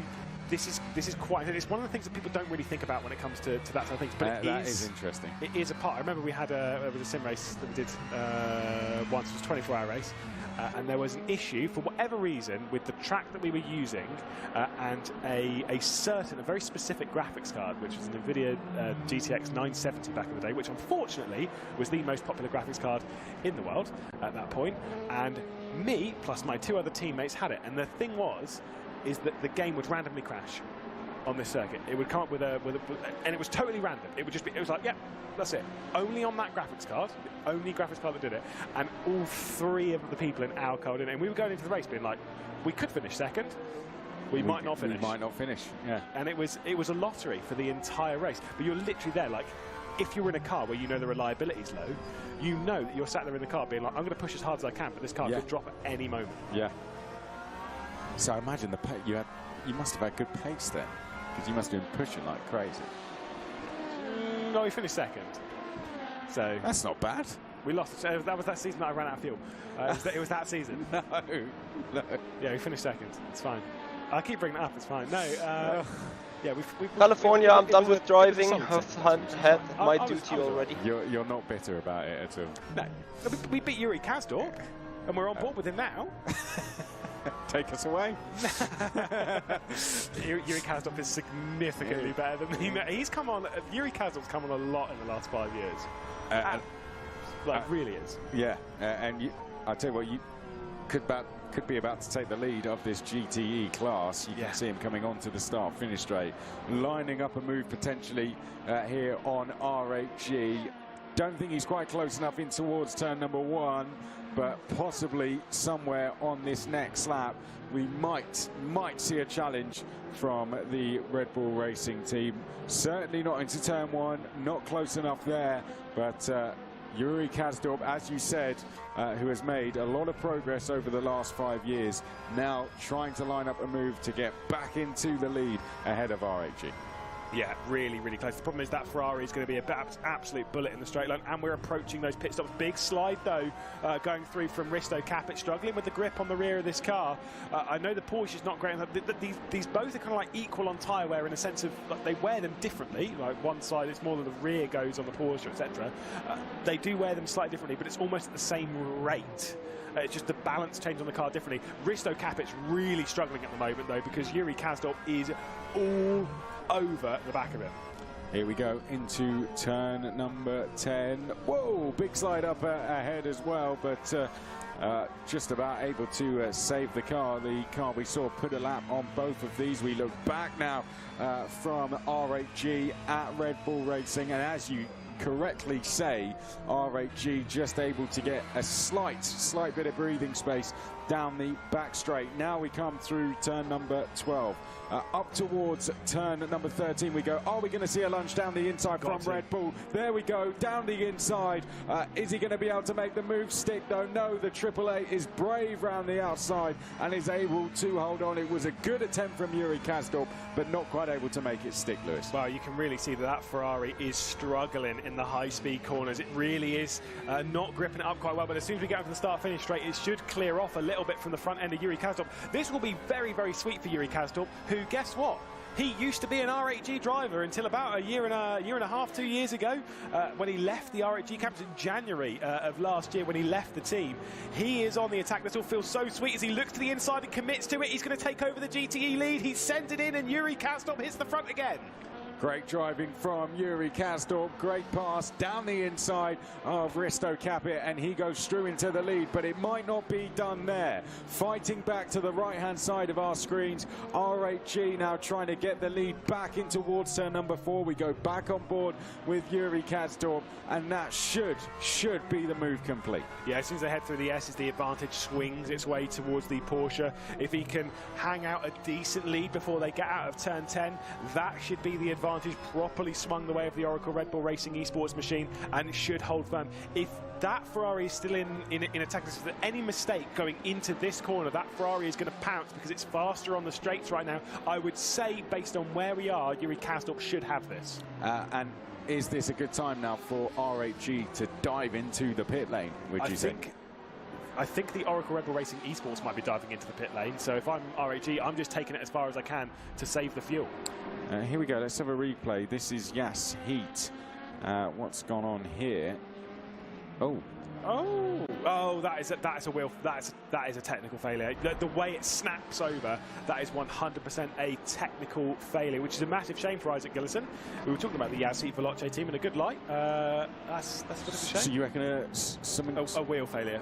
It's a wheel failure, yeah. That's if you disconnect the wheel, it will lock to one motion.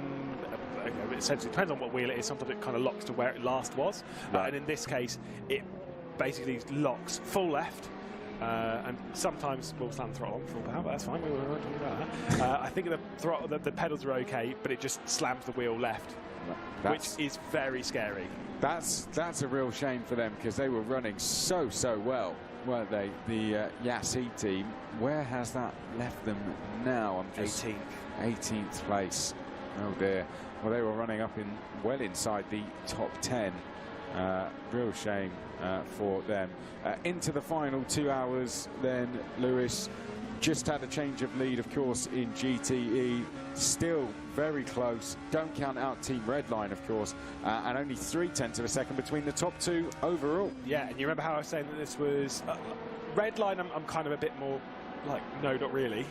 These two, though, Yuri Toman against Damian Skovron, these two cars, these are the ones that are battling for the race lead for me by my money. Yuri Toman versus Damian Skovron, RHG Esports versus Floyd Van Wilburst.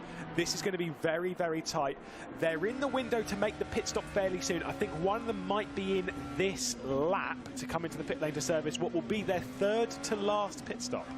Onto the start-finish straight. Let's see. Yes, as expected, Lewis, he's so good at his job. RHG comes into the pit lane, and I think with that he deserves a break, don't he? Lewis is off for a break. Let's look back at what happened at the last hour, thanks to Total. A recap of the race so far. We started the 8 hours of Bahrain with a fantastic move in the GTE class.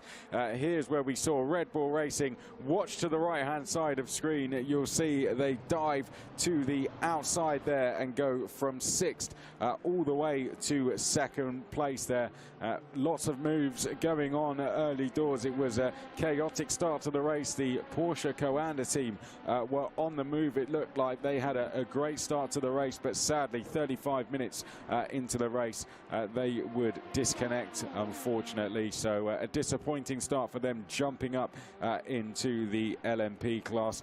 This is where we would begin our battle with the likes of the Floyd Van Wilburst team going down the inside there of the AMG Williams team in towards turn number 2. Lots of great passes going on round the outside at turn 1 and in towards turn number 2, and that was just another one of them. And there, the number 1 red line car diving round the outside of the Williams car to take the place down at turn number 4. Our in-speed team, one of our new arrivals from China, sadly running out of fuel down at turn number 4, and that caught out ARC Bratislava, who clattered straight into the back of them. A real shame for the in-speed team.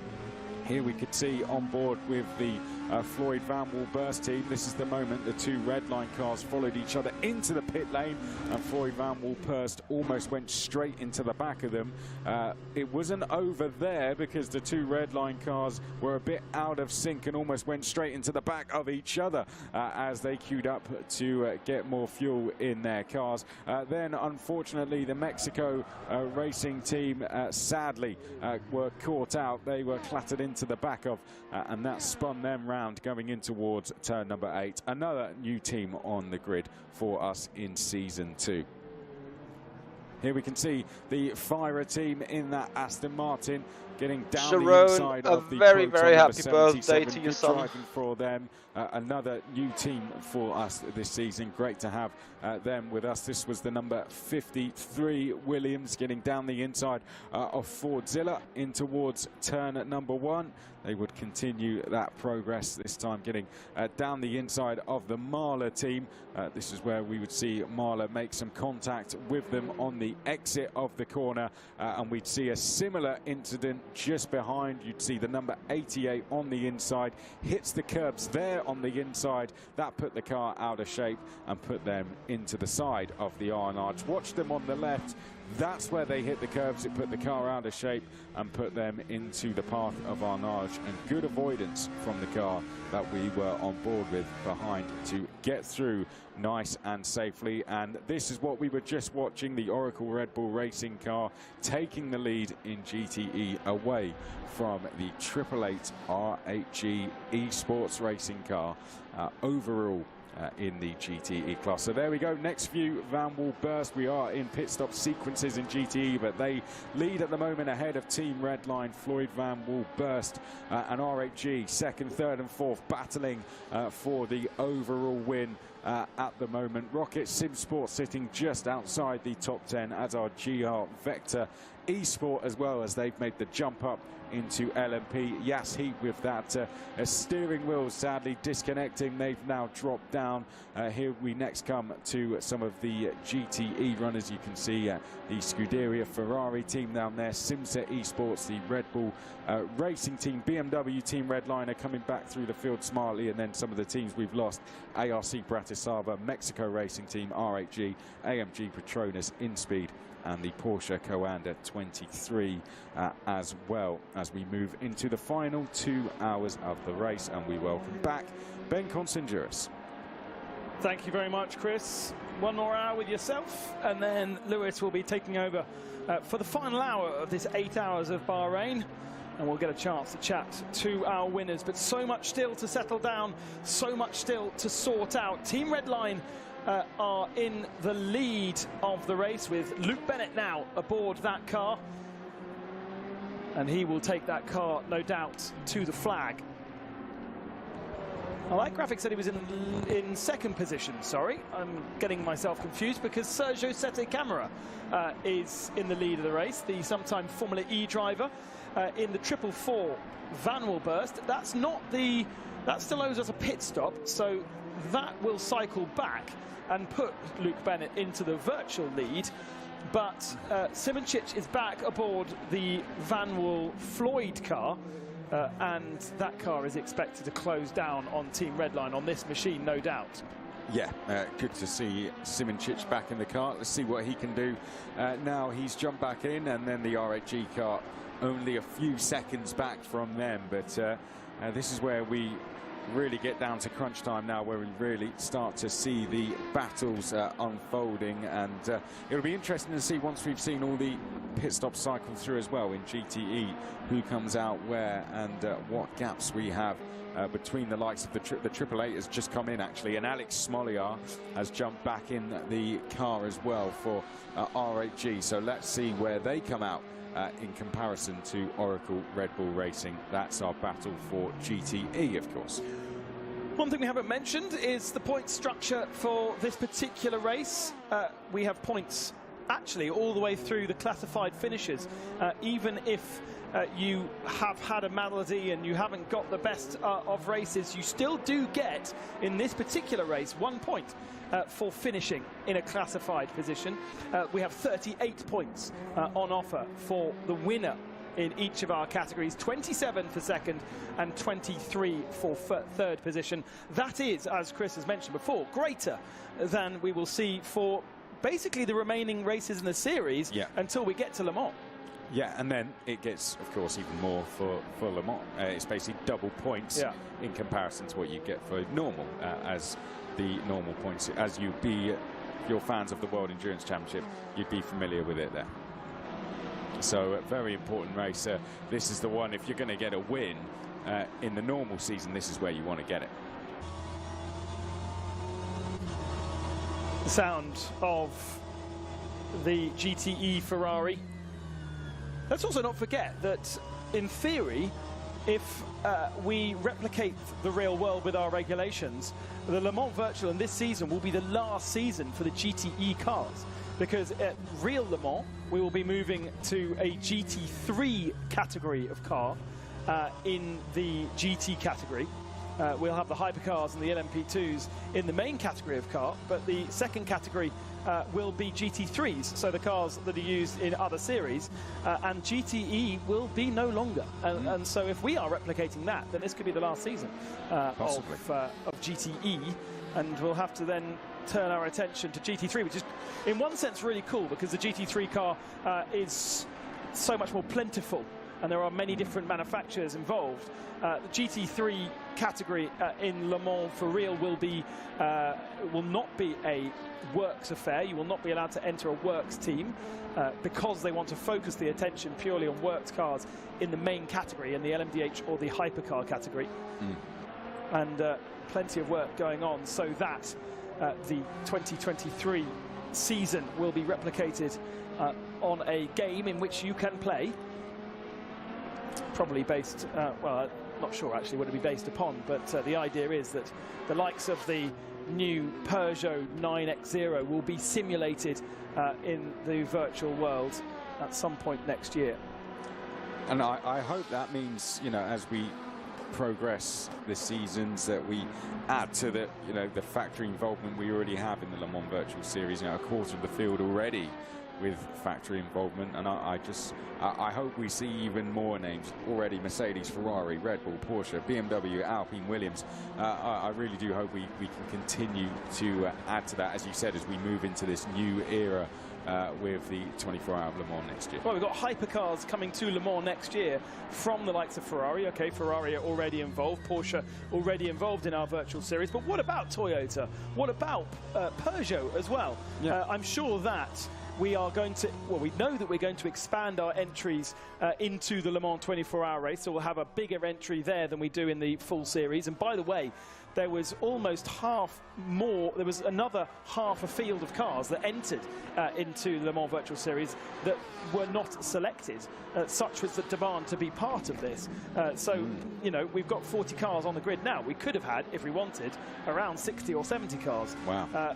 And then some of those will be given entries into the Le Mans 24 Hours, but the focus really will be on making sure that Le Mans 24 Hours is the best grid possible. And so if Peugeot come along and say, hey, look, we want a sim racing team to enter the 24 Hours of Le Mans, there is no chance that they'll be told no, go away. I'm sure that they'll be welcomed with open arms, and we can have the likes of, you know, Peugeot, I don't think have any history in sim racing at all. So it would be a great first step for them. No, absolutely. And it was great. Remember the first time we did this back in 2020, and Toyota in particular used it just to replicate what they would do at Le Mans. They did exactly, set everything up exactly the same back at base for them. The only difference was their drivers in different parts of the world, and basically just used it as a bit of a dress rehearsal. As we got a battle going on here between Redline and Van Wall Burst, a 444 versus the number 2. Well, that is Sergio Sette Camara up into 5th position with Diego Pinto just behind him. And very I had a Formula 2-hour driving triple stint from the ex-Formula E Brazilian. Bit of defensive hard work going on, but this is a real-world pro versus a sim racing pro here. Redline versus Van Wall Burst. It was a late move over, but I think fair racing all round between them as he looked back from Sette Camara now at Pinto, down into the heavy braking zone at T10. Runs a little bit wide there, but just about gets away with Revade, I am done, sadly. Come down towards turn number 11 now, and in towards the left-hander. Well, this is how it all started. So Sergio Sette Camara being caught up behind the Ferrari and going to the outside, and Diego Pinto diving down the inside. And a little bit of a swapper on for Sergio Sette Camara. That, in theory, allowed Pinto through, but they're still absolutely locked together.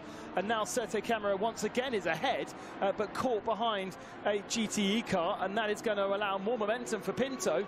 Will Pinto be... he's on the racing line, but will he get round the outside? I don't think he will. But he could try, if he gets a good exit, to slingshot down the straight. This is a proper squabble. And the problem with a proper squabble is that you're not travelling as fast as guys in clear air having a nice time, including Romanides, who is in the AMG Team Williams car, not far behind now.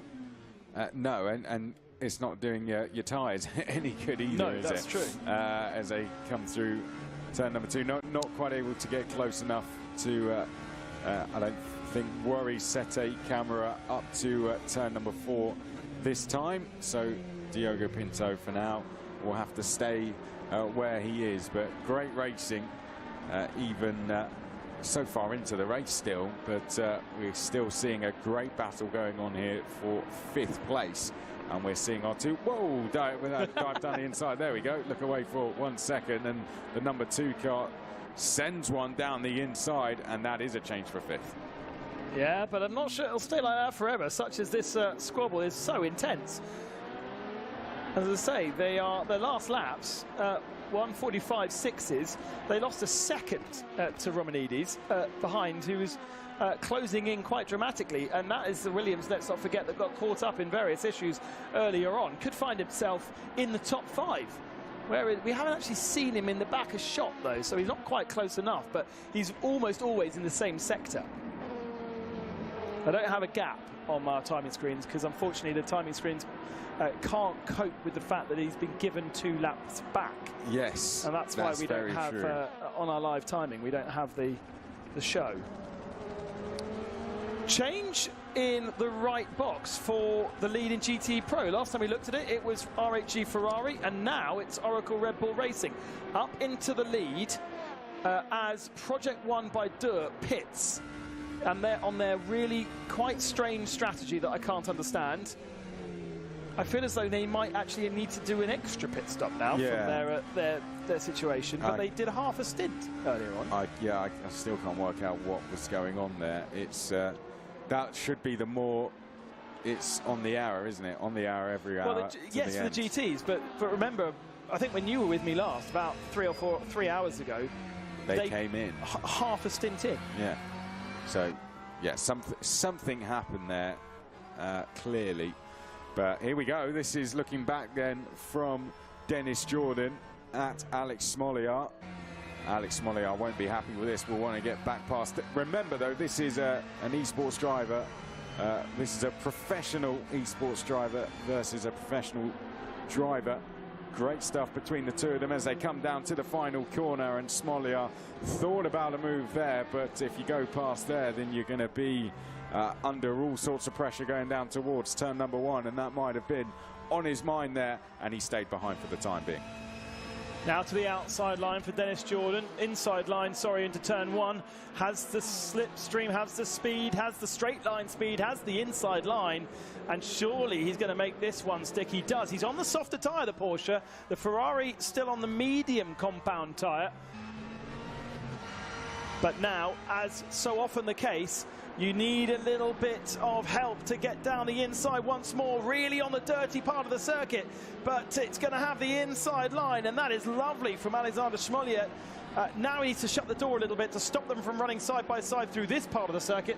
The third place, Kevin Siggy, is only 4 seconds back. We know how fast Kevin Siggy is, but they're still side by side. Now we'll be in the next braking zone, the inside line for the Ferrari. Surely he can seal the deal now. Yes, he does for the moment. But ultimately, those stickier soft tyres are surely going to be helping the Porsche. And this is helping BMW Team Redline in the background as well. They're 3 seconds back from this now. So really, this is not doing either of these teams any favours, because BMW Team Redline with Kevin Siggy in the car is closing in quite quickly now. Because these two are battling away. We might just be able to see him in the top of screen as well. Here we jump on board then with Dennis Jordan. We can see Alex Smolyar just ahead of us now as we come up towards turn number 13. There are the two leaders. That is the difference between them. Smolyar leading Jordan, RHG leading Red Bull, and they're in third place after a drive-through earlier in the race. Kevin Siggy for BMW Team Redline. Next time he goes across the stripe, he's going to be less than 3 seconds back from this lead battle. That is absolutely incredible from Team Redline. They are able to do this. They make their lives difficult with penalties. Enzo Benito picking up a drive-through penalty for being off circuit between turns 10 and 11 early in the race. Bono Huis, by the way, did that twice as well before they bailed out of it. But they are still able to bring it back. It is just so incredible. There is Kevin Siggy. Concentration, as usual. An incredibly talented racer in all kinds of different platforms. Has worn that BMW badge with pride over the last couple of years in different categories, in whether it be in Formula E or whether it be on different platforms of simulation. Representing BMW in the V10R League as well. And now representing BMW Team, which is a works team, let's not forget, with work support in third position right now, but trying desperately to get back into the lead, and are less, as I say, than 3 seconds back. Shares that car with Enzo Benito, who started the race, with Chris Lullum, who did the middle part of the race, but it's Kevin Siggy who's doing the biggest portion of it. Well, the battle up front is calmed down for now. Dennis Jordan, a few car lengths back from Alex Smolyar. With traffic, the gap has just opened up slightly between these two, but I don't expect it will stay that way for the next 1 hour and 40 minutes. There's still a lot of battling to go on between these two, and it might not just be these two to the flag now. It might turn into a 3-car battle. Fantastic stuff going on. I'm just a bit gutted that it's not more. And I feel as though actually Ferrari, with their slightly odd strategy with the SF car, could find themselves in this battle. They might not have the speed, but they could well find themselves in the battle. We go on board with the BMW quickly in 3rd position, the back of that shot. And then, you know, what's happened to Project One by Dur? They've been the surprise, to be honest, of the event so far. But with that pit stop, and then after that, it just has faded a little bit. They were so strong with Krippner. They were being so strong with Moritz Lerner in qualifying. Mark Gassner actually nominated as the pro in that car rather than Moritz Lerner. But maybe it was. Maybe that's where the weakness was with Mark Gassner. All with a technical issue from somebody forcing that early pit stop and putting him on the back foot. But whatever they were trying to do, if it was a strategic error, I don't think it's worked. And they've been proved that by Coanda and by Red Bull that you can get this Porsche to the an hour eventually with a little bit of work. And basically, I think that was the worry for the Porsches early on. They didn't know if they could get to the hour mark and therefore would need a splash and dash. And maybe, just maybe, Porsche, Project One by Dur, decided early on to get themselves on a different part of the circuit and react to the fact they couldn't get to the hour by doing this extra pit stop early, so they didn't have to worry about it. But then in the second half of the race, with the cooler air temperature, with the grippier track, maybe it's come to the Porsches. And, well, we've still got Oracle Red Bull right at the sharp end. But look at the balance. Ferrari, Porsche, BMW. All right, Aston Martin, only lead car is in 10th position, but you kind of, from the experience of the Aston Martin teams, would expect that. Yeah, and that's great to see. Like you said, 3 different manufacturers there of car 1, 2 and 3. So that's fantastic for the series going forward. And I think in terms of Project One, look, this race might not work out the way they want it to, but they can they just have to take all the benefits from this race. Thomas, thank you so much for the follow, appreciate it. Big swapper on there for Siggy. He has lost time actually over the last couple of laps. The gap has gone up to 4.6. Here you'll see now there on the bottom of screen, 4.6 seconds. It was nearly under. It was under 3. Now it's up to 4.6. So I don't know what's happening here. If Siggy's saving fuel, just ran out of tyres. Well, he's in the middle of the stint. So it'd be worried if he's run out of tyres. 5.2 is now the gap. So he's he really is struggling a little bit. Here's Kevin Siggy. Well, that 5.2 change would reflect the mistake at turn 1. So that makes sense that the gap has grown there. But as you say, it was below 3 and it's then gone out to 4.6. Unless he's been bullied off the circuit by an LMP car, which is quite possible. Yeah, it seems to just be.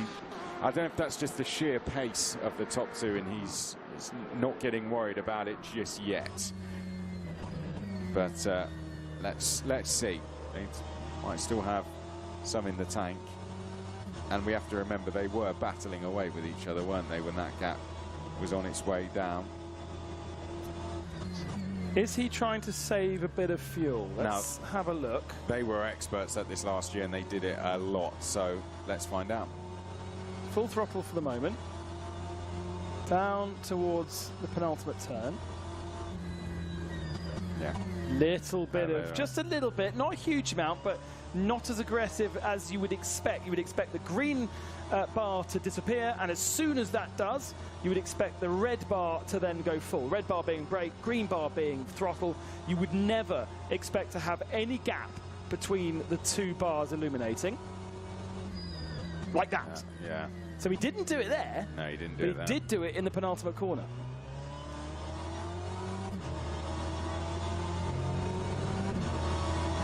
He's also, I don't know whether that's sort of a quirk of the graphic, but he's lifting. A little bit of lift and coast there as well.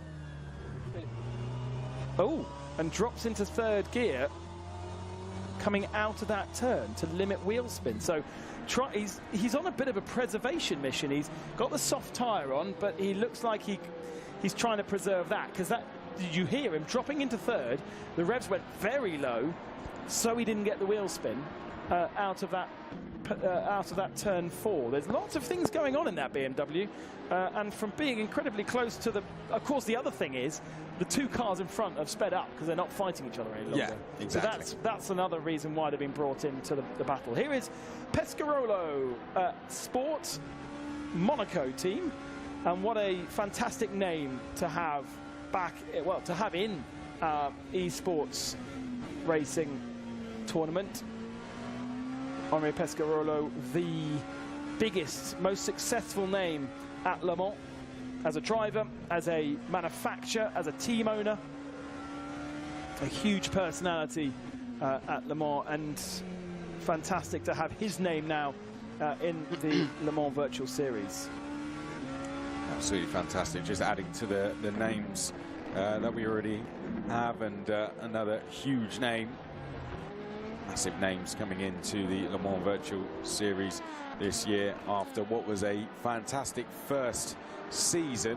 Don't forget, we had, of course, that first running in 2020, but after the first series, great to see big names and big manufacturers now joining the party for season 2. Pescarolo just being one of them. Looking into the bedroom of Alan Day, Israeli real-world driver. And he doesn't look like he's got a conventional rig there. That's something a bit funky going on. He looks almost like he's got a cockpit that he's driving inside. It's a bit different, isn't it?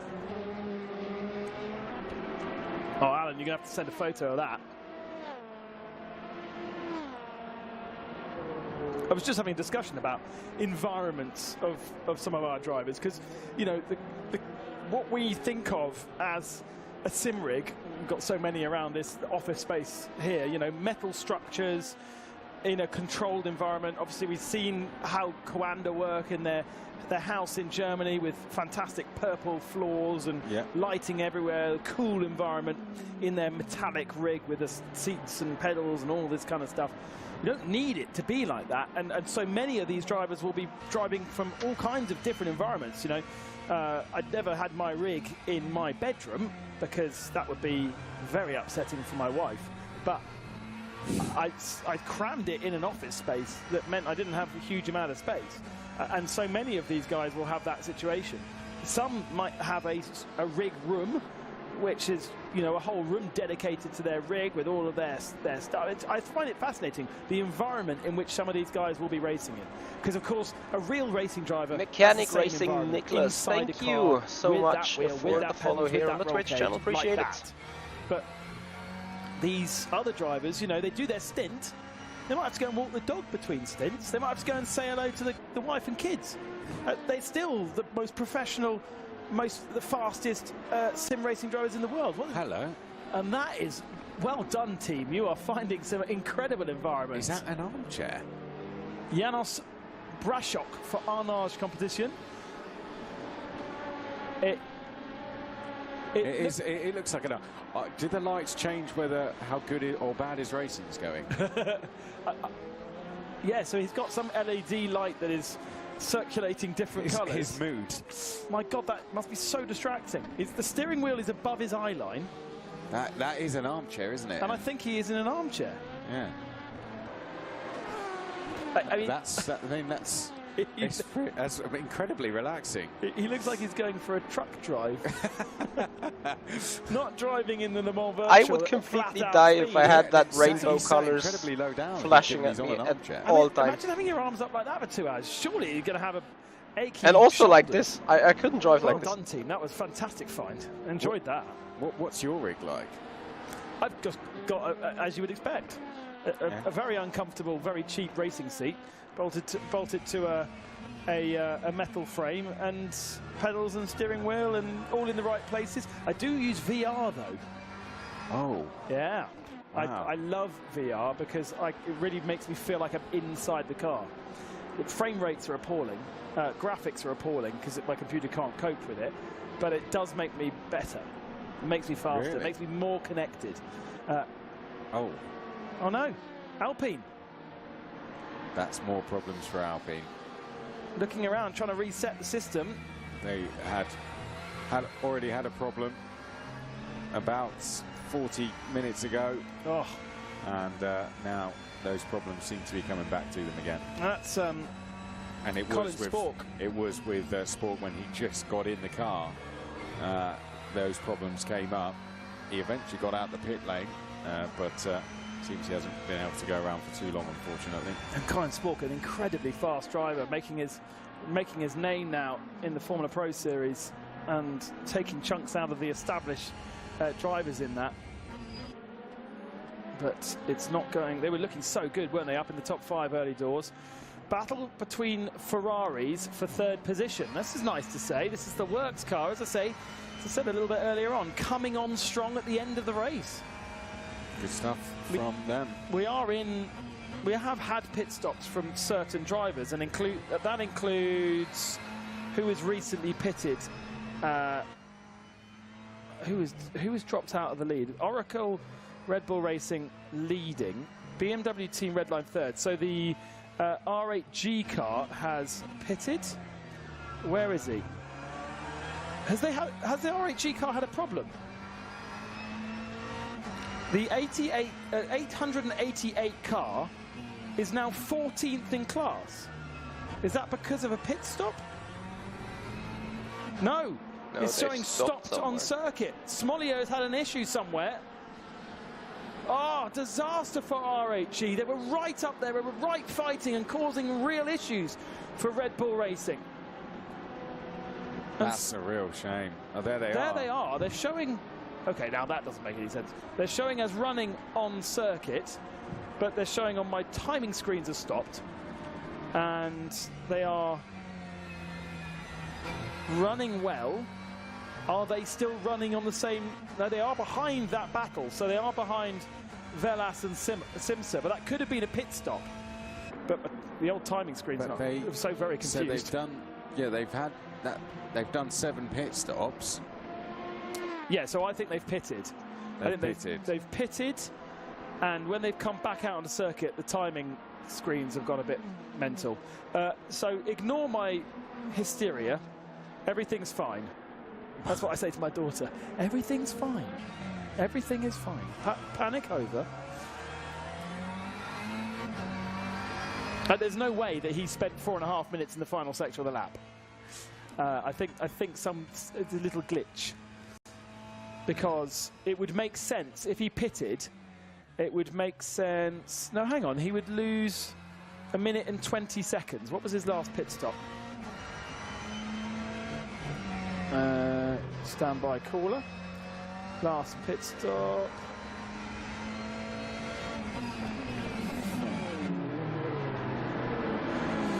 Yeah, his last pit stop was only 14 seconds. So that would be too fast even for a drive-through. So something has happened to him.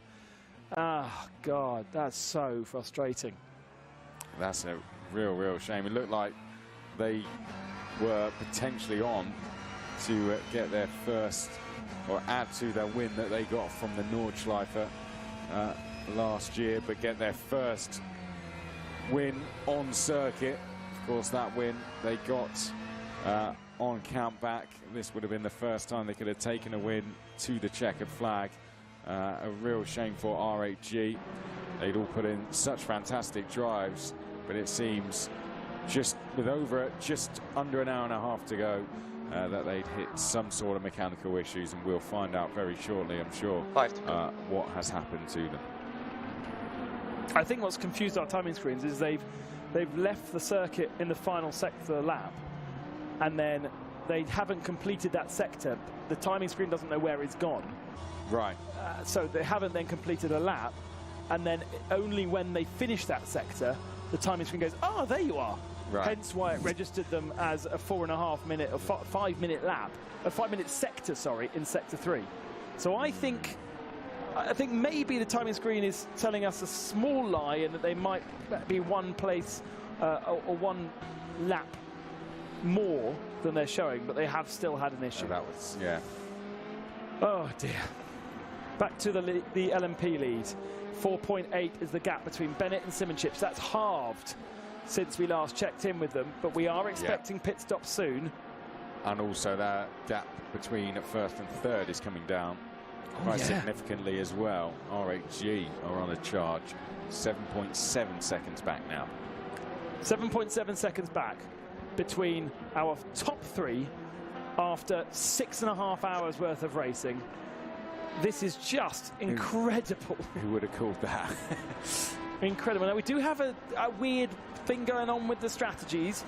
There is the progress. So it's been a big chunk, actually, on this current lap for Simoncic. He's gone from 6.1 down to 4.6. So Bennett has somewhere made an error. No, it was last lap, actually, where Luke Bennett did a 45, a 1 minute 45.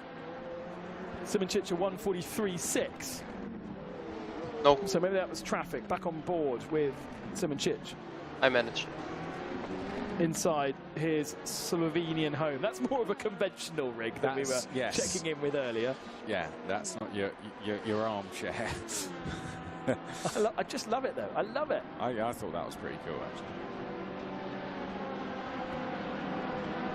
It's a proper force feedback on there as well, isn't it?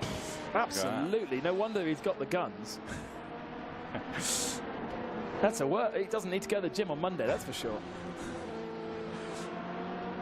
I don't know why you would do that to yourself. But obviously he feels as though he's getting a decent amount of feedback. I mean, in your real world, Chris, most of the single-seaters don't have power steering, but most of the single-seaters don't do that to you. No. I mean, but because they get as they go faster, they get lighter, and it gets easier to steer. Yeah, exactly.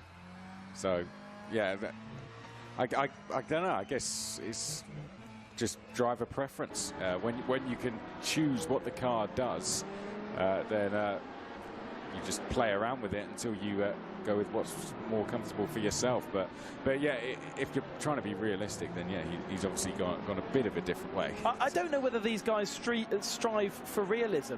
You know, I think they strive for speed, and whatever makes them fastest. That's it. That's what you go for. That's what they care about. Yeah, they don't care that the pedal doesn't feel exactly like it would do in an actual GTE Ferrari. They just care that it makes them go quickly, and they might take learnings from the real car, like for instance, you know, having a hard brake pedal versus having a soft brake pedal, and you have in many brake pedals these days the ability to change that. I have a very hard brake pedal because that's what I was used to when I was real racing. But in karting, for instance, you don't have that hard brake pedal feel. You have a short brake pedal, but it's quite soft. So if you come from karting, you might want a more of a soft brake pedal. So, and you're used to hitting the brake pedal quite hard in karting as well. And if you've done single-seater, if you've tested a single-seater, then it's like hitting a brick wall, basically. So then you'll want to get used to that. So, but those guys and so many of these drivers will never have experienced a real-world vehicle. They will only know what makes them fast. So they might be happy with a squidgy brake pedal, and as long as they can modulate it and get the performance out of it, that's all that they really need. Yeah, and that's where you that's when you admire then drivers who have done so well in adapting from jumping across from the esports world into the professional world.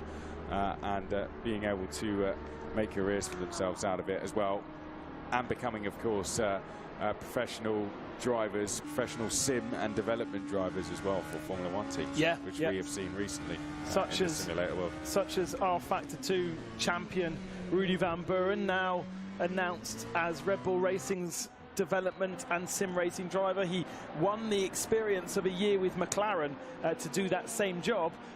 Now has transferred into racing for real in the Porsche Supercup thanks to the support of rFactor 2, and now finds himself with a proper job, proper job. Yeah, I mean, he'll be in there on race weekends, putting in all the work in the evening times whilst they're at the track, having finished free practice. He'll be testing, getting more and more laps in for them, getting more data for Max Verstappen and Checo Perez. Oh, this is not what's Tommy Uscott. No, sorry, it's Luke Bennett in the Red Bull in the red line machine. with a slower car from Arnage Competition just ahead of him, and he's going to have to deal with that traffic quickly. He doesn't want to be held up too long by that slower machine, but also doesn't want to get tangled up by him. Pit stop's done then for Team Redline with 1 hour and 19 minutes remaining. Note that one down because we're getting close to needing only one more stop. But for Redline, that is definitely 2 more stops for them on this strategy right now. Both full services for Luke Bennett and 1 lap before for Diego Pinto. Now, from second, RHG Esports come in. So Sinchik is on a similar strategy now to Team Redline. So that 7-second gap that we talked about is for real. There is no kind of benefit or hidden time left on the table, whereas I still believe that the Van Wall Burst car on a very different strategy has a short stop still to do. What are we saying? A stint is around 38 minutes? Is that correct? Yeah, around 40 minutes. 40 we minutes. worked it out to be around 23 laps, so around 40 minutes. And at 2 hours, you could do 3 stops. So actually, this is about right. 2 stops left with 80 minutes remaining. And you're bang on. Yeah. So that makes sense then, that Redline and RHG are on point for the end of the race.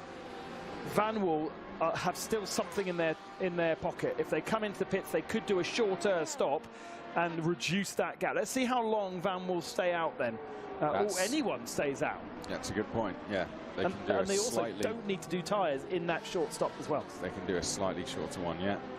So they're in a very, very good position. The only problem with that, if they do a double stint on the tyres, is they have little experience with the medium, and they would need to use the medium to double stint. Correct. So let's see what they do then. This is where the strategy comes really into play. So it's something you could have done a couple of hours ago. This is where it comes into play now as we get in towards the final part of the race. There's a bit of traffic to deal with there for one of the Redline cars.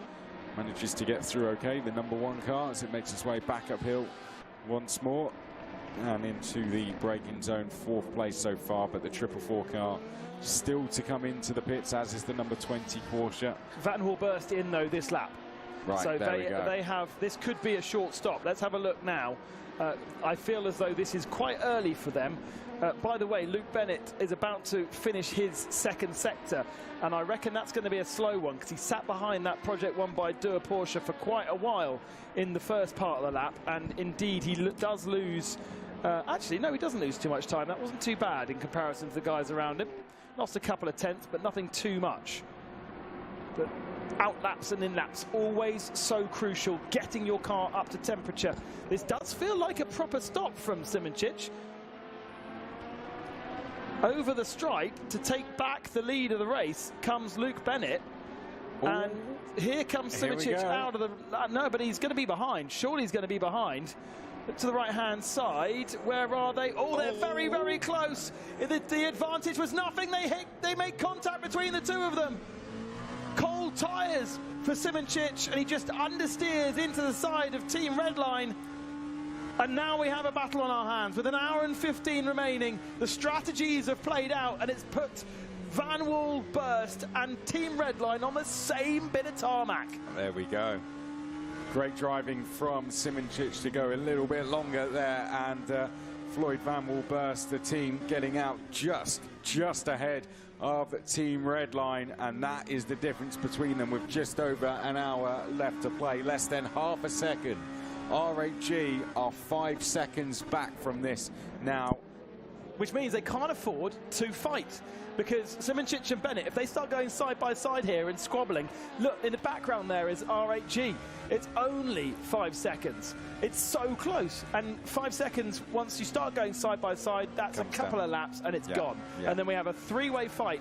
And both these front two will not want to have to worry about attacking and defending at the same time. Right now, they've got one job. Simoncic defends and Bennett attacks. If there is another car involved, it gets a hell of a lot more complicated. Yeah, and our gap in GTE is 3 seconds between our top two, but this is our gap overall between the race leaders as they come in towards the final corner. They come out of the final corner down the start-finish straight, and we'll see in the top of screen there is RHG as well. Yuyovski in the car for them now, just over 5 seconds back. We're on board then with the red line car in towards the first corner we go, looking back from Van Wall-Burst now, and there we can see the #1 team red line car just dropping back slightly.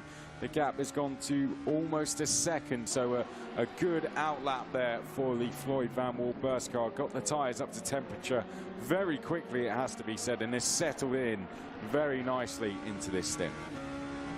But traffic approaching, and this could change everything now, Ben. Ferrari sitting right in the middle of the road, but it's not just a Ferrari, it's a slow LMP car as well, and the gap comes straight down to nothing once more. A good advantage being built by Simoncic is completely destroyed. We've got soft tyres on Luke Bennett's team red line car, we've got soft tyres on Simoncic, so really everything is equal here. But Simoncic going a little bit defensive on the back straight just in case, and we have more traffic ahead. This ain't over. But unfortunately for the RHG car, the pace is just so strong. Yeah, and the gap now back to RHG, 4.5 seconds. It's come down by a second with all this battling going on. Of course, Yuyovski's going to have to go through the same amount of traffic, but Luke Bennett closing in as they go round the Proton car is now right in the slipstream. Could he line up and move into the last corner? We've not seen much overtaking into there, and Luke Bennett decides to sit behind in that red line car, and he wants to wait this one out for the start-finish straight, which is where we are now. Clean track ahead of Simoncic. Stays on the racing line for the moment, but knows how close Luke Bennett is. Will Luke go for a last-minute lunge? Yes, he does. No the car way. Disappears. Simoncic is very, very late on the brakes. Doesn't make the corner. Stays around the outside. Yeah, that would have been a penalty anyway. For the moment, but now the drag down to turn 4. Again in the slipstream. Where is the opportunity? Under braking, but again he's too far back. Luke Bennett can't get through, and Arnage Competition having a fantastic view of this. But the fact that they're sticking with it means that they cannot be travelling at the ultimate pace of these two, because they should be clearing that slower car. No, Yuyovski has brought the gap down to 4 seconds now, another half a second taken out of the top two. When I say Yuyovski, I mean RHG Esports, who sit in 3rd place. He's in the car for them. Very shortly, this could be a 3-way fight for the lead overall between 3 different outfits. Van Wall-Burst, Redline and RHG. They make their way down the back straight. It's Floyd Van Wall-Burst who lead for now ahead of Redline, but RHG are closing in, and there's going to be a frustrated Luke Bennett in that car. 2 slower LMP cars for Yuyovski to clear before he gets onto the tail of these cars, and they have caught these next GTEs in a favourable place. They can just blast past them, or Simoncic can. Not sure Bennett's going to clear them. Just clears one, doesn't clear the second one, but ultimately they're at the right part of the circuit. Fine GTE cars on these long back straights. Wonderful news. Yeah. Find them in the middle part of the lap, much more tricky. Yeah, just got by. There is the RHG car. 3.4 seconds now. It's come down by 2 seconds since we left the pit lane. Yuyovski, it's not because he's travelling so quickly, it's because these guys are travelling slowly and are battling away with each other. Van Wall-Burst and Team Redline, 3.5 seconds now back to Yuyovski in 3rd place. What does Luke Bennett do now in 2nd place? He's got to try and get past as quickly as possible. Either that or just settle down in 2nd place. In a way, settling down in 2nd place might be his more favourable option, that they can then start to build a gap from Erhan Yuyovski. This is a man, Yuyovski is one of the best drivers in the sim racing world. So is Simoncic. Luke Bennett is not bad either. But ultimately, it's not like they're being chased down by somebody who doesn't necessarily have an equal experience to them. Yuyovski's mega. Yes, some very big names in that, isn't there? So, yeah, Yuyovski, incredibly talented driver. There we see him to the right-hand side of our screen. We see him chasing down to the left. We see the view back from Simoncic, and now we ride on board with Bennett. For now, it seems he's okay to settle behind, but we haven't seen him get close enough behind. And there, that was a move there, just a slight move from Simoncic, who shows us there that he's slightly concerned that a move is coming from the red line driver as we come onto the start-finish straight once more. Could this be the time we see Luke Bennett make a move? We've seen him make a lunge. Is he about to make a move? He wasn't close enough the last lap, was he? He made a lunge, but it was more of a distraction for Simoncic, and he backs out of it early doors there. You saw the nose dip, slow in, fast out. In a way, that works quite nicely here because you then can carry the momentum up what is a slight hill up into a good braking zone into turn 4, but ultimately then you have to run side by side. Race control might give him a warning for these wide in to the corners. It's not part of the regulations at turn 4, but ultimately he's still 2 wheels off the circuit there, and just so unnecessary, really.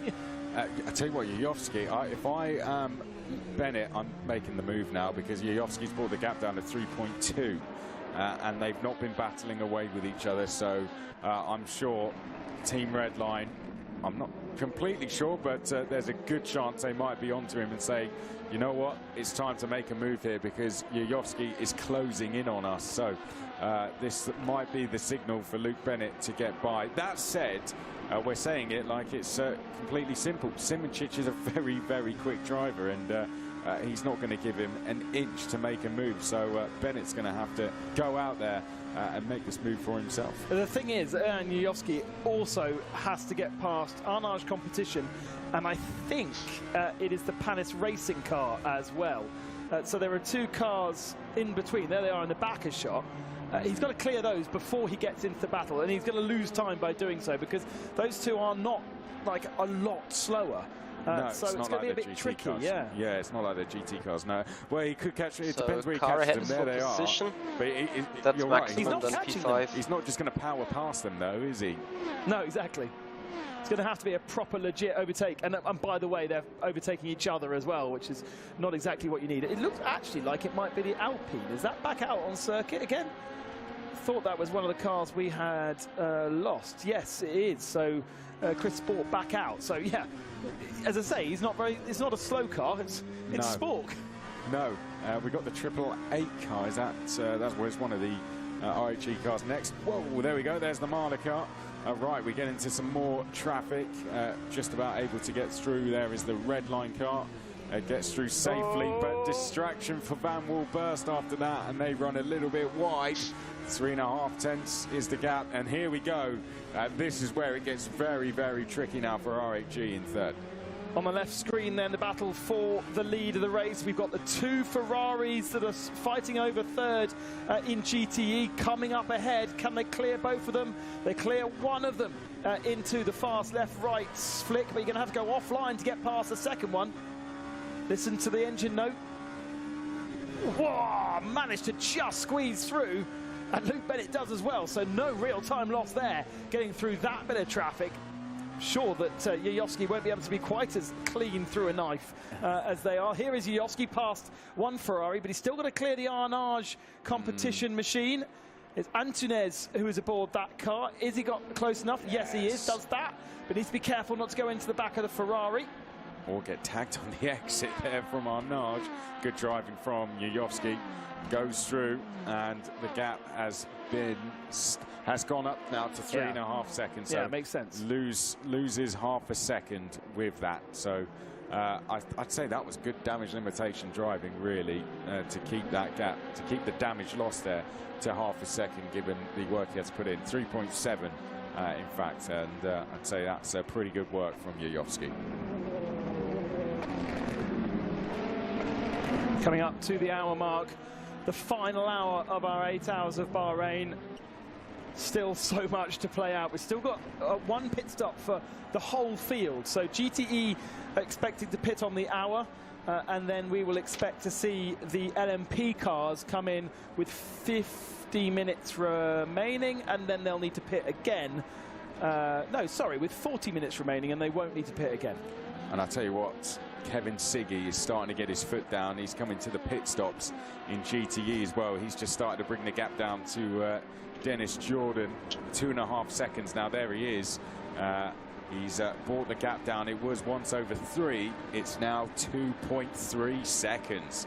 Kevin Siggy absolutely flying. There he is. You can see the Oracle Red Bull up in the distance, and Kevin Siggy, we jump on board with him now as he comes into the final couple of corners here at the Chequered International Circuit onto the start finish straight, and we are coming into the final round of pit stops for the GTE class. This is a battle we have to keep an eye on. This is a battle that is in the process of coming into play, but of course we have that battle for the overall lead, Simoncic versus Bennett as well. Yep, Sharon is going to be a hyper long hour. Red line, but this is the other one. Bob Jackson, the track is not out for the public. On the timing screens, because Kevin Siggy is closing in on Dennis Jordan for the lead in GTE. In towards turn number 4, we see Kevin Siggy, good car control.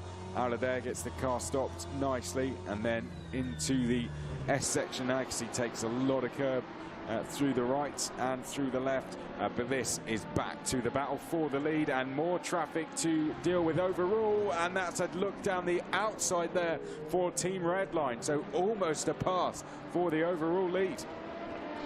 And Redline will be watching ahead. They'll be looking at the traffic. They'll be working out when Luke Bennett will approach that traffic, telling him, calm down, don't worry, you're going to hit traffic here. The Van Wall is going to hit it at a different place. He's going to be held up. This is going to be your next opportunity. I do feel as though they're going to find the next car of Kevin Siggy at the wrong part of the circuit. And of course, it's a Redline car as well. How hard is he going to make the Van Wall work? He gets a bit of a squeeze. Van Wall has to go around the outside, but ultimately, so does the Redline. No, he takes to the inside line, and Spork follows him through.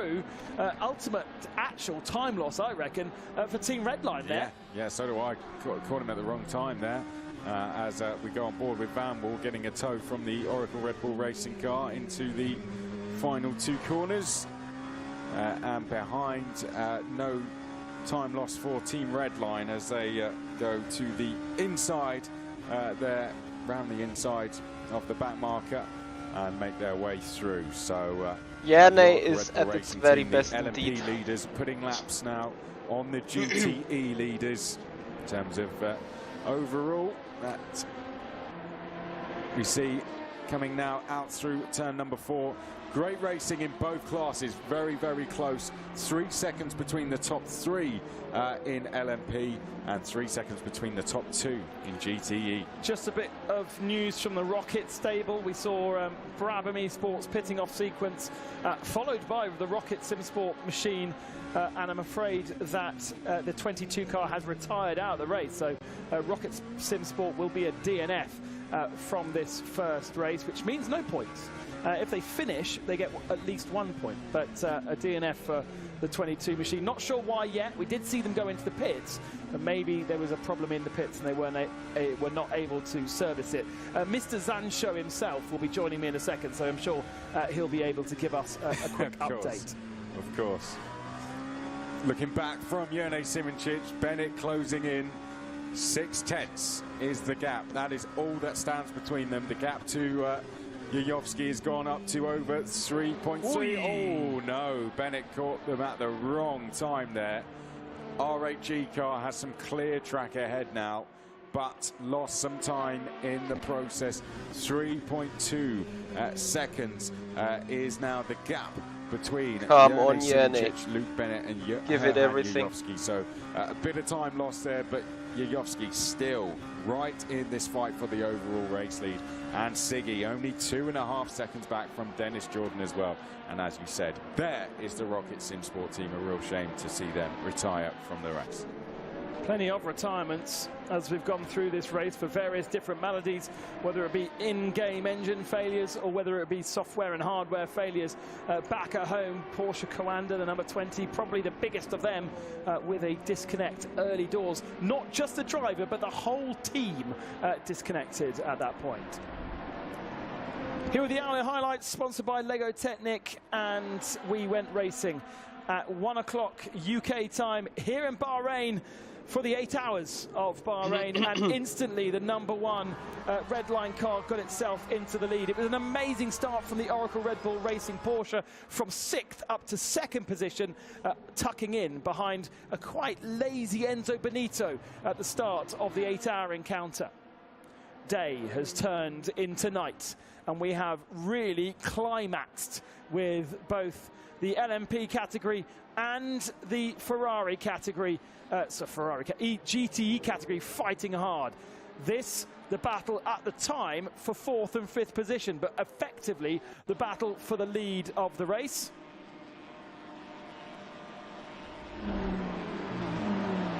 And we go back to live pictures because we are having so much fun live on circuit.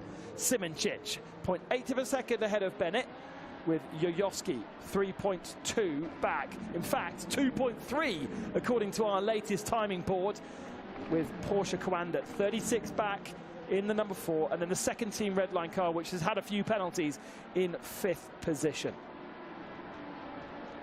GR Vector yep, Sharon, he is full attack for sure. Fuel. They're up in the top 10 now. Those that have had a few more issues further back, including the likes of Williams Esports, Alpine Esports, strong in the top 5 at the start of the race, but now at the tail of the LMP field. Then we focus our attention on GTE. It's Dennis Jordan, the 99 Porsche, versus Kevin Siggy in the 71 BMW Team Redline. We're over the hour, and both of them have just gone into the pits. On the same lap, then it's a Ferrari fight for 3rd between Simsa and SF. Last pit stops then for GTE coming up. Siggy in for BMW. Just ahead of him, Dennis Jordan for Oracle Red Bull Racing in on the same lap.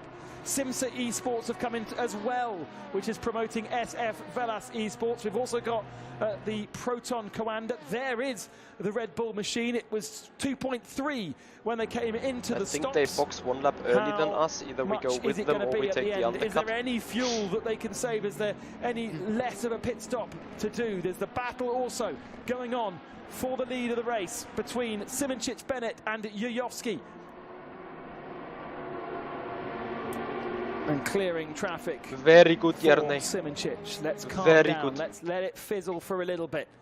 Jordan out of the pits. Look ahead. Where is the BMW is more important, really. There he is, still in the pits. They enter, exit at exactly the same time, and the BMW is going to be ahead of the Porsche, squeezing on pit exit. The Porsche needs to be careful not to cross the white line. There's traffic, huge traffic coming past, and they come out of the pits side by side. They rub, they bump, they bore. Inside now, Porsche takes the lead, but BMW is surely going to fight back. What have I just seen? Siggy in Team Redline BMW, and it's Yuri Kasdorp, the birthday boy, who is going to take this Porsche to the flag, who did such a good job at the start, but he runs wide at turn 4. And surely that's going to allow Kevin Siggy an opportunity, but Arnage Competition and LMP come past, so there is no part of the racetrack. And we've got 56 minutes of this coming up for you. I hope you've got a sofa that's got a good edge. Yeah, I mean, this is going to be absolutely critical. I can't wait for this. What a race it's been. What a 7 hours it's been. It's coming down to the wire in both of our categories. I was saying that Spa might have been the best race we've had in the Le Mans Virtual Series. I think this season opener, I think we're topping it today. This has been absolutely incredible, breathtaking from start to finish. And in both of our categories, we have got a top 2 fight, or top 3 fight in LMP, between some of the best drivers in the series, with Yuri Kasdorp against Kevin Siggy. Those two, there will be no letting off, no rest between the two of them for the next 56 minutes. It's going to be brilliant. In the battle right at the top here of this is obviously between Marocek and Pinto for 5th position. Back up. Don't do that to us, my gosh. That was quite close. I was like Red Bull versus Van Wall, and it's the other way round. Other way round, yeah, indeed. That will be Marocek on the rear. Who's having a great race is the 444. Simoncic, Bennett and Yoyoski. I wonder if Bennett might jump out. No, he's got to stay in for the final stint, surely. I was wondering if they were going to get Bennett out of the car for the final stint and get Rietveld in to try and attack Janne Simoncic, but I think they'll lose too much time at the stop with that. So nobody's really double stinting, are they? That's gone out the window in these later stages of the race. It's all single stints on soft tyres. It's because it's so hot.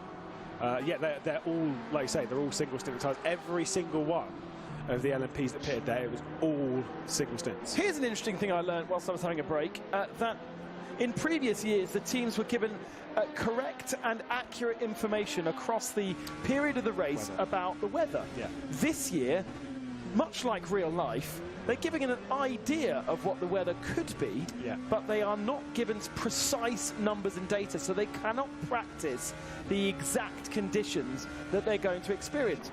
Much like in real life, because you know those days where the weather forecast says it's going to be a nice blue sky, and then you go outside and it rains on you. Yep, Sharon. Kind of happens in real life sometimes. Yeah. And I love the fact that we are doing that in our Le Mans Virtual Series for Season 2 to keep these teams a little. They're just too good. We've got to keep them guessing. I'll explain to you how much practice I did. We did the Formula Pro Series, we did Daytona, and it was basically these Formula Pro cars, like a Formula 1 car, but with a V10 engine and stuff. It's very cool. Great race and whatnot. And it was a race where we knew it was going to rain somewhere through the race. We knew there was going to be some rain. Problem is, all the teams knew because again they were basically publishing, and how it was on rFactor 2 is you basically set up like almost like checkpoints through the race of like at the start of the race it's going to be this, then it's going to be this, then it's going to be this, and then this. And you get 5 of them. And the teams, I'm not joking, they did full race simulation to work out when it would start raining, and they got it within 4 minutes.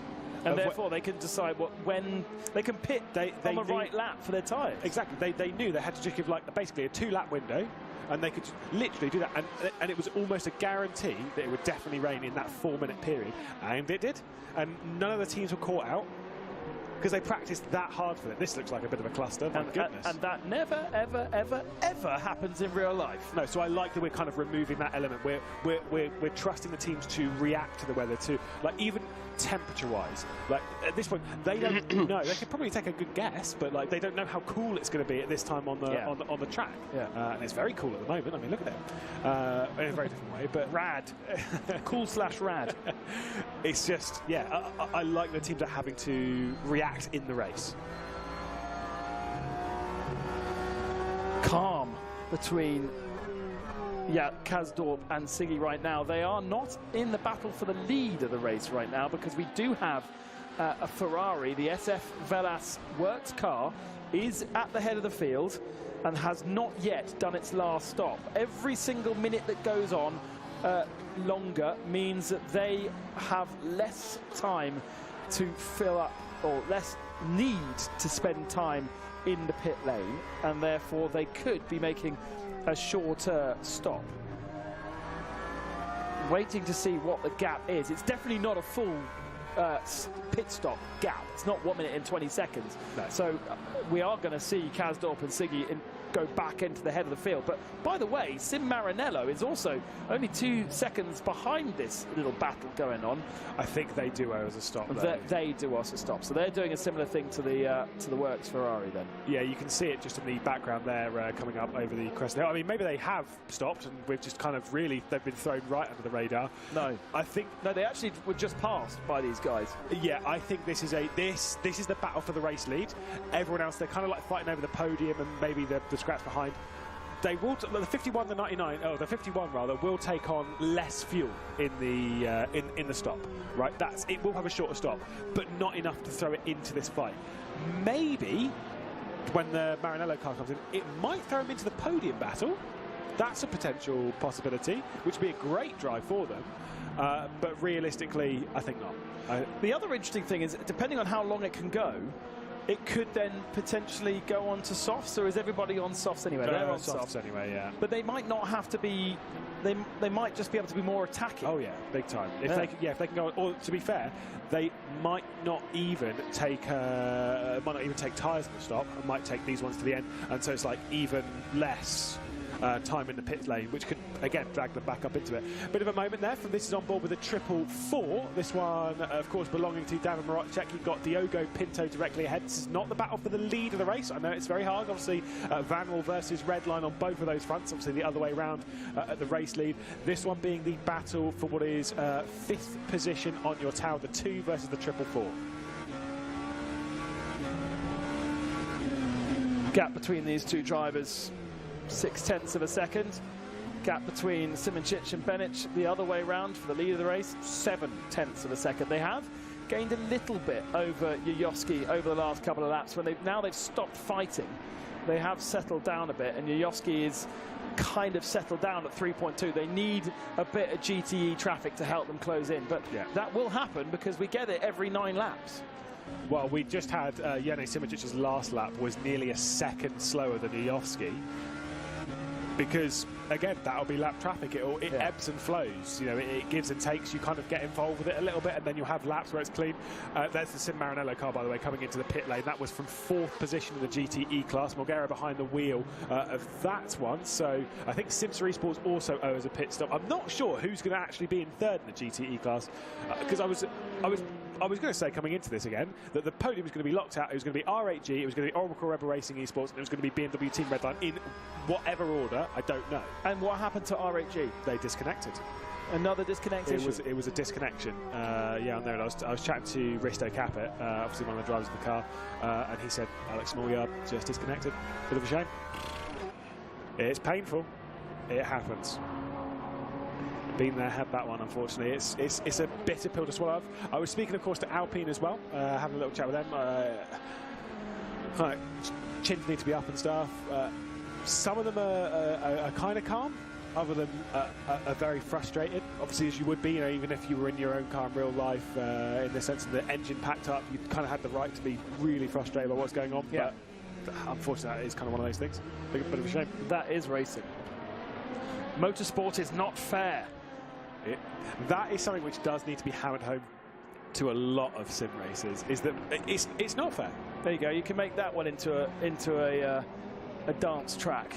Sim racing is not fair. Sim racing is not fair. Well, we'll have to get a nice little remix from the lads upstairs, and we'll see on replay as to what has happened here. Is this the number 1? It certainly is. That is a bit of a moment for the car that is running in 2nd position in this race. Did they stay ahead? They lost about a 1.5 seconds to our race leader of Jene Simicic. That's all it's grown. That can come back down, and we are also awaiting a final pit stop in roughly 8 or 9 minutes. So this could well be tyres starting to scream too much. They've been pushing so hard in this last stint that maybe there's just not quite the grip there that they once expected. Yuyovsky now within sniffing distance and fancies an opportunity to attack, but as you say, they need to make it another 3 laps really to get to the end of the race, so they'll all be aiming for that and they won't necessarily be attacking. 966 stopped, Team Fordzilla out, and you see Ottaviani there, not massively Italian about it, but certainly frustrated. Yeah, that is a big shame. It is what it is. Again, right, we'll see whether this gap's good. They've got clean air between them, right? There's no real traffic for at least the next 3 or 4 corners, so that will be sorted out. The gaps across the line, 2.8 seconds back from Jene Simicic to Luke Bennett, and then it is 1.7 from Bennett to Yuyovsky. I think Simicic has used this to be like, right, he's made a mistake, go. Go, go, go, go, go. We're at the end of these tyres. We don't need to use them again. Power through, burn the tyres, get rid of them, and try and build that gap to 3 or 4 seconds before the pit stops. Here's an interesting one. Kasdorp and Siggy, not really fighting over each other, but pretty close on the same part of the circuit. Their times are being matched by... I was about to say being matched by Michel, but Michel now into the pits. So Christian Michel in the SF Velas esports car that was in the lead is now pitting. But he was able to do a similar time to these guys at the front, so that's very, very impressive. Siggy is tucked under the Sharon, it can happen like internet bad or blue screen on the PC, but yeah, their pit stop. It's 15 it happens minutes rarely. later than these two managed to pit earlier on. They come towards the stripe, towards the line. Where is the Ferrari? Look at the back of shot. Where is he going to be coming past anytime soon? No, he's still stationary. Oh, he's not going to be in this fight at all. I think like maybe 4th. There they are. Are they going up onto the jacks though? That's the question. I mean, they might have already been up on the Jacks. Yeah, they've been in a while. Yeah. So now it's versus Simsa. They start rolling already, right behind the Mahler BMW. It's going to still be a shorter stop, a 1:14.8. So they saved 5 seconds, which gives them a decent advantage over Simsa. No, it doesn't. They've lost out. They've lost to Simsa, but I don't know what the gap will be. But the gap was nothing before, so that actually hasn't worked at all for them. By stretching and stretching and stretching, they've gained nothing.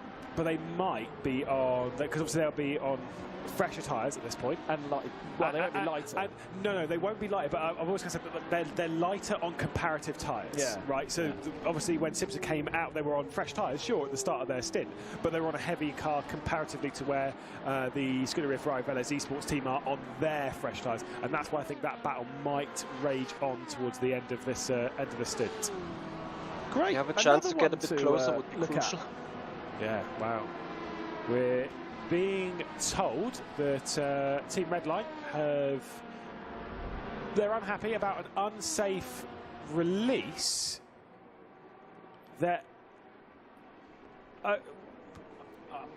Okay, so we're getting an area that Redline have complained about this, and I really like Redline. I really do, and I don't understand what you're complaining about, because if there's anyone who's had an unsafe release in there, it's them, and they're complaining about being squeezed. But again, I feel like Yuri was basically on the white line and Redline were pushing them. No, they put themselves in that position. Yeah, agree. They should have actually not. If that was a real race. Oh, here comes Siggy down the inside into turn 1, maybe waiting for a penalty to be given to Red Bull Racing, but there is no penalty forthcoming, and he's too deep into turn 1. He loses the lead on the exit of the turn. A good little try though, and that will just upset Yuri Kasdorp. Unlike that battle at the lead of the race, for the GTE lead, they don't have to worry about a third car. There is no third car around, even if Jordi Svers in the SF Veles Esports has done the best last sector of anybody on the last lap. Yeah, and he is right on the rear end of Looks Schindler like as well for Jerome third position. So it could well be right here. Bennett has really overdone it on the tyre, so the 4 can start breathing. Going back to that situation. But in the number 444, pit stop, we are fighting. Team Redline would be slam dunk, unsafe release. Yeah. But Eduardo knows, and Eduardo Freitas, real world race director for WEC, also does Formula 1, understands that you don't have the same safety issues in the sim racing that you do in the real world, and therefore the same rules cannot apply. You can't have an unsafe release in the pit stops because it's not unsafe. There's nobody to run over. It's just fighting. So he's allowed that pit stop to go. He's allowed the side-by-side to happen. But Redline are then complaining that they've got squeezed afterwards. They were just very close to each other. I think that is total rubbish. No.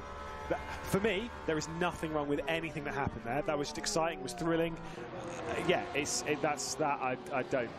don't buy, not even for a second. So we'll have to wait and see on that one, see what race control do. This is Yuyovsky, who's closed in. They're approaching the final pit stops. Yuyovsky is there knocking at the door to grab second position away from Bennett. Redline are under pressure right now. And Jordi Svers in the SF Veles Esports team already up into third and clearing Simsa. So he is on a mission. What a day. What a day it's been for them. They qualified not well. But they've just done what the Ferraris do. They've just been there and they've been running a completely different strategy. They've not been attacking. They've just been doing their thing. And they... As we said earlier, 2 hours earlier, we said they're always there at the end. And they are always there at the end. And now, Jordi Svers, with a lighter or a better car than most of the people around, 21 seconds off the lead of the race. So it's going to be difficult for him to close that kind of gap down. But ultimately, done the best he can. And that does mean that at the moment, we've got a Porsche at the head of the field, a BMW second, and a Ferrari in third. Absolutely incredible as we ride on board with Bennett now. He's under pressure, like we said. He's hang on a second. GTE leaders to navigate, though. That was nicely done. But will Yuyovsky be right in the danger zone coming into T11? I think they'll both clear him before they get into that braking zone. So thankfully, those two clear our leaders before it's a problem in the GTE category. 4.6 seconds now, Simoncic to Bennett. So Bennett is now looking in his mirrors, and he's driving to his mirrors, and he's slowing up himself and Nyoski. And this could be the turning point, the crucial moment of this race, because it could well mean that Simoncic has breathing space. As we click onto the 40-minute mark, now we're starting to open the door for the LMP cars to make a clear pit stop. Diego Pinto, the first man to do so in the second Team Redline machine, the number 2 car that has been plagued with a few issues and penalties and has dropped out of contention. And now into the pits comes Bennett and Nyoski together. Oh, we might have another unsafe release here. Well, we'll see if Redline say anything about this one. Jene Simoncic stays out on the race circuit, and of course an early box there for Bennett, right in front of the number 2. So hopefully not an easy entry then. No, and we saw that earlier between the two of them. I think they're a box or 2 apart, but still it is pretty tight, as we'll see back in our GTE. I was going to say this, by the way, GTE. Do you want to know a fun fact? We have, in the Le Mans Virtual Series and Le Mans Virtual back in 2020, we've never seen a Ferrari on the podium. Well, so that is a trend to break immediately into as we step into Season 2 of Le Mans Virtual. They felt they were really hard done by, didn't they, in the first Le Mans Virtual? And they really put a massive effort into it, but based it out of Maranello, had Charles Leclerc, put on a great show for us, if you remember, with Anton Giovinazzi. Who was the third driver in that car? It was an all-pro lineup, wasn't it? Oh, no, it was Tanitsa was part of that team, or Brendan Lee was part of that team. And it was absolutely mega. And I think they feel as though this platform has not been kind, but there's been huge work being done behind the scenes before the start of this championship to get them up. And here is Nyoski jumping the Luke Bennett's red line car, and he's done it. Yeah. Bennett and Nyoski stay aboard the machines, but in the pit stops, RHG up to second, a Team Redline down to third. Oh, that's going to frustrate Luke Bennett massively. It's why, I mean, I really like Luke Bennett. He's such a talent, but it's why, for me, he is not the driver to be on at this point in the race. You needed to switch it out to Jeffrey, Rietveld, or whatnot. Our time might, because I know they have to manually update it on this, so it might not be, but I'll keep my eye on it, but I think it is actually Luke Bennett behind the wheel. But yeah, you needed like a Jeffrey Rietveld behind the wheel, someone who knows the sim inside and out, and taking it to that freeway fight between Nyoski and Jene Simoncic, who are 2 of the absolute best on this platform. Can I just... Oh, race control. No. Giving a drive-through penalty to who... Was that to the number 71? That is to Kevin Ziggy for an unsafe release. So, wait, did they report it and they got a penalty? I need to check this on the protest sheet, but we'll check this once again. He has pulled out in front of the Red Bull Racing Porsche and then has pushed him as far as he could to the outside without the Porsche crossing over the white line. I think it was because, so it says on here, well, this is actually quite hard to read because it is tiny, but it does say that it's the 4th reprimand. The number 71 unsafe release forcing the 99 across the white line on pit exit. So that's because I did wonder, the 71 did squeeze the 99 and they were pushing them over the white line. Because I remember you saying it, Yuri Kazdok cannot cross that white line. But then I was like, I don't think he's got a choice in this matter. Well, we just saw the replay and it was pretty close. It was certainly touching the white line. Yeah, and there was no space between the Porsche and the BMW on the exit. And I can see on here, again, I'll read the instance out because there was a report just before this that was lap 213, turn 1, that was reported by Redline that says car 99 crosses the white line and pushes the 71 car wide. So I think they reported it and then they got a penalty for it. Which, oops, is unfortunate, is about the best way. I can tell you one team that won't lose any sleep on it, and that's Red Bull. They are like, yep, cool. But hang on, now Jordi Sveers might get, well, they will get second. It's 25 seconds for a drive-through penalty. The gap is 19 seconds because Sveers has just put the fastest lap of the race in for the GTE category and is continuing to push. And it took a second out of those 2 cars last time. So Sveers is going to find himself in second position. Simsa could be fighting for third with BMW Team Redline at the end of this. as Johan Jojowski pushes really hard now, knowing that it's the lap that Simoncic is in the pits, and knowing that in trying to close down the gap, he had to clear the BS competition BMW. Simoncic surely needs a full service. He can't do this any shorter than 1 minute and 20. But look, he's already rolling, and Johan Jojowski's only just got on to the start-finishing straight. Simoncic is going to have an even larger advantage. The stop was a bit short. It was 1 minute and 18 seconds when usually a full stop is 1:20. So he had a bit of fuel in reserve for the Floyd Van Wilburst team, and that has absolutely put them in the box seat for a victory. Yeah, well, I think the fuel rate from memory is something like 2.76 to 3 litres a second. And if you don't have to take on I think the burn rate around here was around about 2.5 to 3 litres a lap as well. So essentially, for each second you're stationary with fuel, it's roughly about a lap's worth of fuel going in. And so for them, bearing in mind they're pitting, oh, here we go, there's the little move there from Siggy. We know he's got a drive-through penalty onto the list, but he's still trying to attack because he's just going to try and get his way through on the number 99 of Yuri Kazdorp. When does Siggy come through? Does he come straight into the pit lane on the first lap of Askin? No. Or does he stay out? Does he try and affect some form of mistake from Yuri Kazdorp? Now he's hassling, isn't he? He's hassling, but here comes Kevin Siggy into the pits now. We need to watch out where he comes in relation to Jordi Zviers. He still looks fuming. pretty... yes, but he's not Italian fuming. He's Slovenian fuming. I know, Siggy. That is fuming. He is... Yeah. He's not going to be a happy boy in that car. But he's got a lot of work still to do. There it goes. Whoa. Look at it on the start-finish straight. Outside of it, that is the Scuderia Ferrari Velez Esports team up to second. Where's Simsa? Where's Simsa for third? Good point. I feel as though they might drop out of the podium with that one, and they'll have to start fighting back. There is second dropped position. Off the podium. You're right. SF Velas up into second. Oh, he's just behind Simsa. So we've got a great battle then for the final podium spot between Kevin Siggy and Schindler for Simsa Esports. Wow. This is going to be I don't know how long Schindler can hang on from Kevin Siggy when he's in this kind of mood. He is going to be flying through. I think that 71's definitely going to finish on the podium. But it's got to be, this is going to be the angriest we see. By the way, the battle for second position in the LMP class, 7 seconds. I thought it was 2 tenths between them because it was 7.1 to 7.3. That's because there's 7 seconds between each of them. I'll pipe down my panic in there. I was about to get very excited. But yeah, the battle for the final step on the podium, Schindler versus Siggy. This is surely a Siggy podium.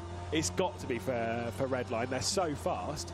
But did they burn out their tyres in the half hour they were battling with the Oracle Red Bull Racing Esports team? That's the big question for Team Redline right now, because if they have, they're going to really struggle in this fight.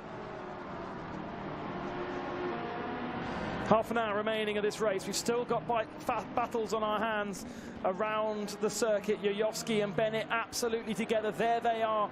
And just ahead of them is the battle for third position in GTE, with Team Redline and Simsa fighting that one out after penalties of plenty for Team Redline. They're still managing to be at the sharp end of both of our fields. A little bit of a swapper on for Luke Bennett through the final turn as they get 1 and now 2 of the GTE cars, but he's picking up a nice slipstream for Jojowski. Jojowski now goes super defensive on the inside line. Is it too much? Are they weaving? Bennett looks to the inside. There is a little bit of space. He dives. Needs to be careful not to knock out the Marla car, and just about survives, and obviously loses the position at the end of it. But gosh, that could have been a collision. Now, I hope everyone's been watching and paying attention throughout the 7.5 hours that we've been running here in the season opener in Bahrain, because it's been absolutely thrilling, and we like to have your interaction as well.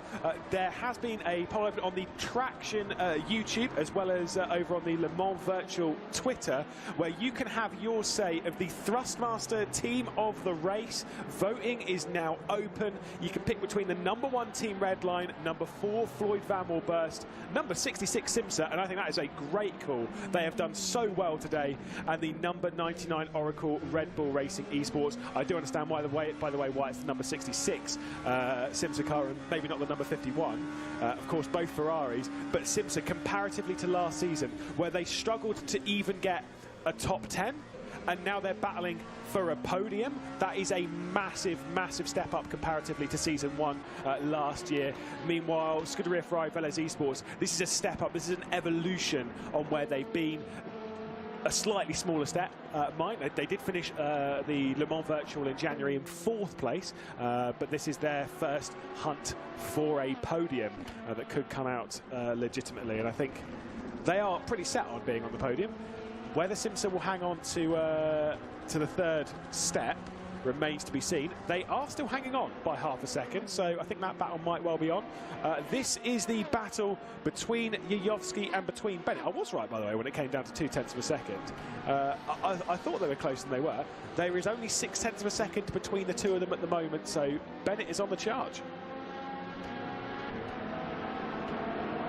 Still a little bit of traffic to contend with, but on a straight, it's no problem at all. We switch our attention to Brabham. Brabham chasing down Nikodym Wisniewski here. So Milan versus Wisniewski. It's the battle for 6th position. And actually, is that Pinto in the back of shot? Yeah, it is. So Pinto coming to join that party, and they're not far behind Miracek in the next Van Wall burst, who is now, yes, with under the pit stops.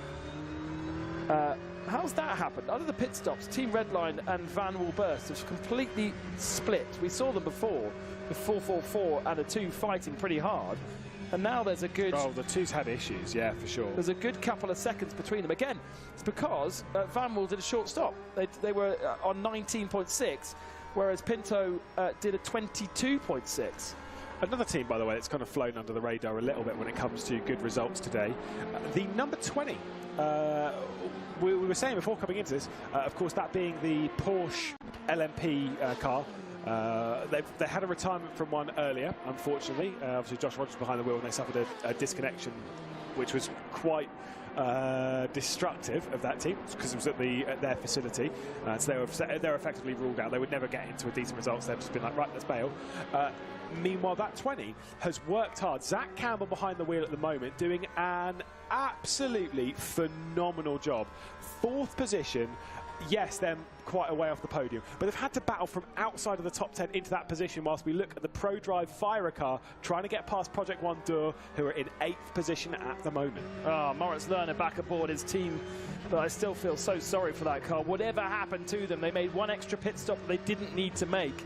I feel as though perhaps they had an issue with one of their drivers that needed to get out of the car with only half a stint, and ultimately that has cost them what should have been a podium between them. It was very, very close. And now battling, as you say, down in 8th position in GTE, trying to fend off the best of the Aston Martins.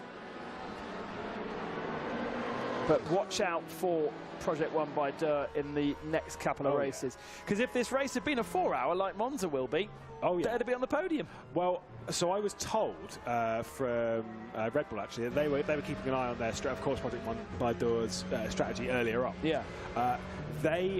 Whilst every other Porsche was fuel saving, they reckoned the strategy for Project One by Dur was actually no fuel saving, and they were just going aggressive. And I think it just kind of, at the start of the race, you're thinking like 2 or 3 laps before, whereas then suddenly that 2 or 3 laps becomes 6, 8, 10 laps before, and suddenly it's like, whoa, hang on, you're like half an hour ahead of everyone else in the pit stop. Yeah. I think that's actually more where it came from rather than an issue.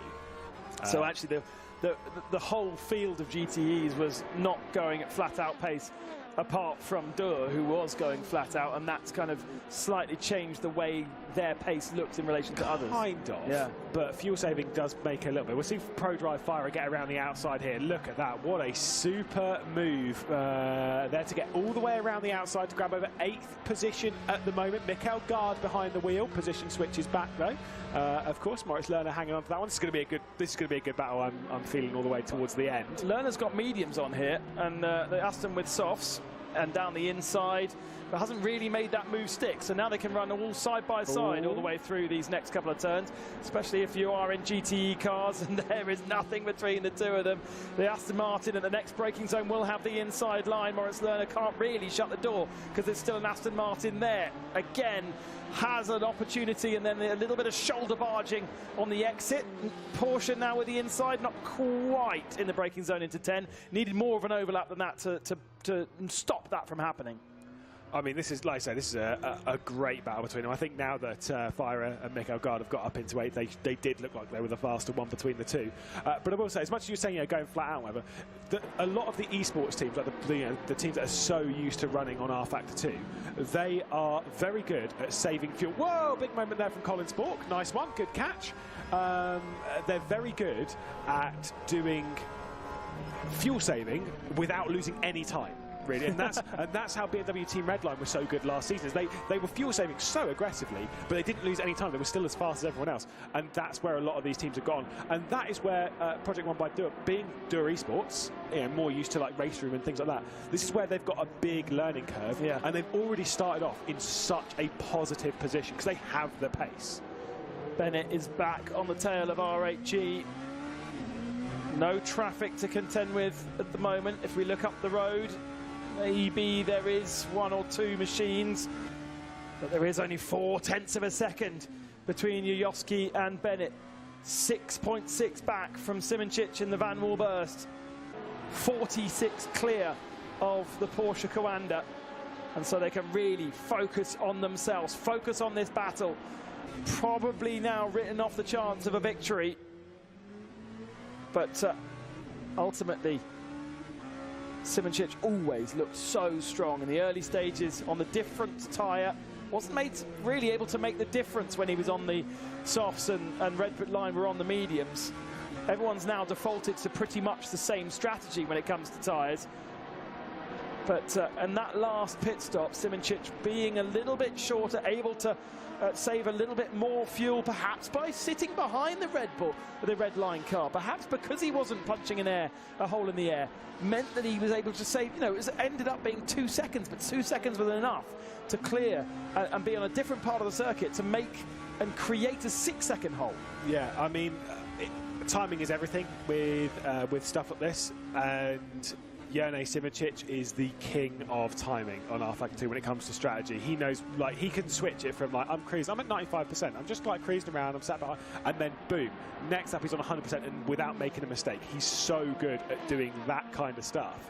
And that's what makes the difference. And I think, like you say, rather than getting all involved in the battle and getting maybe too involved in the battle, just got patient and drove within himself and let the red line do what the red line's going to do, and he's going to do what he's going to do. And then at the end, it's kind of like, look, I'll save the fuel. I'll look after myself. Meanwhile, you're trying your very best to attack me. We'll see where we are at the end of the race. Still so many questions to be answered. These two are actually closing down on Simoncic, only by fractions, but the fact that they weren't fighting does mean that they were closing the gap down. Now, here's an interesting one. Pinto on Wisniewski, but the point is, Wisniewski's got himself up into this position because he is double stinting the tyres that he's on. So finds himself in 6th, is unable to keep up with the next view Van Wall burst ahead of him. So guys, we're coming to the closing stages of the 8 hours. 1.5 times the points of F1 for the 8-hour races, so big points today. And the number 4 is leading. It's staying in 8th position, but further back. Yeah. We're waiting for this so long, I think. To make any more progress. I'd still say 8th place is going to be the first win for where they were expected to be this round. Getting inside the points. Unfortunately, the rocket car has been sent out of that after an issue. As we look a little bit further back with the number 2 red line car on the rear end of AMG Williams, who of course had that disconnection, then were brought back into the race. And the number 53, a fair way off the back of Marocek, Nikodem Wisniewski behind the wheel wheel. I did say before, for anyone who's like a fan of Williams Esports thinking, oh, are they not going to be contending for the championship this year? Well, they did finish a half a point off the title last year, and they did start off the season with a 5th place finish and did look like they struggled, and yet they bounced back almost immediately. So, no, don't rule them out. They're not struggling. They've had an unfortunate evening, Williams Esports, that's for sure. Spreading plenty of resources across the field with their Marla Racing team, with the Williams car, and then this is the AMG team Williams car. So Mercedes still flying half a flag at least, even if the other car had to bail out.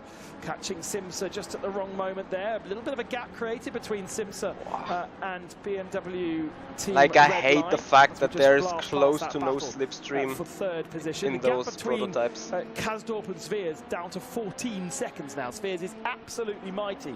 Finally, doesn't have to fuel save, and so is absolutely for the monstering Williams it. car. Here is Bennett, here is Pinto in the traction zone. Better traction from his softs.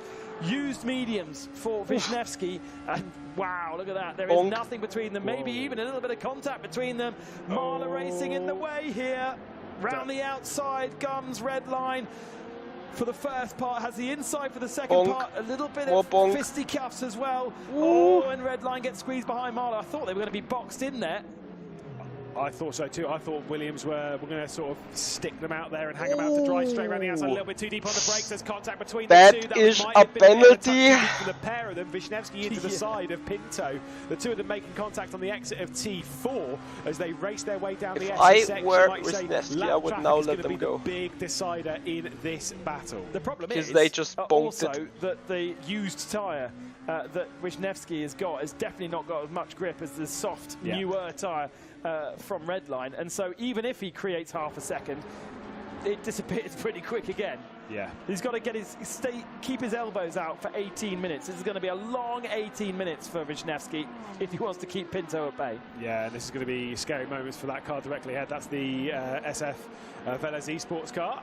They're battling for third. Well, they're in 3rd position at the moment, and as you see these two, just jump straight out of the way, let them get on with their fight, because they are terrifying. Look how aggressive the defensive line potentially from Wisniewski. There's the send down the inside for Diogo Pinto, and more contact between the two. Doors open, Pinto's through, and the Portuguese driver makes it up into 6th position. Might have been a little bit dicey, that one, coming down towards T13, and Wisniewski might feel pretty hard done by. Race Control need to have a look at that. They don't seem to be very keen on Team Redline this weekend, and I wonder whether, okay, there was contact a couple of times throughout that lap, but ultimately you're looking at an ABC, an advantage by contact, and you have to say there was an advantage gained there by Redline after contact. So Race Control, have a look at that. They've got all the angles, more angles than we have, and we'll have a chance to see. But what it's they 1-1. don't want is a penalty for both Pinto, bonked each other. ultimately that is dropping you out of the top 10, and you get points. Well, you get points for classifying, but you get the proper points for the top 10. I will say, Siggy is unable to make his way past Schindler here, because that Ferrari is an absolute rocket ship on the straights. And Schindler's doing a great job in the sense of, I've done this time and time again, when you're defending from someone, it's really important to not get in your own head. And also to kind of remind yourself that you actually, genuinely, do not have to nail every single corner around the circuit, which sounds crazy. You're like this, you're talking rubbish. I'm like, no, you have to work out the really important ones, because you can't really pass in the middle of the S's. There's turn 11 and 12. It's like the really hot spot for the Ferrari, because it's bad in the it's bad in the high-speed corners. So if you do quite well through there, if you nail that section, and so that Siggy can't do anything into 13, the penultimate corner, you've got the straight line speed to keep them at bay into the final corner. You've got the straight line speed to keep them at bay into the first corner. You've got the straight line speed to keep them at bay into the 4th corner, which means really it's this section which is the only one you have to really, really worry about. Outside of that, you can drive like all right and you'll keep Siggy at bay. Siggy with only 1 hour and 41 minutes of drive time, so he's not done a lot of the race. I think he's had a few issues at home today, from what I heard in the backstage, and they were looking at maybe trying to have other drivers do more of his stint, but he is only going to be doing 2 hours in the end. And do they still need to fuel save to the end? They can't be full out attack either. That's the whole point with Jordi Sveers. and his pace, he doesn't need to fuel save in this last stint, but everybody else that pitted on the hour does. Yeah. Like I say, for some of the cars, it's looking pretty good right now. I mean, this car, as much as they've been in the pit lane fairly recently, it was for a drive-through, not for an actual pit stop. And they couldn't serve a pit stop during that time. It couldn't just like, bailed off from the drive, because that doesn't serve the drive-through. And so, yeah, it's a little bit. By the way, with that drive-through, I do believe that was because it was for a 4th reprimand, rather than it being a direct drive-through penalty for the conduct. Because I know a lot of people were a bit like, jumping on that, maybe that's a bit harsh. I'm like, no, it's because like the reprimand is essentially like a warning. It's like they'd already been warned for something else. It's kind of like they add up, and so if you get 2, you get a penalty. Yujovski and Bennett in the back of shot, coming up towards this battle with the 2 GTE cars with no space between them. There's no chance of getting past. Yujovski goes to the right side. Bennett has a clearer line on the inside. Simsa turns in on him. What's happened there? He's managed to get through, but Bennett's got through contact with Simsa. That's going to push him wide. Surely here is Kevin Siggy's opportunity to get past Simsa. Simsa somehow defends from Siggy. I wonder if Siggy actually had to get out of the throttle there. They're on the inside line. Siggy now goes to the racing line. How did he not lose a position? Oh, that's going to be a bit of contact there as well to push Simsa out wide, just over the rear end. Again, contact, careful Siggy, and now he's completely lost out in that he does not have the grip to attack the Simsa Esports car. I also don't know how he didn't get through. He got about the biggest assistance from his teammate that he possibly could in all of that, did Kevin Siggy, and yet still Simsa holding firm. To remind you, their highest place finish in the Le Mans Virtual Series up to this point is only 9th, or it might actually be only 9th position, I believe. It certainly is, just 9th place. I've had it twice, and yet here they are battling genuinely for a podium. How incredible is that story? How quickly can Kevin Siggy get back onto the tail of the Ferrari, though? It's been following for a long, long time. We don't actually know the pace of Siggy in clear air, because he's been stuck behind Simsa since he did that drive-through penalty. Yeah. Now, yeah, the thing is, the number 4, the 444 is in the middle of nowhere, like has the 25 seconds ahead, 11 seconds to the rear. How quickly can he do so? And then Yene, kind of the same thing, 6.5 seconds. And get past in a place perhaps where he's not expecting it. Just 13 minutes to go, looking Alpine good. Esports have had yet another problem, by the way, because Colin Sports, I think, disconnected. I think Colin Sports having the main problems, isn't it? Because it's all him. Like I say, really, I know they've had some issues, they've had some stress and stuff, but it does seem as though, yes, the issue does come from that side somewhere, like something on the computer or whatever. I don't know, but yeah, it is a massive shame for Alpine, especially considering the pace that they've had. They will come back, and I genuinely think they will contend for a podium on their pace that they had this round. If they keep that up, they will contend for a podium at some point in the season, big time. So much more responsibility on a sim racing driver than a real world driver. A real world driver in the real world gets into the car, and that is it. You don't have to turn on a computer. You don't have to check that the steering wheel is plugged in, that the pedals are plugged in. That is, I think that is an issue with his hardware, isn't it, rather than anything else. He hasn't disappeared like a disconnect. Yeah, that's not a disconnect. There is something else going on there. I think, well, there is Colin Spork, unfortunately, out of this race. So from bad to worse. But you see, there might not be the flexibility in that team to bring somebody back in. He's been 3 or 4 times now in the last 2 hours he's had issues. I would just take him out once he's done his amount of time he needs to do, put somebody else into the car, because we know that there's issues with his system. But ultimately, he is... Oh, he's going back out again. They are back out. So respect that. It's the endurance spirit as they're trying to finish the race. Because you get 1 point. You get 1 point? You get 1 point. For a finish, For a finish, for a classification. Which does help. Yep, rapid finish. Red line was in P1. Well, I mean, it was half a point between the top 2 in the LMP standings last season. So, yeah, you can't tell me that every point mattered. That was half a point. So, you know. Yeah, by serious pain. That was so incredibly tight at the end of last season. So, you just never know, and that's why you've got to keep fighting every single second. And it's why some teams that have given up today, maybe before they should have done, not pointing fingers in that one, maybe they shouldn't have. Maybe they should have just kept going. On board with Floyd Van Woolburst, previously known as by Coles, run by Burst Esports team. by Colles, rebranding for the 2023 FIA, WEC and Le Mans as Van Wall. Tony van der Velde's team in the 1950s competing in Formula One, and has been brought back by Colles. Yep, Chironi absolutely they've does actually, so. in the last day, announced the road car, And which they will are go just along with the I don't know if I want to hypercar have as RAG per or Team regulations. Redline in second, to be The honest. Van der Velde 1000. Oh, that's a late move. Bonk. Luke Bennett just getting out of it there. I Could saw easily that have bonk. swiped off the rear How end did of they not Yovski, bonk? but just about saved it. There's been a couple of incidents between the two of them, hasn't it? Also, the line that Luke Bennett is taking going into T4 terrifies me, because it is bumpy out there going on that way. I know you kind of want to get out there because you want to widen the corner, because turn 4 is actually quite a hard one. But it's so bumpy out there, and there is a bump literally about halfway in the braking zone. You kind of have to adjust your brake setting, like as in like, as you're on your left foot's down, and you have to almost like lift it slightly just as you get to that bump, and then put it back down. Otherwise, you're going to lock up. It's called modulation. Exactly. And I am bad at it. That's why I'm really bad at seeing. McLean. And it's why I don't. Oh again, dear. it's why I don't race anymore. It's why I'm sat here in the commentary booth. My talent has gone. If you can't race, talk about it. Yeah, too right.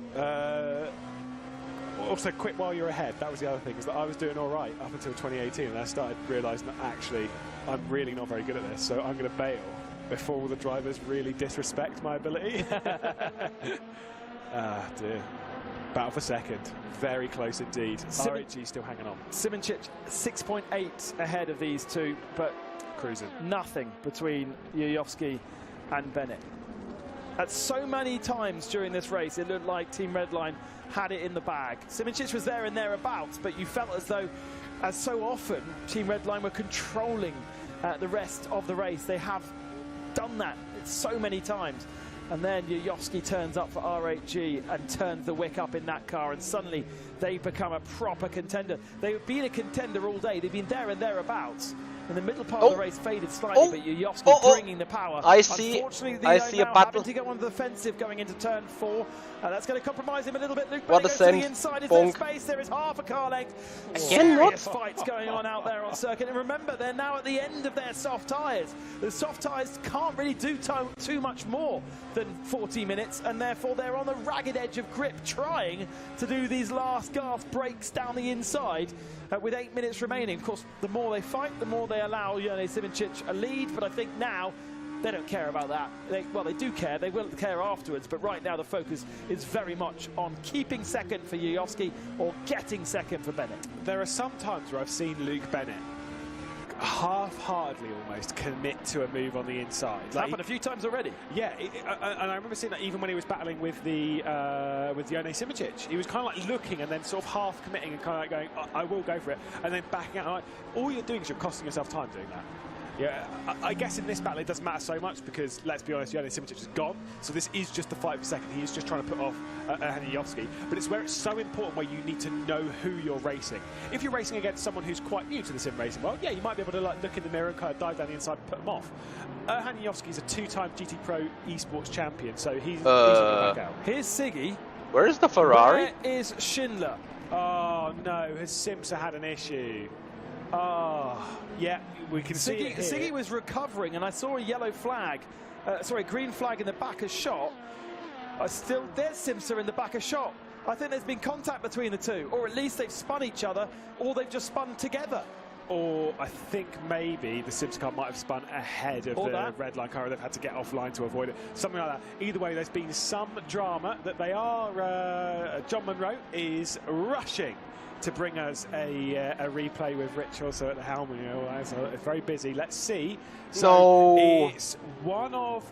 Oh, yeah, it was. So they got spun out. That is the GR Vector car, the 101, I believe, that's just spun out Simsa for the podium position. Ouch, ouch, ouch. Nothing to do with Team Redline, nothing to do with Kevin Siggy there. That was so unlucky. I think it was Mattia Krupi. And the wheel spin we saw was Kevin Siggy's kind of slight celebration of like, yay! don't need to follow you anymore. Finally. Boot it, let's go. I've had that before in race before, where you're like struggling to get past, and like after a few minutes you're kind of like, yeah, I really want to get past this dude. And then after like 10 minutes, you're like, literally, can anything happen? Can someone come through? Can they disconnect? Can they have a game crash? Like, can something happen? Because I need this car out of my way now. Gutted that Simsa won't get a podium though, because as you say, they still going to be their best result, but ultimately they could have celebrated with a podium instead of 4th position. Jordi Spheres now 12.5 seconds back from Jiri Kasdorp, continuing the charge. It's not going to be enough with only 5 minutes remaining, but what a interesting race it's been for Scuderia Ferrari, and getting themselves in the runner-up position. It is now Porsche, Ferrari, BMW, so we still have 3 different manufacturers on the top 3 steps of the podium. We still don't know, this is really the last question in this race, who is going to be second and who is going to be third in LMP. 5 minutes remaining, 3 laps perhaps, 6 or 7 opportunities for Luke Bennett to do it. Yeah. And it's going to be a tough fight, but again, as we've got 5 minutes left on the clock, plenty of great teams throughout this event. I did say before, it's been on Twitter at the Le Mans Virtual Twitter, as well as in the YouTube chat over in Traction. You can have your say of the team of the race, Thrustmaster team of the race, between the #1 Red Line, #4 Floyd Van Moorburst. Yeah, Joski hasn't got an easy job there. Oracle Red Bull Racing Esports. I don't know who I'd pick between those. It's Red been Pits. an incredible performance. Even Team like, Red so Line many has other been teams to throw P1, in but there they with dropped the third. the driver, the 51, strategy etc. There's been related. so many good performances. Oh, highlight Colin Spork, fastest lap of the race in the Alpine. Yeah, it makes sense. I mean, they're just going up basic quali laps, aren't they, at the moment? And Spork is pretty... He's a fast pedaler. He's the 2022 Formula Sim Racing World Champion. He is a... For someone who's so young, I think he's 17. For someone who's so young, he is unbelievably fast and quite mature as well, like in like mentally. You normally think like, yeah, people that are younger, they're normally sort of like, if you tell them anything, they're like, nah, I know best. No, kind of like he's open to learning. Very like superstar of the future, big time. Over the line with less than 4 minutes remaining, we ride on board with Luke Bennett. We were watching Erhan Yoski just a few moments ago with his elbows properly out, wrestling his car, drawing in under slipstream. Luke Bennett looks again down the inside. There's more of an overlap this time. Side by side, wheel to wheel battling. A little bit of oversteer from Erhan Yoski. More wheel to wheel battling, more contact between the two. But Bennett has the inside line before. Actually, there is a car ahead of him. Is it going to get in the way of them? It's the BS competition BMW who takes the racing line. Yoski goes all the way around the outside at 4 and will make it stick. What defense from Yoski. I love the fact they can run and race. I know it doesn't necessarily, it's not conducive to clean racing, but at least they can do it without bouncing off each other to miles on end. Yeah, just that little bit of, just to kind of make sure they can go through the corner so close that you can't put anything between them. Maybe there is a little bit of a rub, fair enough. I mean, what a super display. What we're seeing is we're just seeing great, entertaining racing. Wide line there coming through 9 and 10, though that is a pretty poor exit from Erhan Yoski. Bennett's going to be quite close coming into turn 10. Between 11 rather. He's going to send it. Oh my goodness, that is not the corner to do it at. That is absolutely not it, sir. And you're going to lose time. And I think that is his last chance done. He is the faster man, there is no doubt about it, but he is not getting himself alongside enough at any point to make the move stick. The closest was 1 lap ago into turn 1, but he was still just wheel to wheel alongside. He didn't have enough car in front of Yoski to make it happen, but he is so much stronger. Whoa, big oversteer out the final turn. So it's not going to happen this time, and this will be 2 laps to go. An ultimate lap, yeah, absolutely. So he doesn't have many more opportunities. Like I say, he's definitely faster. He needs to cool the brakes on some of the attempts. He's trying too hard to get through.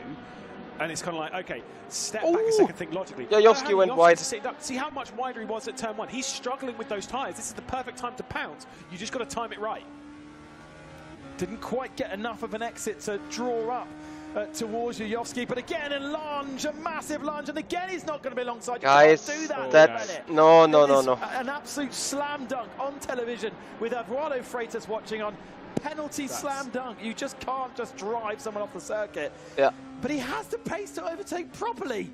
Yeah. Oh, it's almost frustrating to if watch. If I were them, I'd get on Eduardo Freitas' good side. McLean is absolutely at it. I would just be like, look. Not okay, McLean, it was sorry, Ben hands comes up, to like, Duros. warning or whatever. Gives you an opportunity to do it again in the next lap. Meanwhile, that is 100%, in my opinion, 100% the number one. I wouldn't even be flashing. If I was Yoski, I wouldn't even be flashing. Because for me, that number one is guaranteed to finish third. Yeah. But Yoski's going to be very angry at the way that was being done. We had contact the lap before, but at least it was side-by-side contact. At least it wasn't a pile drive. But Luke was so far back, and again, you know, he's slowing down. Have they listened to you? Is he going to give the position back here? Yeah, he is. Yes, he is. Yeah, smart move. I think Racecar might have told him, like, look, give the position back, no penalty. Give the position back, and it's done. Or not? Didn't make it easy, did he? No.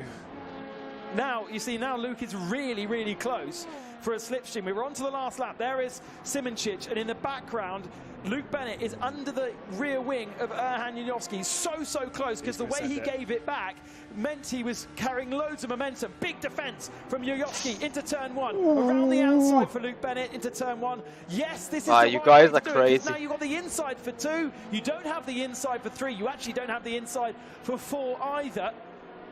We've got a Simsa Ferrari ahead. Luke Bennett loses the opportunity, but at least he can't drive down the inside this time. Now he's going to get more traction, surely. No, he gets a bit of a swapper on, but there is the opportunity with Simsa. The traffic! Depending on where they catch it, depending on how Yoski deals with it.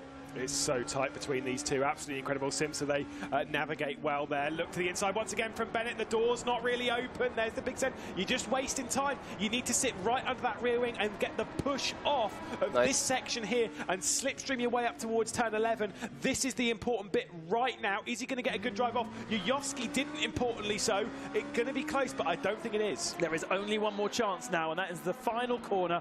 Proper claim the apex, proper karting style, stop and block pass. That's the only way you can do it.